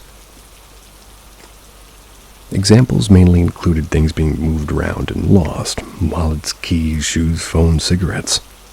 Pretty much all the things you need to leave the house on time. The most common things that would happen would be something like this. You're getting ready to go to work. You put your keys, your wallet, and your phone in the chain, and then you go brush your teeth. When you come back to leave, one of those things are missing. So you tear the whole house apart, and when you're back to the chair, bam! Your keys, wallet, phone have been found, but in a weird spot that they couldn't have got back to without help, like under the chair or under a cushion. Guests would wake up in the morning to find their shoes had not only moved, but separated and hidden. Like they'd leave their shoes at the end of the bed, and then in the morning one shoe would be in the kitchen, the other would be deep under the couch. My friend, who was my roommate when we moved in, actually had an actual meltdown once. He adamantly did not believe in ghosts. He thought I was moving his cigarettes and keys and hoodie and bike lock to fuck with him. I'm no sadist, and I don't smoke. He moved out after a little under a year. Couldn't ever explain why stuff kept getting moved. My super skeptical engineer boyfriend, who scoffs at my mystical bent, has also had a few experiences that he keeps trying to explain away, but can't quite do it. The overt activity had stopped since I did a cleansing ceremony, which in itself bears mentioning. This was about 7 months ago. I burned sage and lit a candle in a small glass of votive. An old dear friend had made this. I decided to burn the sage and hold the candle while I repeated a prayer that's important to me. I decided to say the prayer 3 times, and during the 3rd recitation, the glass votive exploded in my hand. Luckily, I wasn't hurt and pushed through the final recitation despite my shock. Since then, another experience, I don't feel like typing because of my hand, and the activity was mostly stopped, except the following. My alarm clock radio station keeps getting changed, which boyfriend keeps trying to pass off as temperature changes, and which I could accept as an explanation, except that sometimes it switches to AM, which requires a button flip, not just a dial adjustment. And the kicker, the reason I'm finally writing this, that's because this morning, and other mornings, it switched just to static. So I sleep through it, and only does that when I really need to be up for something, like when I have a doctor's appointment, or when I need to be at work early. And for those of you asking, why don't you just use the alarm clock on your phone? Well, a super skeptical engineer boyfriend bought me the alarm clock because phone alarms are inexplicably randomly unreliable in my apartment. But not his, or anyone else's. So this morning I woke up a half an hour late, just murmuring quiet static. I still don't feel that this presence is malevolent, just attention-seeking. Spirit didn't let us out of my room.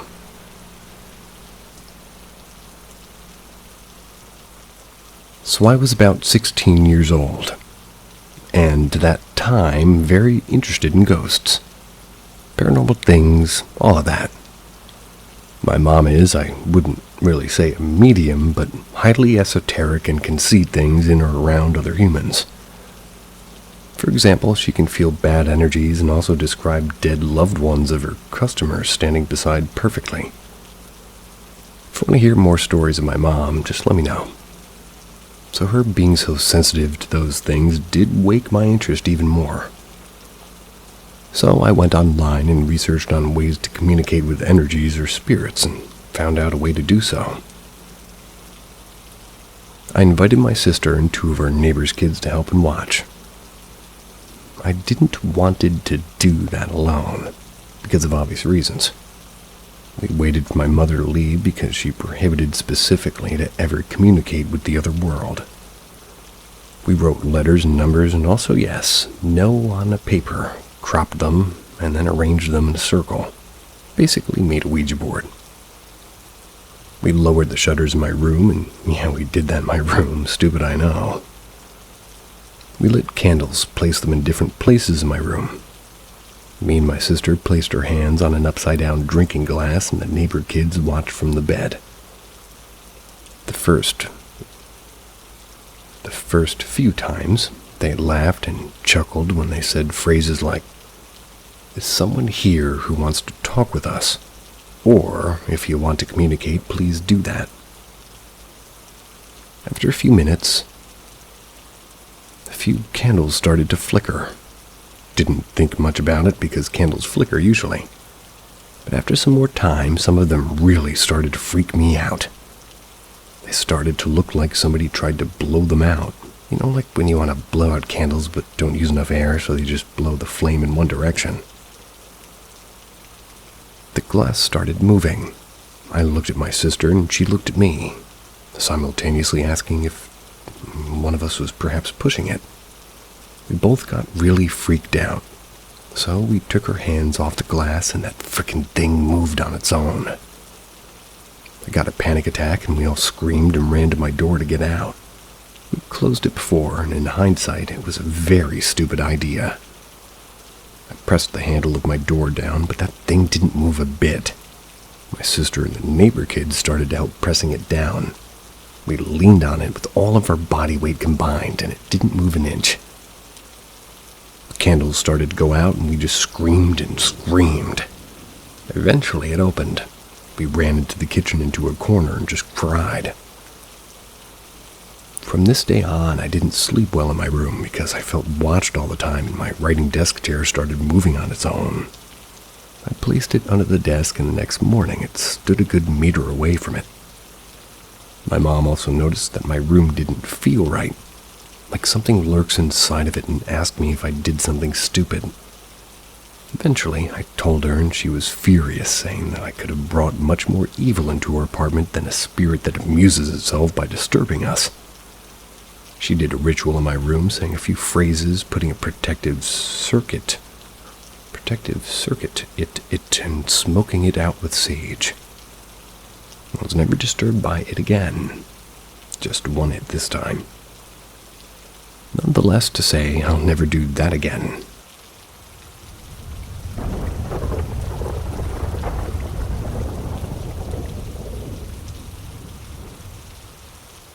I worked in a haunted museum.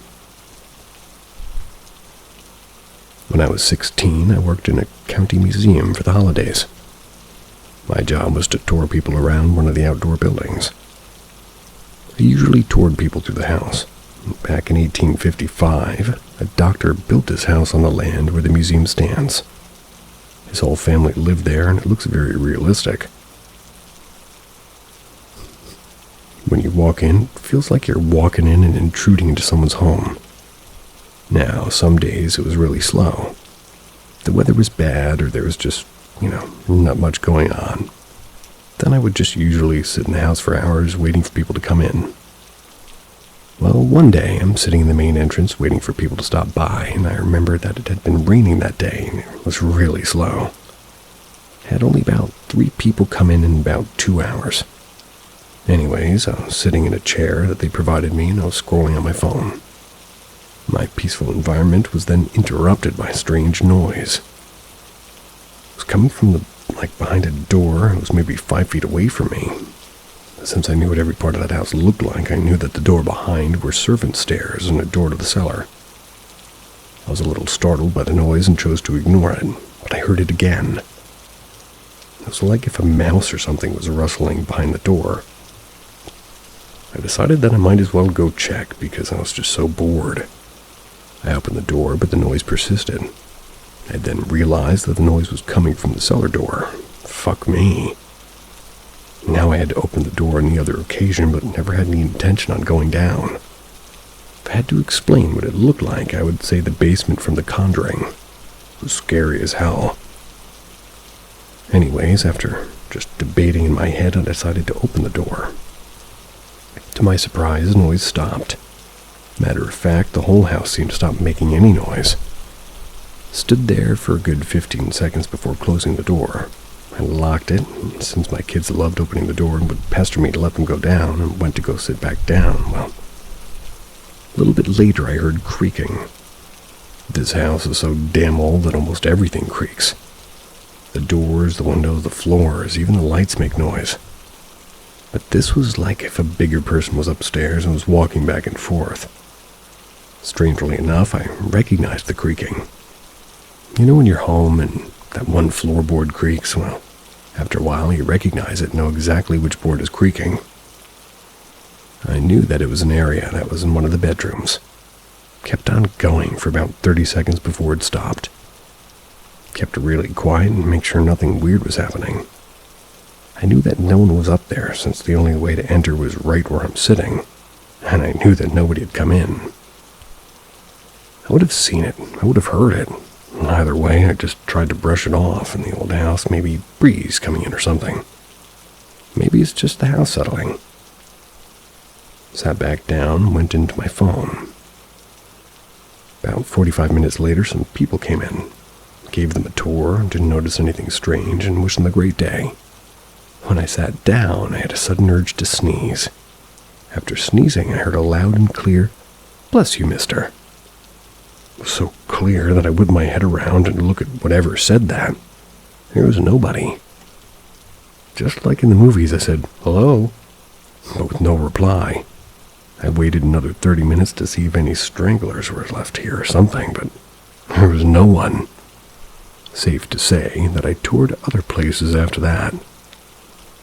See ya.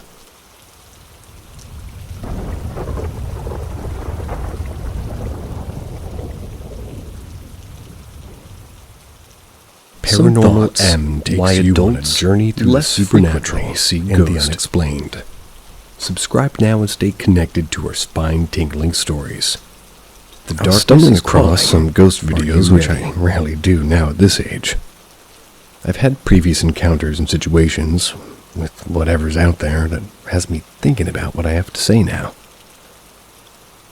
Please feel free to correct me, but I recall and now have vivid recollections about reading how over time, fluoride calcifies an eye or something in your brain. Your pineal gland. This is considered the third eye, and can be achieved, I guess, from meditating. Imagine if the fluoride in our everyday lives is brought to dull these actually sensations or beings around us. I believe this, as I used to frequently believe my house was haunted, at least when I grew up from the ages of 1, till I moved at about 2nd grade. I still have a vivid memory of playing with an RC car without batteries moving. I was a kid, so I shot up, grabbed my mom, and said, "Something around." Watch it move on its own when I ask. The car moved less than 5 seconds after me asking and giggling while my mom was being my mom, not showing any emotion in front of me, but probably said, "Oh my God." This stems a recollection where I would run past a chair and a lamp in my parents' room during the night and sometimes during the day, as my room's doorway was centered to my hallway. This went on till I moved out of the house, but really just probably thought it was me being a kid at the time and never really mentioned it to my parents. Then fast forward. My dad had gone away for a few days. I was at the time watching a scary movie that I thought I could handle with my mom. The movie wasn't actually scary, but it was The Predator, and it scared the shit out of me at the time. I ended up crawling up next to my mom, as there was no way I could stay in my room by myself in the room alone. I woke up at the same night around 3 a.m., and I saw a white ghostly figure walk into my room. And if I recall, before laying back down, I really paid it no mind for a few years till we moved out of the house and brought it up to my mom. Come to find out, the previous owner of the house passed away in the chair mentioned before. My parents both said that at night there would be a figure sitting in the chair, and people such as my cousin who stayed a few days said they saw a man beside my dad in the house. Turns out I wasn't actually seeing things all along. Let's move forward a few years to high school, probably when such fluoride takes place, and may calcify what I said above. One Saturday morning, I remember before waking up and seeing the situation when a ghost had walked into my room. I was basically in a 3D perspective in my hallway watching this figure about to walk into my room until it stopped, turned, and made eye contact with me. I went into a seizure. Following years, I had the worst sleep paralysis. Woke up one night to a black figure standing above me in my guest room. That was where I decided to crash for the night randomly. My grandmother who passed used to stay in this room. Nowadays, I may see things in the corner of my eye, but nothing as vivid as the memories I've had before. This is just a heavy/random share by me. Thought it'd be nice to finally write it out. It's been in our water for longer than that. And products. So I'm doing a home renovation, but there was something odd that happened.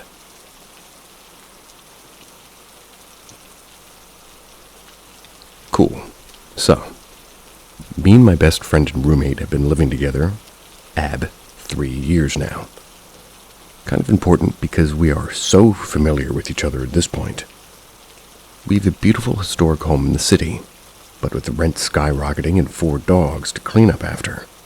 Spending $2,000 a month for a massive 8-bedroom home is simply not worth the cost anymore. we decided to downsize and stop renting. We're moving to a new house that's in need of a lot of TLC to make it livable.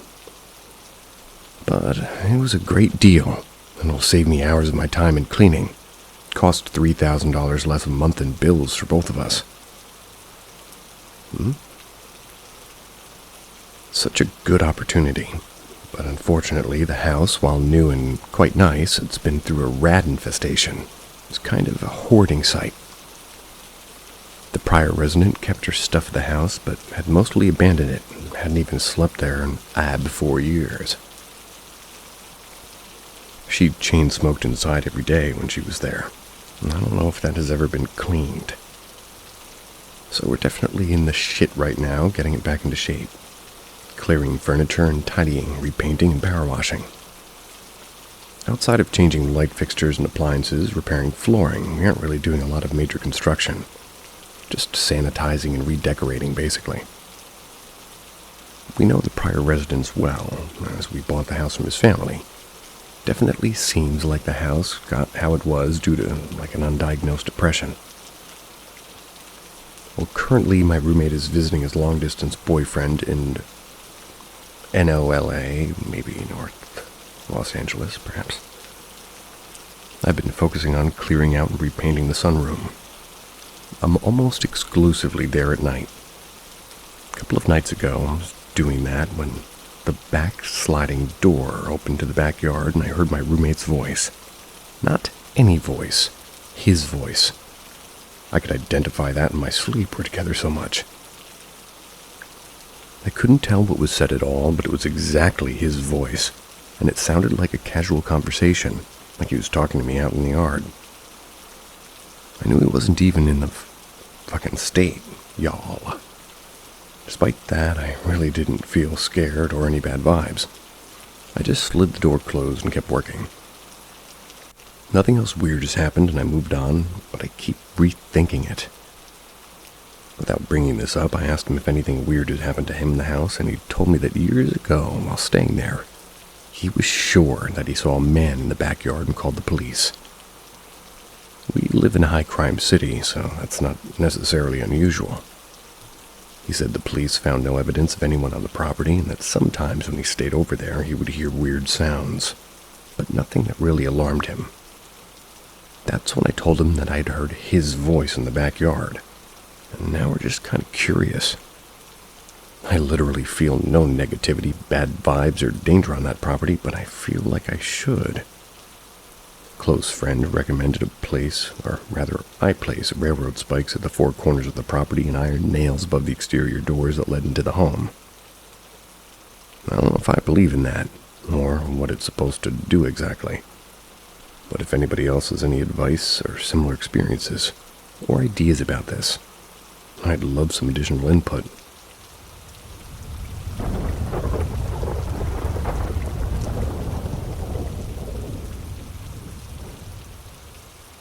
+10 years ago, I had 2 paranormal experiences.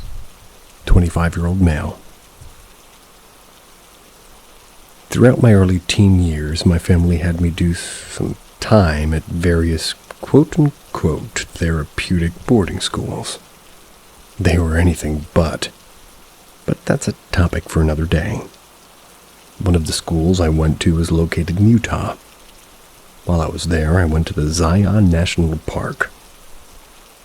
My group of about 14, including staff, found what seems to me just like a little pile of bones while we were exploring some of the area near the campsite. The staff told us not to fuck with them as they may have disease or be contaminated. I thought that we all had listened, but we finished our trip having done some pretty touristy stuff, but also camping out and roughing it. We did the hike to Delicate Arch. We also did some rappelling and stuff like that.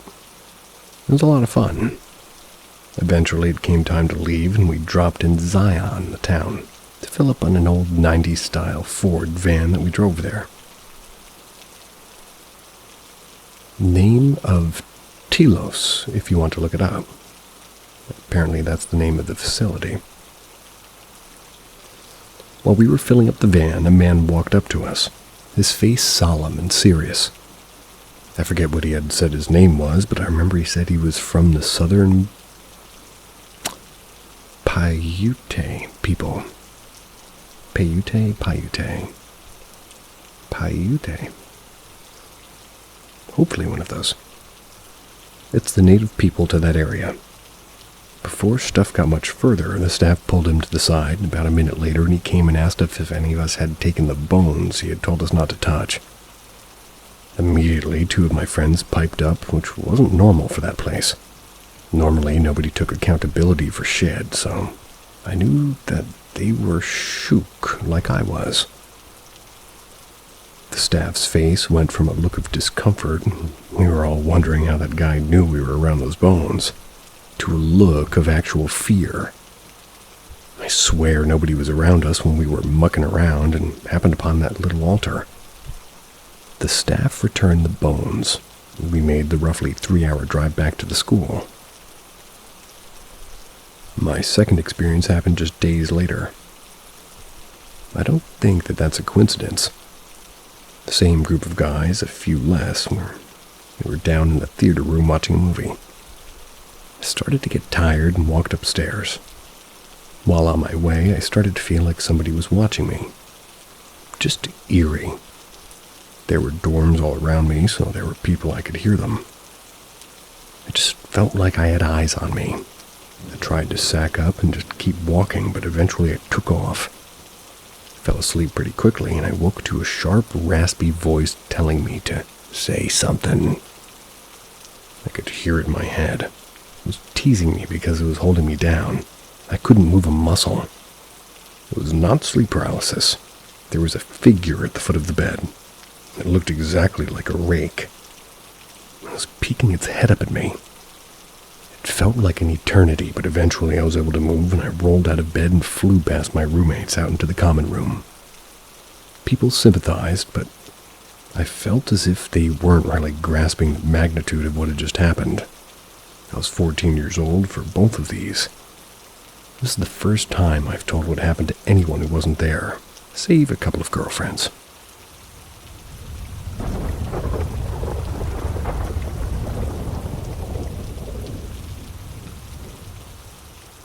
The UFO from 7 years ago.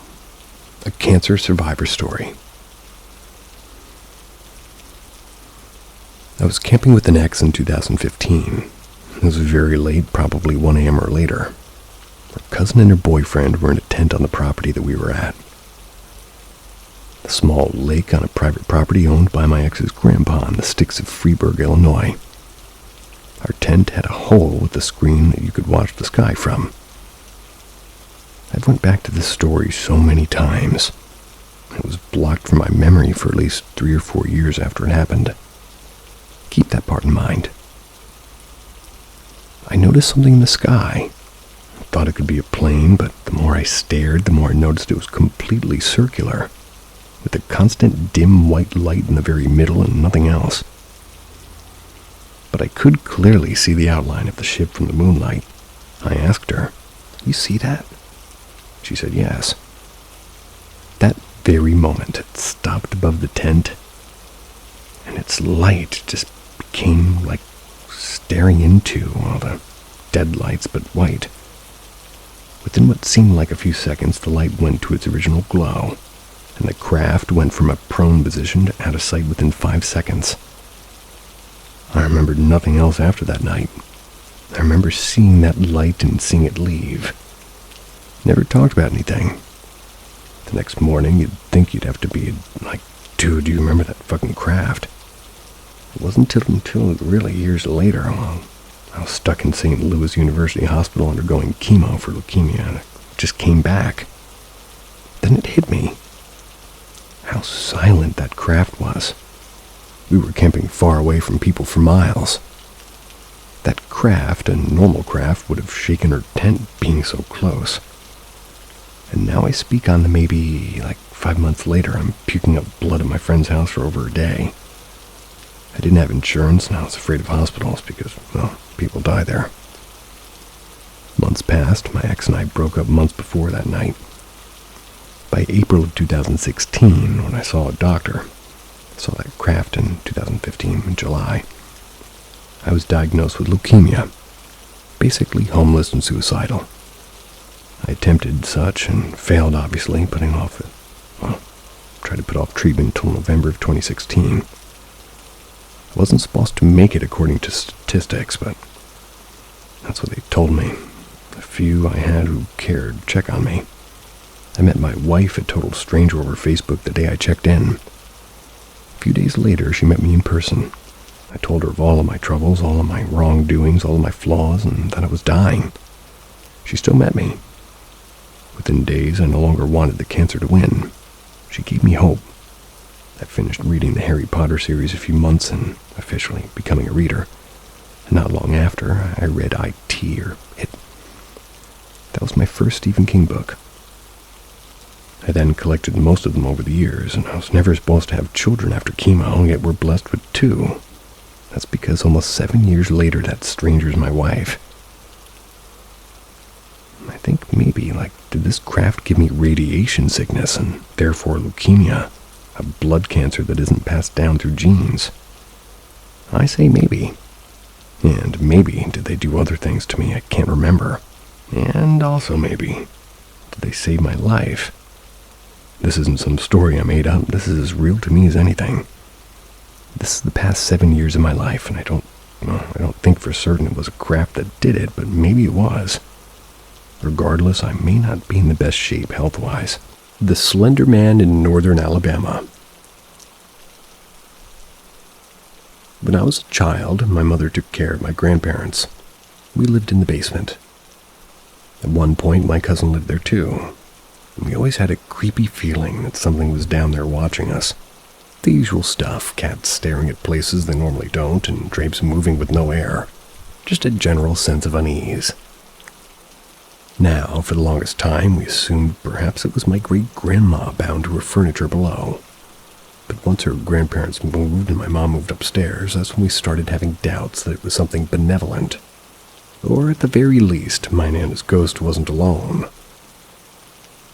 She started having nightmares of 3 faceless men yelling at her, verbally abusing her, telling her what a failure and how damned she was.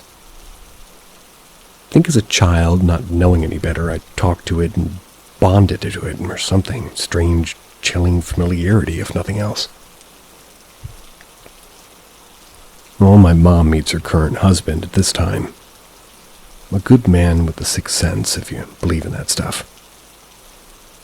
That was as well as my stepsister. At this time, my mom had told no one about these nightmares. First night my stepsister's there, and she's young at the time, she points out to the window and says there's a faceless man in the window. We move out within a week. Apparently, as my mom's getting the last stuff, multiple doors start slamming. I thought it was just one in the basement door until this Christmas. We eventually move out of state, but something was still attached to me. I'm not sure if it was the same thing, because it seems like the thing is bound to that house. I told a friend of my experiences and how the literal day before something pushed real hard on my chest. Turns out she practiced Wiccan and performed a lot of removal spells. I'd never felt that freed before, like it was gone. About a decade goes by, and by then Slender Man had become a household name for horror. I showed it to my mom and she went pale. It was him, the faceless one.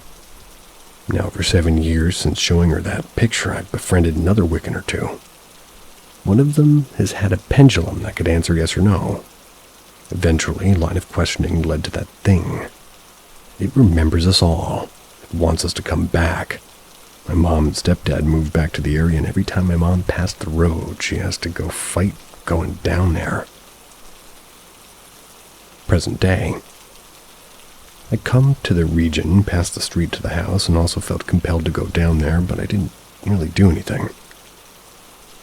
Now for Christmas, I'm here about 30 minutes from the house, but I had nightmares last night. I think they were of it.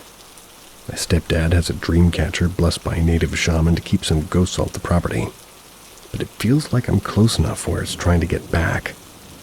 Can't get through the dream catcher, I think, and I'm terrified after all these years and just trying to latch back onto me. Over the years, I've had a few paranormal encounters. I think even a trickster ancestor in my mom's side's grandparents trying to guide me. But this, I don't know if it's my own fear or anger from the way the world is that's just attracting it. Maybe it's all in my head, but since this morning I can't shake the feeling it's trying to bind itself to me again. Like the second I leave this property, it's just waiting at the edge to make a Hail Mary attempt to bond as I leave the state. And I'm terrified.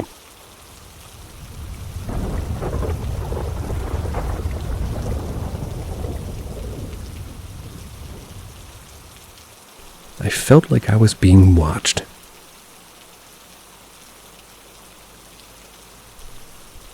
So this happened just a few days ago. I was the only one at home, just me and our 2 cats. My wife was going to be out late because she was going to a live performance with a friend. Not something I was interested in. We had a friend who was renting a room, but he just moved out. I was getting a weird feeling all evening. Kept expecting somebody to walk out of a room or jump up to surprise me. I knew no one was there. I was thinking I was just reacting to her friend not being there. The cats are fine. I've always felt like they would sense if something weird was happening, but nothing from them. It came to a head when I was in the kitchen making a late evening snack, and I caught motion out of the corner of my eye. Yeah, that's a bird. I was so startled I spun around, but nothing was there. My heart was hammering and I yelled out, "Enough! Go away!" Whether that actually worked or just made me snap out of it, I don't really know. But the weird feeling stopped. I was asleep when my wife got home, but in the morning she seemed sad. I asked her what was wrong, and she said that she'd gotten a call yesterday that an old friend of hers had passed away suddenly. The friend had visited her house several times. Turns out she passed away a little bit before I started getting weirded out. I didn't mention my wife about what I'd felt, and there's been nothing weird since. Should I tell her? Yeah, part 2. So I brought it up with her at breakfast. She wasn't surprised, and the day after I'd felt as if she did too. I wasn't home, and she felt like someone was there with her, just like in the next room feeling. She wondered at the time if it was her old friend and said out loud how much she'd miss her and goodbye. The feeling stayed for a while longer, but my wife never felt weirded out, just comfortable.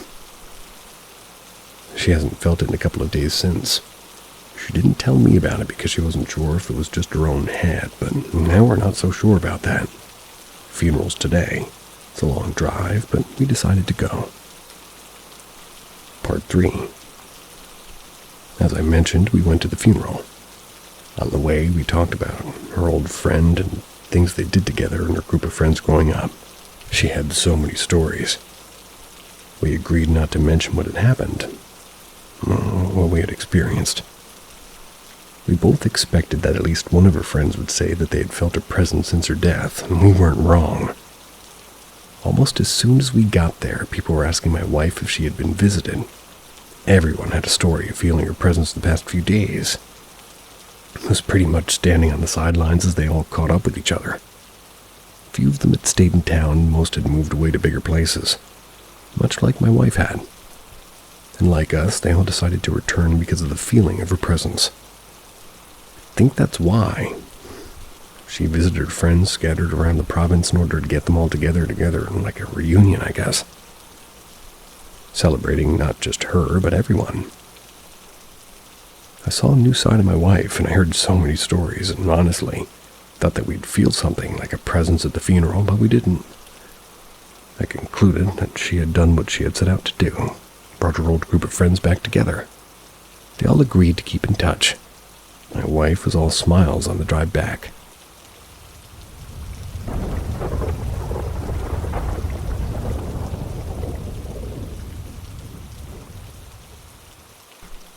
Time to tell my story. Heavenly Encounter. When my sister and I were young, about 5, that's me, and 7 her, the daughter of my mother's friend, about 6 years old, passed away from cancer. She was my sister's best friend at the time, and it was hard on all of us. After some time had passed, must have been a few weeks, my sister one day told us that somebody was at her bed the previous night. An adult person, probably male. She told us that the person communicated with her not by words, but by feeling. She couldn't really put it into words. She said that it convinced her that her friend is in a better place now, and that she's not to worry. She was convinced it was God or an angel, and I, being 5 years old, was kind of freaked out, but also really didn't buy her story, without outright telling her that I didn't. More time passes, I'd say about 3 weeks. At this age, I commonly got up at night to join my mother's bed for the rest of the night. But this night it just so happens that my sister was up as well, asked if she could be with her mother instead. I offered her the deal that I would get used to sleeping in her bed instead. I'm not sure why. Guess I just wanted to change and that my effort wasn't for nothing. I feel ya. Anyway, I got into her bed. Her room was next to my mom's room. I wanted to take a look at them in their bed when I noticed a tall, shadow-like person at the end of the bed. It was a bunk bed, meaning that this person was floating. I immediately hid under my blanket. My heart was racing. When I looked again, carefully, it was still there. A black, male-looking person, like a shadow, completely black, transparent and with no details to make out. It was just standing there, not moving or doing anything whatsoever. I hid under my blanket until just sleep overcame me. I'm not sure what happened the next day, if I keep it to myself or if I told my mom and sister. But eventually, I concluded that it must have been the same entity my sister had seen prior. It's my dog yawning. However, it wasn't communicating with me. I told myself that maybe it was just confused to find me in her bed. Nowadays, I'm 26 now. My sister knows about my experience, and again, not sure when exactly I told her. So does my mom. My mom told us that her friend and mother whose child passed has reported a similar entity to her back then, along with other strange things that are really too much to explain now. Things that are too strange to be coincidences. My sister doesn't like to talk about this topic. Says that she thinks she was probably dreaming, which wouldn't really explain my experience, and I personally have no idea what to make of it. At about 17 to 19 years of age, I became religious for some time and cherished the story. Nowadays, I'm not religious and very skeptical of the supernatural, so I'm trying to think of an explanation. Maybe something in my sister's room was throwing a weird shadow. But this shadow was floating in the middle of the room, and what about the communication with my sister, and the fact that the mother saw something similar?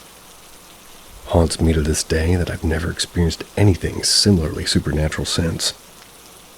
I swear to everything, and it's meaningful to me.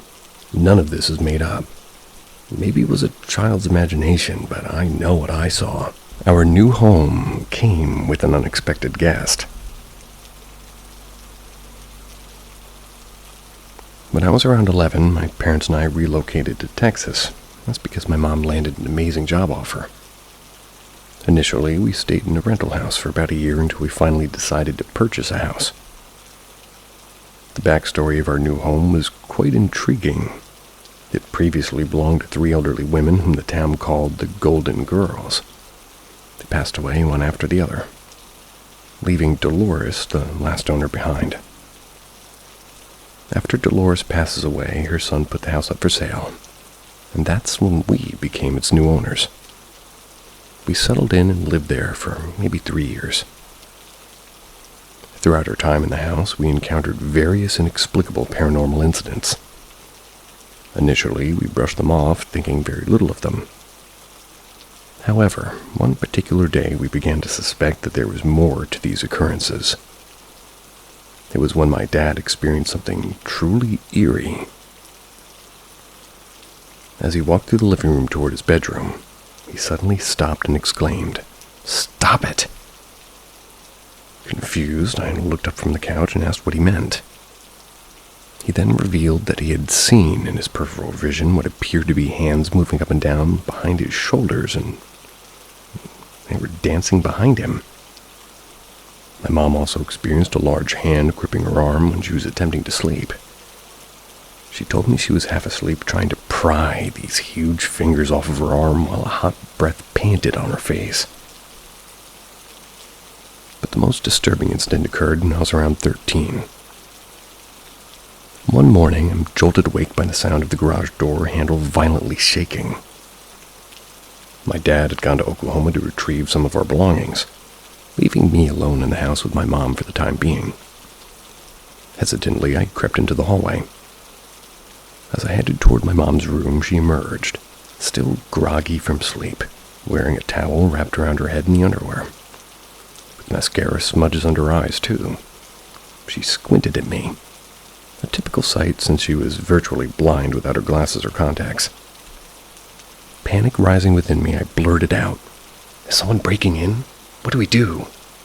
And her response was oddly nonchalant as she mumbled, "What?" before retreating back to her room. Confusion and fear gripped me as I wondered why she wasn't alarmed. I retreated to my closet and I dialed my dad in a panic. He instructed me to call 911 while he contacted our neighbor. They arrived armed with a pistol. Still on the line with the emergency dispatch, I followed my dad's advice to escape through the back door. As I made my way, I encountered my mom and her neighbor standing there, with the front door wide open. My mom appeared perplexed as she asked, "Why didn't you open the door? I went out to get groceries." Stunned and speechless, I hung up the phone, apologized to the dispatch, and explained to my mom what had transpired. Her bewildered expression mirrored my own disbelief as I recounted the eerie events of that morning. There he is. Now I'm 23 years old, and it still shakes me up a little bit when I think back to that day. My parents believed me, as they had very few encounters happen to them as well in that house. I personally believe it was Dolores playing a trick on me.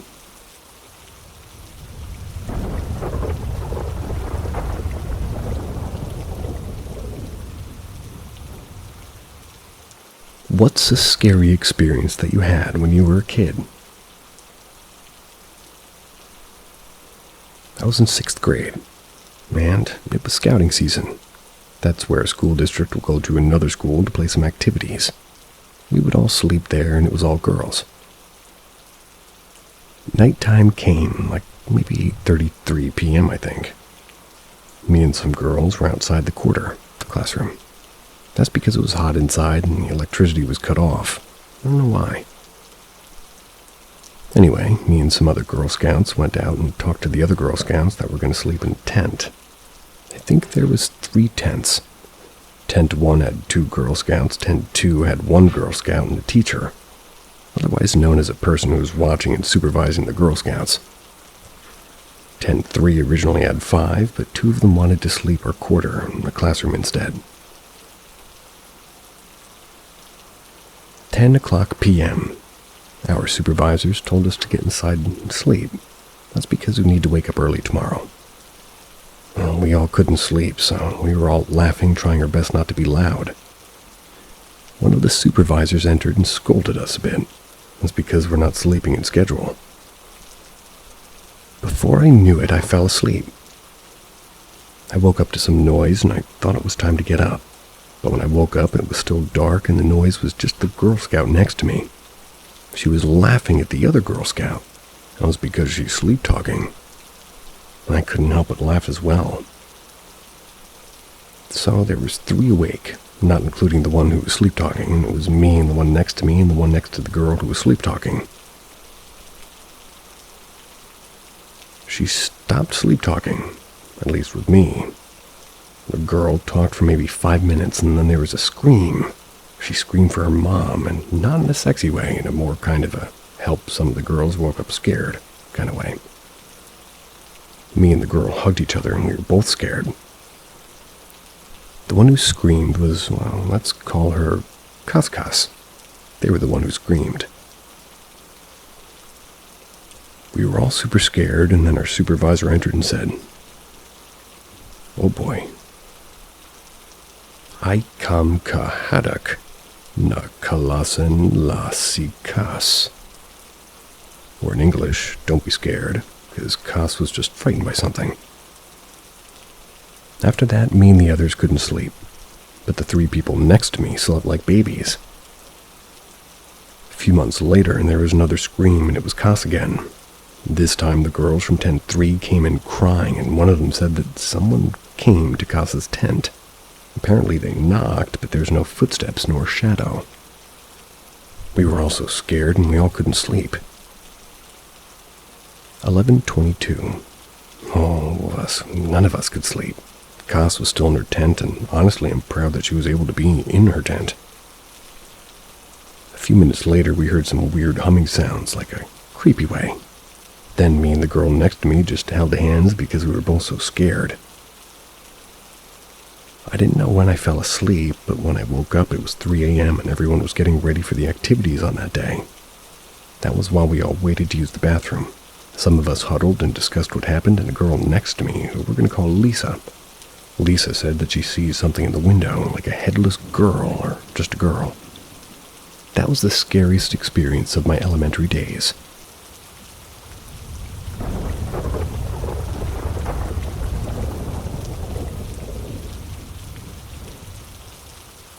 Furniture moved and doors disappeared. When I was around 7, we had guests visiting, so my 2 brothers and I shared a big bedroom. There were 2 beds and 1 fold-out cot. Everyone went to bed and all was normal. Suddenly, in the middle of the night, my brother woke me up, freaking out a little. He said, "Something's not right," told me to look around. When I looked around the moonlit room, all the furniture was moved all over the place, including the bed I was sleeping in. And a note, I'm a super light sleeper, and this was a heavy-ass bed. I then got up, wandered around the room in awe, trying to figure out how my brother could have moved all this heavy shit. We were only 8 and 10. And with me out, just waking up, or rather without me waking up, I'm sure, assuming this was an elaborate prank at first. I looked over and saw my other brother asleep on his bed, which was now on the other side of the room as well. Dressers were all off the wall and in the middle of the room. Basically, everything was in a new place that made no sense. I told my brother we need to wake up our other one. He didn't think that would go over well because we'd freak them out if we decided not to. Now, I know what you're thinking at this point. Not rocket science, you got pranked, but this is where things get way weirder. My first thought after seeing the room is, we need to turn the lights on. One problem with that. The switches were completely gone. Yep, as in they disappeared. So now both of us are starting to freak out, and the only light we had on was actually pretty good, was moonlight coming in through the windows. The street light kind of gave us decent visibility as well. Either way, this was the point I knew it wasn't a joke. But wait, it gets weirder. At this point, we just needed to get out of that room. Something was definitely wrong. We both looked for the door, searched all the walls, and that was gone as well. We were now trapped and losing it at this point. Not only was the bedroom door gone, but the closet as well. This went on for about 5 minutes. We tried everything. Pushed on walls, ran around in circles yelling. There was nothing we could do. At the point of almost giving up, totally perplexed and confused, turned around, the actual door suddenly reappeared on the wall and just searched and ran my hands across. My brother took advantage of the opportunity and rushed into the hallway to the top of the stairs, screaming for her parents, whose bedroom was downstairs. My mother rushed to the bottom, asking why we're going crazy with guests in the house in the middle of the night. When we told her what was happening, she didn't believe us. We told her to come look. Note, this all happened in about 10 seconds. But we both turned around and looked back in the room, and everything was back in its original location, including my other brother still sleeping like a log on the cot. Anyways, today me and my brother are professionals, and he chooses not to talk about it with anyone but me. When I bring it up, he gets uncomfortable, sighs and shakes his head and doesn't really know what to do, and I guess doesn't really want to revisit it. I know a lot of people have had stuff move around, but to have doors and light switches completely disappear and reappear to multiple people, that was some crazy shit. Hope I never run into something like that again. It's only left me with lots of questions, of which I'm fairly sure I'll never get an answer to.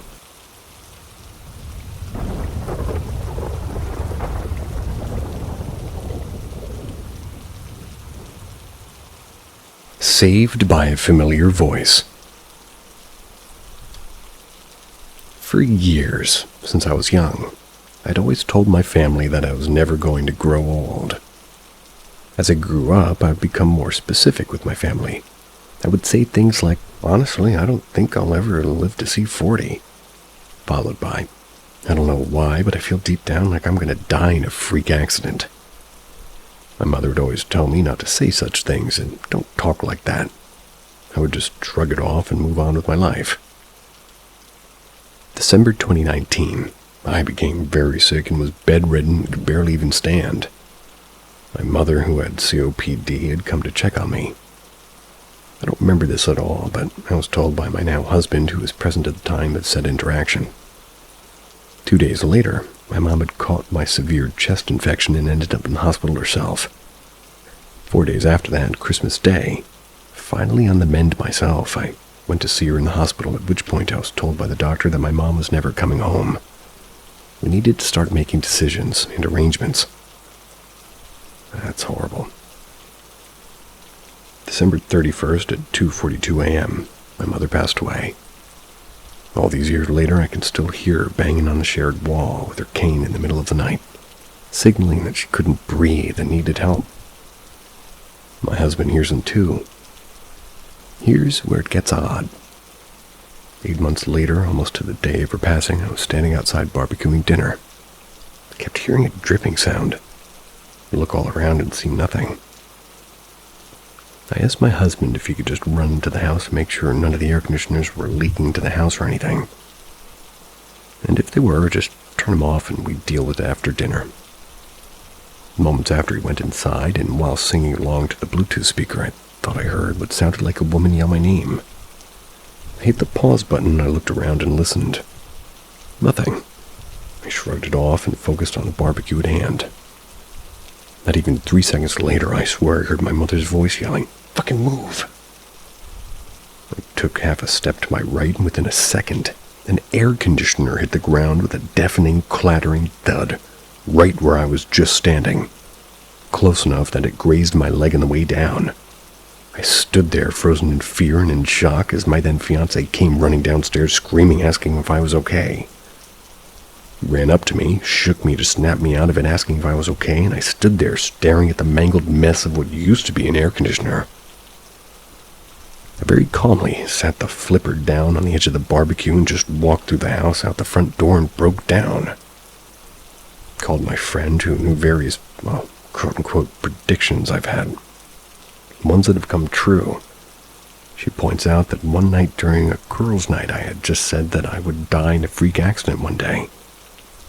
And when they would look at me skeptically and say, "Oh yeah? Like what?" rolling their eyes, my response was, "I don't know, like an air conditioner falling on me or something." Believe me, I remember all those conversations with vivid detail. She then joked that she was avoiding me for a while to make sure some Final Destination shit wasn't coming after me. Accidentally got her. To this day, I can still hear my mother's voice telling me to move. I'll be turning 40 in 3 months. I've yet to have another feeling regarding my own demise. I believe that one.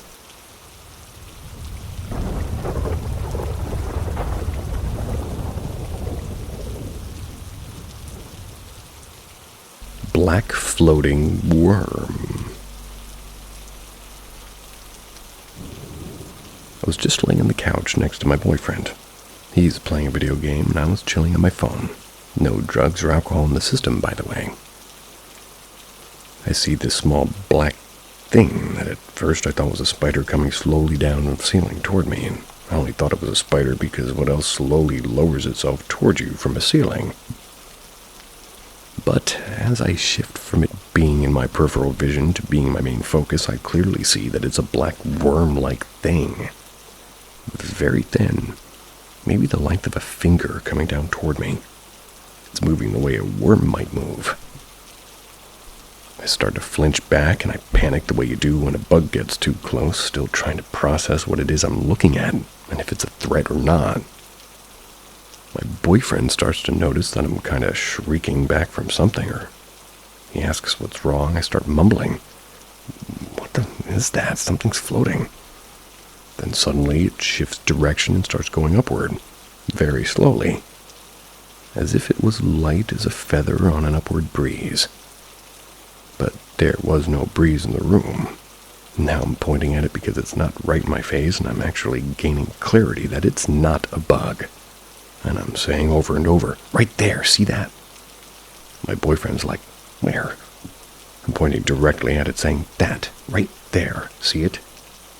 He doesn't see anything. Now I'm feeling crazy and incredulously asking him, don't you see that? You don't see that right there? I blink a bunch of times, thinking it's something in my eye, and it's clearly not. It's a very real thing occupying space in front of me.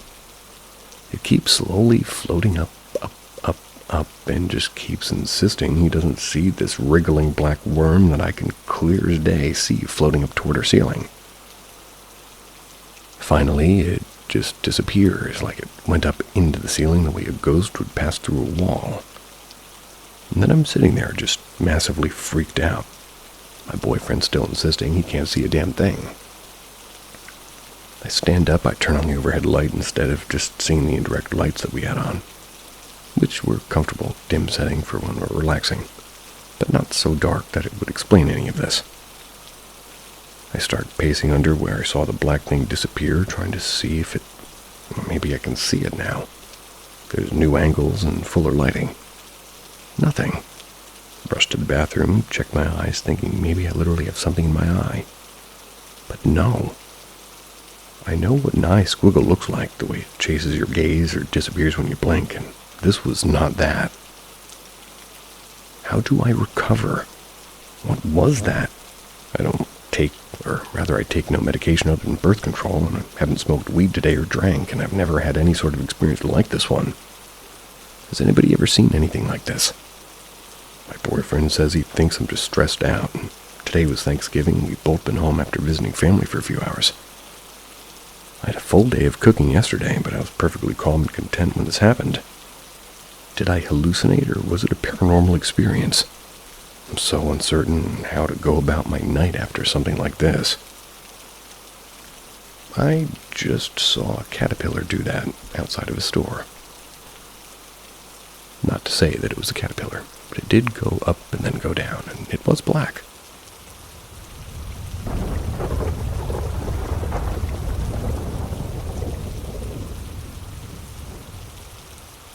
My daughter used to really scare me.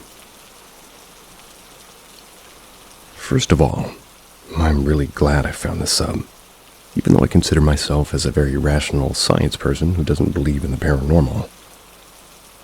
Some experiences with my daughter have led me to at least be more open about this, and also it still is something I'm super fascinated in, even if I struggle to truly believe it. I also never really talked about the experiences I'm going to tell you about. I'm surrounded by people who, just like me, will brush this stuff off. It all started in my last apartment when my daughter was like 4. I'm a single mom, and we've only been, really, only the two of us after I separated from her father. The first thing was when we were both playing in a room. She seemed very focused on our Playmobil game. That's when this conversation happened.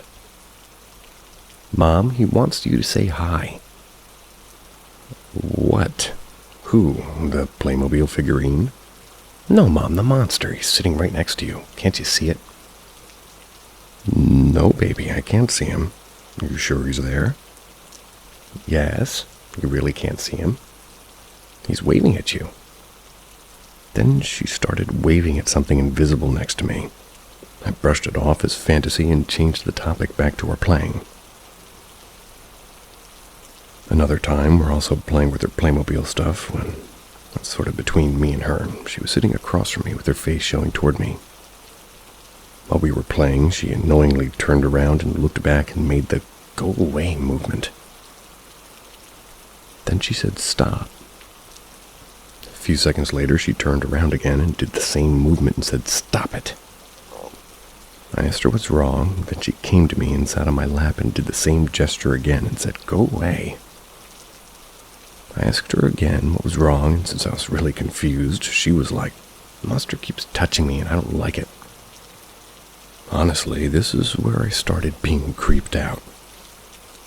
So I said, leave her alone, Monster, and proceeded to play with her and distract her. But this is where I started feeling uncomfortable in my apartment. The worst was one night, though, when we decided to sleep in the same bed in my room since it was the weekend. I remember I woke up after 3 a.m. in the morning and saw her sitting on the bed staring at a wall. I asked her why she isn't sleeping, and she said, I can't sleep when that man is standing next to her bed. Now, as I said, I'm a really rational person who attributes these things to the kid's blooming fantasy, but in that moment, it took both my non-existing balls to tell her that it's okay and cuddle up with her until she falls asleep instead of freaking the fuck out and leaving the apartment in the middle of the night. I still kept telling myself it's just her fantasy. That's all the kids have. What was stranger to me, though, was all these things stopped happening when we moved. She never talked about a monster or a weird man again, never told me she saw anything that I couldn't see. I know, compared to other stories, it's kind of rather lame, but I still get goosebumps whenever I think about that time in my former apartment. Just wanted to get this out there, since I never really talked about it.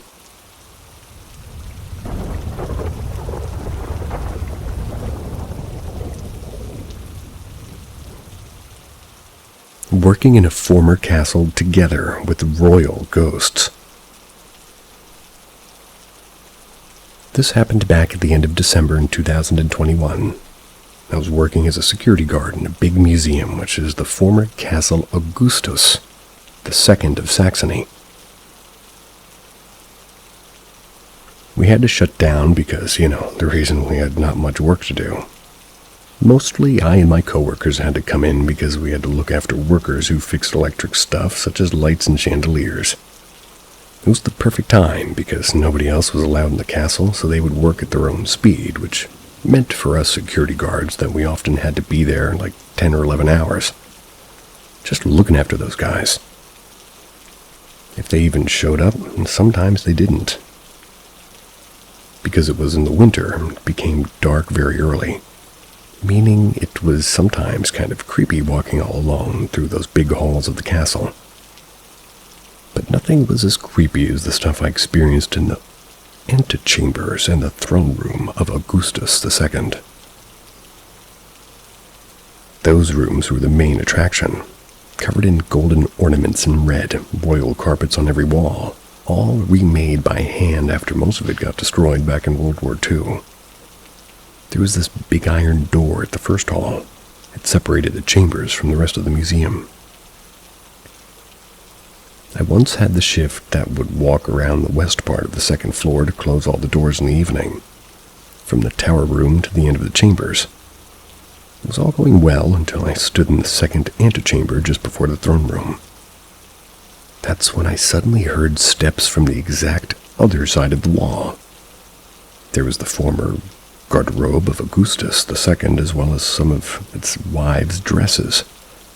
The rooms originally led to the bedchamber, but were separated by a big heavy oak door that was hard to open and was loud if you did so. Now there were those steps. I turned around, looked into the first antechamber, but saw nothing.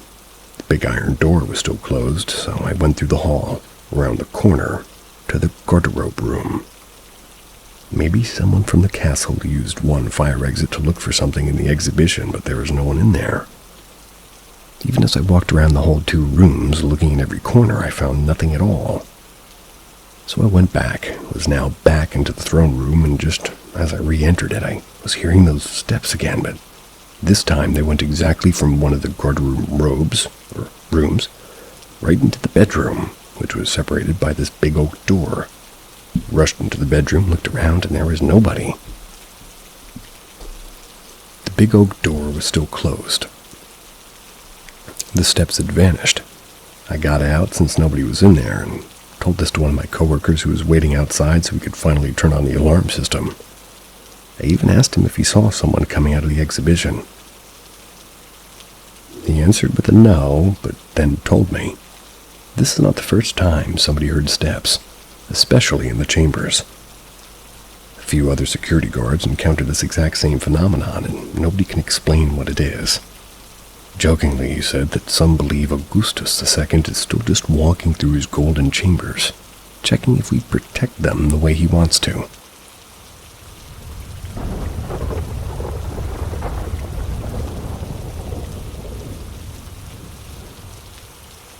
Mysterious calls. Who is using my voice? For some years now, I've experienced a phenomenon that still follows me to this day.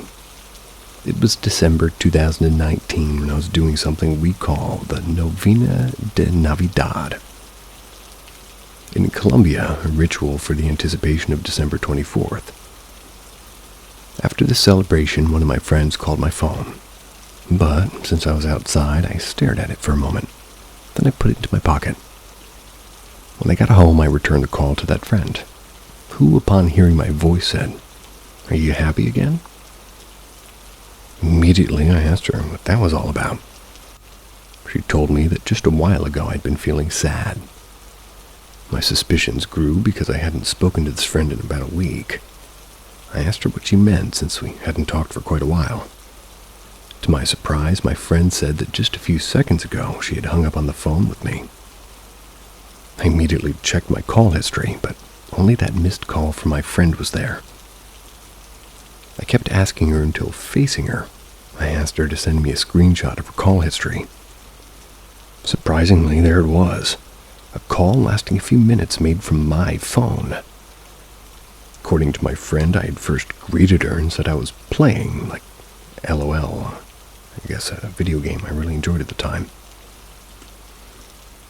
Then after my friend responded, the person on the other end of the phone, whose voice she swore was exactly the same as mine, asked about another one of my friends, a friend that we both knew.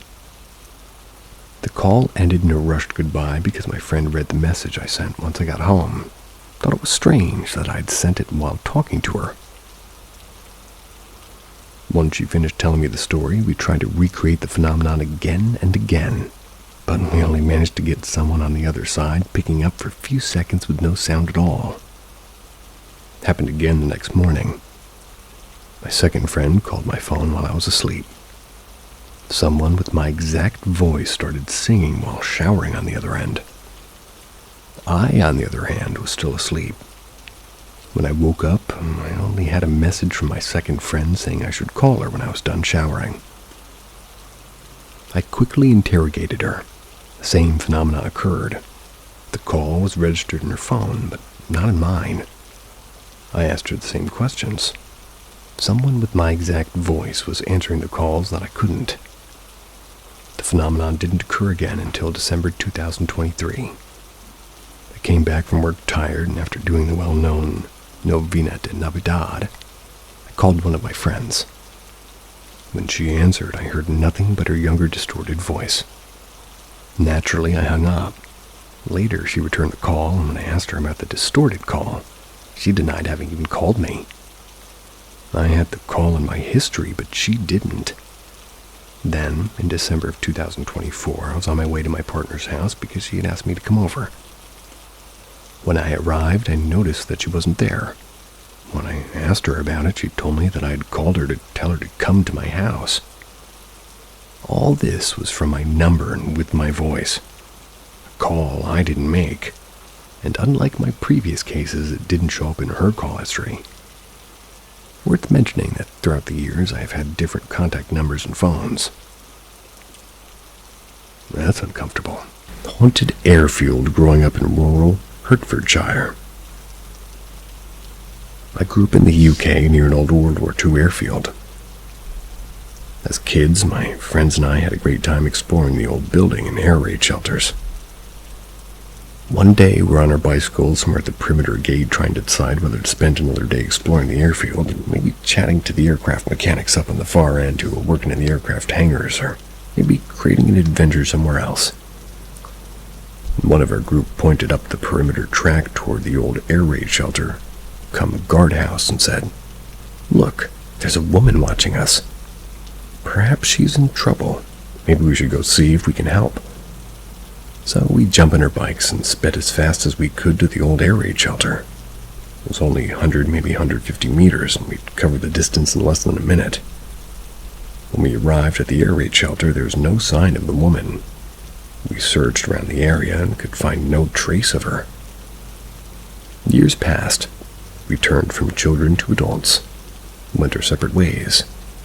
But occasionally we'd meet up for a few drinks or a social occasion, where invariably the conversation would come back to that particular day.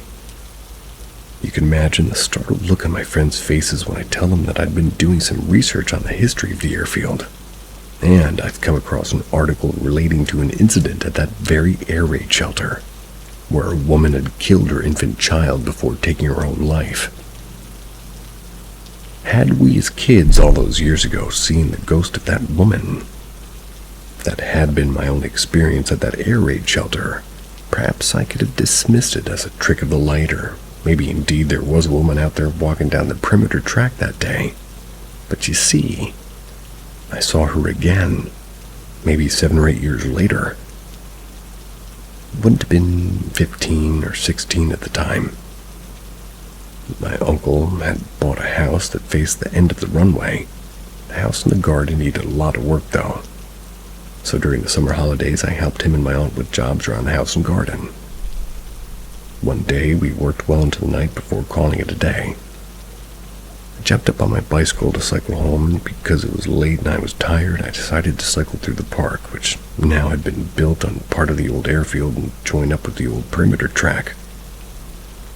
This was the short way home, and would save me several minutes over the normal.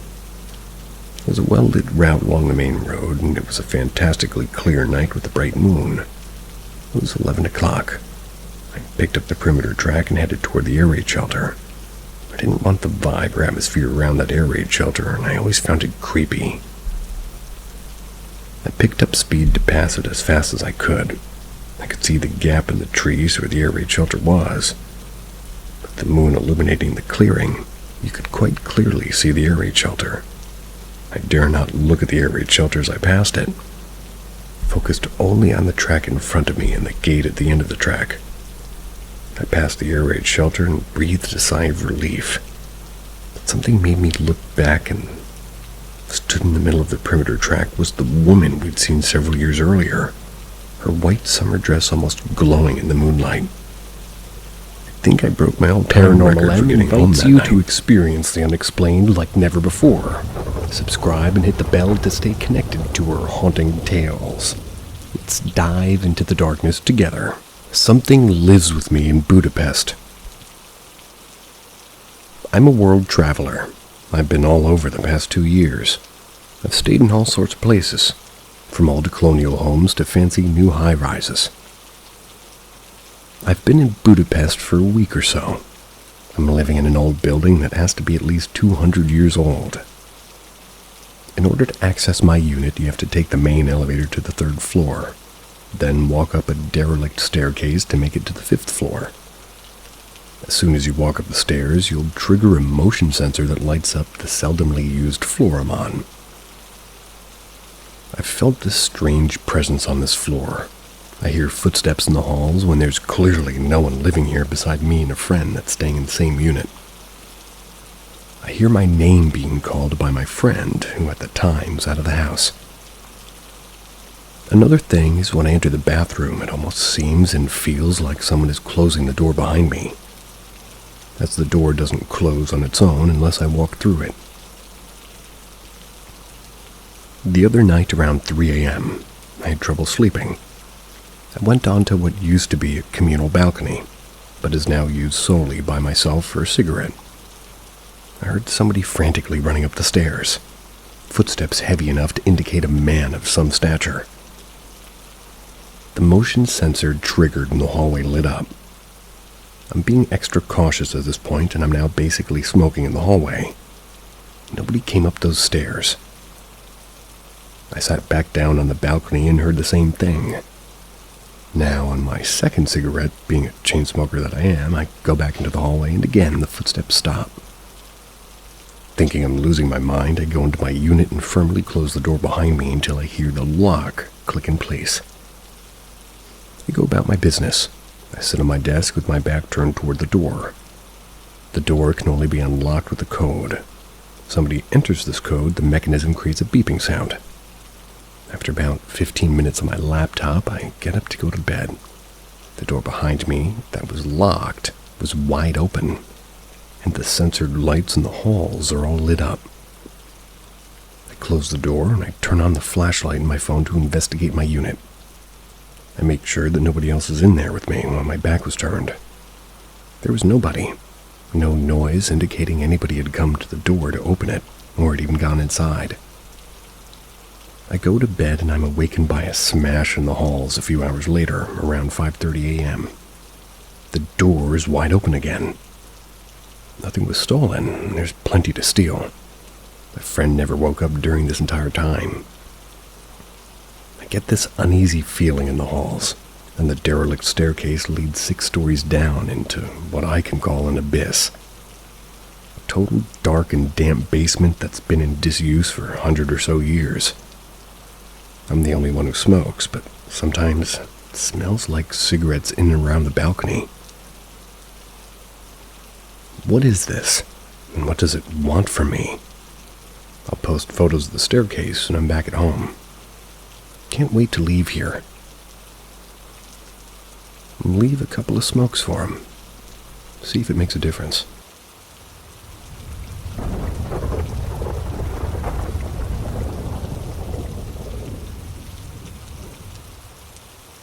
I don't know how to explain it.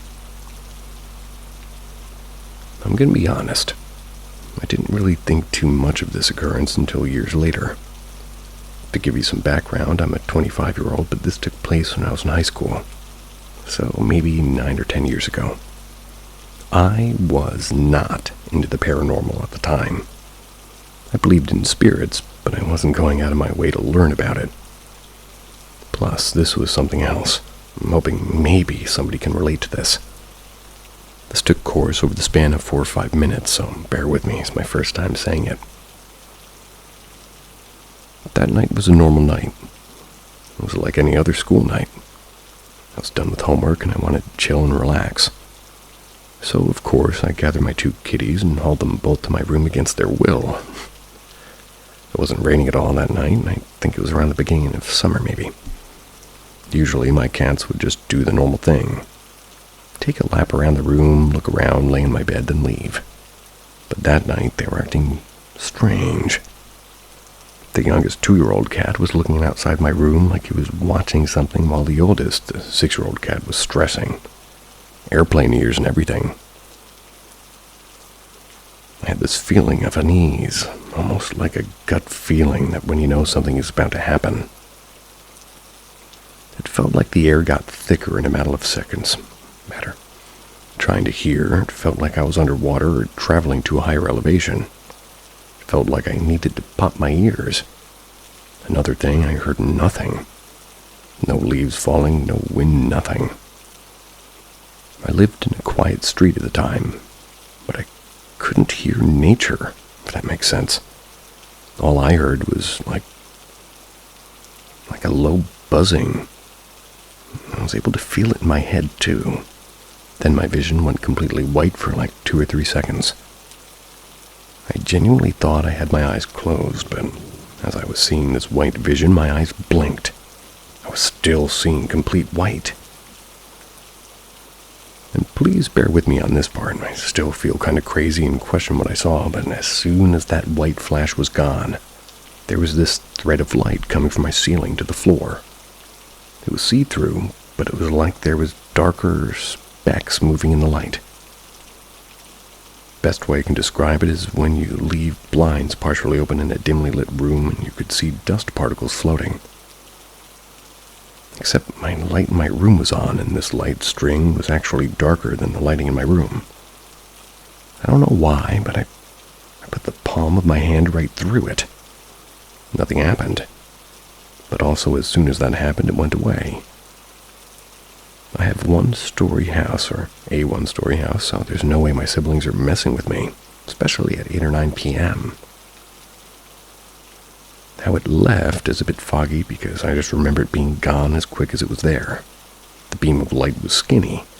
I want to say it has the circumference of a thread of yarn. It wasn't translucent. The particles floating inside of it reminded me of static, except it wasn't black and white. Also, my cats immediately ran and left the room. That was as soon as I opened my bedroom door.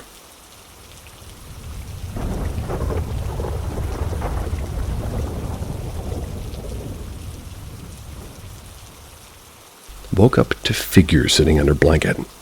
Touched figure and felt solid shoulder before blanket collapsed.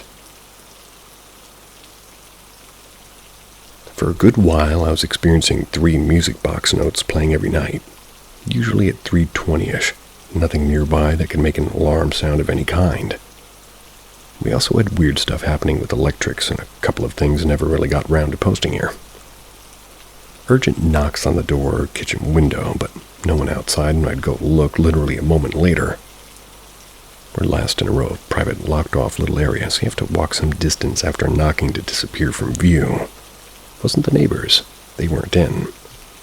Also, one time I watched a wine glass go from sitting well into the counter with no liquid underneath suddenly to see it flying across the room and smashing on the opposite side of the wall. Nothing unusual has happened here for at least 6 months or so now, until tonight. Once again, it happened at 3:20 a.m. My daughter was sleeping in my bed, and she wasn't really feeling well. I'd been asleep and dreaming about being in a run in Switzerland, of all bizarre things. Then I sensed someone sitting up on my side, slightly in front of me in my bed. I woke up and peered at the figure. The door was open with the hall light on, so I could see the blanket my daughter usually uses at roughly the same height and shape it would be if she were sitting up in bed with the blanket over her head. Thought it was odd that she was sitting there awake and covered fully in the blanket. I considered that perhaps she was half asleep. Maybe that's why she was sitting up, like semi-sleepwalking, but sleep-sitting. So I said, "You okay?" Reached out, I put a hand on what felt like a solid shoulder under a blanket, but then I heard her voice from a lying down position to the side of the figure say, "Yeah, I'm okay, what's up?" Then I gasped, took my hand off the blanket, and at the same time it collapsed. I could swear I saw something like a dark, slinky blob shape, much smaller and lighter than a human figure, I felt. Almost liquid-like, noiselessly and lightly slide under the bed from under the blanket. The only potential logical explanation I have is perhaps it was the cat, but he'd have to have had been standing on its hind legs. No, the size and width of the shape was human, and I swear I felt a human shoulder. Plus, the cat sound would be, well, the cat was sound asleep on the stairs when I went to look immediately after. My daughter didn't feel anything next to her, on top of her, or go over in the bed. Only other logical explanation I have is that I was still dreaming and half asleep myself, so maybe I was experiencing some kind of sleeping hallucination. But it felt so incredibly real and seamlessly merged into the definite waking interaction with my daughter that I had a hard time convincing myself that that's what had happened. Weirdly, I'm not totally freaked out and feeling quite calm. Partially, I guess, because I don't really want to freak out my daughter. She fell back asleep now. I'm left mildly unnerved and confused, so I kept my bedside light on, and if I do get back to sleep, then I'll be keeping it on. Usually, if I can't sleep, I get up and do some work in my office. I don't want to leave my child alone up here, though.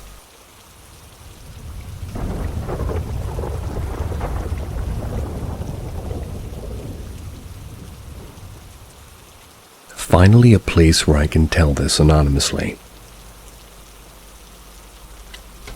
So the following are some of the things that happen to me in a regular note with their dates. Hope people here actually believe me and don't think I'm just faking all of this. Also, I'm Dutch, so these encounters are written in Dutch. I'm going to try my best to translate them. I see, hear, and feel dead people on the regular. So if you have any questions I may be able to answer, go ahead and ask. 26/03/2019. Around 4 o'clock in the morning, I woke up with the sound of my door handle rattling, as if somebody wanted to enter my room. I experienced this again every hour, and occasionally I also heard nails go by the door. When I heard the nails, I thought it was Mickey, my dog. I also saw a shadow at the door, but when I went to look, there was nothing. Even though I heard the sound continue from the other room next to me, it was like scratching the wall that distinguishes my bedroom and my old bedroom.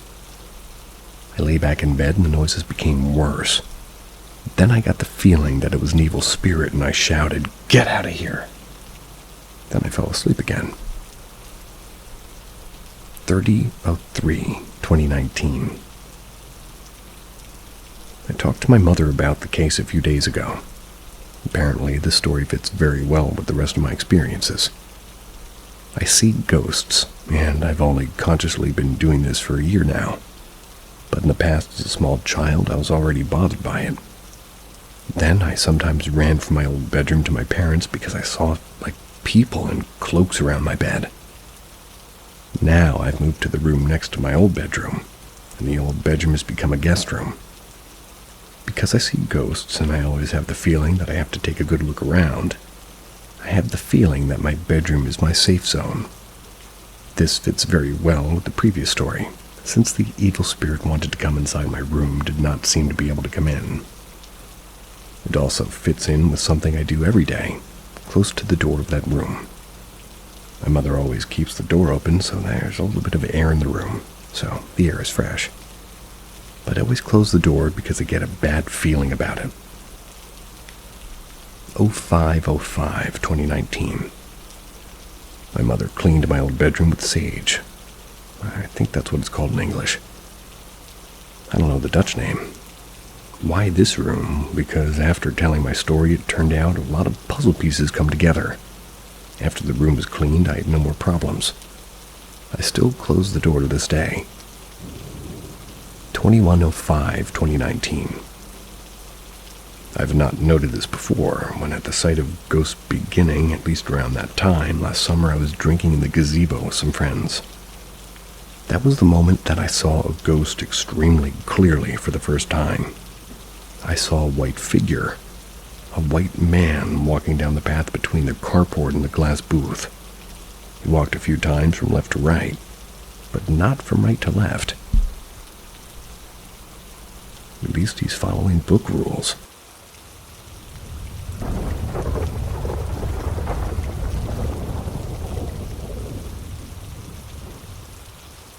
An echo from the past.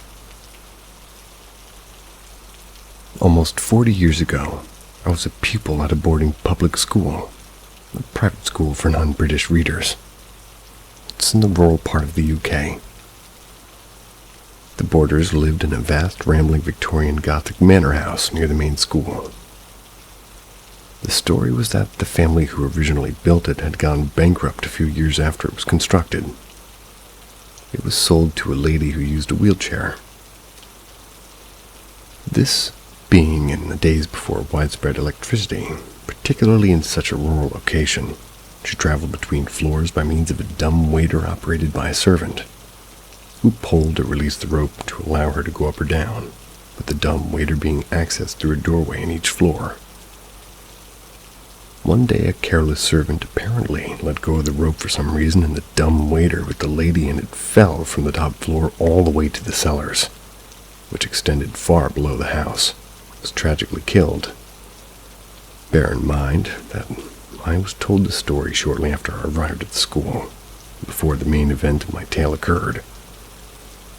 I was also told that she haunted the house, though I was highly skeptical about that part. Opposite the dormitory, which I shared with several other boys, was a bricked-up doorway, like a door frame. Nothing else. I was told that this was the entrance to the dumb waiter and verified that the identical bricked-up doorways exist on floors above and below it, including the cellars. I sneaked down there late one night despite us being forbidden to enter it. Now my part of my story. About 11 o'clock one night, my roommates and I are in bed. Most were asleep, but I was not. The lights had been turned out by a staff a couple of hours before. We were forbidden to talk after this took place. All was dark and silent. As I lay there struggling to fall asleep, a very loud scream suddenly came from outside the door. I will swear until my dying day that it was an adult woman. A woman's scream sounds different from that of a girl or a man, and a scream of pure terror.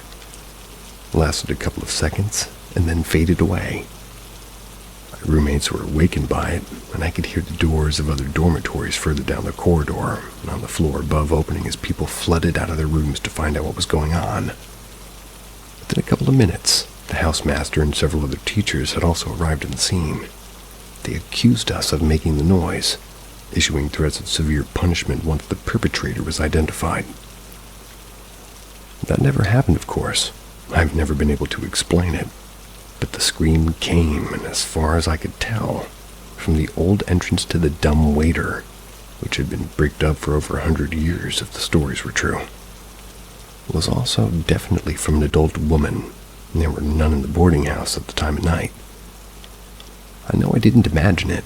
About 50 people heard it. Was it an echo of that poor lady's last trip down the dumb waiter so many years ago? After nearly 4 decades, I've been unable to come up with any other explanation.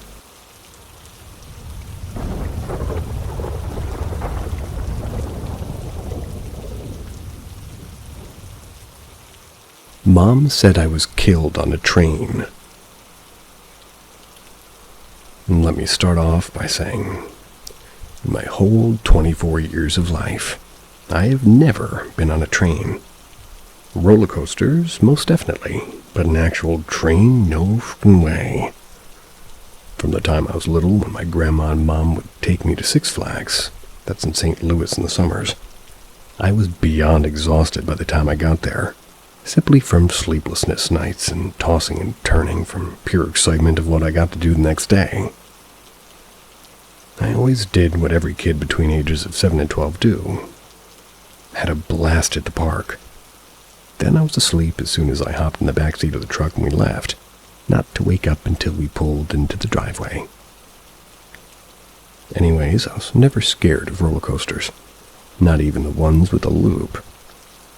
I was always the one leading, or whoever really was with us going down that long path in the line that you'd have to go through to get up to the ride. One by one, and coaster after coaster, I always knew that usually about halfway through our visit, I'd be too chicken shit for a certain ride that still to this day I've never had the balls to get on. The goddamn train that takes you around the park. That's right, the fucking choo-choo train. Why? Can't really tell you for the life of me a single reason or even possibility as to why the hell I'm so terrified of trains. Now, fast forward around a decade to the time that I'm 20. I live in a small town in the southeast Missouri. My mom lives in the house right next door. Every so often, I'd go next door and watch TV with her and my babysitter if I got bored. She also finally came to terms with the fact that I smoke weed, and when my sister's visiting my grandparents across town, I'll sometimes go share a blunt with my mom. But this time in particular, it was all 3 of us. I'm laying on the couch, my sister's at her princess table in the corner playing with something, and my mom just came into the kitchen from the plates of taco salad that she just whipped up for us. She sits down, and I randomly had it on that show, I Used to Be Alive. If that's not the name of it, I apologize, but please correct me if you do. About 15 minutes into it after she sits down, she said this. This reminds me of what you told me when you were about 3 years old. Thinking that she was talking to my sister, I turned my head from the TV and she was looking at me. I said, huh? She then went on to tell me that when I was 3 years old, I randomly started talking about my other family. Apparently, from what she told me, my 2 sisters, my mom, aunt, and her cat were all headed somewhere and were killed after a train crashed. At first, I was like, just laughing and thought it was hilarious, thinking that she was fucking with me. But then she swore to God that I randomly said that when I was 3 years old, and that moment, just something made sense that I've never had in my life ever been finding reason for. My fear of trains. Can someone help me with this? Could she be serious? I'll be 25 this year and still think about this pretty often. It freaks me out.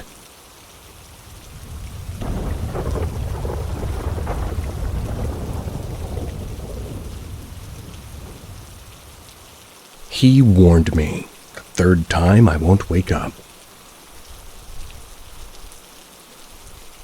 I was walking down a dodgy street, trying to find my way back home. The only light was coming from some dim yellow street lamps. Then a taxi appeared out of nowhere and I flagged it down. The moment I sat down, something felt wrong. The air in the car was heavy, like I was trapped in a suffocating box. The driver was an older man. He was extremely skinny with sickly yellow skin, sunken eyes, and a terrifying, creepy smile. Sounds like the guy outside. He barely had any hair, and what was left was thin, white, and uneven. It was hanging in messy clumps around his head. That's when he asked, "Where are we going?" Chills ran down my spine. His voice was disgusting, almost inhuman. I gave him my address, but instead of talking the normal route, he turned down strange streets, speeding up as he drove. I started panicking and tried to open the doors, but he had locked them all. I started screaming, "Let me out!" And this is where I should be getting off. My family's waiting for me. Please. But he would just stare at me through the rearview mirror with a terrifying face, grinning at me with a smile that made me want to vomit. Eventually, the car stopped. We were in an empty parking lot, surrounded by nothing. This creature didn't say a word. Somehow I managed to free myself, bursting out of the taxi and running as fast as I could. But then I saw him running behind me, though he really wasn't human anymore. His body had transformed into a 10-foot-tall, emaciated creature with the skin color of rotten skin, and his grin stretched too wide, splitting his face unnaturally. All his limbs were grotesquely broken and twisted, with raw muscles and pieces of skin exposed. He was crawling toward me at an inhuman speed, faster than I could run. His eyes, God, his eyes. Those deep, dark pits were locked on me. Then he caught me, his claw-like hands gripping me so hard as he rose into the air, flying with me into the sky. I could feel my body going limp. I was paralyzed with terror as he leaned close to my face and said, "You'll never escape me. It's the 2nd time you've dreamed of me. 3rd time you won't wake up." That's when it hit me. I had dreamt of this terrifying man before. It wasn't just a nightmare. This was the same creature. Hadn't remembered until then. Then in real life, as I was in bed, I started to feel his breath on my face. So real, as if he was inches away.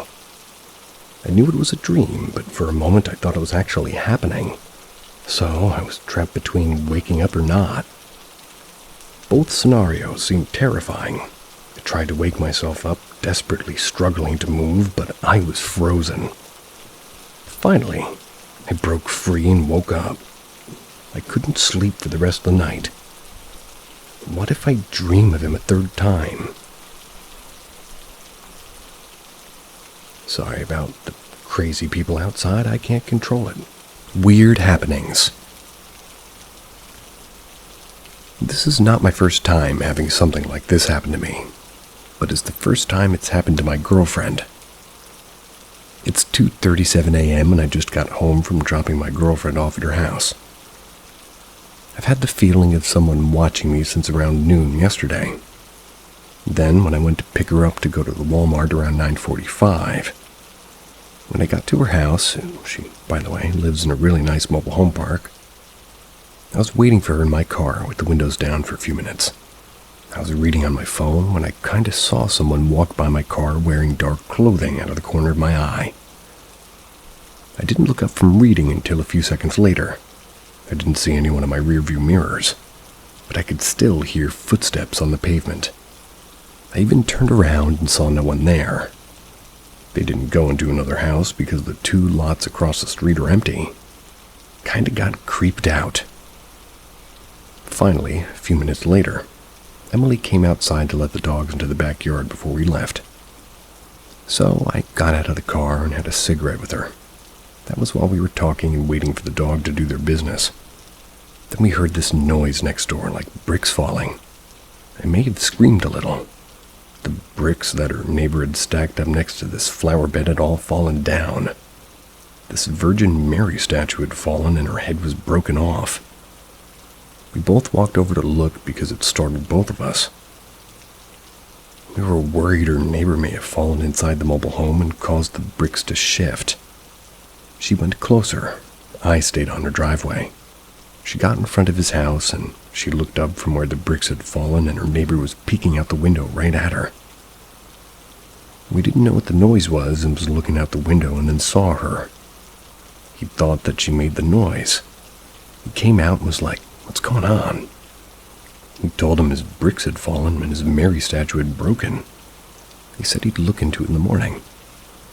That's when I told her about the quote-unquote person walking by my car right before she came out of the house. That freaked her out a bit. So we went to take the dogs inside. Her Chihuahua, or Chihuahua, Squirt, basically jumped into my arms and I went to pet him and he was shaking.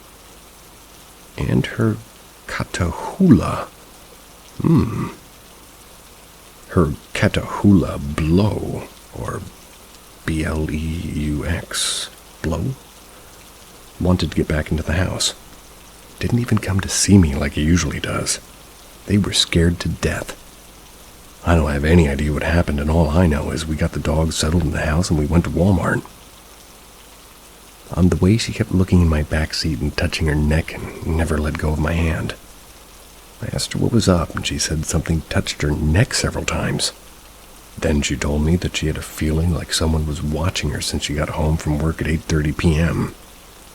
All I can think of is in the back seat of my tarot cards. I literally just cleansed them last week and haven't touched them since. Tonight we're going to burn sage in our house when she gets home from work.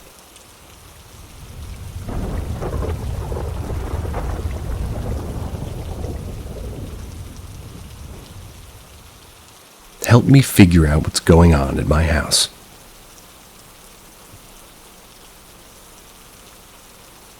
I've recently moved back to my childhood home with my partner. That's because my parents are now living in long-term care. I didn't have any strange experiences growing up there, but for many years, Mom has seen a dark shadow figure hovering above her in bed. For this reason, she started drinking alcohol every night to fall asleep. That was in her late 60s. Continued for nearly a decade up until going to long-term care this year. I never believed these stories as Mom was diagnosed with dementia around that time, but my partner and I had moved in the house that maybe 8 years while my parents had separated. Each of us had one weird experience at that time. Mom was visiting family and he and I were alone in the house for a few weeks. I'd been briefly quote-unquote locked in the basement by something holding the doorknob. It doesn't lock and I felt resistance on the knob. My partner had the garden hose water tap turned off on him while holding the water in the garden. He was in sight of the tap in a fenced-in yard with no one else home. Fast forward 8 years and he and I have moved into the house in July 2022. Strange things happened almost immediately. The house needs a complete renovation, and we've been spending our leisure time in the backyard with one big inconvenience. There's no electrical plugs outside, so we ran extension cords and used flashlights. Since moving in, our flashlights are turning on by themselves almost daily, and were using a ton of batteries. This was causing many arguments in the beginning, with both of us adamant that we weren't leaving them on. My parents were basically leaving them on. Oops, reread that line. My parents were basically hoarding flashlights, and I don't even know how many we have, but they're basically every size and style, so it's definitely not a defect or manufacturing problem.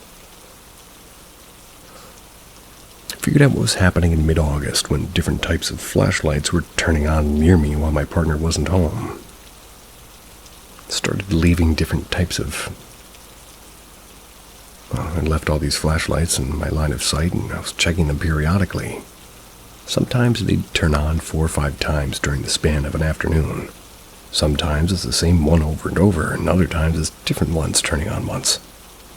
This even happened with our safety flashlight in the car while parked in the driveway. Up until this point, the flashlights were only doing the daytime thing with me. When I was on holidays, and now that I'm back at work, it started happening to my partner. He's noticed multiple types of flashlight turning on while left untouched on shelves in the garage. Other strange happenings include water taps inside the house just being on when we walk in. Sometimes it's only cold or hot water, and sometimes it's both. But it's always on full blast and loud enough that you can't miss it or not notice leaving the water on because it's that loud. When I'm alone, I keep seeing a shadow person in the corner of my eye, but no one's there when I look. Interestingly, this doesn't happen if my cat or dog are near me.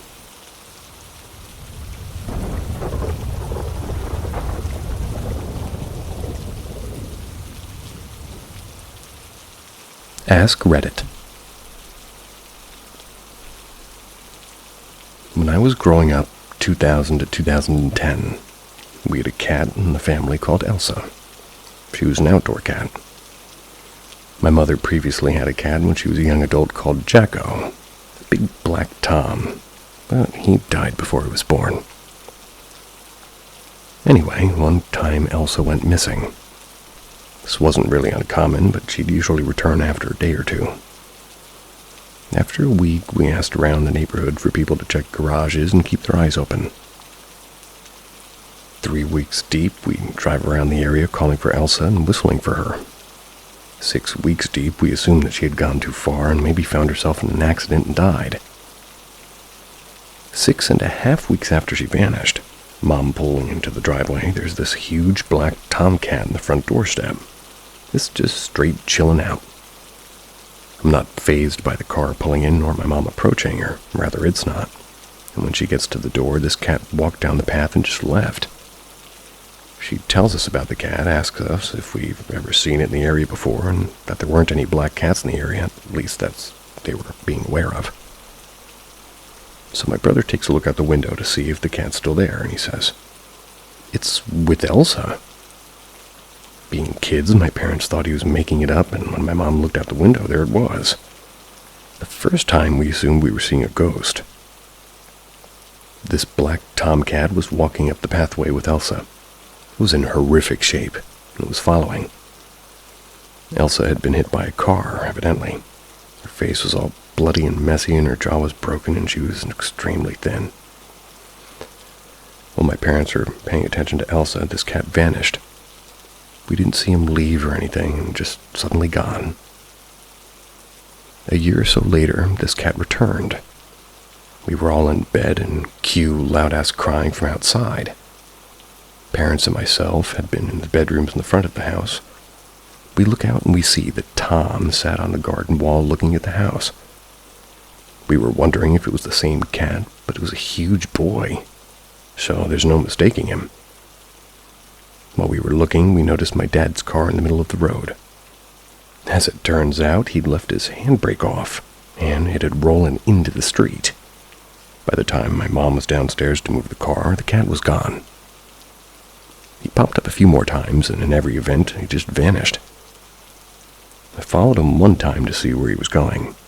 I followed him to a fence with a large overhanging tree.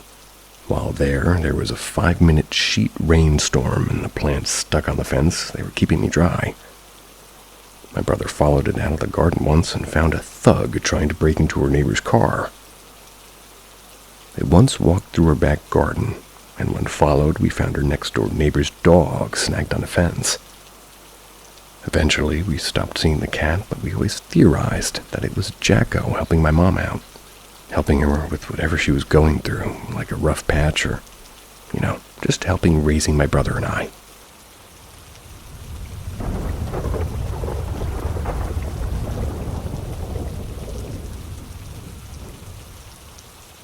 My Nan's ghost was in my house.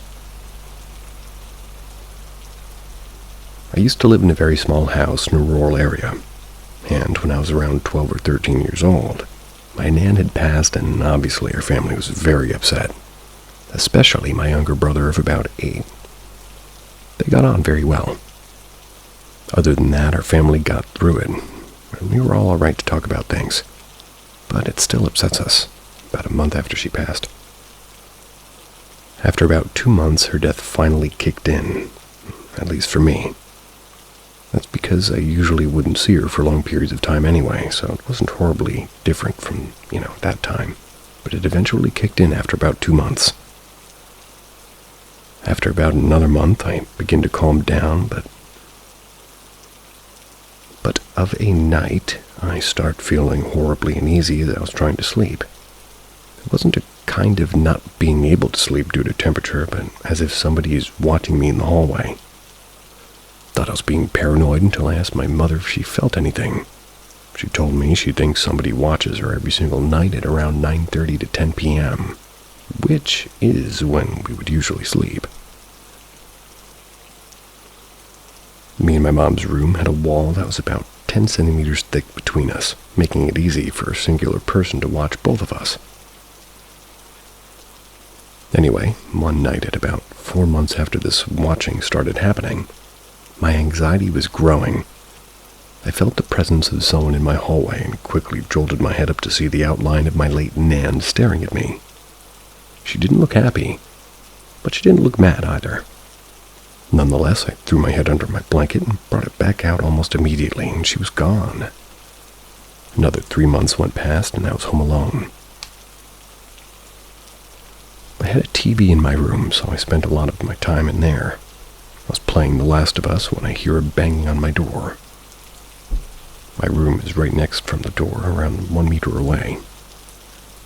As I was getting up to close my door, I hear the front door crack open, and I immediately go into my bed with an open door. Now, if you were to open my front door slightly, you would see my lounge room was full of things before you see my room. So I'm assuming he went into my lounge room. After about 5 minutes, I hadn't heard him take anything. He just seemed to be opening drawers and all that stuff for some reason. As I heard him begin to walk down the hallways, I obviously became very scared. All of a sudden, my door was slammed, but just as it got to when the door meets the wall, slowed down, closed the most quiet I've ever heard in my life.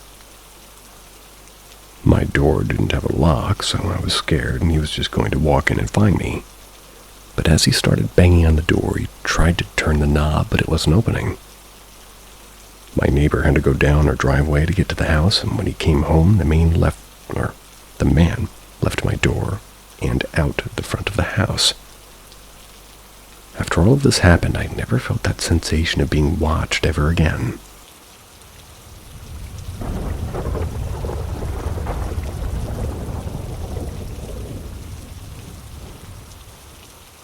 The Ghost Cat. For context, my mother's side of the family is very spiritual. They've been able to see ghosts and spirits at the very least. I've had many encounters with spirits from a very young age. I've seen shadow figures my whole life, heard dead family members' voices in public places, done personal seances, sleep paralysis, and have even had a dead family member visit me in my dreams. I can tell more stories if people are interested. We'll start light with the ghost cat. My mom and I are both very sensitive to spirits and energies. She had many experiences with the ghost cat before I ever did. One night I just couldn't sleep. One of those nights where you swear you're exhausted, but you just end up staring at the ceiling for hours. We have 2 cats and very creaky floors. So when my cats are walking up the stairs or in the hallway, I could hear exactly where they were. That's what happened this night. I heard one of my cats run up the stairs and turn the corner of the hallway toward my room. I had my bedroom door cracked so that way they could come and cuddle. After I heard the cat get close to my door, I called him. Psst, psst, psst, psst. I saw my door get pushed open. I saw the shadow of my cat walk into the room. Even though it was dark, I could still, well, at least I thought that my cat looked darker than normal, and our cats are light orange, so they're still pretty visible in the dark. I reached my hand over the side of my bed to persuade him over. I could see him sniffing my backpack, then crossed the room toward my hand. He sniffed my hand, then arched his back for me to pet him. As soon as my hand should have touched him, and didn't, I started rubbing my eyes and blinking to make sure I wasn't too far away from him. When I opened my eyes, I couldn't see my cat anywhere in my room. I got very confused and looked toward my door to see if maybe he was walking out, only to see that my door was still only cracked. It had never actually been pushed open by my cat. It was still in the exact same position from when I closed it while going to bed. The next morning, I told my mom about this. She smiled at me and said, "Oh, you met the ghost cat." I was completely shocked and I asked, "You knew about this?" She then told me about how sometimes she'd feel one of the cats jump into her bed, only for neither of them to be there. She'd be woken up by meowing coming from the hallway, and her cats are extremely quiet. She's just here purring, and she comes up to the end of the bed, and again our cats are very quiet, and she'll have similar experiences to me. A cat would walk into her room and then vanish. Just to confirm that her and I were experiencing the same thing, I asked her if the cat she saw looked like it was a darker gray, if I had to guess. She answered, "Yeah, like a gray tabby." I hated how calm she was about us. We were sharing the same experience. At the same time, both of us have seen spirits much worse than a ghost cat.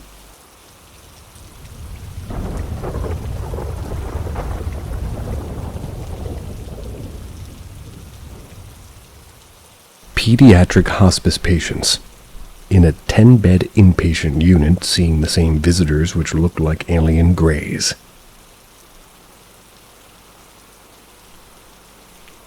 I was a pediatric hospice RN for a 10-bed inpatient unit. We cared for newborns to age 17 years old in this facility. We'd get many birth defects and move the parents in with the infants to support the families through the loss. We were always full with a waiting list to come in. None of our children lived over 2 weeks, mostly in less than a week, as medicine would treat children up to the end usually. One thing that only hospice children saw that hospice adults never reported is I was a hospice RN for 17 years, and the children that could speak and were not altered by medications would see what we'd call a gray, like alien grays.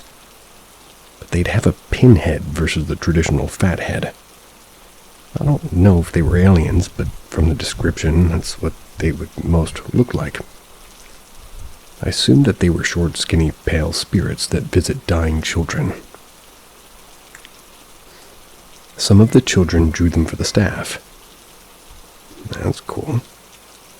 We had one room with 3 beds in it divided by walls, so the children couldn't see each other, but the RN could see all 3 at the same time. We'd put our most complex children there so the nurse could watch all 3. Sometimes 2 or more children in the room would see the beings and report what they were doing at the same time. Sometimes the children would repeat what the beings said. Sounded like single-syllable sounds. Most of the hospice children enjoyed seeing them and watching them, some interacting with them. Others were terrified of them and did their best to hide from them. I never saw them, and I've seen many spirits through my life, especially working hospice. At times, the children would repeat what they heard, and in that room, several of the children would repeat the same thing at the same time. Something was going on. Oh, there's a group of beings that seem to have visited some of our children over the 5 years we were open. We had 7 private rooms, and children in those rooms saw them too, so Nothing they could have picked up from a roommate. Who knows what they were? People have ideas and make guesses, but who really knows?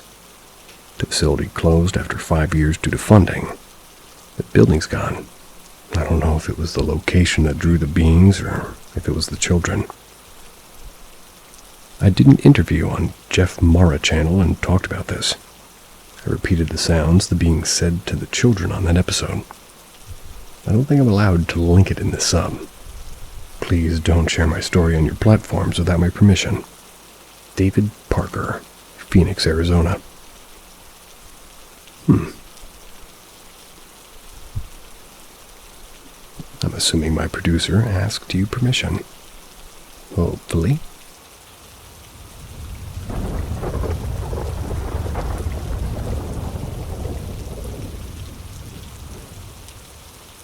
Leprechaun visit. I think I might just have met a leprechaun in my house. I just had a nap this morning, and when I was still awake, I felt like somebody got into my room through the window. I heard it happening. I could feel a presence circle around the bed and head into the house. I was slightly scared, but since that really wouldn't have been possible because I have the windows locked, I brushed it off and kept trying to sleep. I sometimes have little lucid dreams or auditory hallucinations while in that pre-sleep state. Well, when I was able to fall asleep, I had this vivid dream.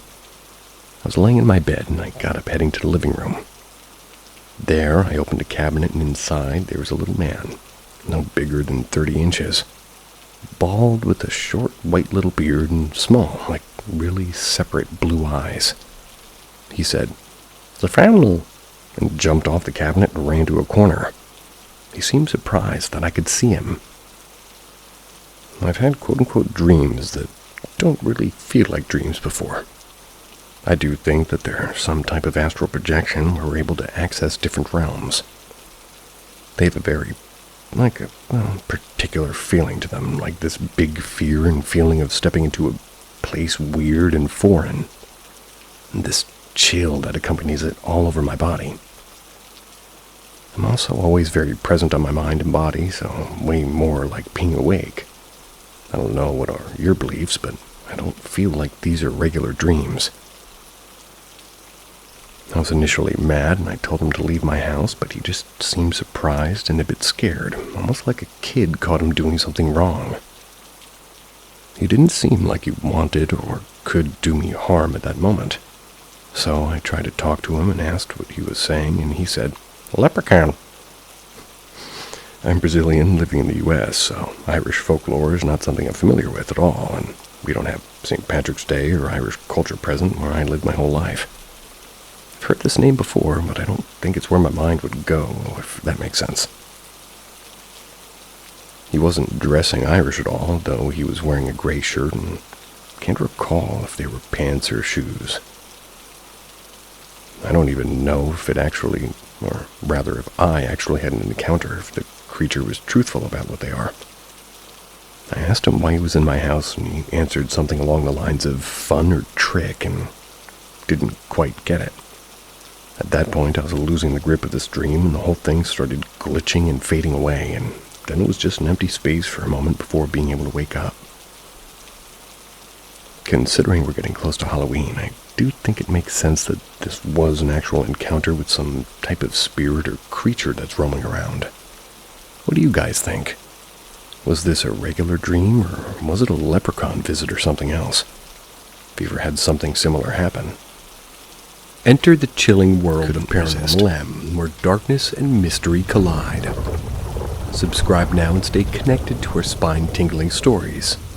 Let the haunting journey begin. Prankster spirit at a truck stop in New Mexico. This all happened about a decade ago. It was at a TA travel center in New Mexico. I worked the night shift as a prep cook there. While there, I had a few strange experiences that I'll detail now. The first was pretty standard. I was chopping onions and out of the corner of my eye, see a figure walk past me and stop in the corner. When I turned to look, no one was there, and I felt the base of my spine go ice cold. So to clarify, my family has a history with spirits. I had a great-grandma who was a medium. I used to see shadow figures all the time in my childhood home till I was 15 or so. Then I started seeing them again when I was in a deep depression with suicidal tendencies. Much better now, in my early 20s.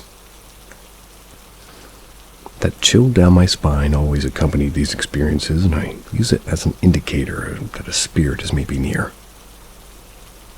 Anyway, after that first experience, I started to ask around, and this was a common occurrence here. 3 or 4 people had the exact same thing happen. Busy with a task, a dark figure at the edge of their vision walks by. That's when they turn to look and it's gone. It would happen again occasionally, but I just ignore it. The second wasn't a single incident, but something that happened regularly. Usually after seeing the corner of my eye again. Part of my job as prep cook was to make large batches of soups and chilies for the next day. I'd put these 5-gallon pots on the burners with the meat and start browning and turn to chop the veggies, and when I turned back, all my burners would be off. Fairly innocuous, but it happened too often for it to be my error, and again, it was accompanied by a chill in my spine. And the chilly in front of you. The final incident actually happened to somebody else, but I was present for it.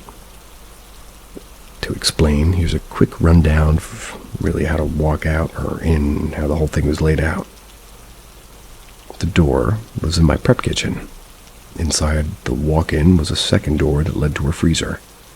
The freezer had its own light switch that was located in the regular walk-in fridge. So the line cook goes into the walk-in. I think nothing of it until he comes out a hot few minutes later wanting to kick my ass. After I calm him down, he tells me he was in the freezer section when all of a sudden the lights turn out. Then he starts to hear a man laughing coming from the main walk-in. I let him know that not only was it not me, but I'd been in the kitchen the whole time and no one else had gone in. He goes white as a sheet and didn't want to talk any more about it. Anyway, those are my experiences at that truck stop. Thankfully, I have not much contact with the other side now, and I'm in better headspace. But I have a couple others from my time in New Mexico, if anyone's interested.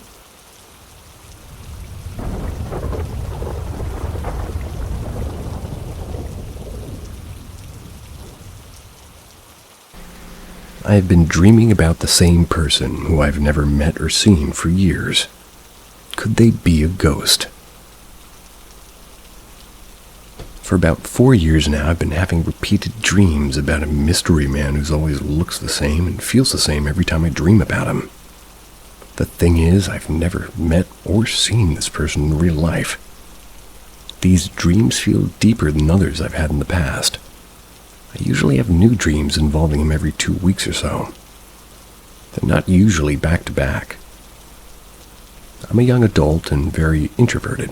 So I've never had any romantic relationships before, and I've never been romantic towards someone in my life. I'm not really into that stuff, to be honest, and yet I can feel that this man in my dreams has such strong romantic feelings towards me. I reciprocate these feelings toward him. It feels like a very deep connection where we don't even need to speak to know the depth of our love we're having for each other. Never felt anything like that in real life. He's very distinct looking, and his features are as such. Very big, bright green eyes. Once in a while, he wears black glasses. Jet black hair, very tall, often wears a big, green, comfy sweater. He looks and feels like a giant teddy bear. Someone very warm, soft, kind, sweet. That type of thing. Every time I look at him in the dream, he's always looking directly at me. He also never turned his back on me and never looks away from me. He's always facing towards me and looking at me first before I look at him in any dream. The way he looks at me is what I can only imagine how somebody in love would look at the person they love. He'll often just be around me and be nearby. He usually doesn't speak, just smiles, sits, or stands close to me. He almost radiates this energy of love and content. Very peaceful feeling whenever he's around. The dreams are very symbolic too. I once had a dream where him and I were in a garden. Saw the exact same two blue monarch butterflies flying around each other like a pair. Monarch butterflies that are blue apparently don't exist in the real world. Upon doing some research, I put my hand out and one of them flew over to me and landed on my finger. I then showed the mysterious man and exclaimed, "Look, there's two of them." He then looked at me and smiled at me and then gestured toward an open door just behind me, or behind him. I let the butterfly in my finger fly back to the other butterfly and took the man's hand and walked with him through the door. Then the dream ended. That dream is a couple of months old, but still sticks with me to this day. All of this makes me wonder if this mysterious dream person exists out there somewhere, or if they actually are a ghost or spirit who visits me in my dreams. Nothing wrong with having that be the place to set your bar.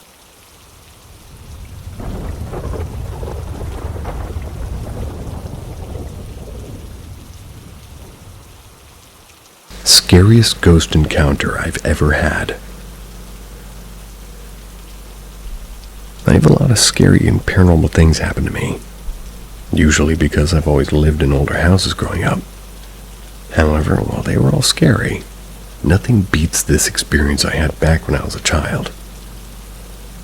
This happened back when I was like 10. My family and I were in between houses. My great-grandfather told my parents that my family could live in his house. He was in a retirement home and was not going back to his house. I've been there a bunch growing up, and there was never anything too bad, maybe just some weird noises from empty rooms, like knocking or things falling over. However, when we moved in, things got a little more scary. I don't know why, but we were only allowed to live in the first floor, and we could use the basement. The second floor was off limits to us, and honestly, I never liked the second floor, but it really wasn't that bad. I only really started to hate it when the door that led to the stairs would open overnight. It was scary, and now that I'm older, it might have just been my parents being snoopy. This isn't about the second floor. This is about the basement. I hated that basement. It was a mostly finished basement with doors that led to other rooms and only worked lights on the one above the stairs and the one in the main area of the basement. It was one of those hanging lights that was a single bulb and that you'd have to use a string to turn on. Whenever I'd go down there, usually whenever I was alone, it just felt off. It felt like something bad would happen or that something was watching me. Well, one day my mom asked me to go down to the basement to grab something from the deep freezer that we had down there. I walked down the stairs and everything's normal. That feeling is still there, but wasn't worse than normal. Get to the deep freezer and I open it, and from behind me I hear someone fall from one of the side rooms.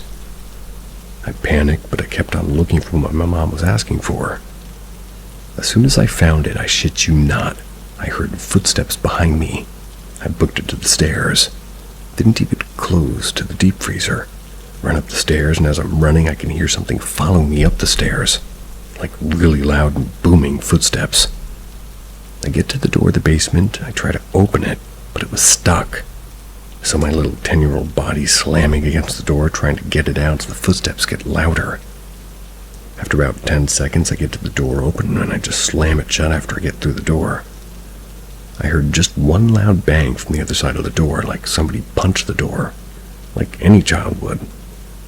I go crying to my mom about what happened, and she told me, Dad, and he looked through every nook and cranny of that basement and found nothing.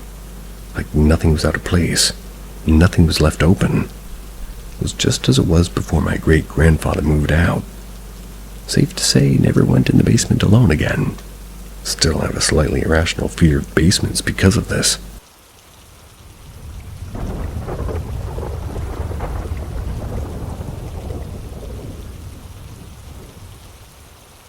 Does anybody else just casually have a ghost they consider a friend? So, I've been wondering about this for a while because there's a spirit I just for some reason named Daniel all the time. And for as long as I could remember, I know I used to be able to see him, but over time stopped. But I could always be able to tell his presence and can tell what he's doing at times. He's kind of just been with me everywhere I ever was, and when others who didn't believe in ghosts met me, they end up believing. That's because Daniel will at some point make his presence noticed one way or another. It became a completely normal thing to me that I'm desensitized from it, but the first time anybody else sees it, always freaks them out, and they ask why I'm just so casual about it, saying, "Oh, that's just Daniel." Mostly he messes around. I can often hear his footsteps at night, but also I've heard whispers here and there. Sometimes things have been moved, and a few examples are I watched a cup lift up and fly across the room once. My mom's keys went missing, and eventually it was found in a spot we already all clearly looked at, but the hiding of the keys prevented us from being in a major pile-up accident that we would have had, been on time on. When I was a lot younger, Daniel would freak me out a lot, especially me in a bad mood. He sort of resonated, which ended up scaring me as a kid, and when I told my grandma I absolutely refused to go into my room, that's when she believed me. My room was extremely cold compared to the rest of the house. It's hard to explain my communication with him because, really, I can just tell here and there at times cues on what he's feeling or wanting. Kind of like how people can tell without words, like an intimate partner's thoughts or wants in the moment. Back when my boyfriend and I first met, he thought I was like crazy out of my mind due to dealing with a lot of traumatic things at the time. But when he asked to find a very specific thing, that exact object fell off a stand next to him. That's when he was like, "Okay, I believe you now." It wasn't hanging on the edge, it was not tilting at all. It just fell over with zero explanation, which is something I see often, so it doesn't really bother me. My boyfriend thinks it's wild that I have such an active spirit with me. This morning I was trying to find zip ties to put around the door hinges because it broke. Ooh, that doesn't sound safe. I just need a temporary fix until I can get a proper door frame up again. I'm zip tying the door hinges to a metal frame attached to the wall. It's just enough to close the door properly. After about 20 minutes of looking for it, I complained about wanting to find zip ties. Went upstairs and I came back down. The zip ties were neatly placed right next to the door I was trying to fix. I thanked Daniel essentially, and my boyfriend's like trying to wrap his head around how that's even like a thing. How I'm actually having a friendship with a spirit that interacts with me and me back to it like it's another person.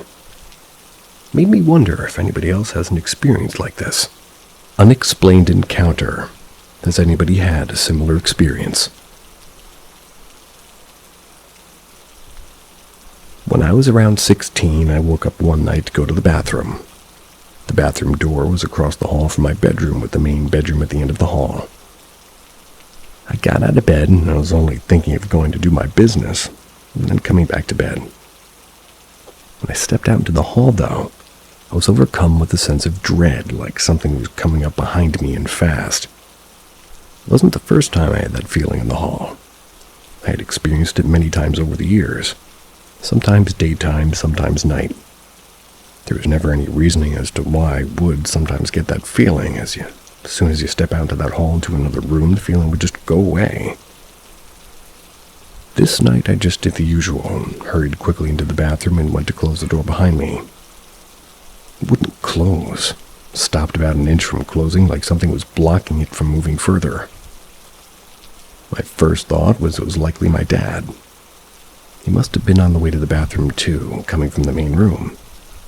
Explained why I thought somebody was behind me. They were now playing one of his jokes. I couldn't have been more wrong. I opened the door to see a dark, hooded shape with bright yellow eyes looking straight at me. The skin was dark and had a similar texture as the skin on a bird's foot. I went to slam the door, but it still wouldn't close. Tried opening it a small way and slamming it a few times before I noticed that there was something sticking to near the latch. It looked like a scaly, misshapen finger with a long black nail. I tried slamming it a few more times until the finger finally withdrew. I quickly locked the door. That's when the whole door started to shake. Over the next 20 or 30 minutes, I heard it speaking in my mother's voice. At first, nicely asking for me to open the door, but quickly turning nasty, saying things my mother would never say. Even the way it gradually faded away sounded like it was going off into the distance didn't even make sense. Once the door stopped shaking, my mother's voice was gone. For about 5 minutes, I was just trying to calm myself down. I left the bathroom. The house felt calm. I looked in my parents' room and I saw that they were both asleep. Then I went back to my room and hoped for the best. Nothing else happened that night or anything even close ever again. I don't know if it was a dream. Didn't feel like it. Everything was as really was. No strange everything was as it really was. No strange little differences you'd expect in a dream. And also, while I had been in the bathroom, I had tried to move a big wooden cabinet full of shampoo bottles and other things my mom had stocked up on and was able to move. Even a little bit. Next day, I tried to move in again with the same result. I had never tried to move it before, and to this day I don't know what it was, but it's an experience I'll never forget.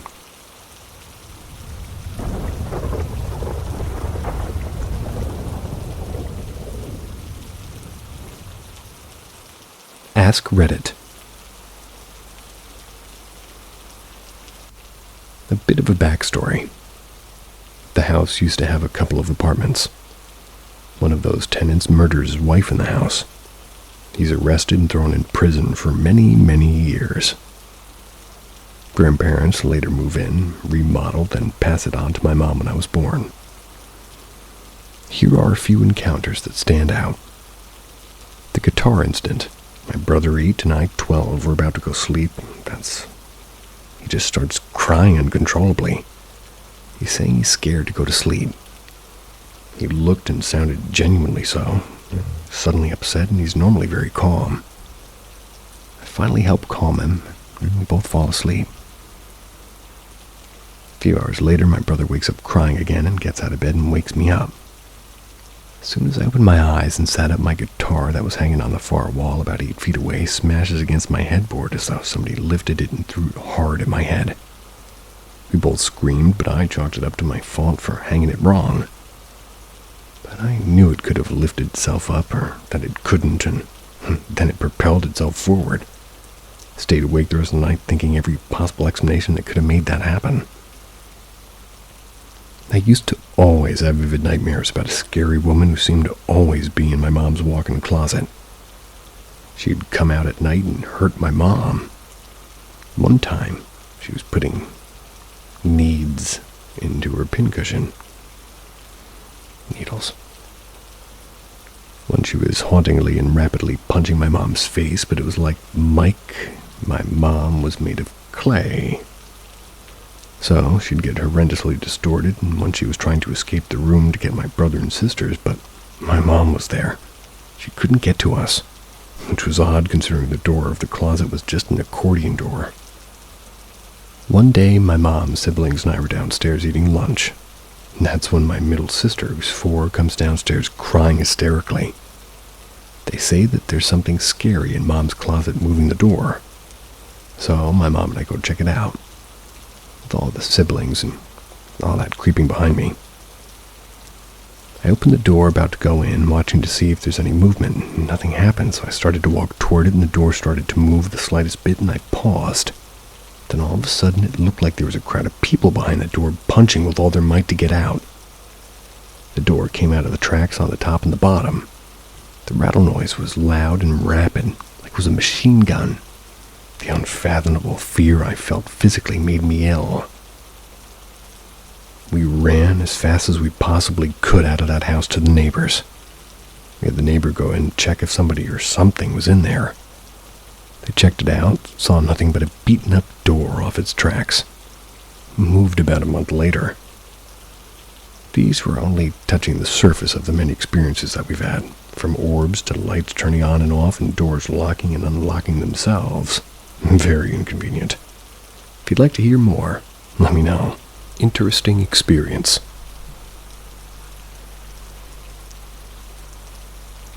When I was a child back in the 80s, and around 5 or 6 years old, I had an interesting experience. We lived in a 2 small bedroom house on a dead-end street.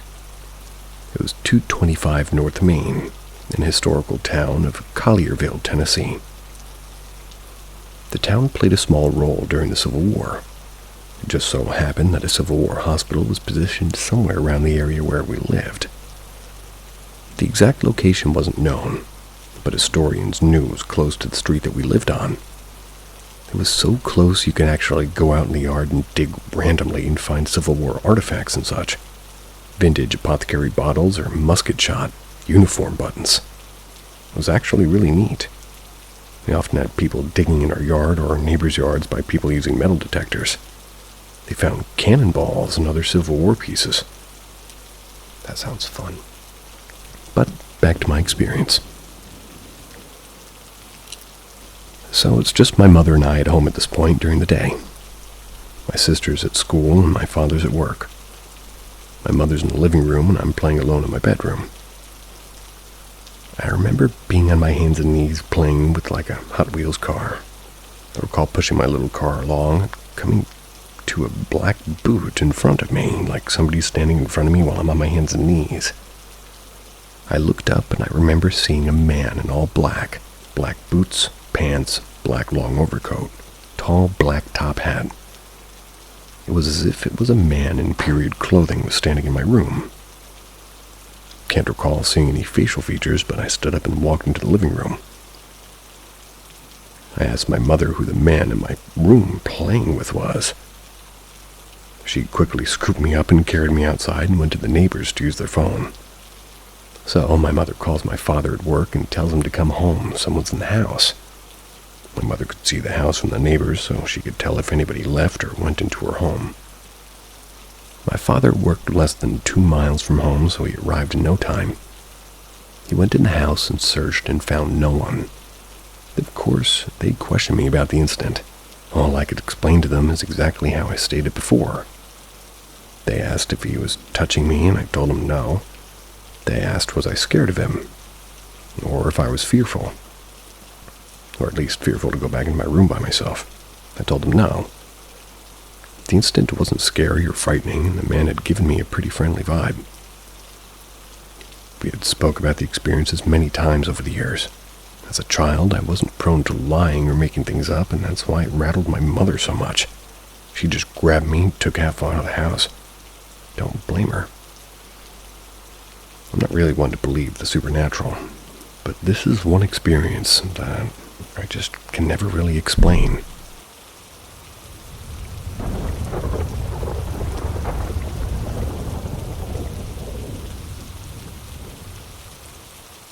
Ghost with a sunflower mask. At the start of the year, I went to the Philippines for about 2 weeks and spent around 10 days at my late grandmother's house. My grandma died in 2010. This was the first time I had visited the country since 2008. My mom and her siblings have shared custody of my grandparents' house, but it's usually empty unless families coming into town. There are 3 rooms in the house, an office, a large spare bedroom, and my grandma's room. Since I'm a 23-year-old male and was staying in the house with my mom and my 2 other aunts, I was assigned to stay in my grandma's room by myself. The first night I didn't see anything. The second night, I went out with my cousins and just treated them to dinner and some drinks. I wasn't out super late. I probably got back around 12 or 1 in the morning. I also didn't drink very much due to jet lag. Naturally, I went to bed as soon as I got back. At around 4 in the morning, I was on my side and I woke up momentarily to roll onto my back. As I rolled over, I opened my eyes. I saw a figure at the foot of my bed. I've been trying to dismiss it as a shadow or a sleep paralysis creature, but I was wide awake at this point and could make out details of it from the ambient lighting from the window. It was humanoid and it was solid, and it was wearing some type of bedtime gown, except it looked like it didn't have its arms and its sleeves. The most particular detail, or peculiar perhaps, is the sunflower mask it seemed to be wearing over its face. I couldn't make out any particular colors of its clothing or features other than the palette of grays. I immediately froze in bed, took 2 or 3 panicked breaths. It was visible for all of about maybe 3 seconds, then it sort of dusted away at all at once. Like when Thanos snapped in the Avengers. I grabbed my phone a couple of seconds later to check the time and ended up staying up the rest of the night watching YouTube videos to distract myself from what I just saw.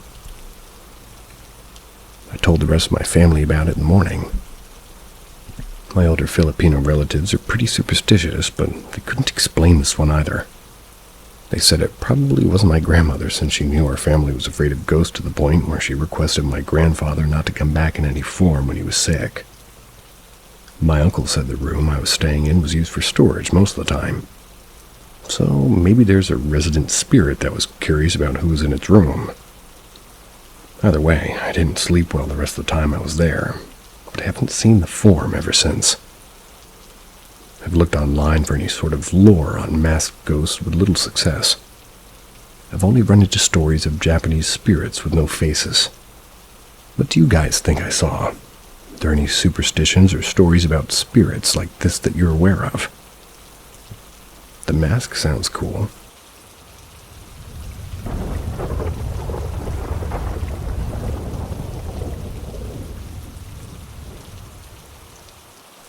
Witnessed Santa Claus. I'm 38 now and still believe. I was in grade 5 and I went to Florida, stayed in my grandparents' condo with my family of 6. So there was 8 of us. We were all together in the small condo. I didn't believe in Santa anymore at this point. Christmas night, my sister and I were sleeping in the same room. There were 2 single beds against each side of the room. I woke up to a clatter. I woke up in the middle of the night. I heard walking around the condo, but not in the living room, but going all around the hallways and everywhere. When he was walking, it was making a swooshing sound like a Santa suit would make. Swoosh, swoosh, swoosh, swoosh up and down the halls. And then I would hear presents dropping, thud, swoosh, swoosh, thud, swoosh, swoosh, thud, all around the condo, as if there would be presents everywhere. I literally even heard him say, ho, ho, ho, a few times. But it was in a low tone. Let me repeat that. Ho, ho, ho. Almost sounded like a robotic way, kind of. I was laying there listening to all this going on, and the swishing and the dropping of presents was getting closer to my room coming down the hall. Then it was in my room in between our beds, literally right next to me, standing there. I don't know if this guy is serious or not. Don't know if my producer is serious or not. My heart was beating so hard I was sure that he knew I was awake and could hear my heart beating. Everything inside of me said, open your eyes and take a look at Santa, but I was honestly terrified beyond belief and couldn't even open my eyes in fear of what I'd see. Then it swooshed out of my room back down the hall, dropping presents. After that, I heard what sounded like reindeer outside and the sound of him flying away, like in the movies and the sound of bells. Chee, chee, chee. And off into the night. Kind of bells are those? In the morning, I told my sister what happened, and she was like, oh my God, I heard all of that too. There were no presents all around the house. There was just a small amount in the living room under the tree. Ever since, I've asked my parents and grandparents about this, and they think I'm crazy and have nothing to do with it. My grandfather died last year at an old age, and shortly before he died, I asked him again, and he said he knew nothing about it. Probably thought I was insane. Probably. Also, to this day, I can talk to my sister about it, and she's still sure that it happened. Can't explain it, but she keeps it to herself, unlike me. I need to know if you're serious.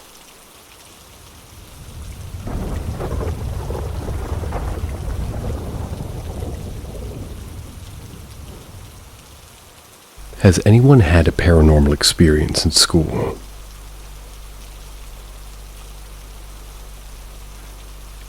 When I was in high school in Maine, I used to go to a private school in Bangor. John Baptist is a private school that's been around for a very long time.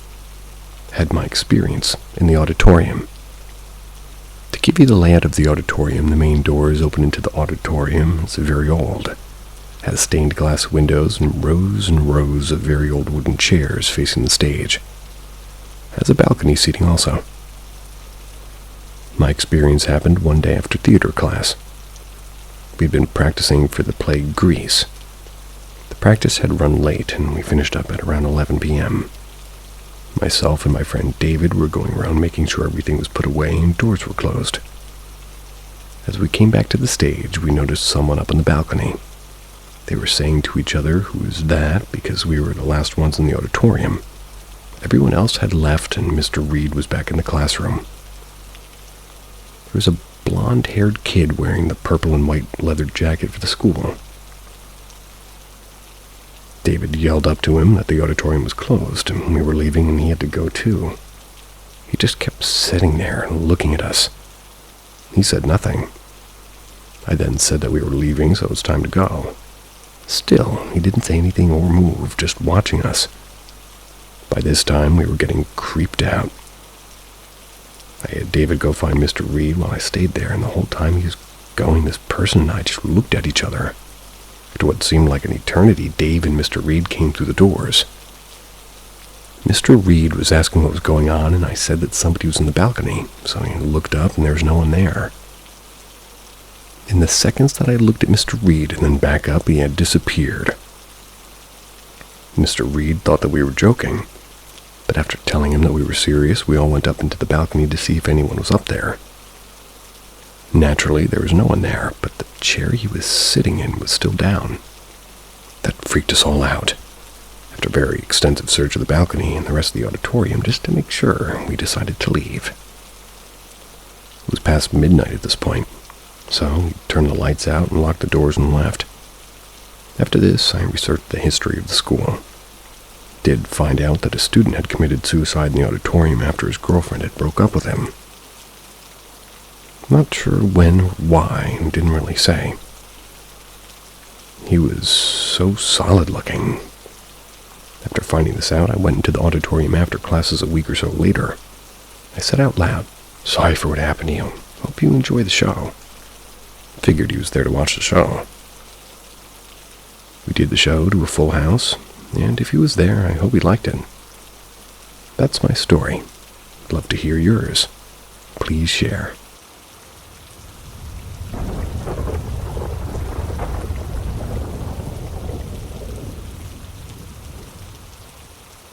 Two stories I thought this community would enjoy. 1. A couple of months ago, around maybe June, me and my friend Fran went to the woods near my house. We were messing around recording videos and stuff, and I suddenly got chills and we planned to leave. I ran up the tall edge and started my way home. Then Fran yelled for me to come back and said, "Is that a bone?" I thought that she was talking about a plastic tube, so I slowly walked back down and shook my head. Then my vision shifted more toward my feet and I saw a skull. A skull that resembled either a horned deer or maybe a goat. It was only the skull, and there was a small ring around it. We didn't question it, and Fran, finding herself connected to the paranormal, decided to keep it. I kinda get that. Kinda don't. I thought it was rather odd. She held it wrapped in her jacket, and there was a small piece of the skull it didn't cover. Fran held that part against her own palm, and sure enough, she broke into a rash and get nauseous. Ugh. She said her palms felt as if they were held in fire. I began to get creeped out, yet went inside and into my room. Next day, she texted me. She brought it to her home. She said that she keeps seeing figures and had gotten kind of sick. She said she washed the skull, her parents found it and put it into the side of her house. A couple of days ago, I was at her house and the skull disappeared without notice. Might be the parents. 2. This was also with Fran. We were at an airbed and breakfast and I was showering. I swore I saw air as if it could move. I later found out that this was energy, but it looked like a black figure walking behind the curtain. Nothing. I was on edge, and then I saw a feline-like form jump up onto the sink. Nothing. Kept calling Fran's name to make sure she was still there, listening to Weezer in the room over. I rushed out of the shower, changed, then told her everything. We used communication methods and figured out that there had been a portal. We didn't find this out till we were back from the Airbnb because portal and downstairs bathroom were the most repeated words. Fran described to me what the energy was, and since that I've been seeing it everywhere. The lights kept flicking and doors closed overnight, and I believe it was called a poltergeist. Let's just say that we were very happy to leave. A week ago, and Fran met back up and just told me that she walked into the Airbnb. The first thing she saw was a figure in a white dress. Well, if anybody's still listening, I appreciate it. And whatever time it is, well, thanks. See ya. Love of a father for his daughter from the other side. I've always been spiritually inclined. Growing up, I used to see orbs and would predict certain things. As I grew up, being able to see orbs faded, and for a bit, so did the predictions. The past few years, they reappeared, with each getting stronger than the last. I have the unfortunate gift of being able to tell if somebody's passed or if it's going to pass. This used to be just a feeling of dread and feeling sick to my stomach, as if I were experiencing grief, but never knowing who or how it was going to happen. This feeling would continue until I was made aware of the departed by their family or friends. Back in 2023, my dad was diagnosed with esophageal cancer. I had laid down within moments I awoke. I just witnessed my dad's life from that day to this very end, where I was standing at the podium reading his eulogy. A few months ago, I had a nightmare of my grandmother passing from drowning or not being able to breathe. A week later, I started feeling the sinking feeling. I took the day off. All I could think about was figuring out arrangements for if or when my dad would pass and speaking to him about what he wants done. Contacted my parents, and as we ended the call, I specifically said I love you to them individually instead of in general. That day dragged on with the constant feeling and racing thoughts of my dad until suddenly my dad passed away in their small town hospital after drowning in blood. My grandma passed away 2 weeks to the day after him. I had been having health concerns that I didn't have time to address through the months and year due to being there for my family. My dad's only come to me in my dreams twice. One of those being on Christmas. I woke up with excruciating pain that I brushed off with some alive.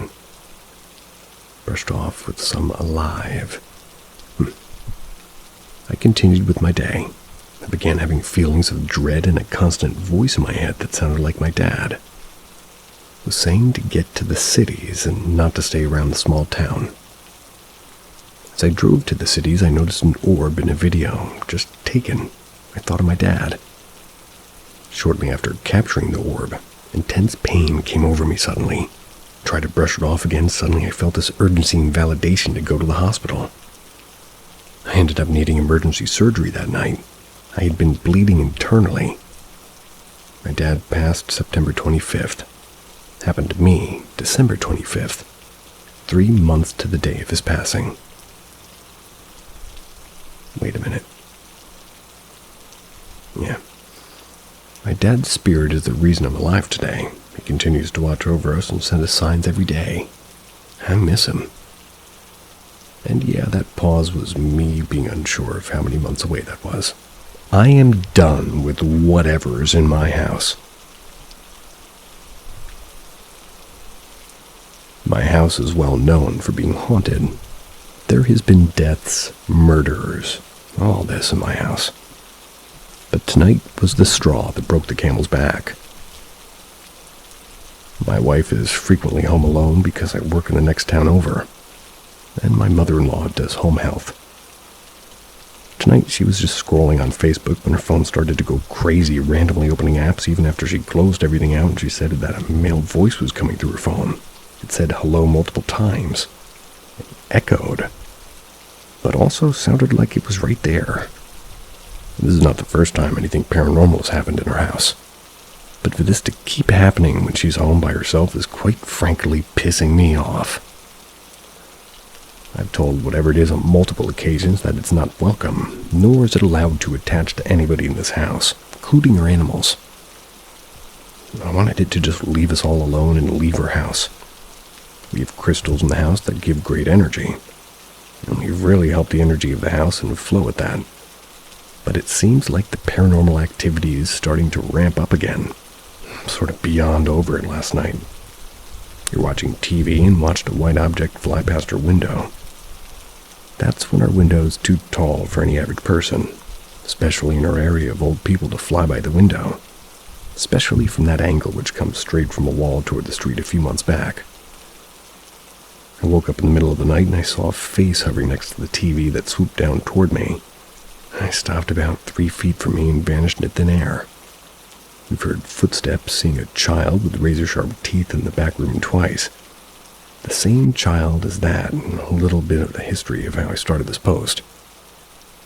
The mayor of our town at one point was beat to death in the driveway. College student OD'd in what is her bedroom. Multiple family members have passed away in the house from natural causes. And a man and his wife had an argument because he was cheating and he got drunk. She stabbed him to death and he walked through the house leaving blood that was still in the house when my wife and her family moved in. Yikes. Bled out and died in the front porch in a folding chair. While none of these three, between the mayor, the college student, and the man who was stabbed by his wife, have ever been violent or even scary. So whatever this thing is that's continuing to mess with my wife, I want it gone and I don't know what to do. Can anybody tell me what this might be and how to possibly cleanse their house and banish it? I don't want my family to live in fear, and I don't want to worry every time I leave this house. That something's crazy may be going to happen. Any and all help is appreciated. I'm going to need a big piece of sage for that one.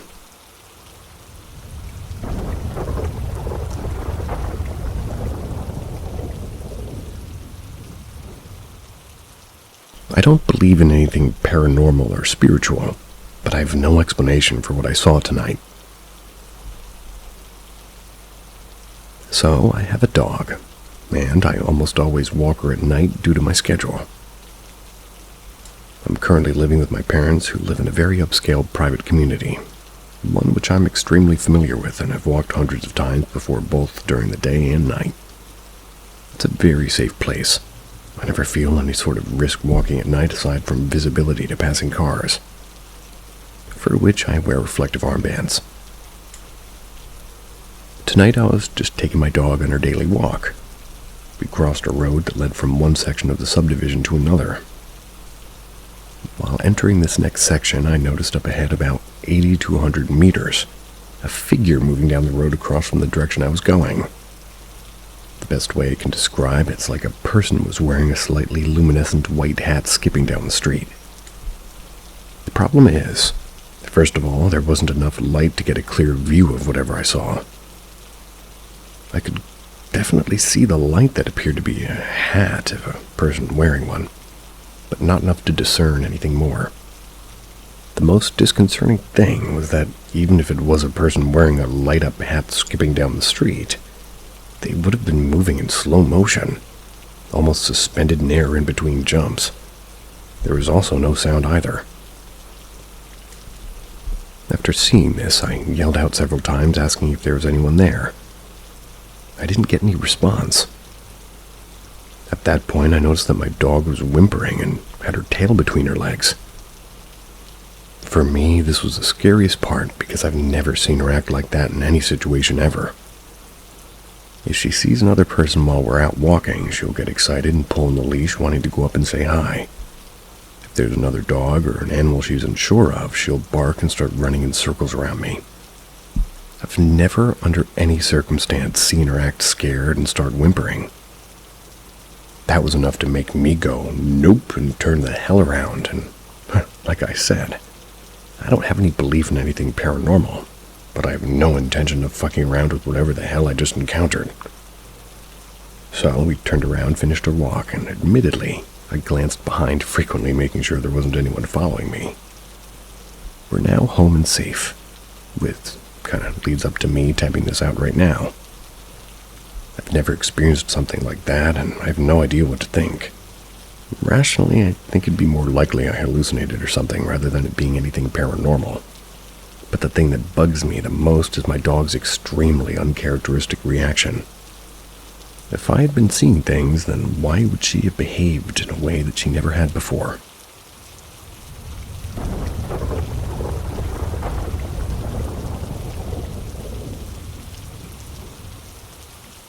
Never hunt at night. So one day, me and my good friend decided to go hunting at our usual time and place. It's a large area of land with lots of greenhouses scattered all over the place. We wait for it to get dark when we head out, and once we arrive at our usual spot, we load our guns and ready our knives, and in complete darkness we head down so we can get close to the end of the property, get a good view of any animals. But while we're heading there, I saw a 12-foot completely black shadow figure with no face. It was standing in the distance next to one of the greenhouses I decided not to say anything about. That was because I didn't want to scare my friend. We get to where we're heading, and we stand there for a good minute looking around to see if we can see any animals. We didn't see anything. Then everything went silent, and the only sound being the nearby highway and the wind, and it turns to me and says, "You see that?" I turn to face the direction he's facing, and I see the same figure I saw earlier just standing there doing nothing. We stare at it for a second, then it disappears. We suddenly became aware of echoing footsteps. They were encircling us like a ghostly dance in the darkness. As the disconcerting sounds intensified, a series of sharp clicking noises pierced the silence, reverberating so intensely that it seemed as though invisible fingers were audibly snapping right beside our ears. Feeling a chill of uneasiness creeping up our spines, we swiftly activated our flashlight, revealing its battery power at a decent 80%. Swiveling the beam frantically, we scanned the eerie surroundings, but found nothing to account for the disquieting sounds that plagued us. Yet the relentless clicks within our ears persisted, amplifying our anxiety. With a sense of urgency, we hastened our depart from the premises. Glancing down at the flashlight, our hearts sank as we observed its battery level plummet to a mere 45%. Determined to escape the unsettling environment, we quickened our pace.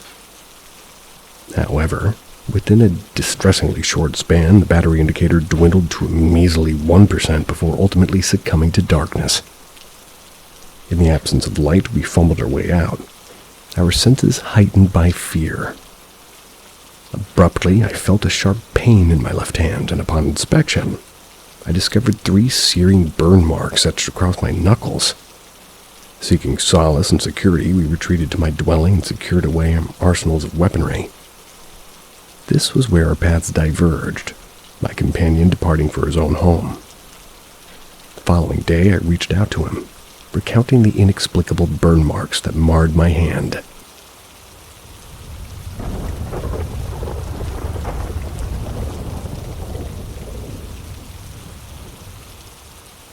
The horrible smell. One night, not long ago, I was sitting in bed alone drinking tea while reading something online.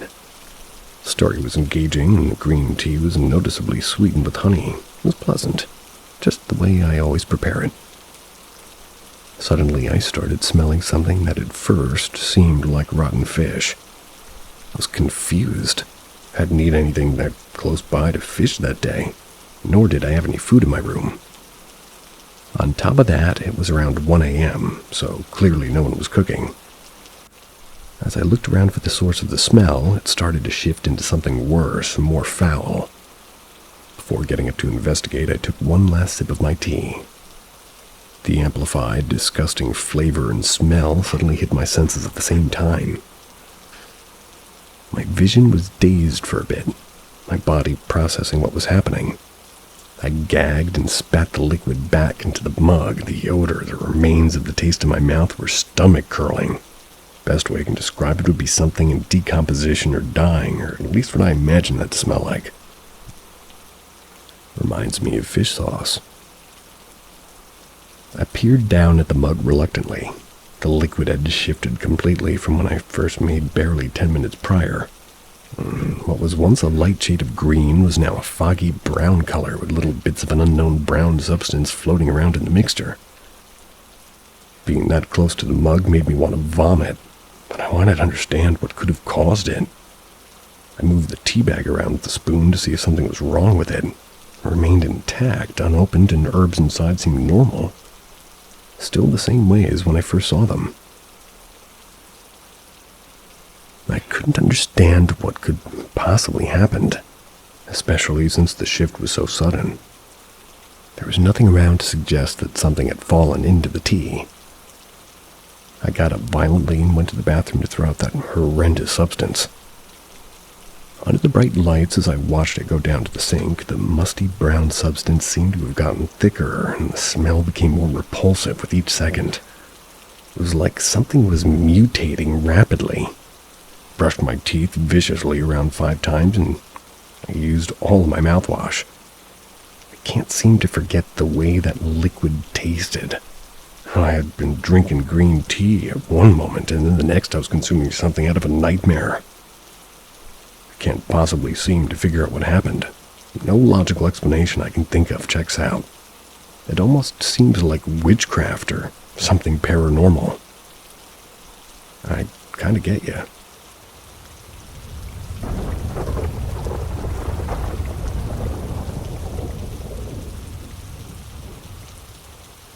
Something happened in collage. Probably college. This incident happened to me and my friend in college. There we go. So, a little backstory. For entering the collage, we need an ID card. We can also load money onto the ID card and swipe it to mark our attendance and to purchase food from the canteen as well. So, in the break time where we can chill and eat, my friend, being my friend, took my card as he didn't have his own. He went to get something from the canteen. During all of this, the break ended and all of us went to our respected classes. I had a free lecture and went with my other friends to another class, which was in another block, to sit and just chill. Those classes are meant for students who have a free lecture so they can study or complete their work. So that time I was unaware that the friend also had a free lecture and was looking for me, thinking that I'm in my class, and went to my original class where he thought I would be and returned my ID card. After he went to my class, he got to know that I wasn't there and left my card with the teacher. Meanwhile, something or someone that looked like my friend but wasn't him entered the class and came to me. He looked strange and seemed like he didn't want to talk or to keep the whole interaction very short. He gave me my ID card, turned it back, and as soon as he did, I asked him to sit down. He replied, saying, "I'll be back in some time." Then he went away. Also, when he came in the class, he was looking down and looked at the door while entering like something was there, which, I gotta say, is totally opposite of his personality. He's usually always smiling. He's liked by everyone. After all of this, after maybe a minute or two, he again came back as if it was the first time that he came. He entered with his usual smile, shook my hand, told me that he had been looking for me to return the card and had dropped it off in my class with the teacher, to which I told him that he had just given it to me, which I showed him. We both had spoken over it multiple times. It's not possible that I went to my class and came back before he came back to the other block.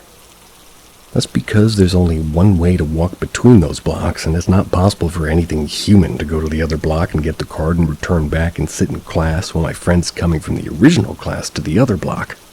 That's at that same time. Even the teacher didn't tell me anything once I returned to my class after the lecture ended. This friend has been with me since more than 5 years. I know him in and out. I just know when he's lying. I remember his face when I told him all of this. I'm sure that whatever he's saying is true, and even whenever I think of this, it gives me some kind of a weird feeling as if something that was him but wasn't present there for whatever reason.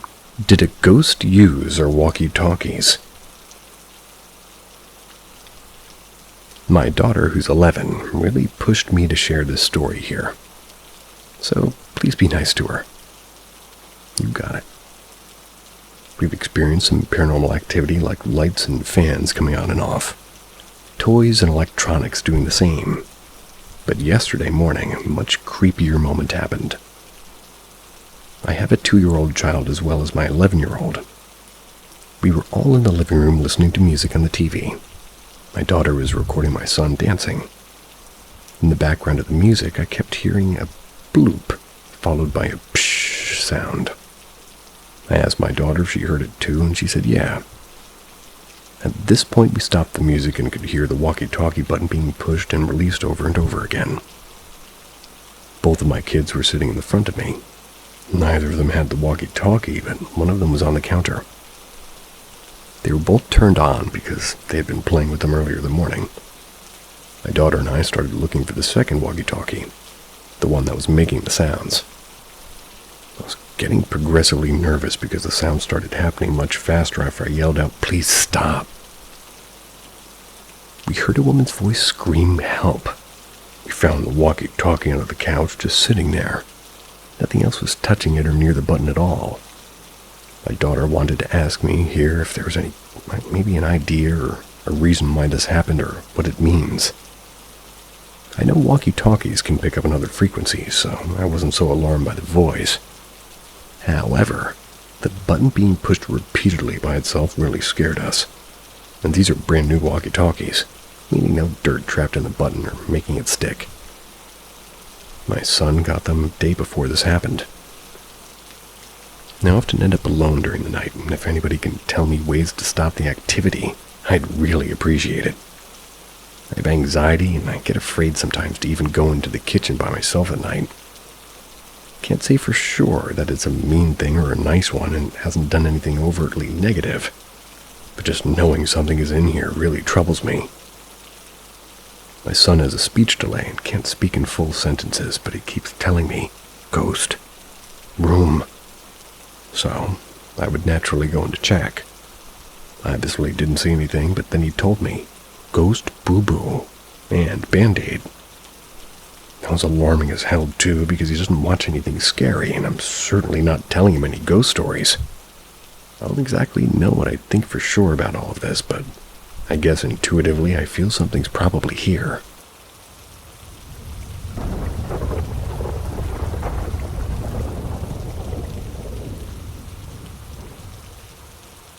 Ghost stories from family members. My mom's story. When my mom was in college, she would stay at a dormitory. That year, she stayed there during the holidays with one of her best friends. The dormitory at that point would be mostly empty because people would be at home or visiting their families in their hometowns. The dormitory room she was in was directly facing an abandoned building. One night when she was studying in her desk, she heard someone crying. She thought it was her friend who was at the top of the bunk bed. My mom told her friend to stop joking around, so she went up to the bunk bed to look for her friend, and she was asleep. My mom immediately woke her up and asked if she hears the crying too. They both did. At one point it got louder and louder, and they were both so scared that they just shared the top bunk bed that night. A few days after that, my mom asked about the abandoned building while buying from a food vendor that sells in front of the dormitory. The food vendor mentioned that the building was caught in a fire years prior. My mom's second experience. Short. My mom said that when she was a kid in her old rural home, she saw a little kid standing on a rock outside her window. The little kid was dressed in a hat, long sleeves, pants, and shoes, all silver. Like his entire body and clothes were made of silver. She mentioned that it stood on a rock for a very long time doing nothing. It didn't even look at her direction. She said throughout the night she would check from time to time and it would still be there, not moving. At the final time she checked and it was gone. My experience. My mom, my sister, my grandma, and I were visiting a family member in a different city in Asia. That branch of the family has a politician who was assassinated when he was at a gas station filling up his car. Well, that first night we were at the house, my little sister, who was around 5, had the worst nightmare. She was screaming in her sleep, saying, leave me alone, over and over. I was in shock at that point. She had never done that before. It woke up the entire household. My aunts mentioned to my mom that at that point about the assassination of that family member. My mom didn't know because it was on my dad's grandma's side of the family. My aunts just said it was probably just the name of the deceased family member and saying hello to my little sister perhaps. They said that he was a kind man. The room we used while staying there was previously his.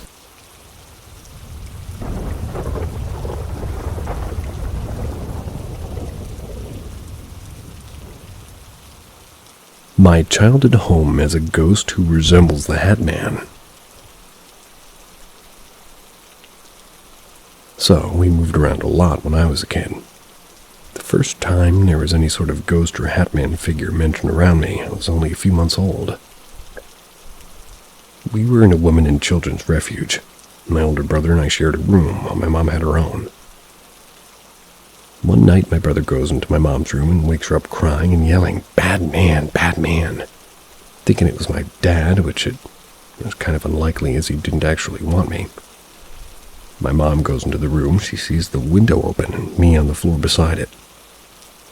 I was too young to be able to leave my cot, and my brother couldn't have been able to reach me at his age either. It's important to note that we were in the refuge because my dad was abusive to my mother. Not because he had any interest in trying to take us away from her. Later on, we moved twice more. The second time, we stayed in this house for 5+ years. After a few years, I begin to feel this presence watching me. It's usually in the hallway leading to the kitchen or in the kitchen directly. I'll be washing dishes and I'll hear footsteps behind me, but when I turn around, there's no one there. I listen, and we have wooden floors, and it's very easy to tell where the footsteps are behind you based on the creaking. They sound like somebody has just walked into the kitchen, but then there's no one there. I've felt breathing down my neck. There's always especially been the sense of watching, and for a reason I can't explain, I feel as though it's not malevolent. I've never felt very afraid by it. Feels like this entity is just watching to make sure the house is running well and things are getting done. I've never seen a ghost or anything with my own eyes, but when I think of this ghost, a certain image always comes to mind. Can't imagine him in any other way. He's tall and mostly made of shadow, but he's also wearing a hat like a fedora. One day I was talking to my mom about it, wondering if she'd seen or felt anything. She said yeah, actually. She'd been having dreams sometimes of a man who was tall and said he was wearing a hat. She goes, yeah, like a fedora? That was freaky. But yeah, recently I saw online about people seeing the Hat Man during sleep paralysis and stuff. I've never had that, and also I don't have schizophrenia or anything either. I know some people might chalk it up to trauma, but I know my trauma responses by now. And my mom knowing exactly what this ghost thing looked like was weird. I've seen a few psychs over the years, and I've had no experiences with hallucinations.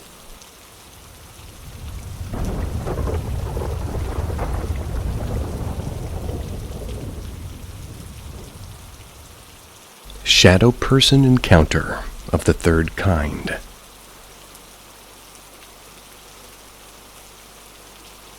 I've never really spoken about this publicly, but some recent research has shown me that other people have gone through very similar things. This happened to me when I was 15. It was just past midnight and I was awake way past my bedtime. On the phone to my then girlfriend. I live in a small flat, so you can hear whenever a room door or the main door is opened. I heard the main door open. It was my older brother returning home after a late night. He always liked to check on me, so I quickly ended the call with my girlfriend. I brought my blanket up to my neck and I half closed my eyes. Through my half-open eyes, I saw him open my bedroom door. Close my eyes fully, and then I heard my bedroom door close. He and I have always had a very mischievous and fun relationship, so I naturally assumed he was trying to trick me by fake closing the door and staying in the room. I opened my eyes slightly, and I saw this figure, albeit very silhouetted, standing behind my closed bedroom door. My bed at the time was on the other side of the room. I then saw him inch closer slowly, and I was getting ready to spook him. I closed my eyes. I felt the weight of his hand on my blanket over my feet, tracing them, which was very unusual of him, but I didn't think much of it. You know that feeling you get when someone's standing right beside you? I had that feeling. So I opened my eyes, thinking it was my brother. Then I went, boom! It wasn't my brother. It was a dark, shadowy figure with no discernible features at all. I heard it say, "Not your brother." The only thing I remember after that was waking up the next day feeling absolutely terrified and being completely unsure if that really happened or if it was imagined. Reading up online gave the idea of sleep paralysis being a reason. It wouldn't have been impossible for me to have achieved sleep paralysis in the few seconds between me ending the call with my girlfriend and my brother opening my room door. I also was able to move. This has never happened again, and it was I guess you could call it an isolated incident. I've never seen any other shadowy figures in my life. Unfortunately, I've not had to deal with any malevolent spirits. This incident just confuses and bewilders me. I did think it was worth sharing, though.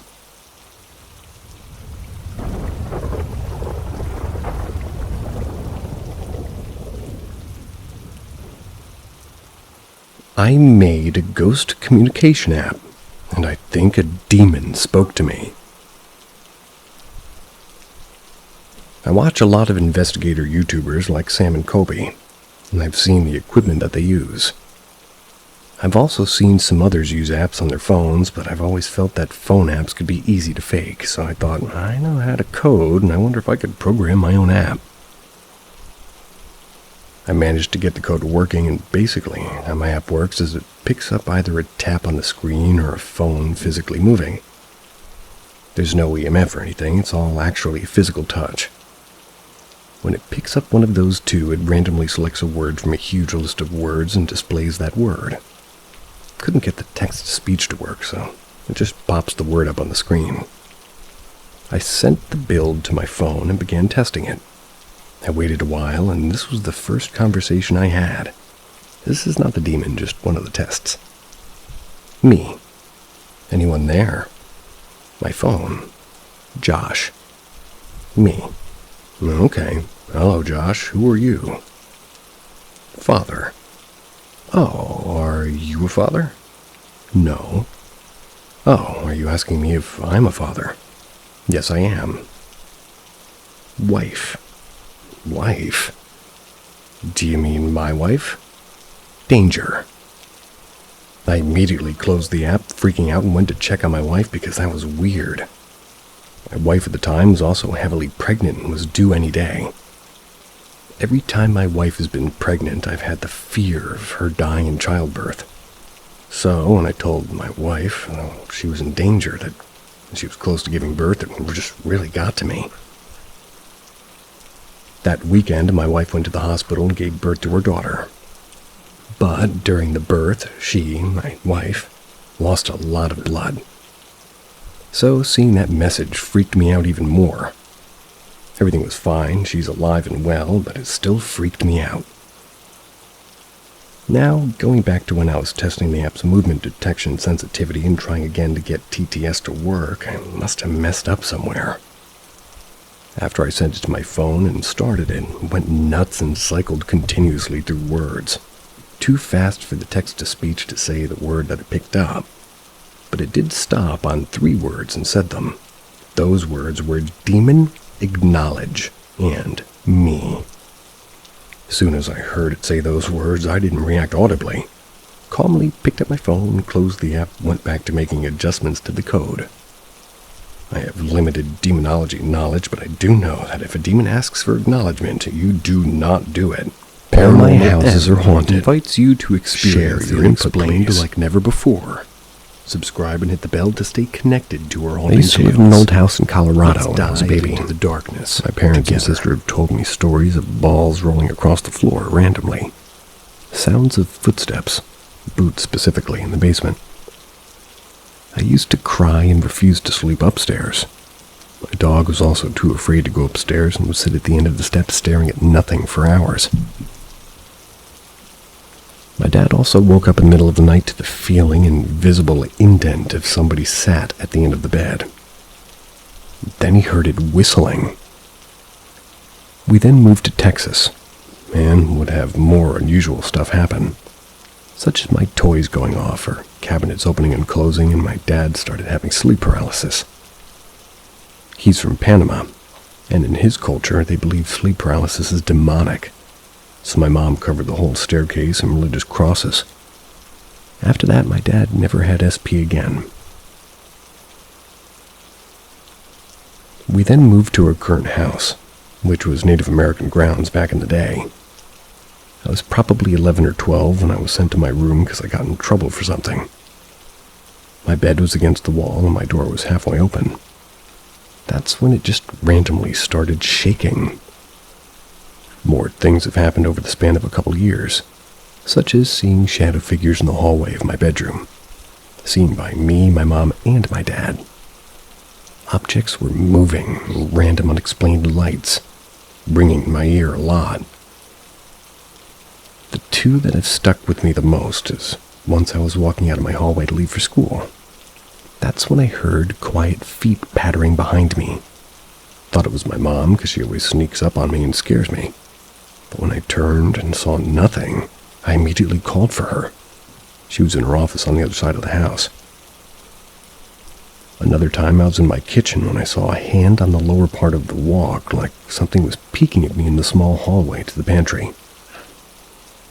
I also always hear my mom saying my name in my room when I wouldn't be able to hear her and she wasn't even around. Once I was in the living room when I heard her voice saying, "Okay," and sort of a sigh behind me. She was on the other side of the house again. My mom has felt a hand on her shoulder when showering, and I've also once felt a touch on my shoulder when I laid on the side of the bed. That was in the pitch dark. I also wake up with unexplained bruises on my ankles.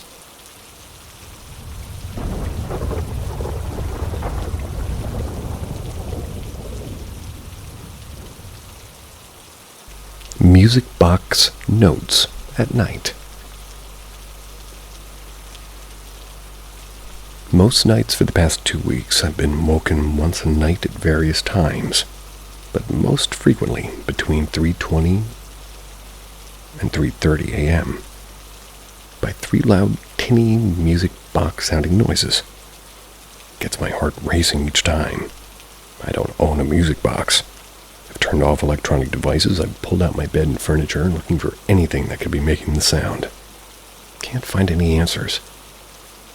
I had posted on my Facebook wall when it first started happening, and we all concluded it must be some kind of auditory hallucination happening when I was half asleep. But the other night I was having trouble sleeping, and I was wide awake for over an hour tapping away on the phone. I heard it loud when I was completely awake and alert. Just happened again tonight when I was awake too. I was trying to think why the 3 notes were familiar, and I think it's got to be the go-to-sleep notes from the Brahms lullaby, which is ironic. If it's a ghost, it has a sense of humor.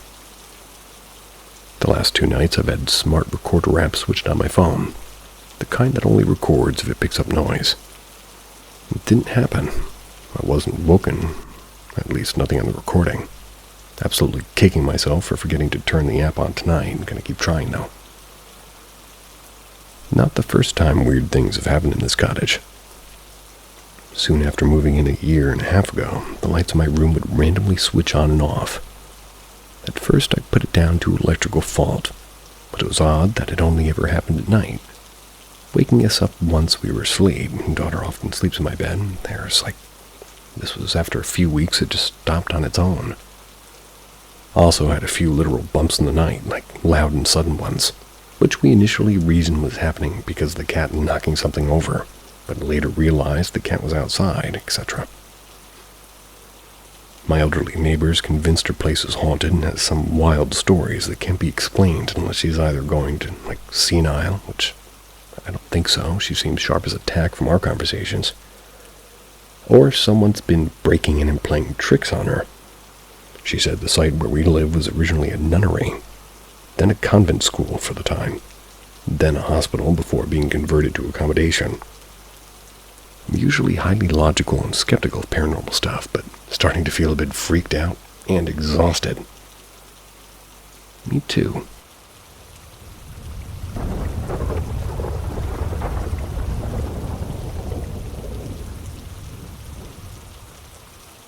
Who was this woman?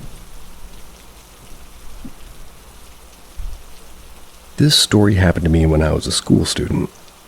I was 9 or 10 years old back then. I was in my way from school to home. There's no school buses in my country, so children go to and from the school accompanied by their parents or just by themselves. I was alone that day. That's when I was about to cross the road and I was waiting for the traffic lights to turn green. The strange woman approached from behind. She was young with pale skin and brown hair of neck length.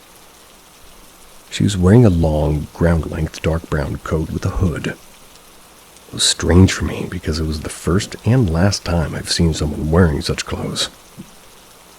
People around didn't pay attention at all. It's like they didn't even notice her. Once she approached, she immediately started to stare at me. I looked at her too. She had green-brown eyes, but her gaze gave me a very unsettling feeling. It felt like I looked into the abyss. Kind of cold, heavy, and a deep gaze. There was something ancient in her gaze. She smiled a bit, but her gaze didn't change. I averted my eyes and turned away. At this moment I heard her voice. The strangest thing about it was that it sounded in my head. Her voice was surprisingly very beautiful and light like the whisper of the wind.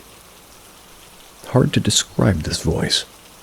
The most suitable word is rustling. She asked, "Who are your parents?" I answered nothing. My head was empty at that moment. I turned to her and she was still staring at me with a smile. Finally, traffic lights turned green. I started to walk. She's walking next to me and I never heard the sound of the steps. Her pace was slow and deliberate. The contrast with hurrying people around, and this encounter lasted for a few minutes, but it felt like eternity. Once we crossed the road, she turned the right direction while I was walking ahead, and I stopped for a few minutes to look after her. I don't know why, but I felt like a strange wish to go after her and ask her questions about who she is and what she does and what she wanted from me. I didn't do it. Some of the people I told this story later assumed it could be the Grim Reaper or the Angel of Death or... After this encounter, I started to feel a strange longing. It wasn't a constant feeling. I feel it when I'm depressed or get through crisis, and for some unknown reason I feel a strange connection with her and wish to see her again and talk to her. This memory doesn't feel scary, but warm. I don't know what to think about it. Who is she and what did she want? Why do I feel this way toward her? I think there's a spirit in watching my 3-month-old son. I've been noticing some strange occurrences in our home, and I'm wondering if anybody else has experienced something similar. Feels like there's a spirit watching over her, or at least interacting with my 3-month-old son. Here's why I think this.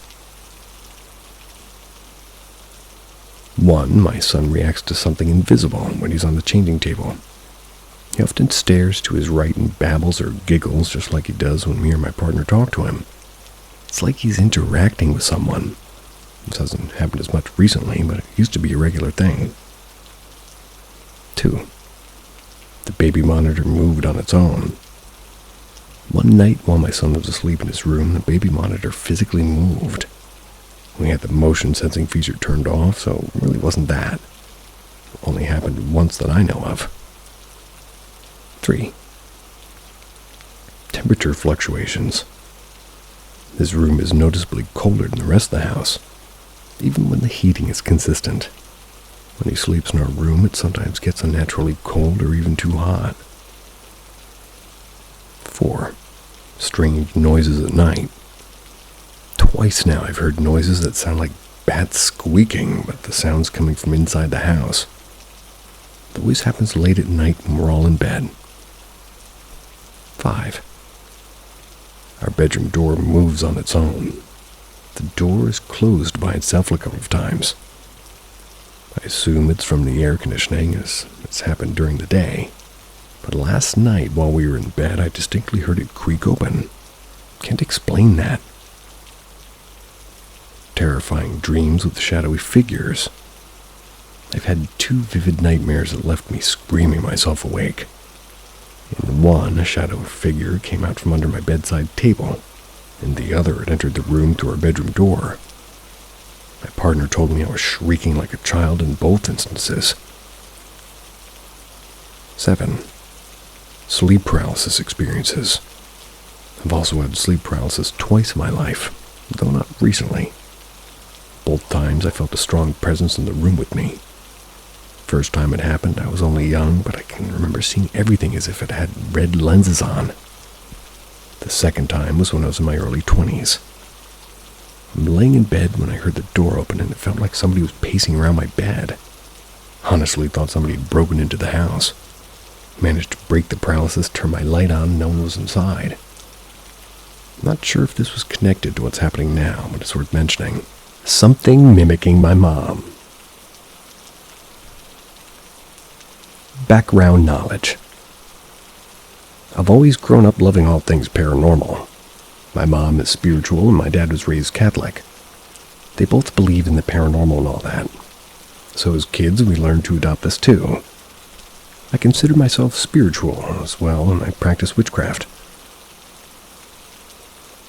This story took place during the beginning of COVID-19. It was roughly 1 or 2 in the morning. I was FaceTiming my then partner, and that was while I was on call. And I felt myself getting thirsty. I got up, went to my kitchen. I was still on FaceTime with both headphones on. I went into the pantry, grabbed a can of soft drink, and then turned back around to head to my bedroom. As I was turning, I heard my name being called out. It was my name coming from my mom, but it was odd. It sounded raspy and strained. My mom smoked since she was maybe 13 or 16, I forget the exact number, and she's been asthmatic her whole life. Had pneumonia 3 times and a quarter crystallized lung. So when I first heard it, it didn't strike me as odd. I took one headphone off and I called out Mom. I wasn't really expecting a response, but I got one. It was my name again, the same raspy voice coming from my mom's room, but louder. I walked to her room, looked in and called out, "Are you okay?" She was dead asleep and I was a little bit freaked out. Went to my room, slightly panicking as I told my partner what had just occurred. They were confused. After I calmed down a little, I heard that my older brother was awake. He had one of his mates over.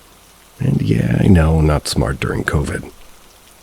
I walked in and told them while freaked out, I just heard a female voice calling out my name. My brother and his friend showed a face of worry, and my brother said something that made my anxiety grow. It's weird that you mentioned that. I heard what was like a raspy voice call my name out the other night. I hadn't mentioned to my brother that the voice was raspy. I then stayed up on FaceTime for the night. When I woke up the next day around 3 p.m., I told my mom about the encounter. My mom, confused, said, "Oh, I hadn't gotten much sleep last night. Slept maybe 30 minutes max. You said you walked in while I was asleep." I somehow managed to hear that and walked into my mom's room while she was dead asleep. Luckily, I cleanse the house regularly now.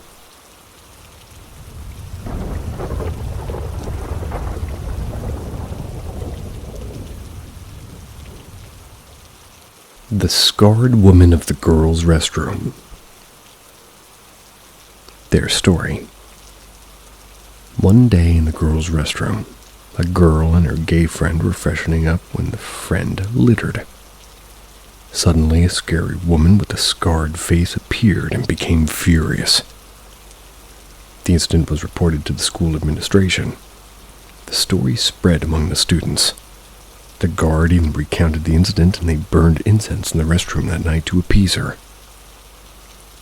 My own encounter and story.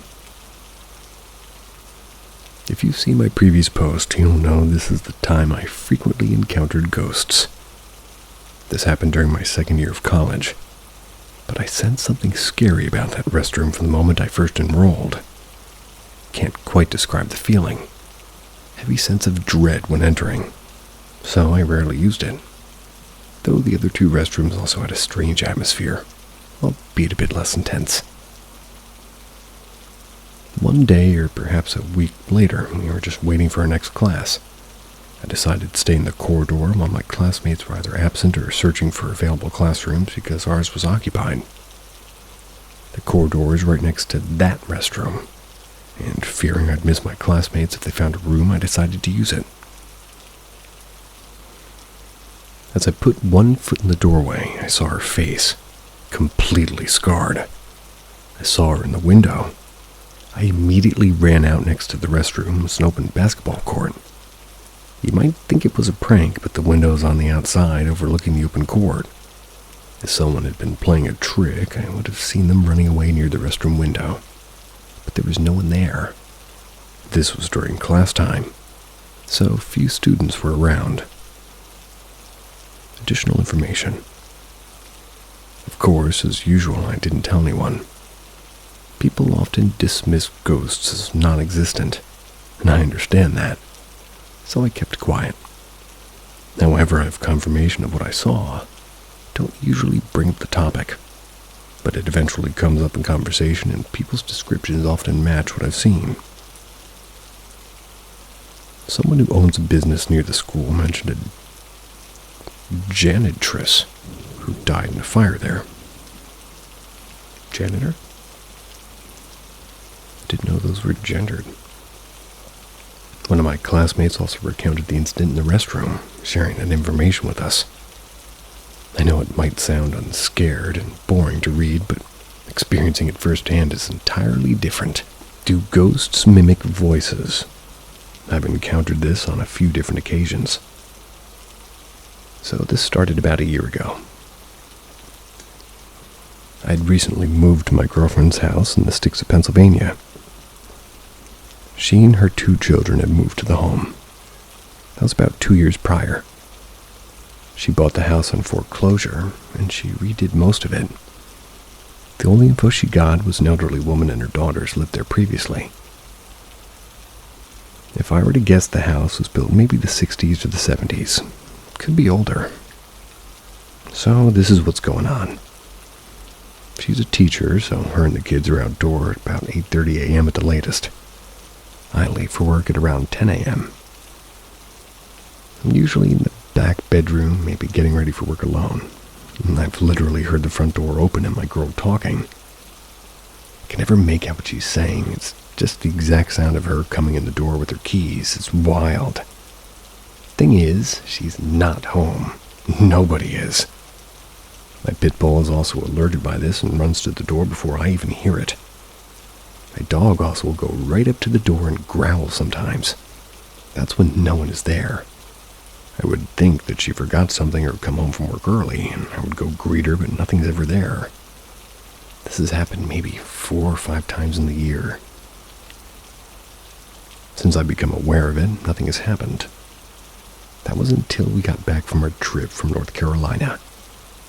First night back, we get home, and we're relaxing, kids are in bed, my girl's asleep, and I'm kneeling by the bed, and my phone's catching up on some work emails. The dogs are at my mother's house because she's watching them since we were gone. And I repeat, the dogs are not home. I distinctly hear my pit bull or something growl. I first let it go as maybe it's my imagination. I hear it for a second time.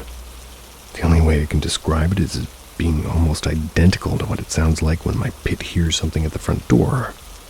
Like a curious growl. At this point, I'm like, okay, what the and I just continue doing my thing. Then I hear it clear as day, like it's like a freaking growl. Now I'm bugging out. Like no one else seems to hear or witness the stuff, and why is it only me? I instantly wake my girl up and tell her what happened. So we sit to listen, and of course we don't hear it again. Nothing's happened since. I don't know, maybe I'm just bugging, but it's super weird, and any info would be greatly appreciated. My paranormal experience when I was a kid. I'm a 19-year-old female. When this experience happened, I was in my single digits. I believe it was 2013, so that would make me 8 years old. I had just woken up in the morning. Neither my mom or my sister were in the room. My dad was never in the picture. I don't believe my mother was dating anyone at the time, and even if she was, I was alone in the room. My sister and I had bunk beds. I always slept on the bottom, and I had been awake for a few minutes when I heard my name being whispered from the closet. The only thing I could say was, "Who's there?" I heard it whisper my name again, but this time it had gotten closer. It was at my bedpost. I'd gotten so scared I grabbed my large stuffed horse and hugged him. I'm not sure if he said anything more, but the voice whispered my name one more time. It was right in my face. I started to cry. I heard it say, "Shh." At that point, I jumped out of bed and ran out into the back deck, crying for my mom. I told her what happened, and she said it was just the wind. It most definitely was not. No amount of wind goes shh. Or doesn't say a person's name 3 times as clear as day either. I'd gotten back into the room with a little bit more courage. I said something like, "Hello," and of course there was no answer. Now I'm engaged and about to have a child of my own. I've told my fiancé about what happened. He doesn't believe in ghosts. I am religious, but I don't really know if ghosts are real or not. But I do believe in demons. But when I told my fiancé about it, he said I was probably still sleeping or half asleep. He's also said that it could have been my mom's ex laying on the top bunk or around the bed messing with me. But that dude was like 400 pounds and ain't no way that bed was still standing. Nor would it hide him from my sight. I'm not really sure what it was that day. But that year, my uncle had died. My mother said that it was probably him. I don't know if it was, and why you'd scare me into tears. Please tell me what you think in the comments. This experience is burned into my head. That voice was so clear, it sounded like an invisible man was drifting through my room.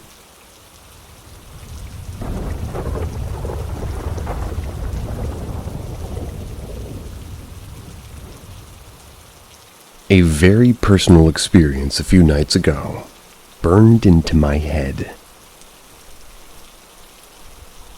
I woke like normal. As I opened my eyes, I was in the same bedroom. Yet only was in my immediate field of view was visible. To my right was a female, yet her face was a bit of a blur. No specific body type and outline with a sense of, well, love almost coming out. A calming being, in short. She touched my arm, brought out what seemed to be a vial with a needle of sort attached. I could not speak, but only feel energies, and we communicated by those feelings. I physically felt the needle go into the middle of my arm. I felt the needle go slowly into my bone. An intense pressure, yet a gentle feeling of it all. I felt calm.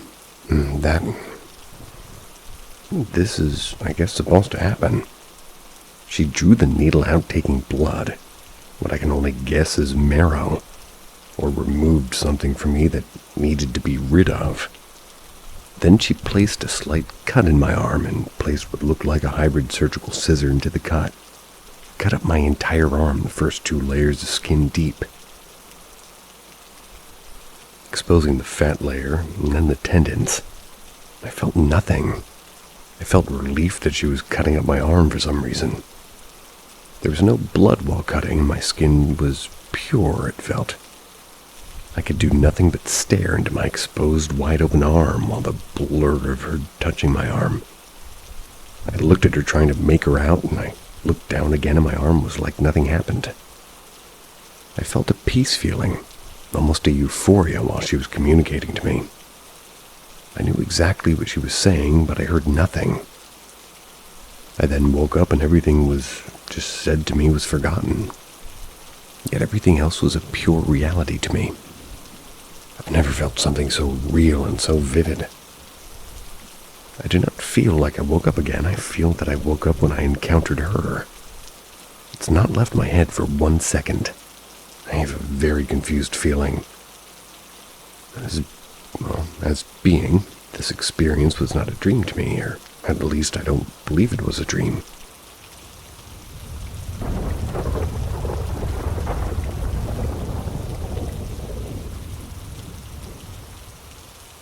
Story time, since y'all like ghosts. On a warm summer evening, my then 10-year-old son and I went to the gas station. We went to run a couple of errands. I left my son in the car for a quick minute and ran into the store to prepay the pump.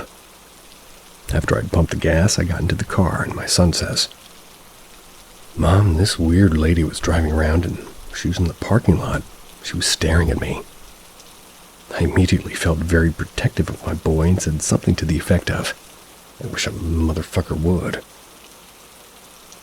Some necessary backstory. My grandmother, my mom's mom, had a very tragic life, and sadly lost her only son at about 5 years old. He caught strep and traveled to his kidneys. Oof. Couldn't be helped. This was back in the day of doctors making house calls, so my mom says she remembers hearing the adults say, "Who's going to give him the shot?" Morphine, likely to put him down. My uncle's name was Tommy. My oldest son, Giovanni, bears a huge resemblance to my Uncle Tommy, to the point people see Tommy's photo and think it's a present-day antique photo of my son. Okay, back to it. So now my son and I are driving to the ATM about 1,000 feet from the gas station. That's where we were just at with that creepy lady. Pulled up to the ATM, and lo and behold, this woman followed me from the gas station. She pulls up next to my car on the passenger side and stares at my son. I open his window enough to be heard and ask, "Can I help you?" This woman's older and clearly has psych issues, but she's with it enough to look at my child and ask, "Is that Tommy?" My heart jumped into my throat. All I said was, "No, honey, that's Gio." She didn't say another word. She drove off, and that was that. I did notice that she drove a dark green sedan, which ironically was the same color that my late grandmother drove. When I got home, I immediately told my mother what had happened, and her jaw dropped. She said, well, it would make sense for my mother to be looking for Tommy. My grandmother had been dead for about a decade when this incident occurred, and there's absolutely no way to explain this. My grandmother, my mom, Tommy had all lived in Illinois, not Connecticut, where we live today. My mom says that Tommy got another chance through my son, and I'd like to think that she's right. That was a really, really creepy experience. 3 small encounters from my childhood. I just wanted to share some experiences I had when I was young. I've always been a skeptic, but these encounters I had growing up I can't really explain. Only logical explanation I had was a child's imagination. Anyway, my first encounter happened when I was 6 years old. Our house was burned down and only the lower floor had made it. The upper floor was demolished and covered with tarps. During this time, me and my parents and siblings had to share a king-size bed in our living room with buckets catching water off the tarp. You know, the water the tarp was letting through. It was one night in a rainstorm when we were all sleeping that I woke up with a jolt and sat straight up. At the foot of the bed, I saw what I would describe as a human-shaped white cloud. Stood there for 2 seconds, then floated down to the doorway and left. I didn't make a sound and hid under the blanket wide awake the whole night. My second encounter happened when I was 10. I was out in our stable doing the usual work, cleaning the stalls and filling them up with new shavings and hay. I were alone in the stable, and I think only my mom was home. Standing by our pile of shavings and shoveling it into my wheelbarrow, I heard a woman's voice saying, "What are you doing here?" Sounded like as if someone was standing right behind me. I swung around, didn't see anyone, and this terrified me so much that I dropped everything and ran out of the stable into my house. My mom had to go back with me to the stable because I was too afraid to go back alone. My third encounter happened when I was 14. We had a 12-year-old horse that we had to take when he was born. He had to be put down. A tumor had grown in his cheek and had taken over a large part of his jaw.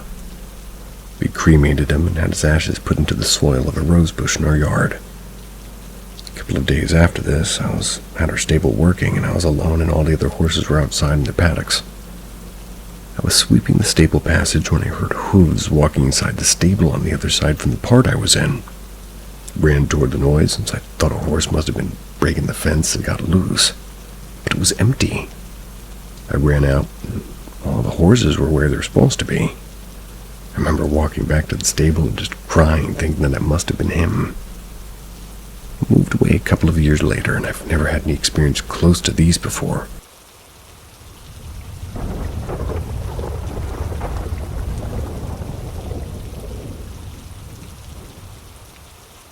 Maybe it's my daughter's energy.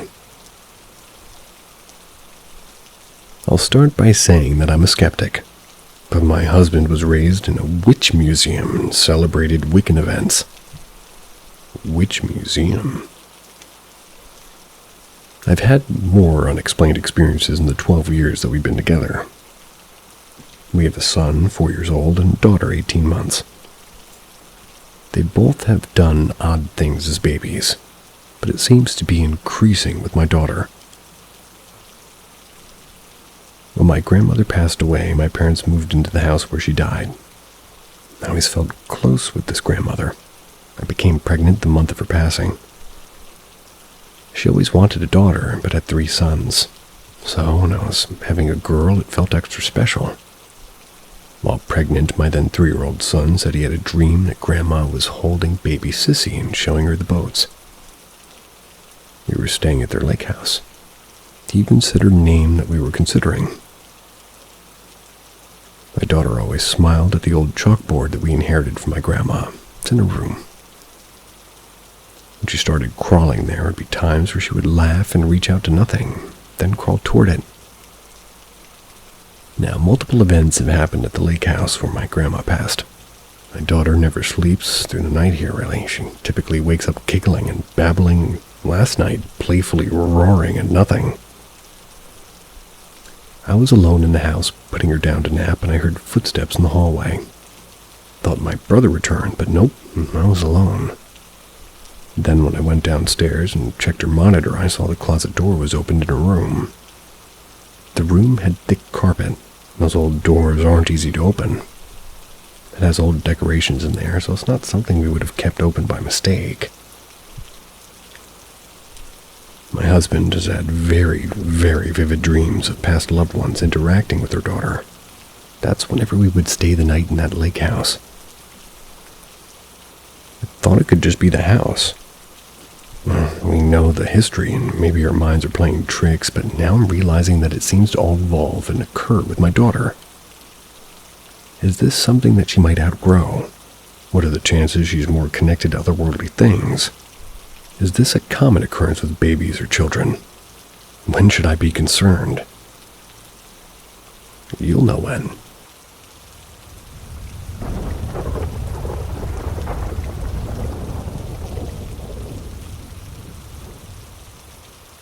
Something tugged on my hair while I was sleeping beside my brother's. For the record, this happened 10 years ago when I was 6 years old, and I'm female. My brothers and I used to sleep in the same room. The bed was placed on the edge of the room against the wall, and the 3 of us slept on the side where the bed wasn't touching the wall. In other words, on the opposite side. For context, the room was very small. One night, my siblings and I were sleeping as usual. The only difference was that I was woken up by something gently tugging at my hair. As soon as it happened, I woke up almost immediately. I looked to my right and I saw my twin brother asleep. I looked to my left and my older brother was also asleep. Confused, I glanced in front of me. What I saw was a black figure with spiky hair slowly lowering to the ground. And when I say black, I don't mean race-wise. The thing was entirely black. So much so that I couldn't see its face, if it even had one. The spiky, well, quote-unquote hair is something I'm still unsure about to this day. I don't know if it was actually hair, but it was definitely spiky. The closest thing I can compare it to is to 2012 emo-style hair. That's what I thought of. As for the lowering to the ground part, imagine somebody entering an elevator going down, but instead of the doors closing, you can still see them. Like any typical 6-year-old, I screamed bloody murder. My mom came running into the room and I was too scared to look at the ground, afraid that the figure might still be there. But when I finally looked again, it was gone. I tried to tell my mom what I had seen, but I was too scared to say it out loud, fearing that I might speak it into existence. I had this irrational snitches get stitches mindset. I was terrified I'd get more than a hair tug next time.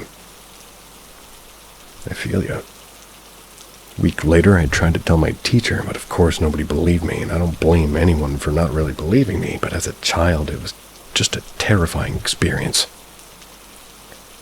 For years after that, up until I was around 12 to 14, I was too scared to sleep with my hair down at the edge of the bed. Now, at 16, I can confidently sleep with my hair down, but I still can't bring myself to sleep on the edge of the bed. One creaky step at a time.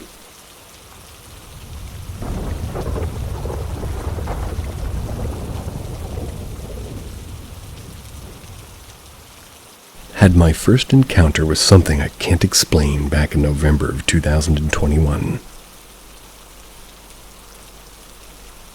I have a friend who's into spiritual stuff. He meditates a lot, makes small cleaning rituals. I'm more of a skeptic person, always trying to find a logical reason for weird stuff. This all changed, though, when I visited my friend last year in November. We wanted to go for a walk in the evening like we do often, and I sensed that something was off with him. When I asked him, he told me that there's something in this apartment. Something weird. Short story short, I wanted to go and take a look. So we went to his apartment, and as soon as we were in there, I didn't really feel that welcoming as it normally did. His cat came sprinting to him as soon as we entered. She acted a bit stressed. He told me that he saw someone standing in his living room at night when he went to go to the toilet. But whenever he looked and turned on all the lights, there'd be nothing there. I felt really uneasy while he told me this. I always looked around. Felt like someone was watching me. After a while, I asked him if we could leave. He agreed, and I walked to his apartment door. He then went into his bedroom, which is on the other side of the living room, and the door apartment. That's because he's looking for his cat to maybe come with us. I told him that I'll be waiting outside, and as I said that, I left the apartment. Door wide open, too. And as soon as I was out into the hall, the door suddenly slammed shut with a loud bang. My friend came rushing out, pale as flour. His cat didn't even hesitate to just jump down the stairs and sprint to the main door of the house. I just stood there, shocked. My friend leaned against the wall, saying nothing at all. He stayed the night at his mother's house with his cat. Of course, we talked about this later, and I tried to find a logical way to explain what had happened, but there was no window open in his apartment, and the door to the main hall of the house was closed too. The door is a massive old wood door, which is a little bit hard to open and to close. To this day, both of us don't know what the cause of this was. But after this evening, the weird stuff that had happened did not occur again. White as flour. That's a new one.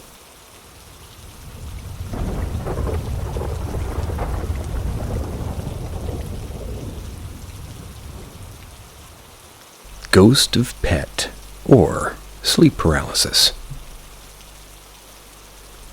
Hi guys, so last night was a bit of a scary experience, but I'm really not sure what to think of it, and I wondered if anybody else has had this before. Context. I had a beautiful Labrador who passed away about 4 years ago. They were called Gucci. She was such a massive part of my life, and her departing this world broke me down. Now I know that sleep paralysis is also a thing. I know it can happen in many forms, but part of me doesn't think that's what happened last night. As I was awake, I was able to move, and I was fully conscious. So, I was asleep for a few hours with my earphones in listening to music. At around 4 a.m. I woke up to my music still playing, so I took my earphones out and put them on the side. About 5 minutes after, I'm still awake and I hear what sounds exactly like a dog walking up the stairs. The footsteps sounded like how Gucci walked. She was slightly overweight, so she had a distinctive foot pattern walking, which then followed with the footsteps coming into my room and jumping onto my bed. She always used to sit tucked behind my legs, and that's exactly what I felt. In my mind at the time, I was like, oh, it's just Gucci. Then reality set in and I realized she hasn't been with us for years. Here's the weird bit, if it isn't weird already. I was lying with my hand out and I could feel what felt like a cold dog head lying in my hand, accompanied with an intense pressure in my ears. Whenever or whatever it was on my bed leant further against me, it would increase. At this point I just froze, told myself to go to sleep, which is what I did. This morning I woke up with my door shut and locked, so whatever it was can walk through doors. I've spoken to family, and they don't know either. My sister said it was just sleep paralysis, but my mom thinks it was our beloved dog. I do believe in certain energies and forces when it comes to the afterlife, but I've never experienced anything like this before. Has anyone else been visited this intensely by a departed pet? Or do we think this is just sleep paralysis? I'm confused and slightly scared.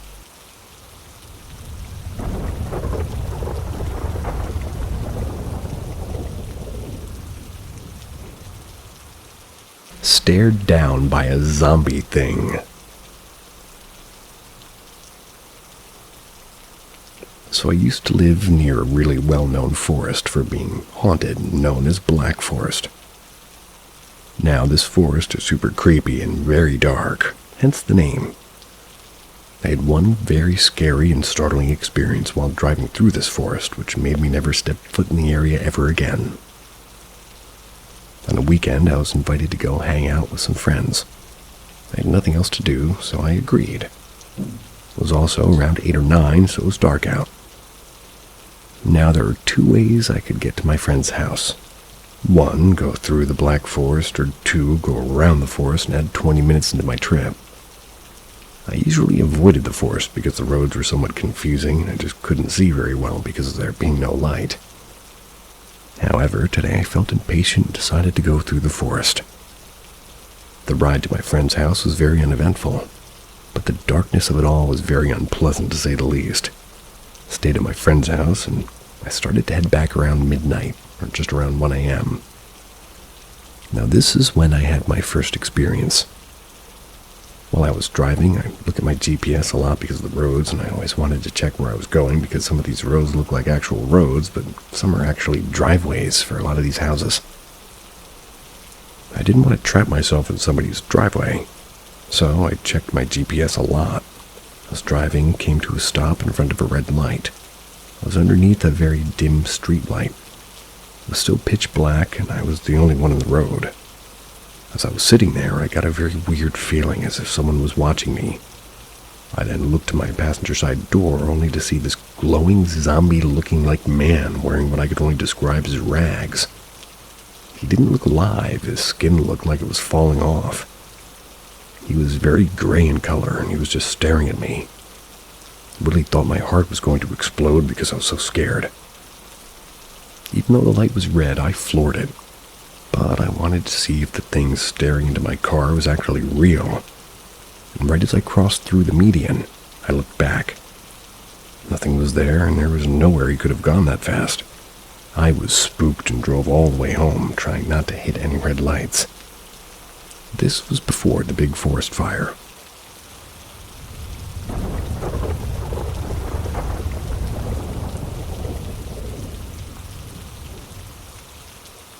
My dead grandma made me a cup of tea.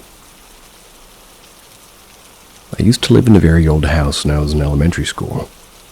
Now, this house looked normal on the outside, but as soon as you stepped in the front door, you could tell this house had a very weird energy.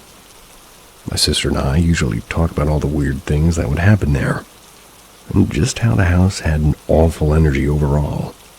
I could go on and on about the stuff that happened in that house, but I'll just tell you one story. When I was younger, I was very addicted to computer, and always on Neopets working on my music code page. Kishi music codes. That almost rings a bell, but It was very late at night, while making music codes, I felt this weird energy come into my room suddenly.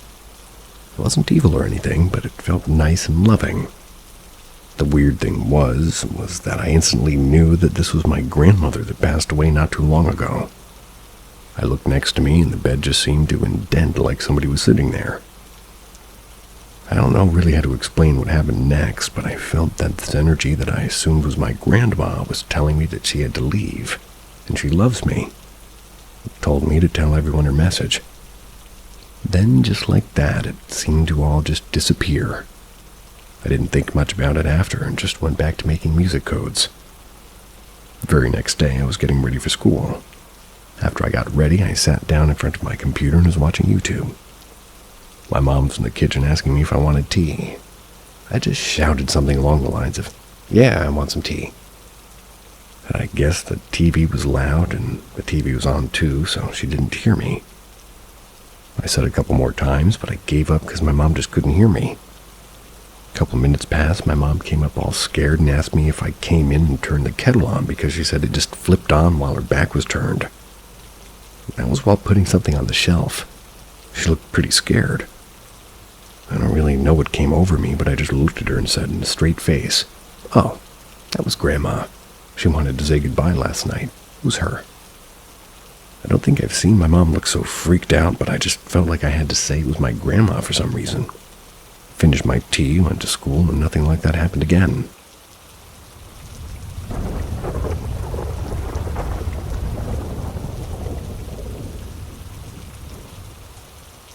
A ghost or something passing through. This happened back in December of 2020, and truthfully, I don't know what it was. In December of 2020, my husband and I had a pipe burst in the basement of our nearly 100-year-old home. My husband was working on getting water out of the basement, and he had to stay upstairs. We only had one pair of waterproof boots, like fishing waders. We had a very anxious dog. He'd been down there for a while. I knew he would eventually have to go into the hardware store, but while I was listening for him to leave, I was just reading while cuddling our dog. After an hour or so, I hear my husband calling my name. The sound of wet boots on the hardwood floor. So it sounded something like this. "OP? Yeah?" Followed by about 3 or 5 seconds of silence. "OP, where are you?" "I'm in the bedroom, right where you left me." I hear his footsteps coming down the hallway and then stop in the front of her door. At this point, my very large dog got up and stood over me and growled in a way I'd never heard him do it before. His fur was on end and he stared intently at the door. "OP, where are you?"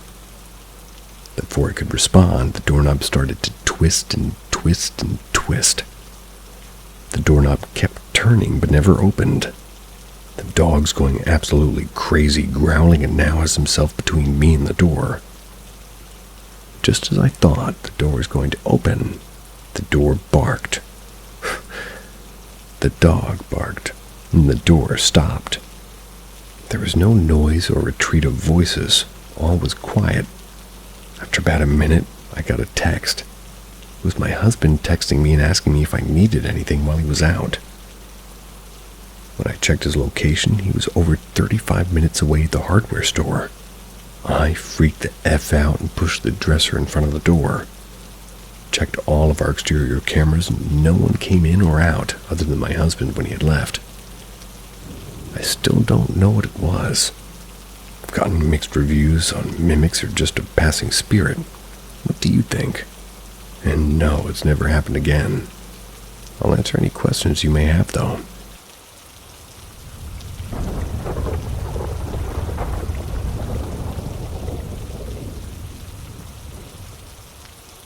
The mysterious wind. I'm still wondering what happened to me that night. I don't know what I felt, but it's been 8 or 9 years since that situation, and I still remember it quite well. I live in Bangkok, Thailand. When I was 12 or 13, I had my own bedroom. My parents and brother sleep in separate rooms. We live at the far end of the village near a canal and quite near a mosque. My family are Buddhist, though. One night I locked my doors and prepared for bed. Keep in mind I wear blindfolds, but I also put the nightlight on back then so I could feel safe. I still sleep with nightlights on and I think it feels cozy. I tried going to sleep. I put on the blindfolds and just tried to sleep, but a few minutes later I felt like someone or something was blowing air onto the side of my forehead. It's like the action of blowing cold wind to hot food. The thing is it's quite late, later than 10 p.m. Family members slept early. I locked my doors and I was alone in that room. It lasted for around 12 seconds and then there's nothing more. I was confused, but I just remained still until I slept that night. I'm 21 now and I still wonder what happened that night. I could come up with a few paranormal explanations, but I'm really not sure if I can explain this scientifically. Pao Quan. I'd like to think that it's my ancestor doing the Pao Quan, which is a traditional, like blowing air into a younger person's head as a way to hand wisdom to the younger ones. The one who does the air blowing is usually someone much older than the younger person. I remember this tradition quite well since my grandma, my aunts, and my mom do it, although I can't find information about the Pao Quan thing online really at all. Maybe it's not widely recognized tradition, or it's not called Pao Quan, but I don't know. My mom knows about the tradition I'm talking about, so I don't think I'm alone on this thought. 2 river spirits or tree spirits. As I mentioned previously, I live near a canal, and we do believe that there are spirits near bodies of water, but it could have something to do with these tree spirits, as my house had a big garden with tall trees. 3 is Jinn. As I mentioned previously, I live near a mosque, but that's the only explanation I could come up with.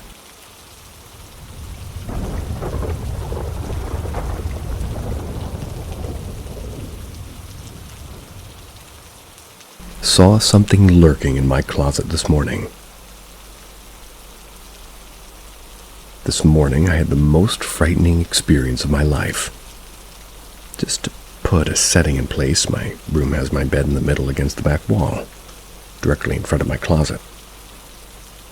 Anyway, back to the story. I woke up with a sweat around 2 a.m. thinking it was too hot. It's getting hotter in Australia. So I got up to turn on my fan. I felt paranoia as anybody would feel walking across their room at 2 a.m. But something was strange, something was watching me. I don't know where from, but I thought nothing of it. I put quiet music on in my home, or in my Google home. What is that? Then I went back to sleep. I woke up maybe at 3:50 a.m. again, still sweating. This was strange as I just turned on my fan and my music had stopped and my Google Home was showing the sign that it was trying to connect to the Wi-Fi. I realized I was too tired to move, so I shifted my eyes to in front of me to reveal my closet. Then I saw someone staring at me with a flat expression. I squinted my eyes to see if I was looking clearly, but as I realized I was in reality and everything was real, I realized I was awake. A flat expression shifted to a large smile. I got up in my bed to get my fight or flight instincts ready, but by the time I lifted myself up, the noise of something falling came from my closet and the doors closed. My Google Home reconnected to the Wi-Fi and blared my music aloud. My parents walked into my room and said, "What's going on? What's the noise?" I explained everything. They believed me. We ended up moving my mattress into the floor into my parents' room. Anyway, now it's been maybe 10 hours since this experience, and I'm still shocked and in confusion. What if I never woke up? Was the sweat a warning sign? Why was my Wi-Fi disconnected from my Google Home and reconnected when it was closed shut? If anybody had, a similar experience, help me out.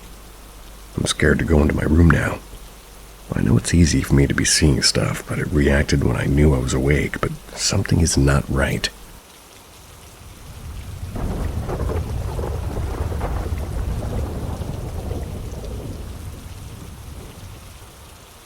Mysterious memory.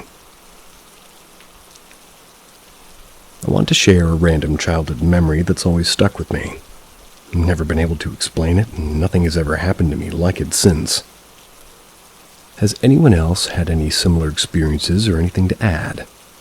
Maybe even just certainty that I'm sure it was some military type of plane that flew over. In lieu of all of this weird drone stuff going on, I wanted to share my experience. Also, I want to add that my beliefs are that us humans are simply not the only intelligent life forms that exist in the universe. But I'm also a skeptic in that I think most unexplainable things do have an explanation most of the time. So one summer night, somewhere in 2007 or 2008, and that would make me 10 or 11, it was probably about 9 or 10 p.m. because of the darkness at the time.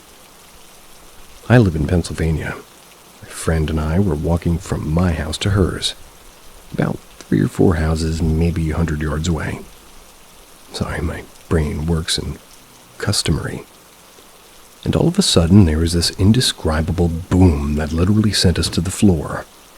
Like instinctually, automatically, we just hit the fucking deck. Grass stains and all. It was as if we were physically pushed to the ground through some force I can't describe. There's no flash of light like a transformer blowing or something. It was dark the whole time. Just one singular forceful boom. Seemed like no neighbors came out to assess what the fuck that was. Despite how incredibly forceful it was to us. We slowly got up and wiped her knee and elbows off and went inside her house.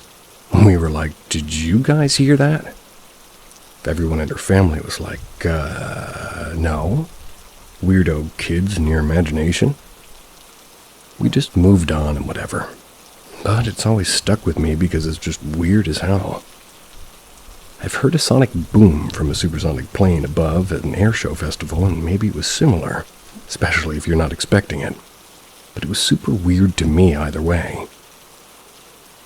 This was before we had cell phones and we were kids on summer vacation, so who knows what time it was when that happened. We just made it inside.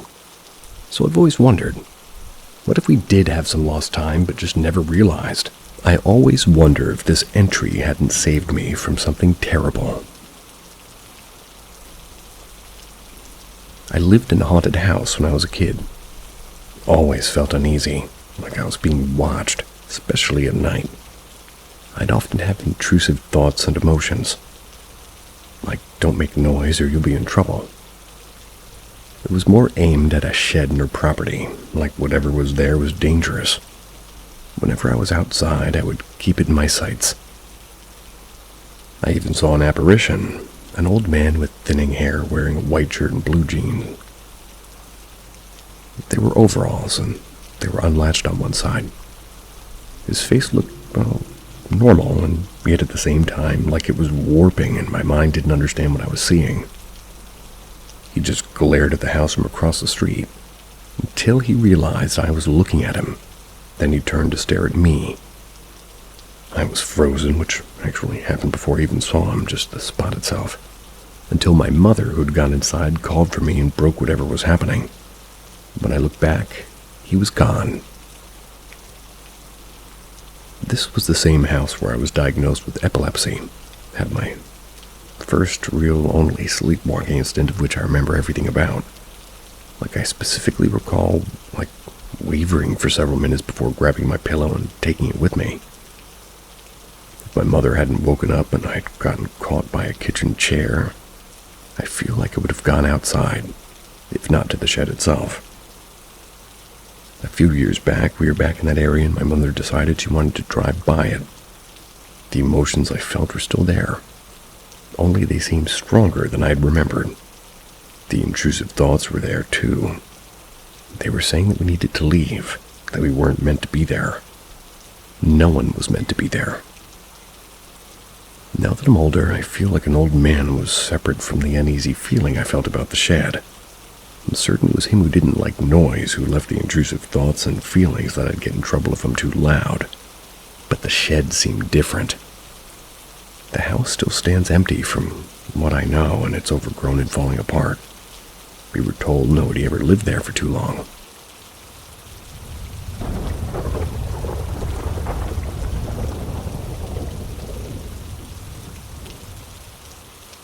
Meeting apparitions. Has anyone met a ghost that did not look like a ghost, but looked a solid person? I have a couple, but the one that sticks out for me was years ago when I worked at the little store in Lebanon, New Hampshire. This happened during the time my wife was fighting cancer. We were hard up for money because of the hospital bills. So to give you the layout of the little store, pull up in front and there were 2 picnic tables on either side of the front door. Walk in and to your left is where you can get coffee and soda. To your right, the cash register, and straight down the aisle is the coolers to the beer. So it had been a busy day. When it finally slowed down, the lady I was working with went outside to take a break. This was late afternoon. I was the only person in the store. I was cleaning up the counter after making sandwiches. I wasn't really paying attention until a man tall with red hair, was maybe late 30s, got my attention. He was standing in the front of the register. To be honest, I jumped a little bit because he scared me. I didn't even hear him come in. I was asking him what I could do to help him, and he asked me to make him an Italian sandwich. So I started making the sandwich for him, and we made light conversation. As I turned my back on him so I could grab the provolone cheese, he just wasn't there anymore. I was like, what? This is a very small store, so I know I would see him if he was still there. I also didn't hear the door sensor go off, so I literally shot around the side counter and shot outside. I asked Martha which way he went. The street is very long and straight in both directions, so I would have seen him, I think. She was like, who are you talking about? So I told her who I saw. She saw no one. Where she was sitting was right beside the door, so she would have had to have seen him. That freaked me out. He was so solid looking. Thinking he may have come across from the funeral home across the street. Why does the spirit cross the road? Same as the chicken.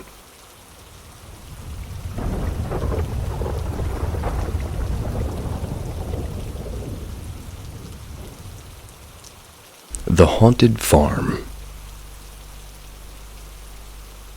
That farm was cheap at the time my grandparents bought it. It had a rough past, and people in those days were very superstitious. But not my grandparents. They were very religious. They bought the farm, got the local priest to bless it, and off they went to farm that land. Before my grandparents bought it, 2 entire families had each died of various illnesses. No big deal. Medicine wasn't that great. It was expensive, plus the farm was far from the nearest hospital. The last 2 owners after that met tragic ends. One shot himself over debt, and the next, his wife hung herself in an old majestic tree about 50 feet away from the main house. The husband was the only one that sold the farm to my grandparents, my grandpa specifically. Both my grandparents, one of my uncles, and one of my aunts passed away of natural causes in that farm. Too young, in my own opinion. In any case, during Christmas, the whole family would travel and stay over until after New Year's. All of us cousins would play or hang out while adults cooked. We'd all been told the ghost stories, and I've been always sensitive. There was one in particular that we'd all agreed on. We were entirely convinced. Every night at around 10 p.m., the light near that tree would flicker. My cousins and I were about 8 or 19 maybe at that time. There's a good 20 of us, so whenever we noticed the light flicker outside, we'd go look out the window to see who saw it first. If we went outside for a moment, there would be stillness and complete silence. From the shadows beneath the tree, you could see the silhouette of a woman in a long dress, barely visible, but still definitely there. This particular spirit was stuck. Lots of people beside us would see her, even those passing by who knew nothing. If they saw her, they sometimes would run up to my grandparents, knock on the door, and let them know about this woman hanging from the tree. Nobody's lived there for a decade, but we still own it. There's new houses around, and yes, they see her too. Is it shadows and light tricking our minds year-round? I know she's there.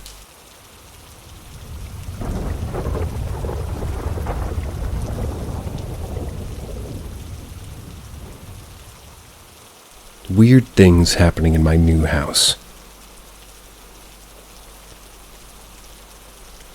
I live in a pretty old house. It's been turned into a rental property. Ever since I moved in, things have been weird. It first began with noises. I wrote it off as old house noises. I've had company over, and they always feel very anxious when hearing the noises. Ask me how I feel safe when I'm alone. I just tell them I'm used to it. Then I moved my cat in for my parents. Yeah, I know that cats tend to have a weird personality, but mine began acting different. She first started staring off into the corners of the room, looking alarmed. I assumed it was weird cat behavior until she started waking me up over it. I tried to take a nap with her on the couch and wake up to her meowing and staring behind me with a wild look. I want to preface this by saying I've had sleep paralysis and I know what it's like. I was fully awake during both of these incidents. I could move my body. The first one, my cat woke me up when I was trying to sleep for work next morning. When I opened my eyes, I saw writing all over my walls. I kept blinking, but I couldn't make out what any of it was said. Eventually it went away. I slept on the couch. This happened last night. I was awake because sometimes I have insomnia. But anyways, I was lying with my eyes closed trying to fall asleep when I felt pressure on my bed by my foot. I immediately thought it was my cat hopping onto the bed to sleep like she does. I looked down and there was nothing there. I still felt it. I slid my leg under the spot of pressure and I could slide my leg around with ease, like a hand was simply resting on the bed rather than pushing down. I slid my leg underneath and shook it. The pressure let off like somebody lifted their hand. I want to add that I live with my significant other and they claim that they haven't had any strange experiences. I believe it's because he's not paying attention. He's usually playing video games and talking to his friends all day.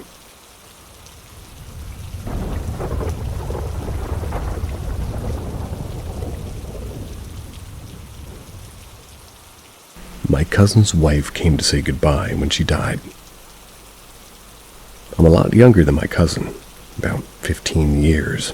I'm the baby of the family. This happened when I was 17, and I'm 45 now.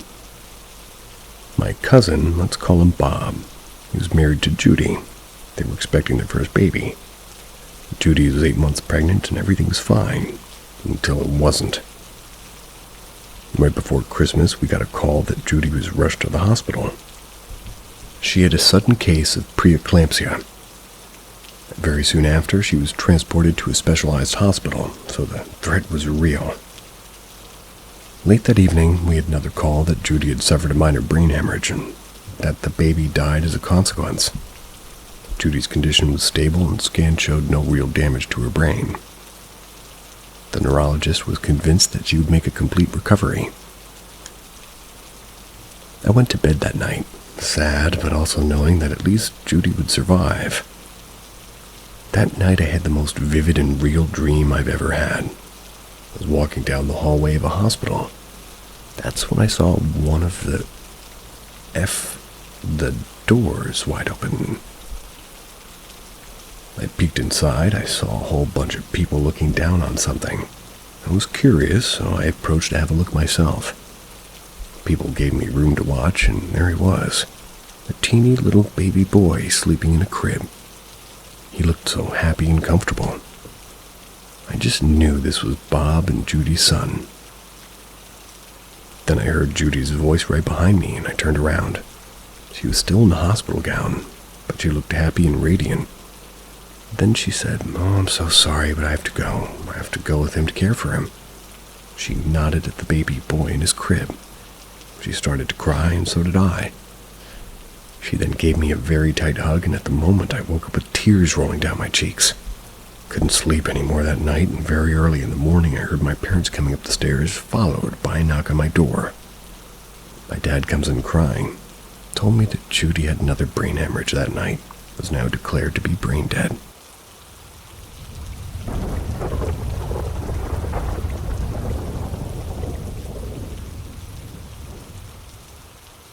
Brother's smiling imposter. This happened quite a while ago, but I still get chills when I think of it. I was sitting in my brother's room before bedtime. This was in 7th grade. I was waiting for him to come in so we could go talk before going to sleep like we always did. All of a sudden, I saw him peek around the corner of the door and just smile. It was incredibly creepy and a very wide smile, which I found weird as he was very insecure of his mouth. This was pre-braces. The only light that was on was the one in my room. Well, and his room. They're right next to each other. So, in this lighting, it looked like the dark was engulfing him, leading his figure to seem blurry. At first, I was slightly weirded out and scared, but I quickly recovered, thinking this was him trying to scare me. It isn't out of character for that to happen, as I'm a massive scaredy cat. He loves to scare me by jumping out at me or make me, watch movies with jump scares. I threw the closest thing to me at him, a stuffed penguin toy. He just went back around the corner, the creepy smile remaining. A minute or two later he came back, and I just sort of laughed and said, "You're so scary. Don't do that again." He looked at me and got very confused. He said he had been somewhere else for the past few minutes. Don't remember where because of how long ago this was. We went back and forth with me and just convinced it happened, and him saying I probably imagined the whole thing as it was getting late and I was tired. The thing is, I know I didn't. The penguin plush was still there.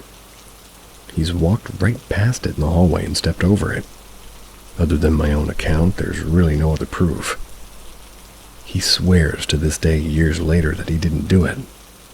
I only really half believed him. So while most of this was in character, and the smile is the one thing that wasn't, I need another opinion if sometimes just keeps me up at night, wondering what the actual F was out in that hall. Anyone experience anything similar, or have any ideas what this imposter was? Please help. Dream of an ex-partner. I'm not a hugely spiritual person, but this particular dream situation has me questioning the strange and wonderful ways of the unknown. Back in my early 20s, I was in my first, I guess you could call it a relationship. It was a serious one.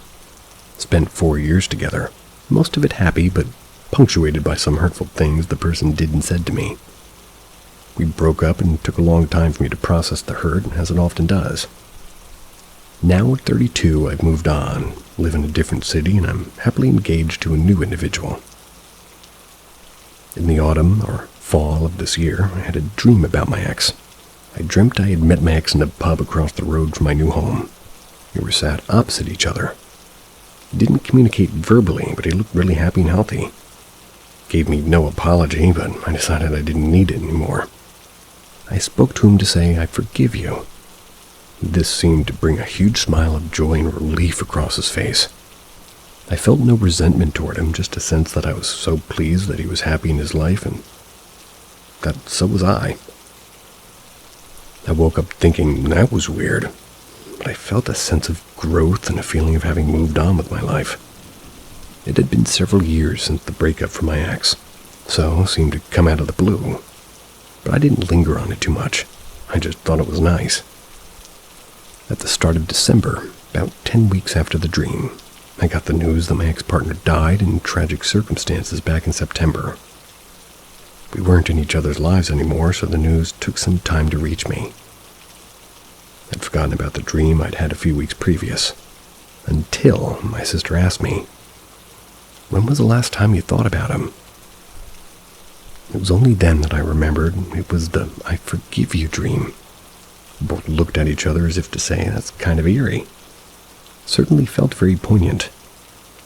Like I said, I've never been the hugely spiritual type, but the fact I had this dream at the time when I had no idea of his passing or so long after a breakup, so very strange to me. I won't try and make sense of it too much, but I will cherish it. Wanted to share it with others. Wherever you stand in regards to spirituality, I think the unknown can be incredible. The man with no face. Me and my family have been living in a small cottage built in 1902 for nearly all of my life. There's always been rumors of various ghosts in the local pub which date back to the late 1600s. Such as a man who wears a trilby hat sat at the bar, a young Victorian girl with a long brown dress who wanders the pub, and a few Roman soldiers on horses that can be heard at early hours. There's never been any mention of anything around the cottages, though. However, we've always thought there was something in our house. When I was 8 or 9 years old, I shared a room with my younger sister, and I remember very vividly to this day being woken around 4 a.m. Thought it was my sister climbing down from the top bunk, but I saw a body of a man covered in blood and ripped clothes stood in front of me. As I was at the bottom bunk, I only saw from below his neck. And me being absolutely terrified, I hid underneath my covers nearly straight away, drifted back to sleep. Never saw anything like it since, nor had my sister ever seen anything like it, so over the years I kind of associated it with a vivid dream. Skip to a few years ago. My little brother was born, and by this time we had basically had a room switch. Now my parents and baby brother were in the room I used to have. My little brother had said a couple of times some weird stuff. When he was 2, he said there was a little boy that crawled on the roof. I think he meant the ceiling. He was talking about a man called Terry who lives in our house, and there's no record of anybody called Terry, nor do we know anybody at all by that name. Then he told me that sometimes at night there's a man with no face who likes to hold his hand at night. I asked him who it was.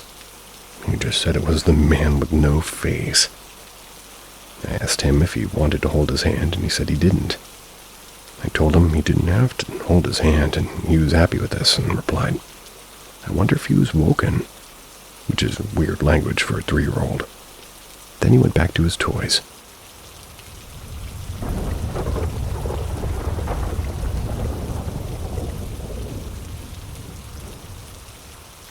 A recurring dream about a UFO and my personal experience. I keep having the same recurring dream that happens at least every month or so. It's about this spherical UFO in the sky above my house. In the dream, I'm looking out of the back porch and I see this shining silver spherical object. It's traveling in an unusual pattern throughout the sky. I go outside to have a closer look, but then the object turns into a cloud. It's as if it's trying to hide. Weird, I know, and well, sometimes the UFO even lands in my back garden and hovers there for a few minutes, then takes off again. But the weird thing is that I had a strange encounter back in 2014 when I was a teenager. I did see a spherical object in the sky above my house. It must have been around 2:30 in the morning, around June or July. My bed was situated next to a window, that window overlooking a few fields behind the house. The position I was laying in had me looking out the window and toward the sky. For some reason that night I had woken up. I don't really know why, I was just wide awake. Anyway, I was looking at the clear, starry night, and that's when I noticed a very bright star. Brighter than any star that I'd ever seen before. Thought it was a bit strange, so I kept on looking. Then, to my surprise, it began to slowly move down. As it moved, it became bigger. I still remember the utter astonishment and fear I felt at that time. I'd never seen anything like it, and it certainly was not a plane or any man-made craft that we know of. As I'm watching, it started to get closer to the ground, then disappeared for a few minutes behind the tree line of a nearby field. I waited and I watched as I felt too afraid to move or to get out of bed. A few moments later, the strange glowing sphere rose up from behind the tree line and swiftly took off into the sky. I'll never forget that. It was just such a bizarre experience. I don't know if my dream or my childhood experience are connected in any way. What were you growing in the garden?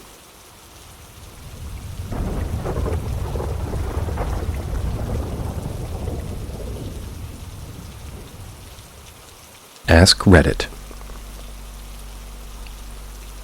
This happened 24 years ago. I was 16 and it was in the middle of the night. It was summertime and hot, so I would sleep with my window cracked open about 6 inches. Right outside my bedroom window was a chain-link fence that separated the backyard from a separate backyard. They're both our property, though. There were planks of wood, like 2x4s, an extra window, and junk all leaning up against both sides of that fence. Our house was a work in progress, and we always had extra pieces of wood around. Anyway, I'm sleeping, and it's probably 2 a.m. and I just opened my eyes. I don't know why I woke up, but I just opened my eyes like on command. I see that I'm literally 4 inches away from the ceiling. I blink several times, thinking my eyes were just out of focus. No, I am that close to the ceiling. As soon as I make that realization, I feel myself getting sucked back into bed. Totally startled and confused, I lied there. I was paralyzed in fear. Then I look to the corner of the room, toward the ceiling. I see a swirling gray cloud. In an instant, I sense this gray cloud knows I'm aware of its presence. It rushes over my bed, then shoots out the window. At that moment, the boards and wood leaning up against the fence outside my room explode. Not explode, but by some force. They're thrown from both sides of the fence. The next morning, wood was all over both yards.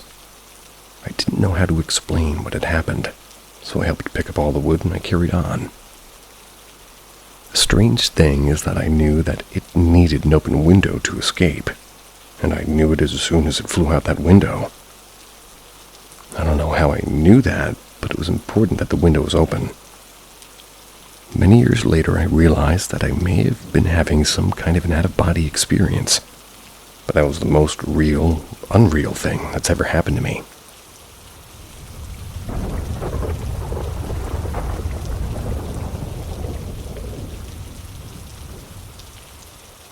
I'm seeing people who aren't there.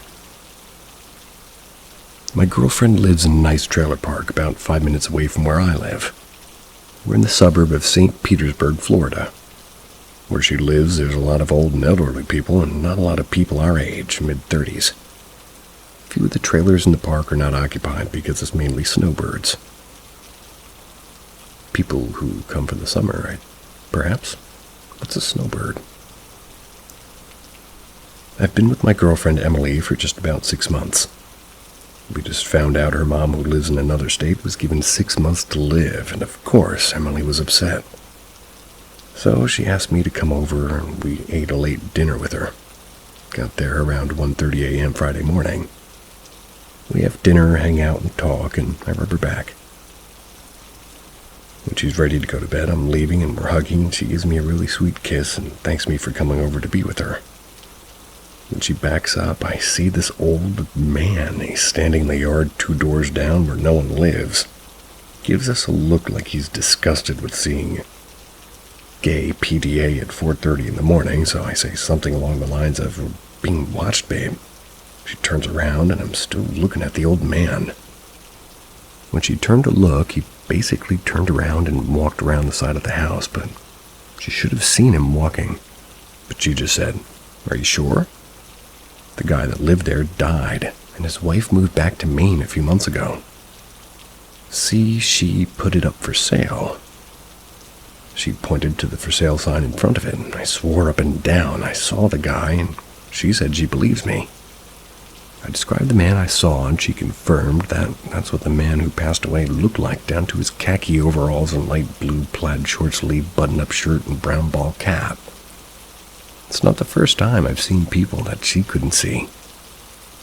She doesn't make fun of me, and I've had 2 dreams since that night, and he's been in them in the background, staring like I saw him the other morning. Snowbird, new word. Snowbird's the word.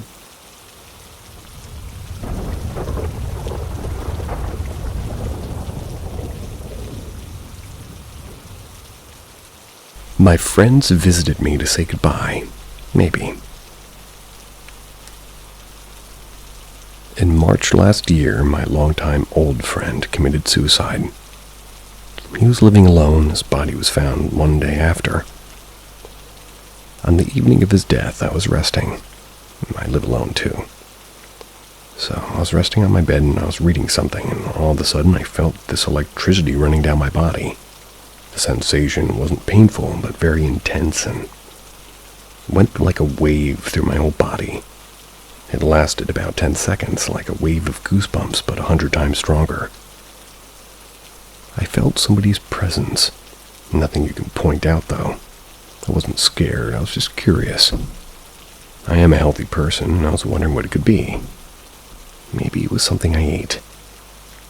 The sensation subsided, but I remember the intensity of it. The next day I learned that Dee killed himself the previous evening. In January, my other friend passed, and he had terminal cancer. We had talked quite often on Messenger. He lived in another country. We talked about his fear of death. He didn't believe in the other side. I learned about his death from his family. That was the next day when I came home from work. I felt that same sensation, an electric shock going through my body. In that moment, lights started flickering. Thought about my friend immediately. Made me feel content or happy for him. I called his name, the lights went flickering again. This time it lasted about 10 seconds, but I felt somebody's presence a little bit longer. Even like somebody had been holding my hand. I hope that I'm not crazy, but I can't forget that strong, strange feeling. Sorry for the grammar. English is my second language. You're doing better than a lot of others. The whole thing makes me feel a bit less afraid of my own death, but I'm not really sure. If it was just my own imagination, or maybe they'll really come to visit me. Oh, and I checked the outlet and the electric system's okay. No flickering so far.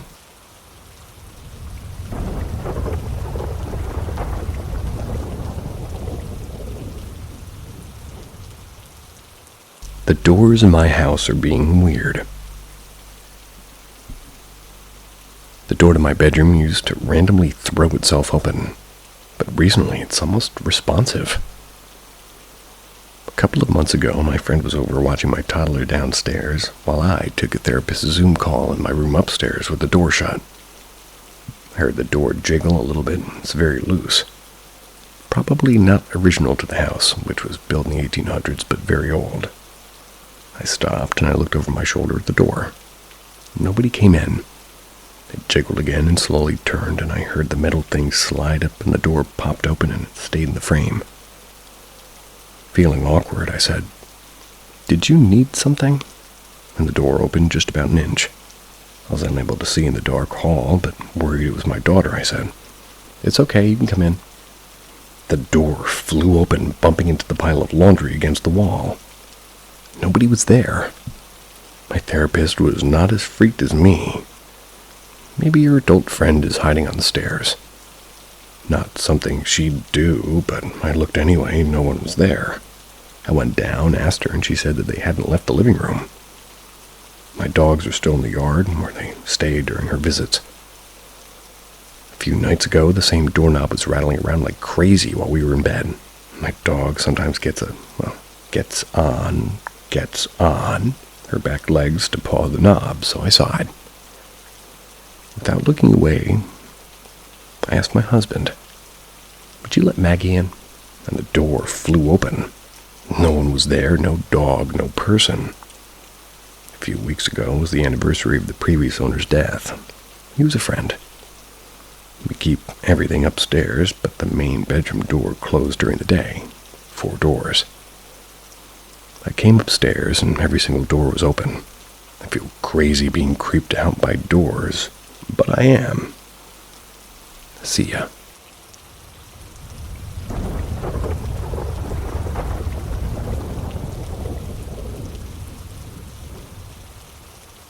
More ghost stories. Story 1. Context. I was in my bedroom and I was getting ready to sit down and paint. I was putting on my shirt, and the way I was standing made me face my small window. I have 3 windows in my room, a small one in the corner of my room and 2 big ones by my bed. I'm facing the small window.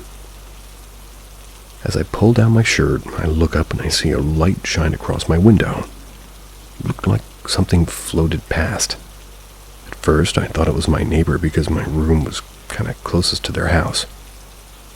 Then I realized that they have no house. They were building a new house from scratch, so there's no way that it was there. It wasn't the outside lights because the outside light doesn't reach my room at all. I don't know what it was, but it wasn't normal light. Story number 2. This happened yesterday. I was charging my laptop and my sister suddenly wanted to call me. I could only call her on my laptop since it had the apps I needed and I could see more of her face that way. I was charging my laptop in my parents' room because my mother was hogging my charging ports and I had no other place to charge it.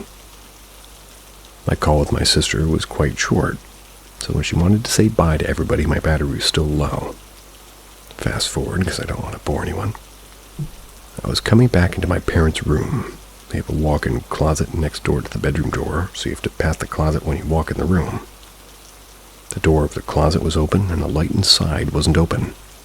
The only light coming in was the light from the walkway into their room, so very little light.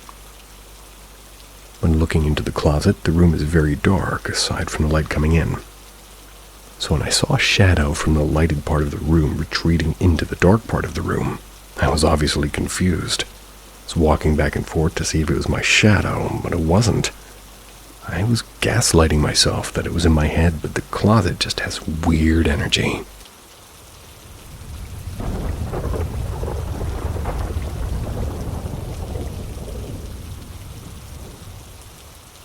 Paranormal M brings you stories that challenge the boundaries of reality. Hit subscribe and turn on notifications for haunting episodes every week. Are you ready to be captivated by the unexplained?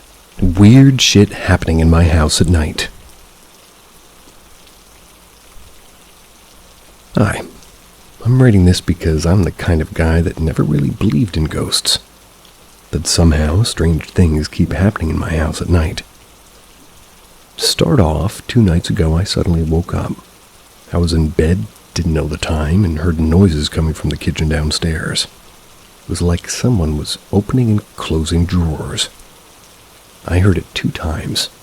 I checked my bed, the cat was with me. Anyway, I eventually just fell asleep. But the situation reminded me of another strange shit that happened and I actually removed. For example, about 2 months ago I woke up in the middle of the night. Heard some weird sounds coming from the furniture downstairs. Very unnatural ones, though. I even heard something fall pretty violently to the floor. Checked my bed, and the cat wasn't with me that night. Thought it could have been, but still stayed vigilant. After a while, my eyes kind of adapted to the darkness and started seeing better. That's when I started hearing some odd noises coming from my closet's doors, like something was passing really close or scratching them.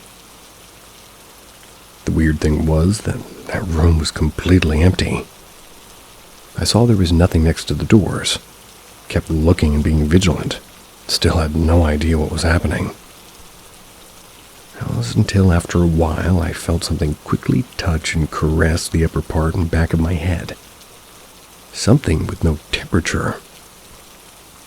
I think it was scary as shit, honestly, because I had no fucking explanation for that.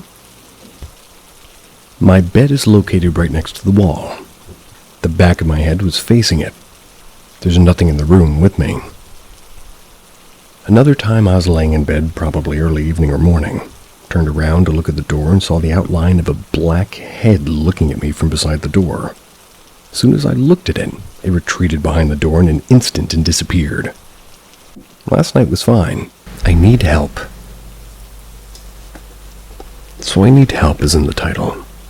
I don't know whether I'm facing a mimic, a doppelganger, or a skinwalker. My partner, a 22-year-old male, grandmother, 74-year-old female, and I, a 21-year-old female, live in this little house in Australia. We're right behind a railway line, which used to be a river, and there's been multiple paranormal encounters that we've had, such as footsteps and voices in the backyard, visual sightings of my dead grandfather, a young girl in a long white dress, and a shadowman that's under the house but stays under my grandmother's room. My partner's seen shadow figures in our backyard, and they disappear in front of him. Constantly sets off her dog. Recently, in the past 2 or 4 months, my partner and I have been seeing and dealing with this one entity that copies mine and his voice. He's answered it back a few times by accident, but it will mostly copy my voice and call him when nobody else is home and I'm at work. I've seen giant claws coming across the fridge in the kitchen and getting scratches and cuts randomly on my body. I've seen it, but I haven't really heard it. A few weeks ago, I saw this entity looking like my partner come up the hallway into the bathroom and back to the kitchen. Then my actual partner started talking to me from the window while I'm looking at him in the kitchen. Just tonight, the same entity came into my room, stood at the side of my bed looking at me, then walked out. Usually when my partner comes into the room, he'll say something like, "Hey, my honey," or "Hey, my baby." But this was just unsettling because he didn't say anything. Then the figure just walked out. About 30 seconds later, my partner came out of the bathroom and into the bedroom. If anybody knows what we're dealing with, please let me know, as we're getting really uneasy with it. We think the shadow man is connected to a piece of the old Sydney prison that my grandmother has.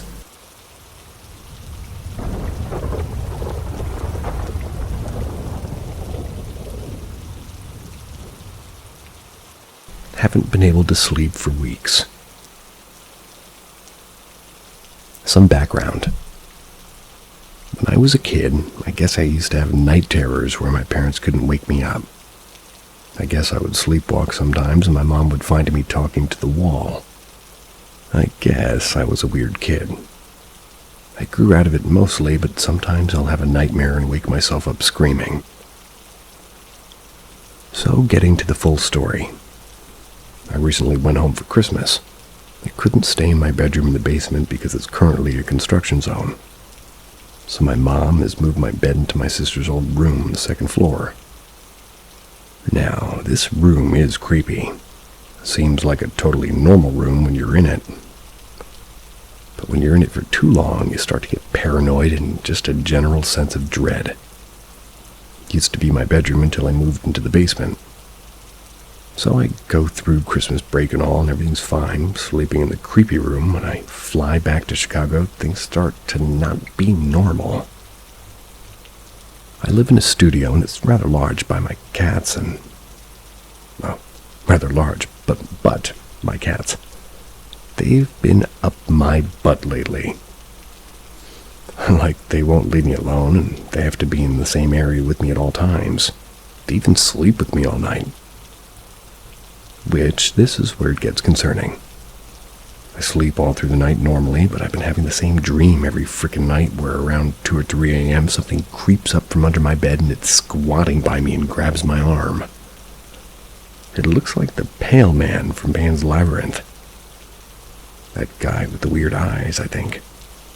I chalked it up to stress, and this morning I woke up because I went back to sleep after the same dream and my arm hurts and I have some weird bruising. Don't know about the Pan's Labyrinth guy, but your cats might miss you.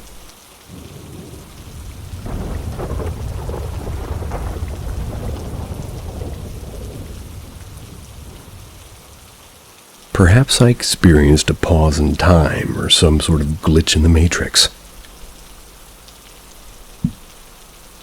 A most unusual thing happened to me a few mornings ago.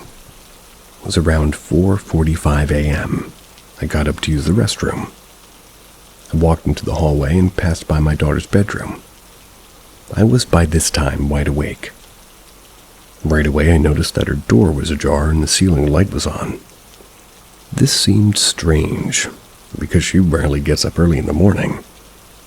I looked and I saw that she was watching her phone, holding it horizontally, as if she was playing a video. This was odd because she always uses her laptop, not her phone, to watch things. I called her name, wondering why she was awake. She was leaning up, not sitting straight, with her knees also bent. She had no back support. The position was odd. Not at all comfortable looking.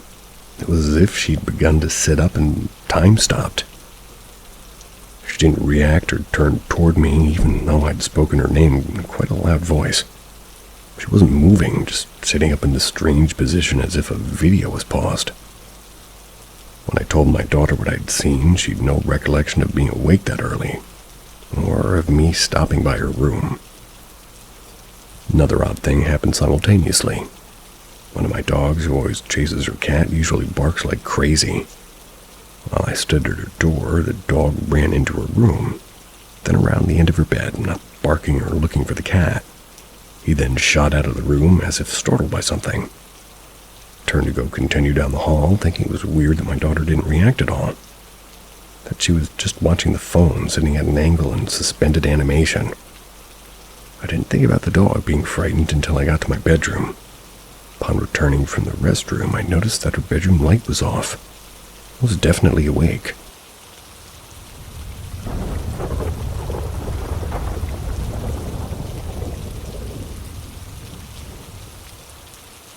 Scary condos. I once was so deeply in love with this girl that we always stayed in her house, and I would literally miss school to be at her house. And in her bed, I'll always have a spot for you. But her house always gave me literal creeps. It would always make me feel like I was being watched the second I walked up those steps. Couldn't for the life of me stay there alone when she was at work.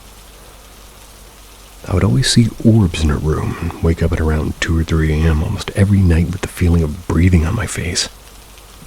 I believe it was an old woman who used to live in the house before the condos got put up there, and she'd just be mad at everyone.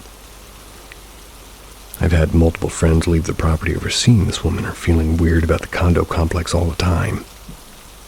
Well, anyways, I'd always see stuff like one night we'd just be driving around late at night on a road, and I knew this road by heart.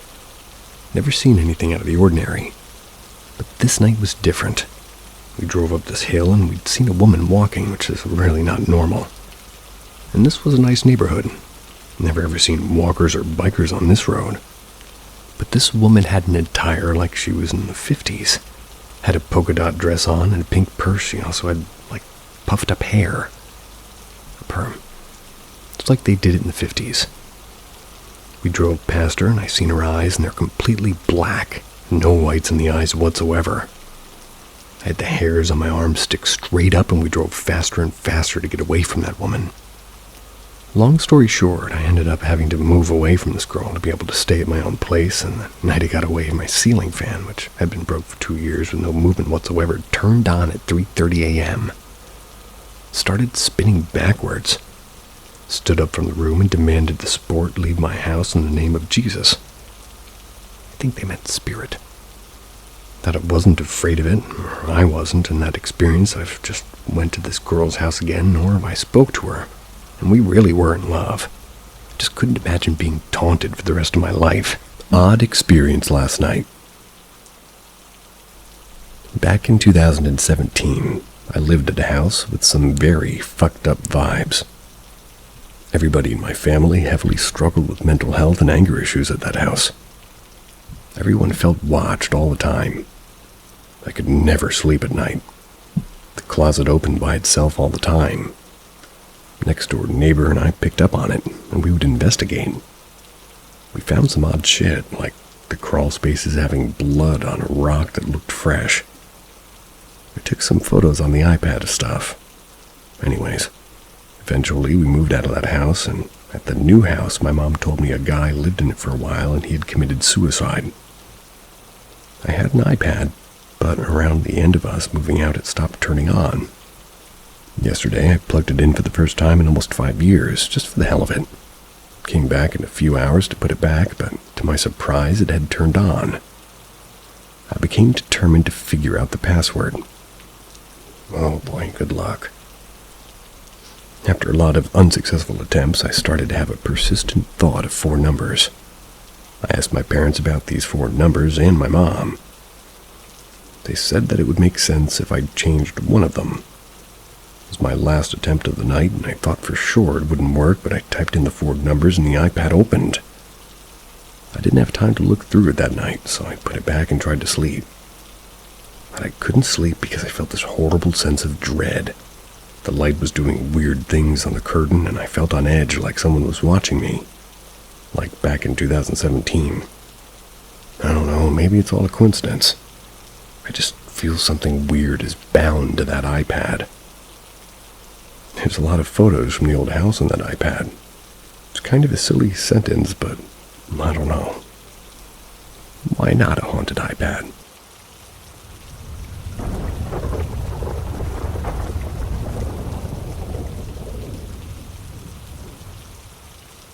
Okay, that was unexpected. Okay, so this is a story that happened with me and 2 of my friends while we were at a night out at the school. The school was having a slumber party. That night, exactly at 1:30 a.m., me and both my friends felt like we needed to go and pee. So we went to use the washroom, relieved ourselves, and agreed that none of us felt sleepy. So we decided to explore the entire school. There are 2 buildings on our campus. We went in one which is near the cemetery. We thought that we won't see anything. As soon as we entered the building, we started getting bad vibes. Felt like we must turn our backs and return to the building where all the other students were. But we were an adventurous trio. We decided to defy the odds and explore the building. What could possibly happen? We'll hear footsteps, see some huge stuff getting thrown in front of us. Nope, none of these. We started hearing someone talking. We thought that there must be another group exploring, but no. Suddenly, the temperature of the place suddenly fell down, like 0 degrees Celsius, even though it was summer. Then we heard a loud female scream, so loud that we thought that the students in the other building might hear it. We even started feeling that whatever screamed was coming running towards us. We turned our backs, ran as fast as we could. Upon reaching the other building, a teacher who was with all of us asked us why we came running so fast out of the next building. I told him everything that had happened, and he said that he didn't hear any scream. We thought that it might have just been our imagination. The next day, one of my friends who accompanied me into the building got a couple of scars on his stomach and chest. He even fell insanely ill. Tell me what you guys think about the, more obviously fictional stories that were in this particular set of videos. But I kind of enjoyed it.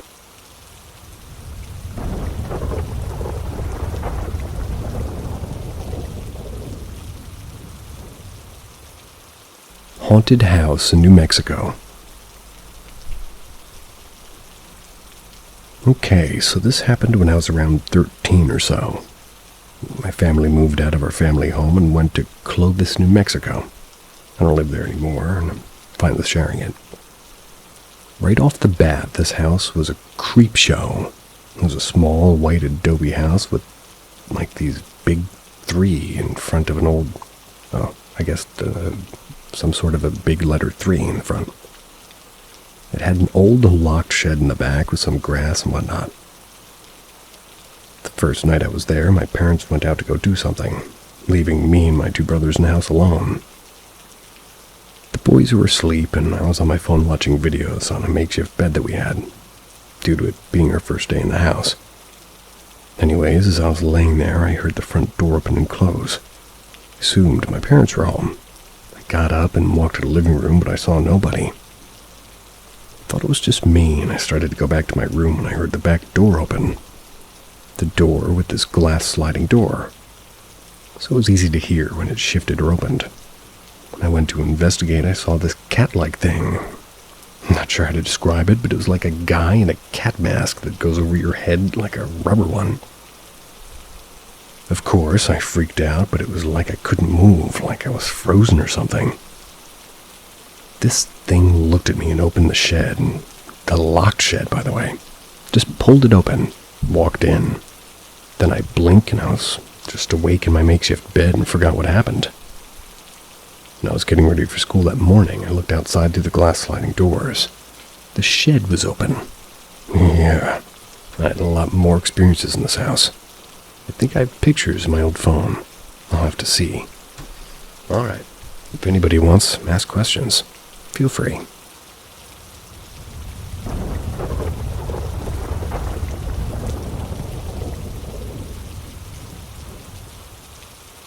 The White Man in a German Remote Forest.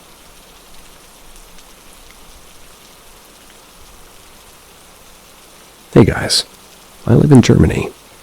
The incident I'm about to report happened a few years ago. I was driving in my car on a Wednesday night. I was alone. I was just visiting a friend of mine and returned home, and it was long into the night around 4 o'clock. Since he lives in a remote area, I had to drive through a very remote region to get home. It was a rainy night, and I was driving at around 80 kilometers an hour with my high beams on. Nobody was with me, neither in the car or in the streets. Then I saw it in the middle of nowhere. In a dark, rainy forest, there was a white human-shaped figure standing beside the road. I was instantly, just looking for a wrecked car or really any kind of transportation. But there was none. I slowed down, headed into the middle of the street to have a more clearance between me and the person I saw. As I went in closer, I could see this is going to be spooky, because the white man was standing in plain rain, no motion, just standing there. Couldn't even figure out where he was watching at. He was entirely white and somehow glowed. There's no way to differentiate the clothes from the face. It was just a completely white human-like figure standing in the forest. I knew this route, and I was back at the exact spot afterwards. There's nothing that could be interpreted as a person at night, and I never saw that man again. In retrospect, I'm very angry about myself. I should have stopped. But I just didn't. Tell me your thoughts about this incident. You ever heard something like that? Is this a common paranormal sighting?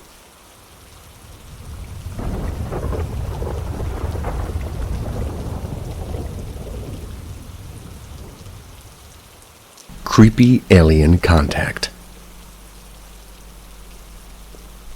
One summer when I was 12, I was staying up late by myself and felt the urge to go outside. I went out my front door in a well-lit subdivision at probably 2 a.m. and saw strange lights and heard beeping noises coming from an adjacent street.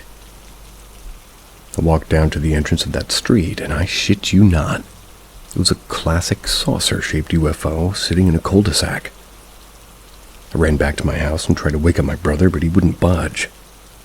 I woke up my mom. She told me it was probably just a telephone transistor malfunctioning and to go back to sleep. I worked up the courage to go down there and see it one more time. I noticed that even with the sound and lights, not one other person was outside. I eventually went back home and went straight to my room and fell asleep. This was highly unusual for me, as I always had a hard time getting to sleep, and especially after I saw a damn UFO. You would think I'd be freaking out a little bit more. I didn't even discuss it with my family in the morning. A week or so later, I woke up out of a dead sleep and thought to myself, and then I repeated loudly, "Hello, hello, hello." It still gave me chills around 20 years later. Something answered me back in a high-pitched, metallic-sounding voice. It said hi. I immediately passed out from fear and remembered nothing else. Woke up in the morning and again I didn't feel the need to tell my family the fucked up thing that happened. A few years later, when the internet got bigger, I started looking for UFO reports in my area around that time, and there were several confirmed sightings of an unidentified light or craft in the sky from reputable sources, and at least one from a police officer.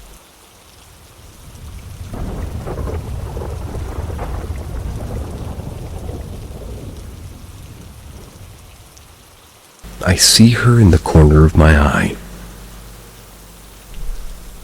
So my family moved in June last year into this new house. It's old, 500 years old. My family's had something happen to us, especially me. First off, my dad was renovating alone in the house. He wanted to get something from the car. He searched the whole house for his car key, and then he went outside because he thought the key was inside the car. It wasn't, so he went back inside only to find the key on the sideboard that he swears looked at it first.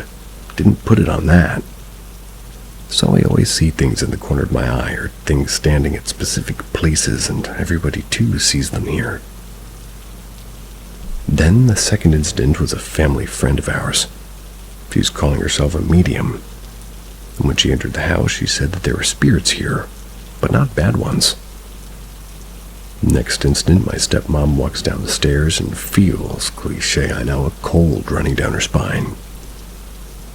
Then a voice saying her childhood nickname. Next day, my dad wakes up at 5 a.m. and walks into the garden to smoke. It's still dark and sees two yellow eyes staring up at him. There's a black cat staring at him. He tried to make loud noises, but she didn't go away. After 5 minutes, she just walked off. I'm personally seeing a thing in this house. I don't have a name for her, but I just want to use a female pronoun for it. So she always smiles, big grin, wide-eyed, open smile at me.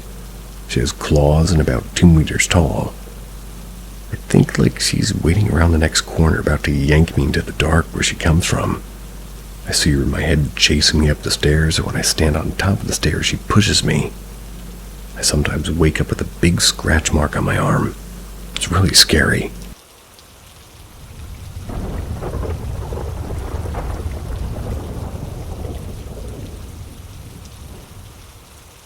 Grandma thanked me. I was never truly a believer in this stuff, and feel even more amazed that this happened to me. My grandma passed away on the 28th around 3 a.m. She was in hospital on my birthday 3 weeks ago, and on Monday things got worse. My siblings and I visited her on Monday twice. In the evening before we left, she told us how she had only been 5 minutes left and had tears in her eyes. We thought she was delusional and confused due to one last attempt of dialysis. We said goodbye and told her we'd see her soon. A few hours later, Doctor called in her kids because she wouldn't make it through the night. But she did. In her last 2 days, I spent over 8 hours by her side, brought her favorite blanket, stroked her hair. I was the only one that she responded to. Before she died, I told her it's okay to go, and that we're okay, and I'll be taking over her spot now. She shouldn't worry about us. Although she was not responsive during that time, this was one moment she actually looked at one of us, smiled, and then shed a tear. After she passed away, I went to see her twice, and both times repeated my words. Told her I loved her, and we also had a special bond, and being the last one to ever touch her is very special to me. Last night, I woke up at around 2 a.m. to a weird state of being paralyzed and some sort of ringing in my ears I never experienced before. Then I heard a muffled voice saying, "Just thank you. Everything's going to be all right." It sounded like somebody was talking to me from the other side of a glass window, and still the voice was somewhat clear. My partner was fast asleep, and I could hear his breathing and snoring through this whole experience. As I said, I never really believed in the stuff, but I feel like my grandma came to see me and thank me for everything I've done for her.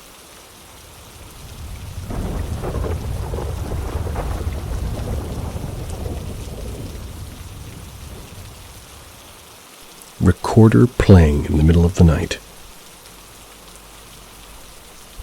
For a little context, this happened when I was quite young, around 9 or 10. I remember it so vividly because it was the strangest and really only paranormal thing that ever happened. So in elementary school, we had to learn how to play the recorder. My mother hated that. I would leave my recorder on my dresser across from my bed. On this dresser, I kept my radio too. Excuse me. I would listen to my radio every night without fail. I had it set on a timer, so it would turn off around an hour later. One night I'm laying in bed and I wake up to hear my recorder playing. It didn't last that long, maybe a few seconds. My radio was also playing, but it was very early in the morning, so I assumed that it would have turned off by now. I remember being scared as hell, like trembling in fear. The recorder stops playing and the music on the radio continues. In the morning when I woke up, I searched the lyrics to the song I had heard in the night, and I see if there was a flute in that song, and there wasn't. Never brought that recorder home ever again. I really don't think this was a dream, as I've had some very vivid dreams in my life, and they never compared to this experience. Also, the house wasn't haunted, at least I don't think so. This was a new house, and we were the first people to live in that house. I do remember being super scared in that house at times, though, just absolute dread, especially when I was alone. Sometimes the fear would be so strong that I would stand with my back against the wall and I wouldn't be able to move until I managed to scrounge up enough courage. I would love to hear anyone's thoughts on this.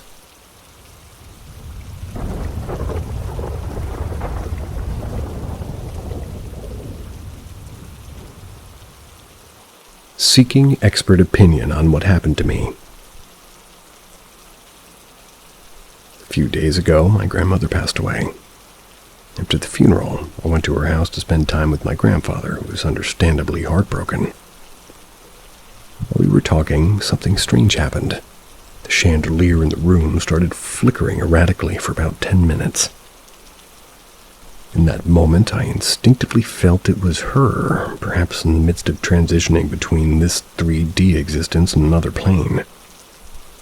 I decided to sit in her favorite chair, close my eyes, and focus inwardly. As I did this, I felt an intense chill and a shiver running through my entire body.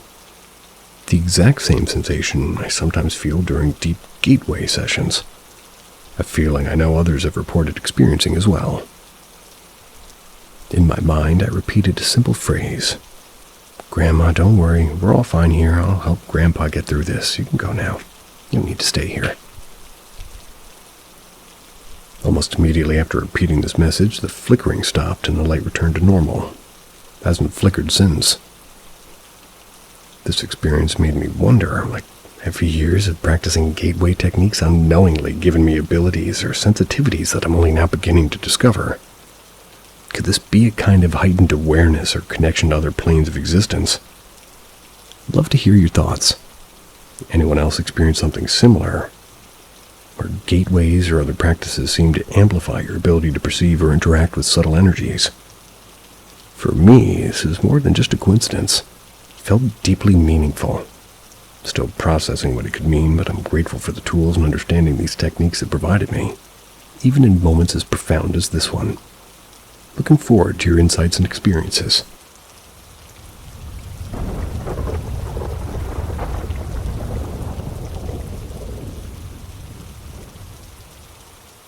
My great-aunt recently passed away. She passed away last Friday. She lived where I grew up, almost 2,000 miles away. I had a dream with her in it on Monday morning. In the dream, she was angry, upset, and ready to pass on. I would call her at least once or twice a month, so after that dream, felt like I needed to call her as soon as possible. On Monday after work, I called and no answer. Tuesday after work, she picked up. She sounded very irritated, and I'd never heard her sound like that before. While at work Wednesday, it started snowing pretty heavily. I stupidly didn't have gloves in my car, and so before leaving the parking lot, I used my bare hands to remove the snow from my windows. Ouch. Only after I was driving for a few minutes did I realize that my wedding ring came off. I I went back that night to look and spent almost 3.5 hours looking in the snow on Thursday after work. When I was still at work on Friday, I received a call from my mother that my great-aunt passed away. After my dream and final conversation with her, I honestly wasn't very surprised. After hearing the news, I spent a couple of minutes looking for my ring on Friday. Today, I briefly looked for my ring during lunch. After work, I started looking again. I was looking through some weeds in the front of the parking spots and all the snow that's now melted. At one point, I turned around to see where I was in relation to where my car had been parked last Wednesday. As soon as I turned around, I looked down and immediately saw the ring. I swear I'd looked at that spot during lunchtime today, yet there it was. Whether or not my great-aunt Carol helped me find my wedding ring today, I sure do love and miss her. And I'm glad you got your ring back.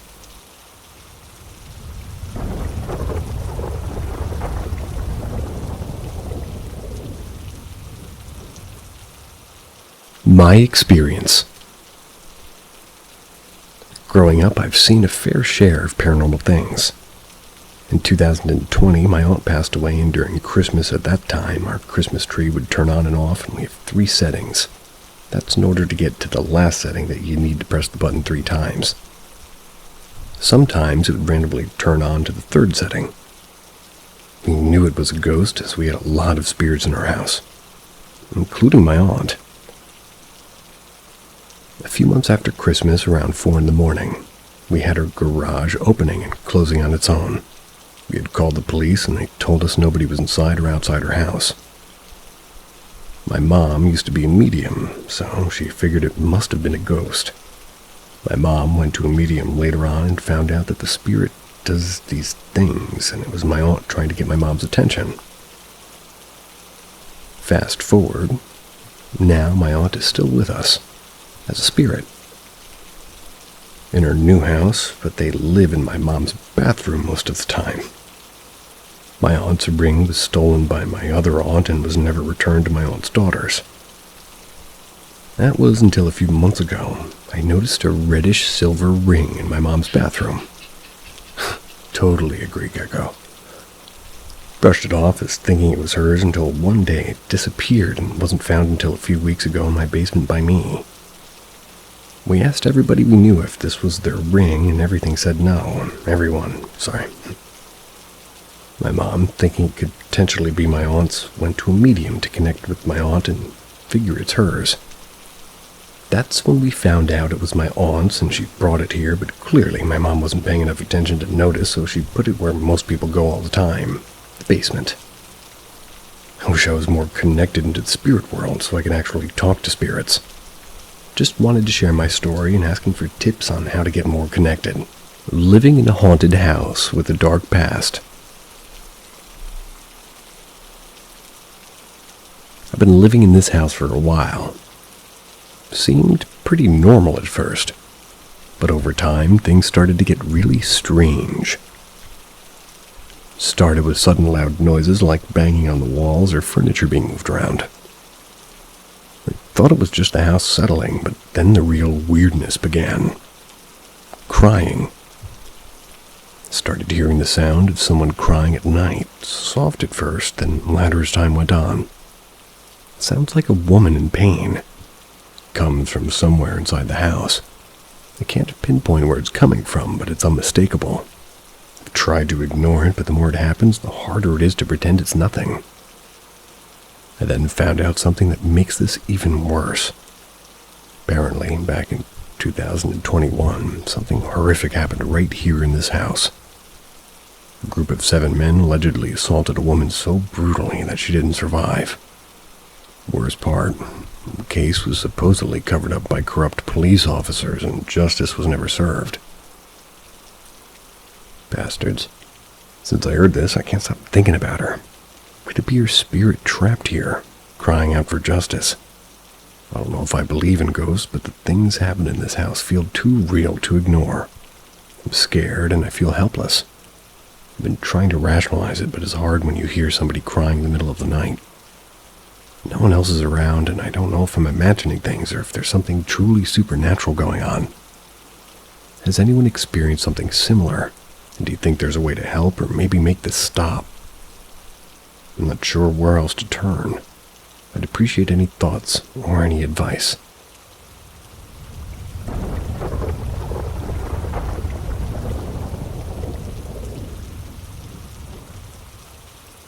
My best friend dreamed about his actual death. My best friend and I would always talk about crazy dreams that we had. Never really thinking much of it until he told me about one where he'd get hit by a car and died. We were about 15 or 16 when he told me of the dream. And we were into conspiracies and stuff like aliens and paranormal lucid dreaming, so we'd talk about this stuff a lot. He died right before he would have turned 20. He said he was riding a skateboard wearing all black when a car hit him. He could see everybody at his funeral. He even said his crush was at the funeral and laughed about it.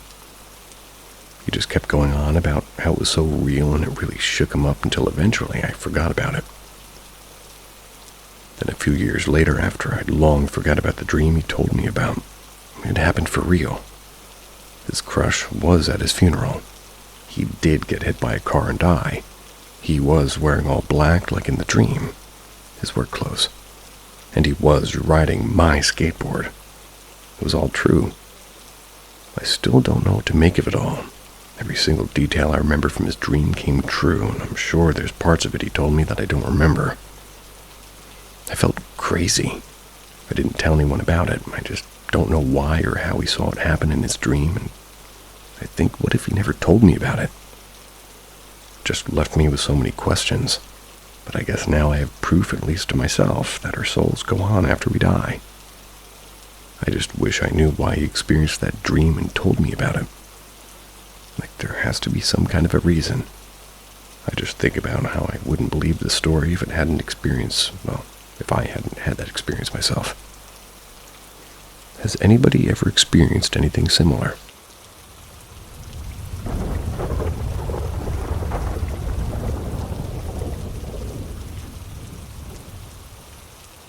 The girl in the white dress. I have memories of waking up in my room with a young girl in a white dress standing beside my bed. I realize that this is likely somehow my mind fooling me or a dream, but it felt so real. She didn't usually say anything. She just stood there watching me until I built up the courage to reach past her to turn on the lamp.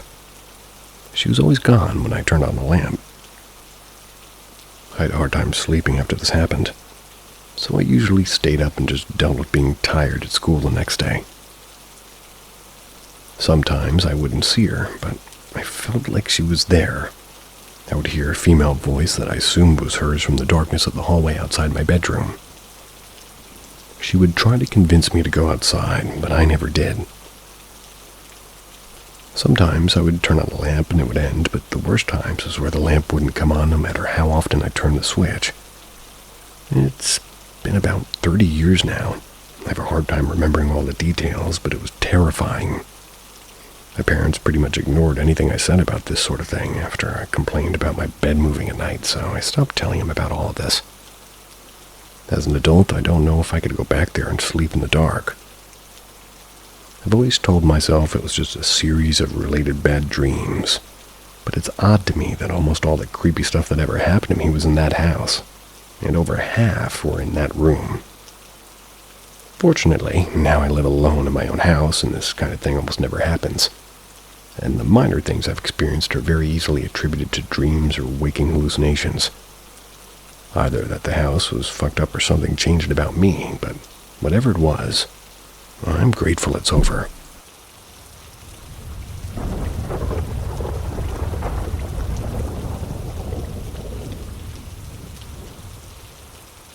My best friend. My best friend passed away in 2014. I was in school at the time, so I was distraught and didn't know how I would carry on living. To this day, even being married with kids, I'm still feeling like my life is just an epilogue, like my life was paused that day and found out he died. Fair to say I was gutted.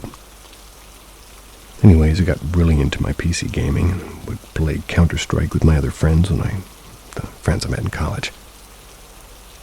And it's funny because thinking back on it, I never felt alone, even when it was just me and my friends and all of us being busy. One night I dreamt about him. He met me at the Spear Pillar. It's a location from a Pokemon game we both loved. He hugged me, and it was as if he was his young self and had matured while being 2 or 3 years on the other side. I felt his stubble against my cheek, and it was very surreal. Further on, he told me I needed to stop worrying and that he's always with me, be it on the bus, chilling at home, or at college. He said he was always there. Then he said something that quite frankly blew my mind. He mentioned how it's nice of me to keep the spot at the end of my bed clear for him to sit down on. It's his favorite spot every night. He loves watching me play CSGO, especially with my mates. The conversations made him laugh, and he said no matter where I am, he'll find me and keep me company. Crazy because subconsciously I'd always clear my bed, and bearing in mind my room wasn't always the tidiest. As an adult, I've gotten better at being tidy. I'm so glad to have met him, and even when I'm away on deployment or even putting my kids to bed, I still feel him around, and it makes me feel happy and very nostalgic. In 2017, I got a tattoo dedicated to him too. It was my first ever tattoo. I just miss my friend. Christmas Encounter. None of us are exactly sure what happened yesterday. Everyone was equally freaked out. Me and my husband were hosting a little Friendsmas Christmas dinner, as most of our friends don't really have any family around the area where we are. My cousin and her fiancé came over earlier to cook and prep the house. Past few days, me and my husband have been hearing footsteps in our home. No kids, just us. A couple of nights ago, we woke up at 3:30 a.m.-ish. It was to the sound of footsteps leaving the spare room upstairs, walking into our bedroom, in which the footsteps stopped once it seemed to reach my side of the bed. We've been ignoring that, but I'm not sure if I can ignore everything else that happened. Me, my cousin, and her fiancé were downstairs in the kitchen. We hear a faint step, and then we see what looks like the back of my husband's figure go upstairs. It looked like the same hoodie he had been wearing, plus his jeans and boots. Only the back of his head and such were seen. At this point, my husband was supposed to take the trash out. We were hearing footsteps upstairs, so my cousin goes upstairs to get him. She comes downstairs, utterly confused. He wasn't upstairs. We find him in the downstairs bathroom where he'd been the whole time, and he heard the footsteps too. We have absolutely no clue what it could have been, or why it mimicked him right down to his outfit options. We've had odd things happen before, such as my own old Raggedy Ann doll that's apparently named Beverly, and I've had a paranormal investigation team in my old house, blah blah blah. But never have I ever seen anything happen like that. Does anybody have a clue what it could have been?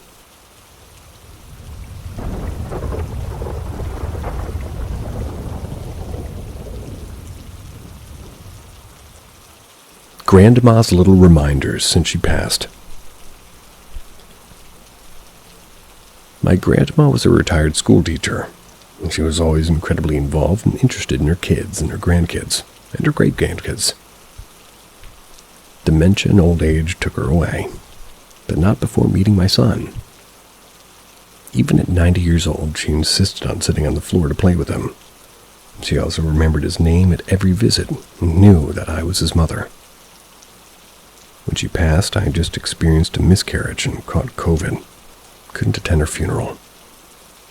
I was making her famous chicken noodle soup. While it was simmering on the gas stove top, I heard the burner start clicking as if igniting. After getting up and jiggling the knobs, it stopped. When I sat down, it happened again, but a different burner. This happened 4 times until it finally stopped clicking. I even got the last one on video. The stovetop hasn't done the weird clicking ever since, and I'm convinced it was Grandma saying goodbye. 1 month after her death, I was pregnant again. Then, when staying the night at her house, my parents moved in. My son said, Grandma S and L, the name we considered for the baby, were walking down the street holding hands. I never told him the name we were thinking for the baby. It's like she was approving the name from beyond. Now my baby girl Elle is 6 months old. She'll look at the old chalkboard that was in my grandma's playroom and laugh occasionally. I feel her presence in my darkest parenting moments in the middle of the night. I'm not a religious person, and I'm very skeptical of most things paranormal. But this many coincidences is more than just my own mind wanting it to be.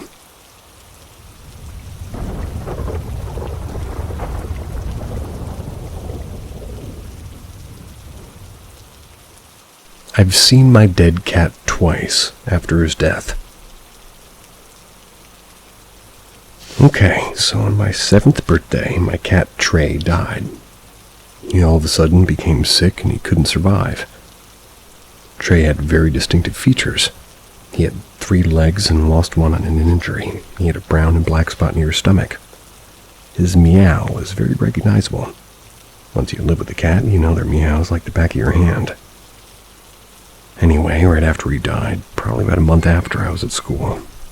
It was rainy out, so we did inside recess, and these kids were screaming and throwing stuff and doing things you'd expect 2nd graders to do when you give them toys. But out of nowhere, I heard this meow, and it was very loud. I'd be surprised if nobody heard it. The sound of the meow came from outside in the hallways.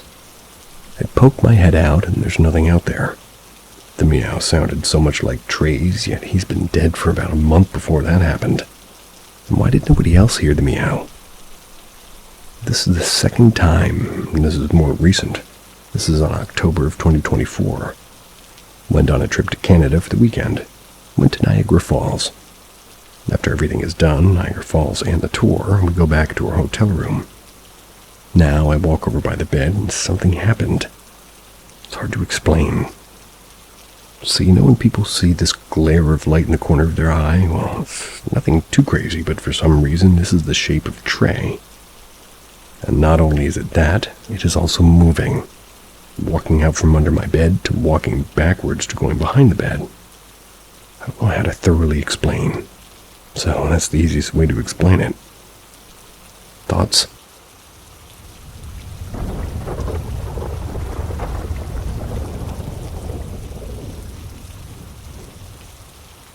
News Nation witness overwhelmed with the love from encounter exactly how I was affected by Phoenix Light's UFO.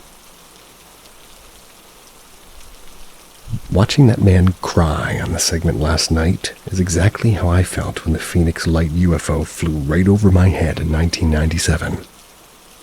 I was on a hill. The craft was low. I could clearly see the bottom of the craft with the light of my headlights and a nearby streetlight. Just after the craft flew over my head, it was followed by a colorful mist. At that point, I felt like something clicked in my head and I began crying until the craft was out of sight. Ever since then, I've become a better person. I give the other guy a break more. Happier, my friends and coworkers all notice the change. I sit in my house smiling for no reason. I let people cut in line, and I haven't talked my horn once in 28 years. Prior to this experience, I did have some road rage. What that man described is exactly how my life has changed. For the better 24 hours a day for over a quarter of a century. Most every time I speak of my sighting, I cry still, like happy tears and joy and gratitude. I still catch myself speaking out loud, "Thank you, thank you, thank you," to whoever it was inside that craft that night. I'd love to get to share my life-changing personality change of patience, love, gratitude, joy with that man.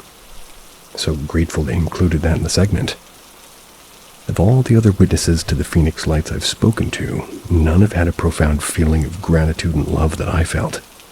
It's still a constant feeling 24/7 all those years. It's like my DNA changed in a second.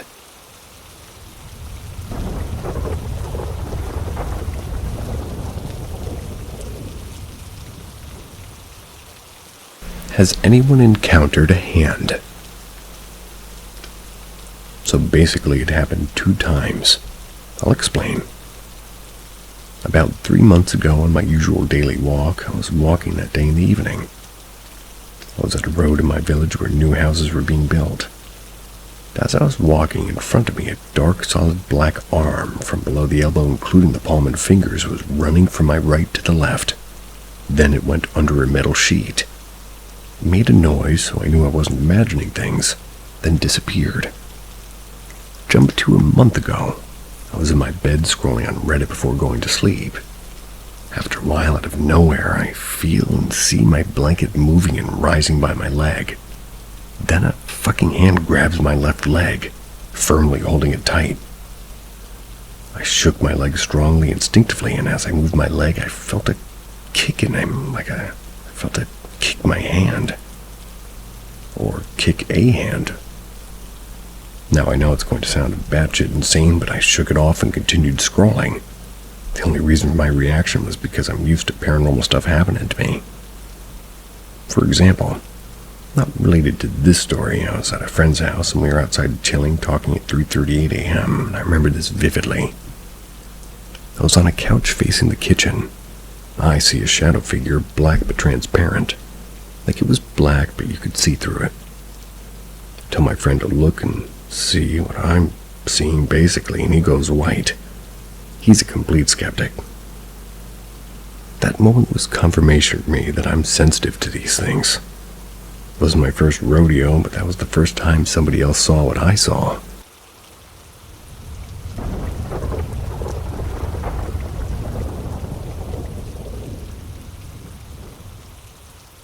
A dream state I've never felt before that let me communicate with my recently deceased mother.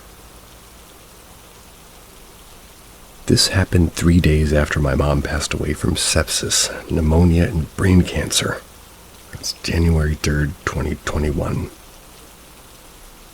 Sleep wasn't an easy thing to come by right after losing your mother. I finally must have started to fall asleep from exhaustion. You know that state between awake and asleep? I remembered feeling very similar to that. The difference was I felt fully plugged into that state of being. Like all time had stopped and someone had paused the moment between being awake and sleep to visit me. I felt a familiar presence. I immediately recognized as my mom's, and some of the more pressing feelings I remember from my mom's side was she didn't have a lot of time to talk. She knew I needed her, and I could only ask yes or no questions. The conversation went something like this. Are you mad at me for how things turned out? No. Could I have done anything different to help save you? No, everything's going to be okay. Yes. Then I felt I couldn't waste this opportunity to just talk with her and began asking what I should do about my older sister. I remember feeling rushed, like I had to say goodbye in 3 seconds. I felt like I broke the one rule in that state of being. The one thing that, if you did do, you'd be sent back to your reality. Woke up and was more at peace with it. I ate for the first time, and that night I slept a lot better. I still always try to make that connection, but it's been almost 2 years I haven't had any luck.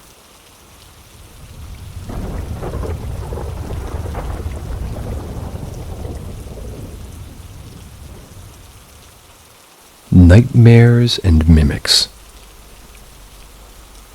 I've never really known about mimics until I read a post on here from a Redditor hearing their child in another room. This was super alarming for me to read up about. I have a few questions hopefully somebody can enlighten me with. When I was younger, less than 10 years old, I would wake up in the middle of the night or even be chilling in my room and would hear my dad aggressively yelling my name. As I'd go out and ask if they called for me, it would usually be a no. I always thought it was my head playing games, but for something to sound so real and terrifying, like I was in trouble, haunted me. During this time of my life, I would also experience terrible nightmares that seemed very physical.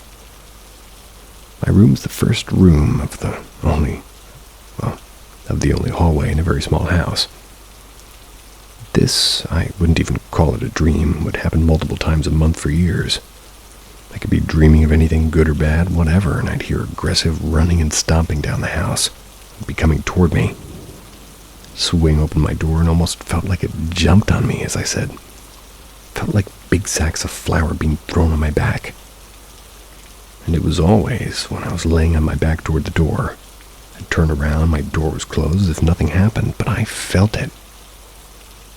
As I started to grow a little, I would experiment and would cover the back of my head and ears with a blanket, thinking that if they didn't see me, they'd leave me alone. It cut down, but it didn't stop completely. It's done now, and I can't remember the last time I've ever experienced a problem with that, or something similar. So I know it wasn't sleep paralysis. Any tips or anybody possibly know what this was that traumatized me by sleeping with my back away from the door? My boyfriend had an encounter at his new house. My boyfriend recently moved into a new house. It wasn't long before he started noticing weird stuff happening. Some decoy deer decorations outside seemed to be facing a different direction every day. Eventually, every time he closed his eyes, he saw these faces that looked like they were melting. He called me and asked what to do. He even considered going and seeing psych help, which I told him really wouldn't help. I will note that he wasn't asleep yet. All he did was lay down and close his eyes. The big tell for me was the way his cat was acting. So this cat is a rescue. He lived feral near my boyfriend's last house, and he would feed him and eventually gave him a home.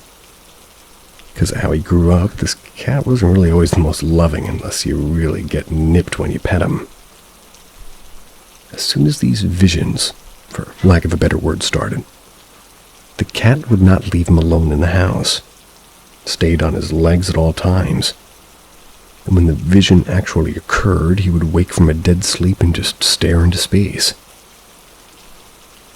So what I told him to do the next time it happened is to look the same direction his cat was and essentially say, "Leave me alone." More specifically, I told him to tell me he was the new owner and that he didn't mean any harm, and that they can move stuff around, whatever they want. Just please don't break anything, and please just let him sleep. They left him alone after that.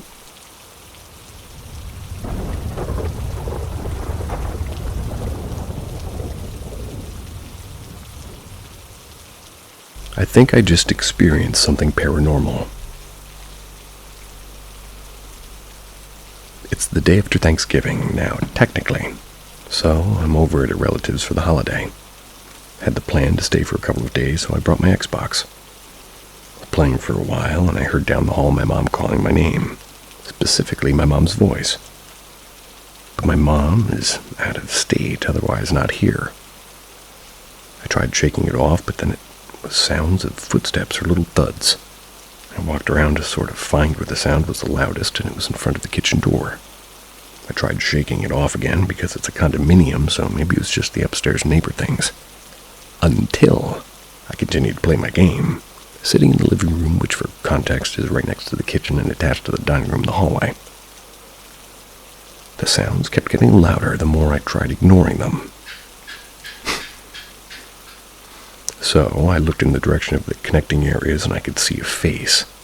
It was very faint the first time, and I thought I was just being dramatic until I continued to look, and this faint outline of an elderly woman was just so obvious. When I looked over at the time, it was genuinely 3:03. It freaked me the literal F out. I got nervous, so I got up, and now I'm wondering what I'm doing and if I'm going insane. I do remember when my relative first moved in here, and we talked about the eerie feeling and the strange sounds that we hear at night, but I'm unsure of what happened to the previous owner. Any thoughts or prayers?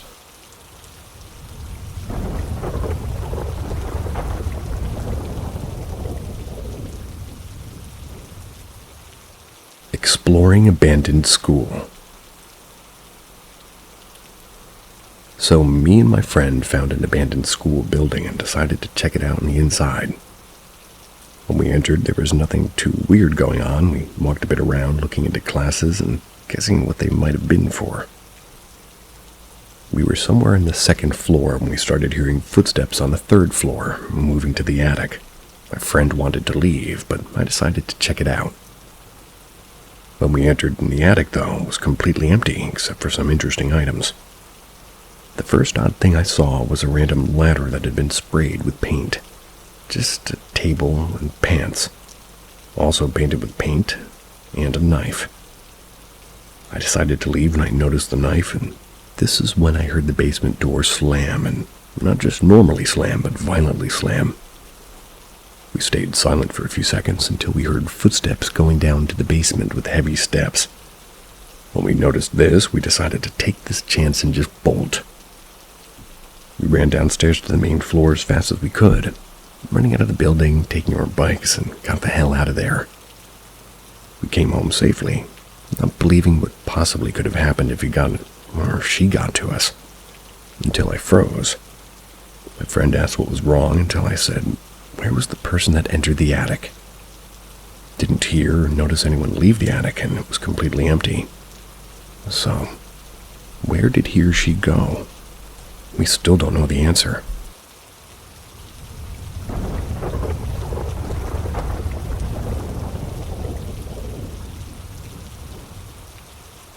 The hibiscus on the stairs. A few years ago, something strange happened that I still can't quite explain. My house has a dark stairwell. It leads to the terrace. It's a rarely used path.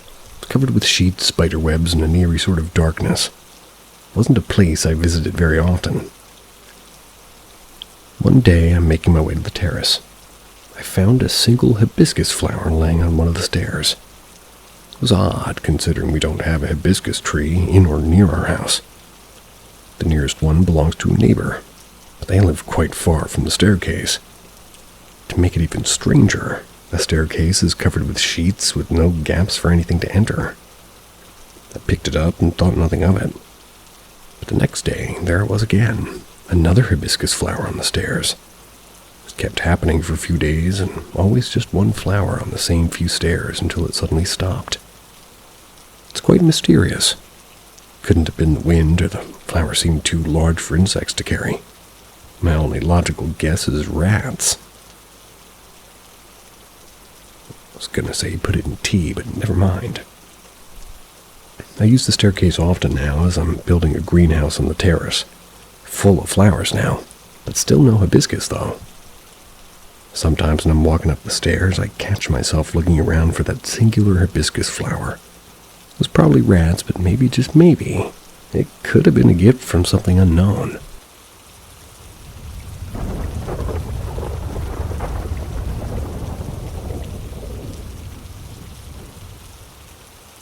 I thought it was my cat, but it wasn't.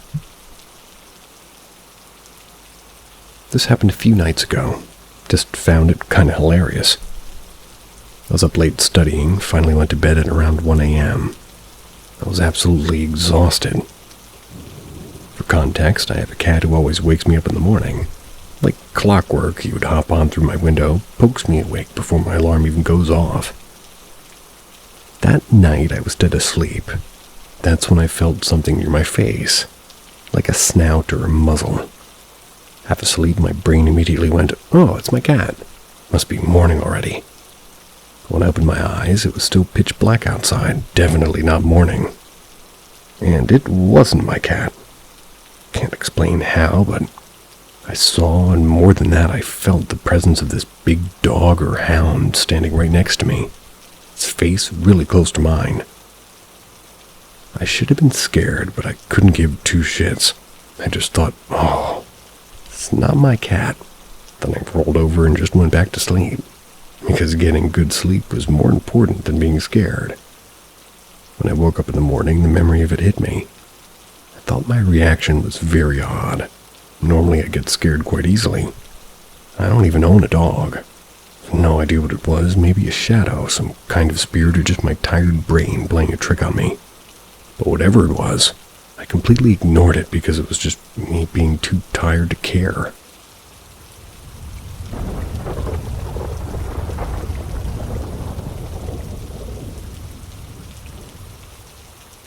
Creepy encounter while on holiday. I was reminded of this incident when I was watching a paranormal Reddit compilation on YouTube. This is the only thing that happened to me that I can't explain. So when this happened, I was about 12 or 13. My brother was maybe 10 or 11. Me, my dad, and brother went on holiday. We all had our own rooms. I was laying in bed trying to get sleep, facing the middle of the room. I started hearing this sound like somebody was scratching their nails on guitar strings. I was freaked out, so I turned to face the wall and tried to pretend it wasn't even happening. It lasted for about 30 seconds, then it stopped. Then I felt something push my back and move forwards a little bit. Like whatever was doing it was angry that I wasn't paying attention. Nothing else happened, and I went to sleep. The next morning I told my brother, and he said it was him. There's no way he could have done it. That's because I would have heard him come in. And he's also very heavy-footed. There's also nothing in my room that could have made that sound, except maybe my suitcase zipper, but even then, something unseen must have been manipulating it. The sound was also going up and down in pitch like you'd expect from somebody scraping their nails on guitar strings. I'm not sure if I believe in ghosts or not, but I can't explain this. Hopefully there's no mouse.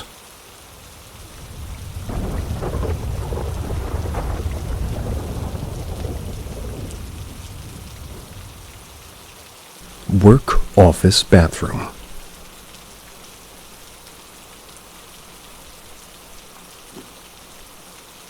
I work in an office that's on the second floor of a 2-story building. I've been here for almost a year.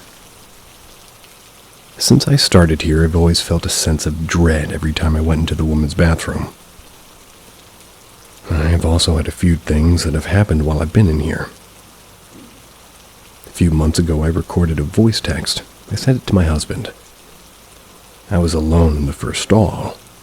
When playing it back, you can clearly hear a woman's voice that says Satan. Around that same time, one of the tiles in the ceiling was pushed up and moved so you could see all the way up inside. That's where it was very dark. It looked big enough to almost be an additional floor above us. I finally had to ask the cleaning staff to fix it because it creeped me out so bad. We have an automatic towel dispenser next to our sink. You have to sort of wave your hand in front of it for it to go off. One day while alone in there, both the dispenser and the sink went off by itself. Now I'm so scared to go in there that I'll hold the urge to go so long that I'll either go once in a 9-hour period or not go at all. How do I get rid of it? I'm worried that if I burn sage, it'll just set the smoke alarm off. 2 things. You gotta go to the bathroom. Second thing, turn off the smoke alarm. For a minute. Should I be concerned? Howdy. Normally I consider myself fairly logical and a man of science. I don't really believe in any religion. However, I keep myself open as I simply haven't found one I agree with or like. The concern I bring you today is the relation to shadow people, or as I've referred to them as peekers. I don't know when it first started, as for the longest time I couldn't distinguish them between the shadows of the room and them. But definitely by the age of 6 or 7, I've seen this tall figure, maybe 8 or 9 feet tall, peering at me from open doors, over the edges of large solid objects, like separating a wall or a bed. This has been an occurrence for the past 16 years now, almost every other week. I've referred to them as peekers, as that's really all they do. They'll just stand there staring at me until I actively acknowledge them, at which point they'll just get this deer in the headlights kind of a stun for a few seconds before darting behind a corner or behind something and disappearing. They don't do anything outright harmful. They tend to just be creeps just staring at me while I'm on the couch doing dishes, trying to sleep on the computer, etc. The reason why I bring this up is now because my dog saw it and started whimpering today. It's made me terrified.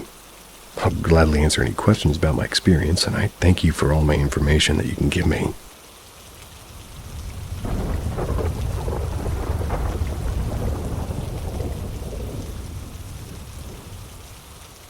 Can a paranormal entity write and send a letter? Need help? I hope not. This isn't a prank or something. I got a folded letter written to me a fortnight ago. It was just lying on my desk at home. I last cleaned the desk 3 months ago. The letter wasn't there at all. It was presumably written by one of my best friends, who is no more. My friend took his own life 2 years ago. I asked his sister, who confirmed the handwriting was her late father's, who died of old age 1 year ago. The letter was just a normal letter addressing me, asking me how I'm doing and whether I'd be able to visit him at his place during the Navratri festivals. It's an Indian festival. My friend also stated that he's doing fine. And on the flip side, I guess, I described the place of his stay as hot and humid. He also stated that he was working somewhere and his colleagues are very friendly, and that's it. Letter ended there. I don't know, but I get a strong feeling that urges me not to share the letter or his picture publicly. Interestingly, I didn't freak out reading the letter. Is this something normal? Have you witnessed or heard something like it before? Is my friend really trying to connect with me?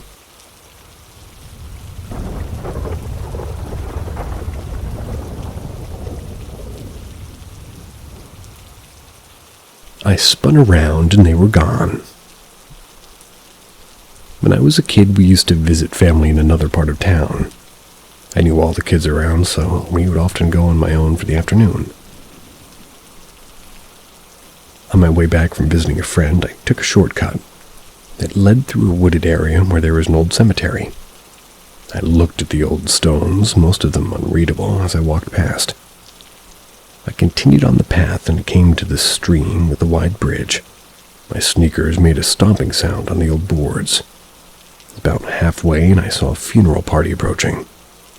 The sun was close to setting, and it was in my eyes, but the group were all dressed in black, and several men at the front were carrying a small coffin. I turned around and clomped back to the other side. Took off my cap, turned down my eyes in respect. But all the while, a small part of my mind was trying to get my attention. They walked past without a word. When they were past, I clomped up the bridge again, and that's when I started thinking clearly. I just walked past the cemetery, and there was no one there with no grave prepared. The cemetery wasn't used in a long time. Then I realized something else. They hadn't made any sound as they crossed the bridge. Spun around, and they're gone.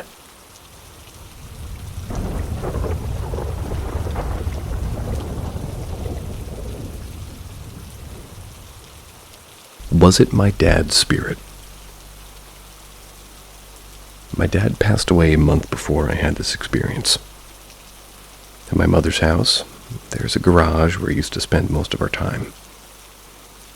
I was standing in it, talking with my friend, when we both heard the back door of the house. It always made a specific sound, so this sound could always be connected to someone going inside or coming out of the house. The first time we heard it, we both looked out of the window from the garage. We couldn't see anyone. Knowing that we were the only ones in the home that day, I walked out of the garage and into our home. No one was there. I went back to the garage and me and my friend began talking again. Then we heard the back door again. We immediately looked through the window and again, no one. This was the moment where we looked at each other with fear in our eyes. Both of us could not really explain why we heard this back door 2 times while no one walked in or out of the house. It's not possible to run far into the house or outside, so it couldn't be a prank. The sound of the back door is so unique. It could also not be something else we heard. How did we both hear the same sound and looked at the same thing without saying anything about it to each other? Could it be my dad's spirit?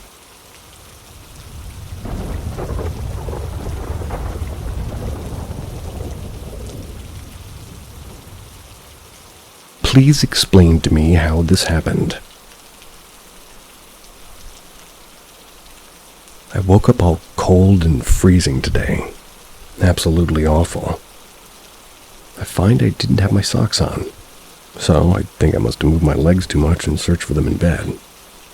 Nothing. I give up and I go pick up another pair from the wardrobe and resign myself to have gotten sick. I go to the bathroom and I come back and I find them. Far from the bed and possibly far by my usual, perfectly placed close and symmetrical, straight into the same verse, as if someone or myself placed it like that after standing before that specific spot. I accidentally left another pair of socks scattered like I usually do. That shows the appalling difference, turned up inside out. Because yes, that's how I remove them. A little folded and stuff. Not as if I just picked them out of the drawer. I am sure as heck nobody could have entered my room and done that. And no, I don't sleepwalk. And also, my bed's perfectly intact and I'd woken up still all bundled up by the extra covers I use when I sleep. But if the feet get cold, I get sick. But how did that happen, please?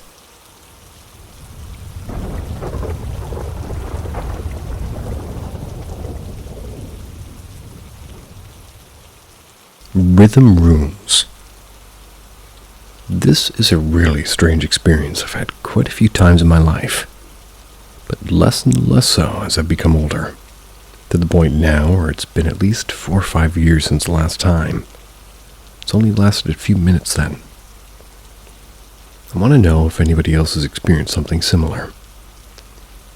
The best way I can describe it is a feeling that I've temporarily jumped into a parallel universe. It's where everything looks the same. There's one key difference. It feels like the room has a heartbeat. Every other sound and sensation becomes pulled into line with this rhythm. My own heartbeat feels like it starts to synchronize. Even the thoughts in my own head, I hear them as if they've been quantized to a grid set by a rhythm that's happening. When in a rhythm room, I feel compelled to remain seated. Instinctively don't want to explore that universe any further or find out what, if anything, is beyond the door.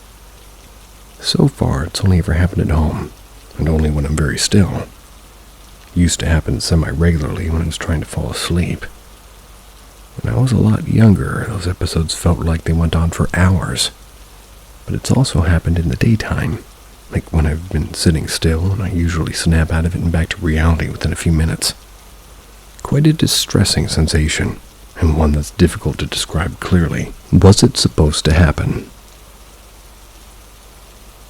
So my brother passed away in March of 2020. He was 18 years old and it was due to a car accident. So many weird things going on pertaining to his death.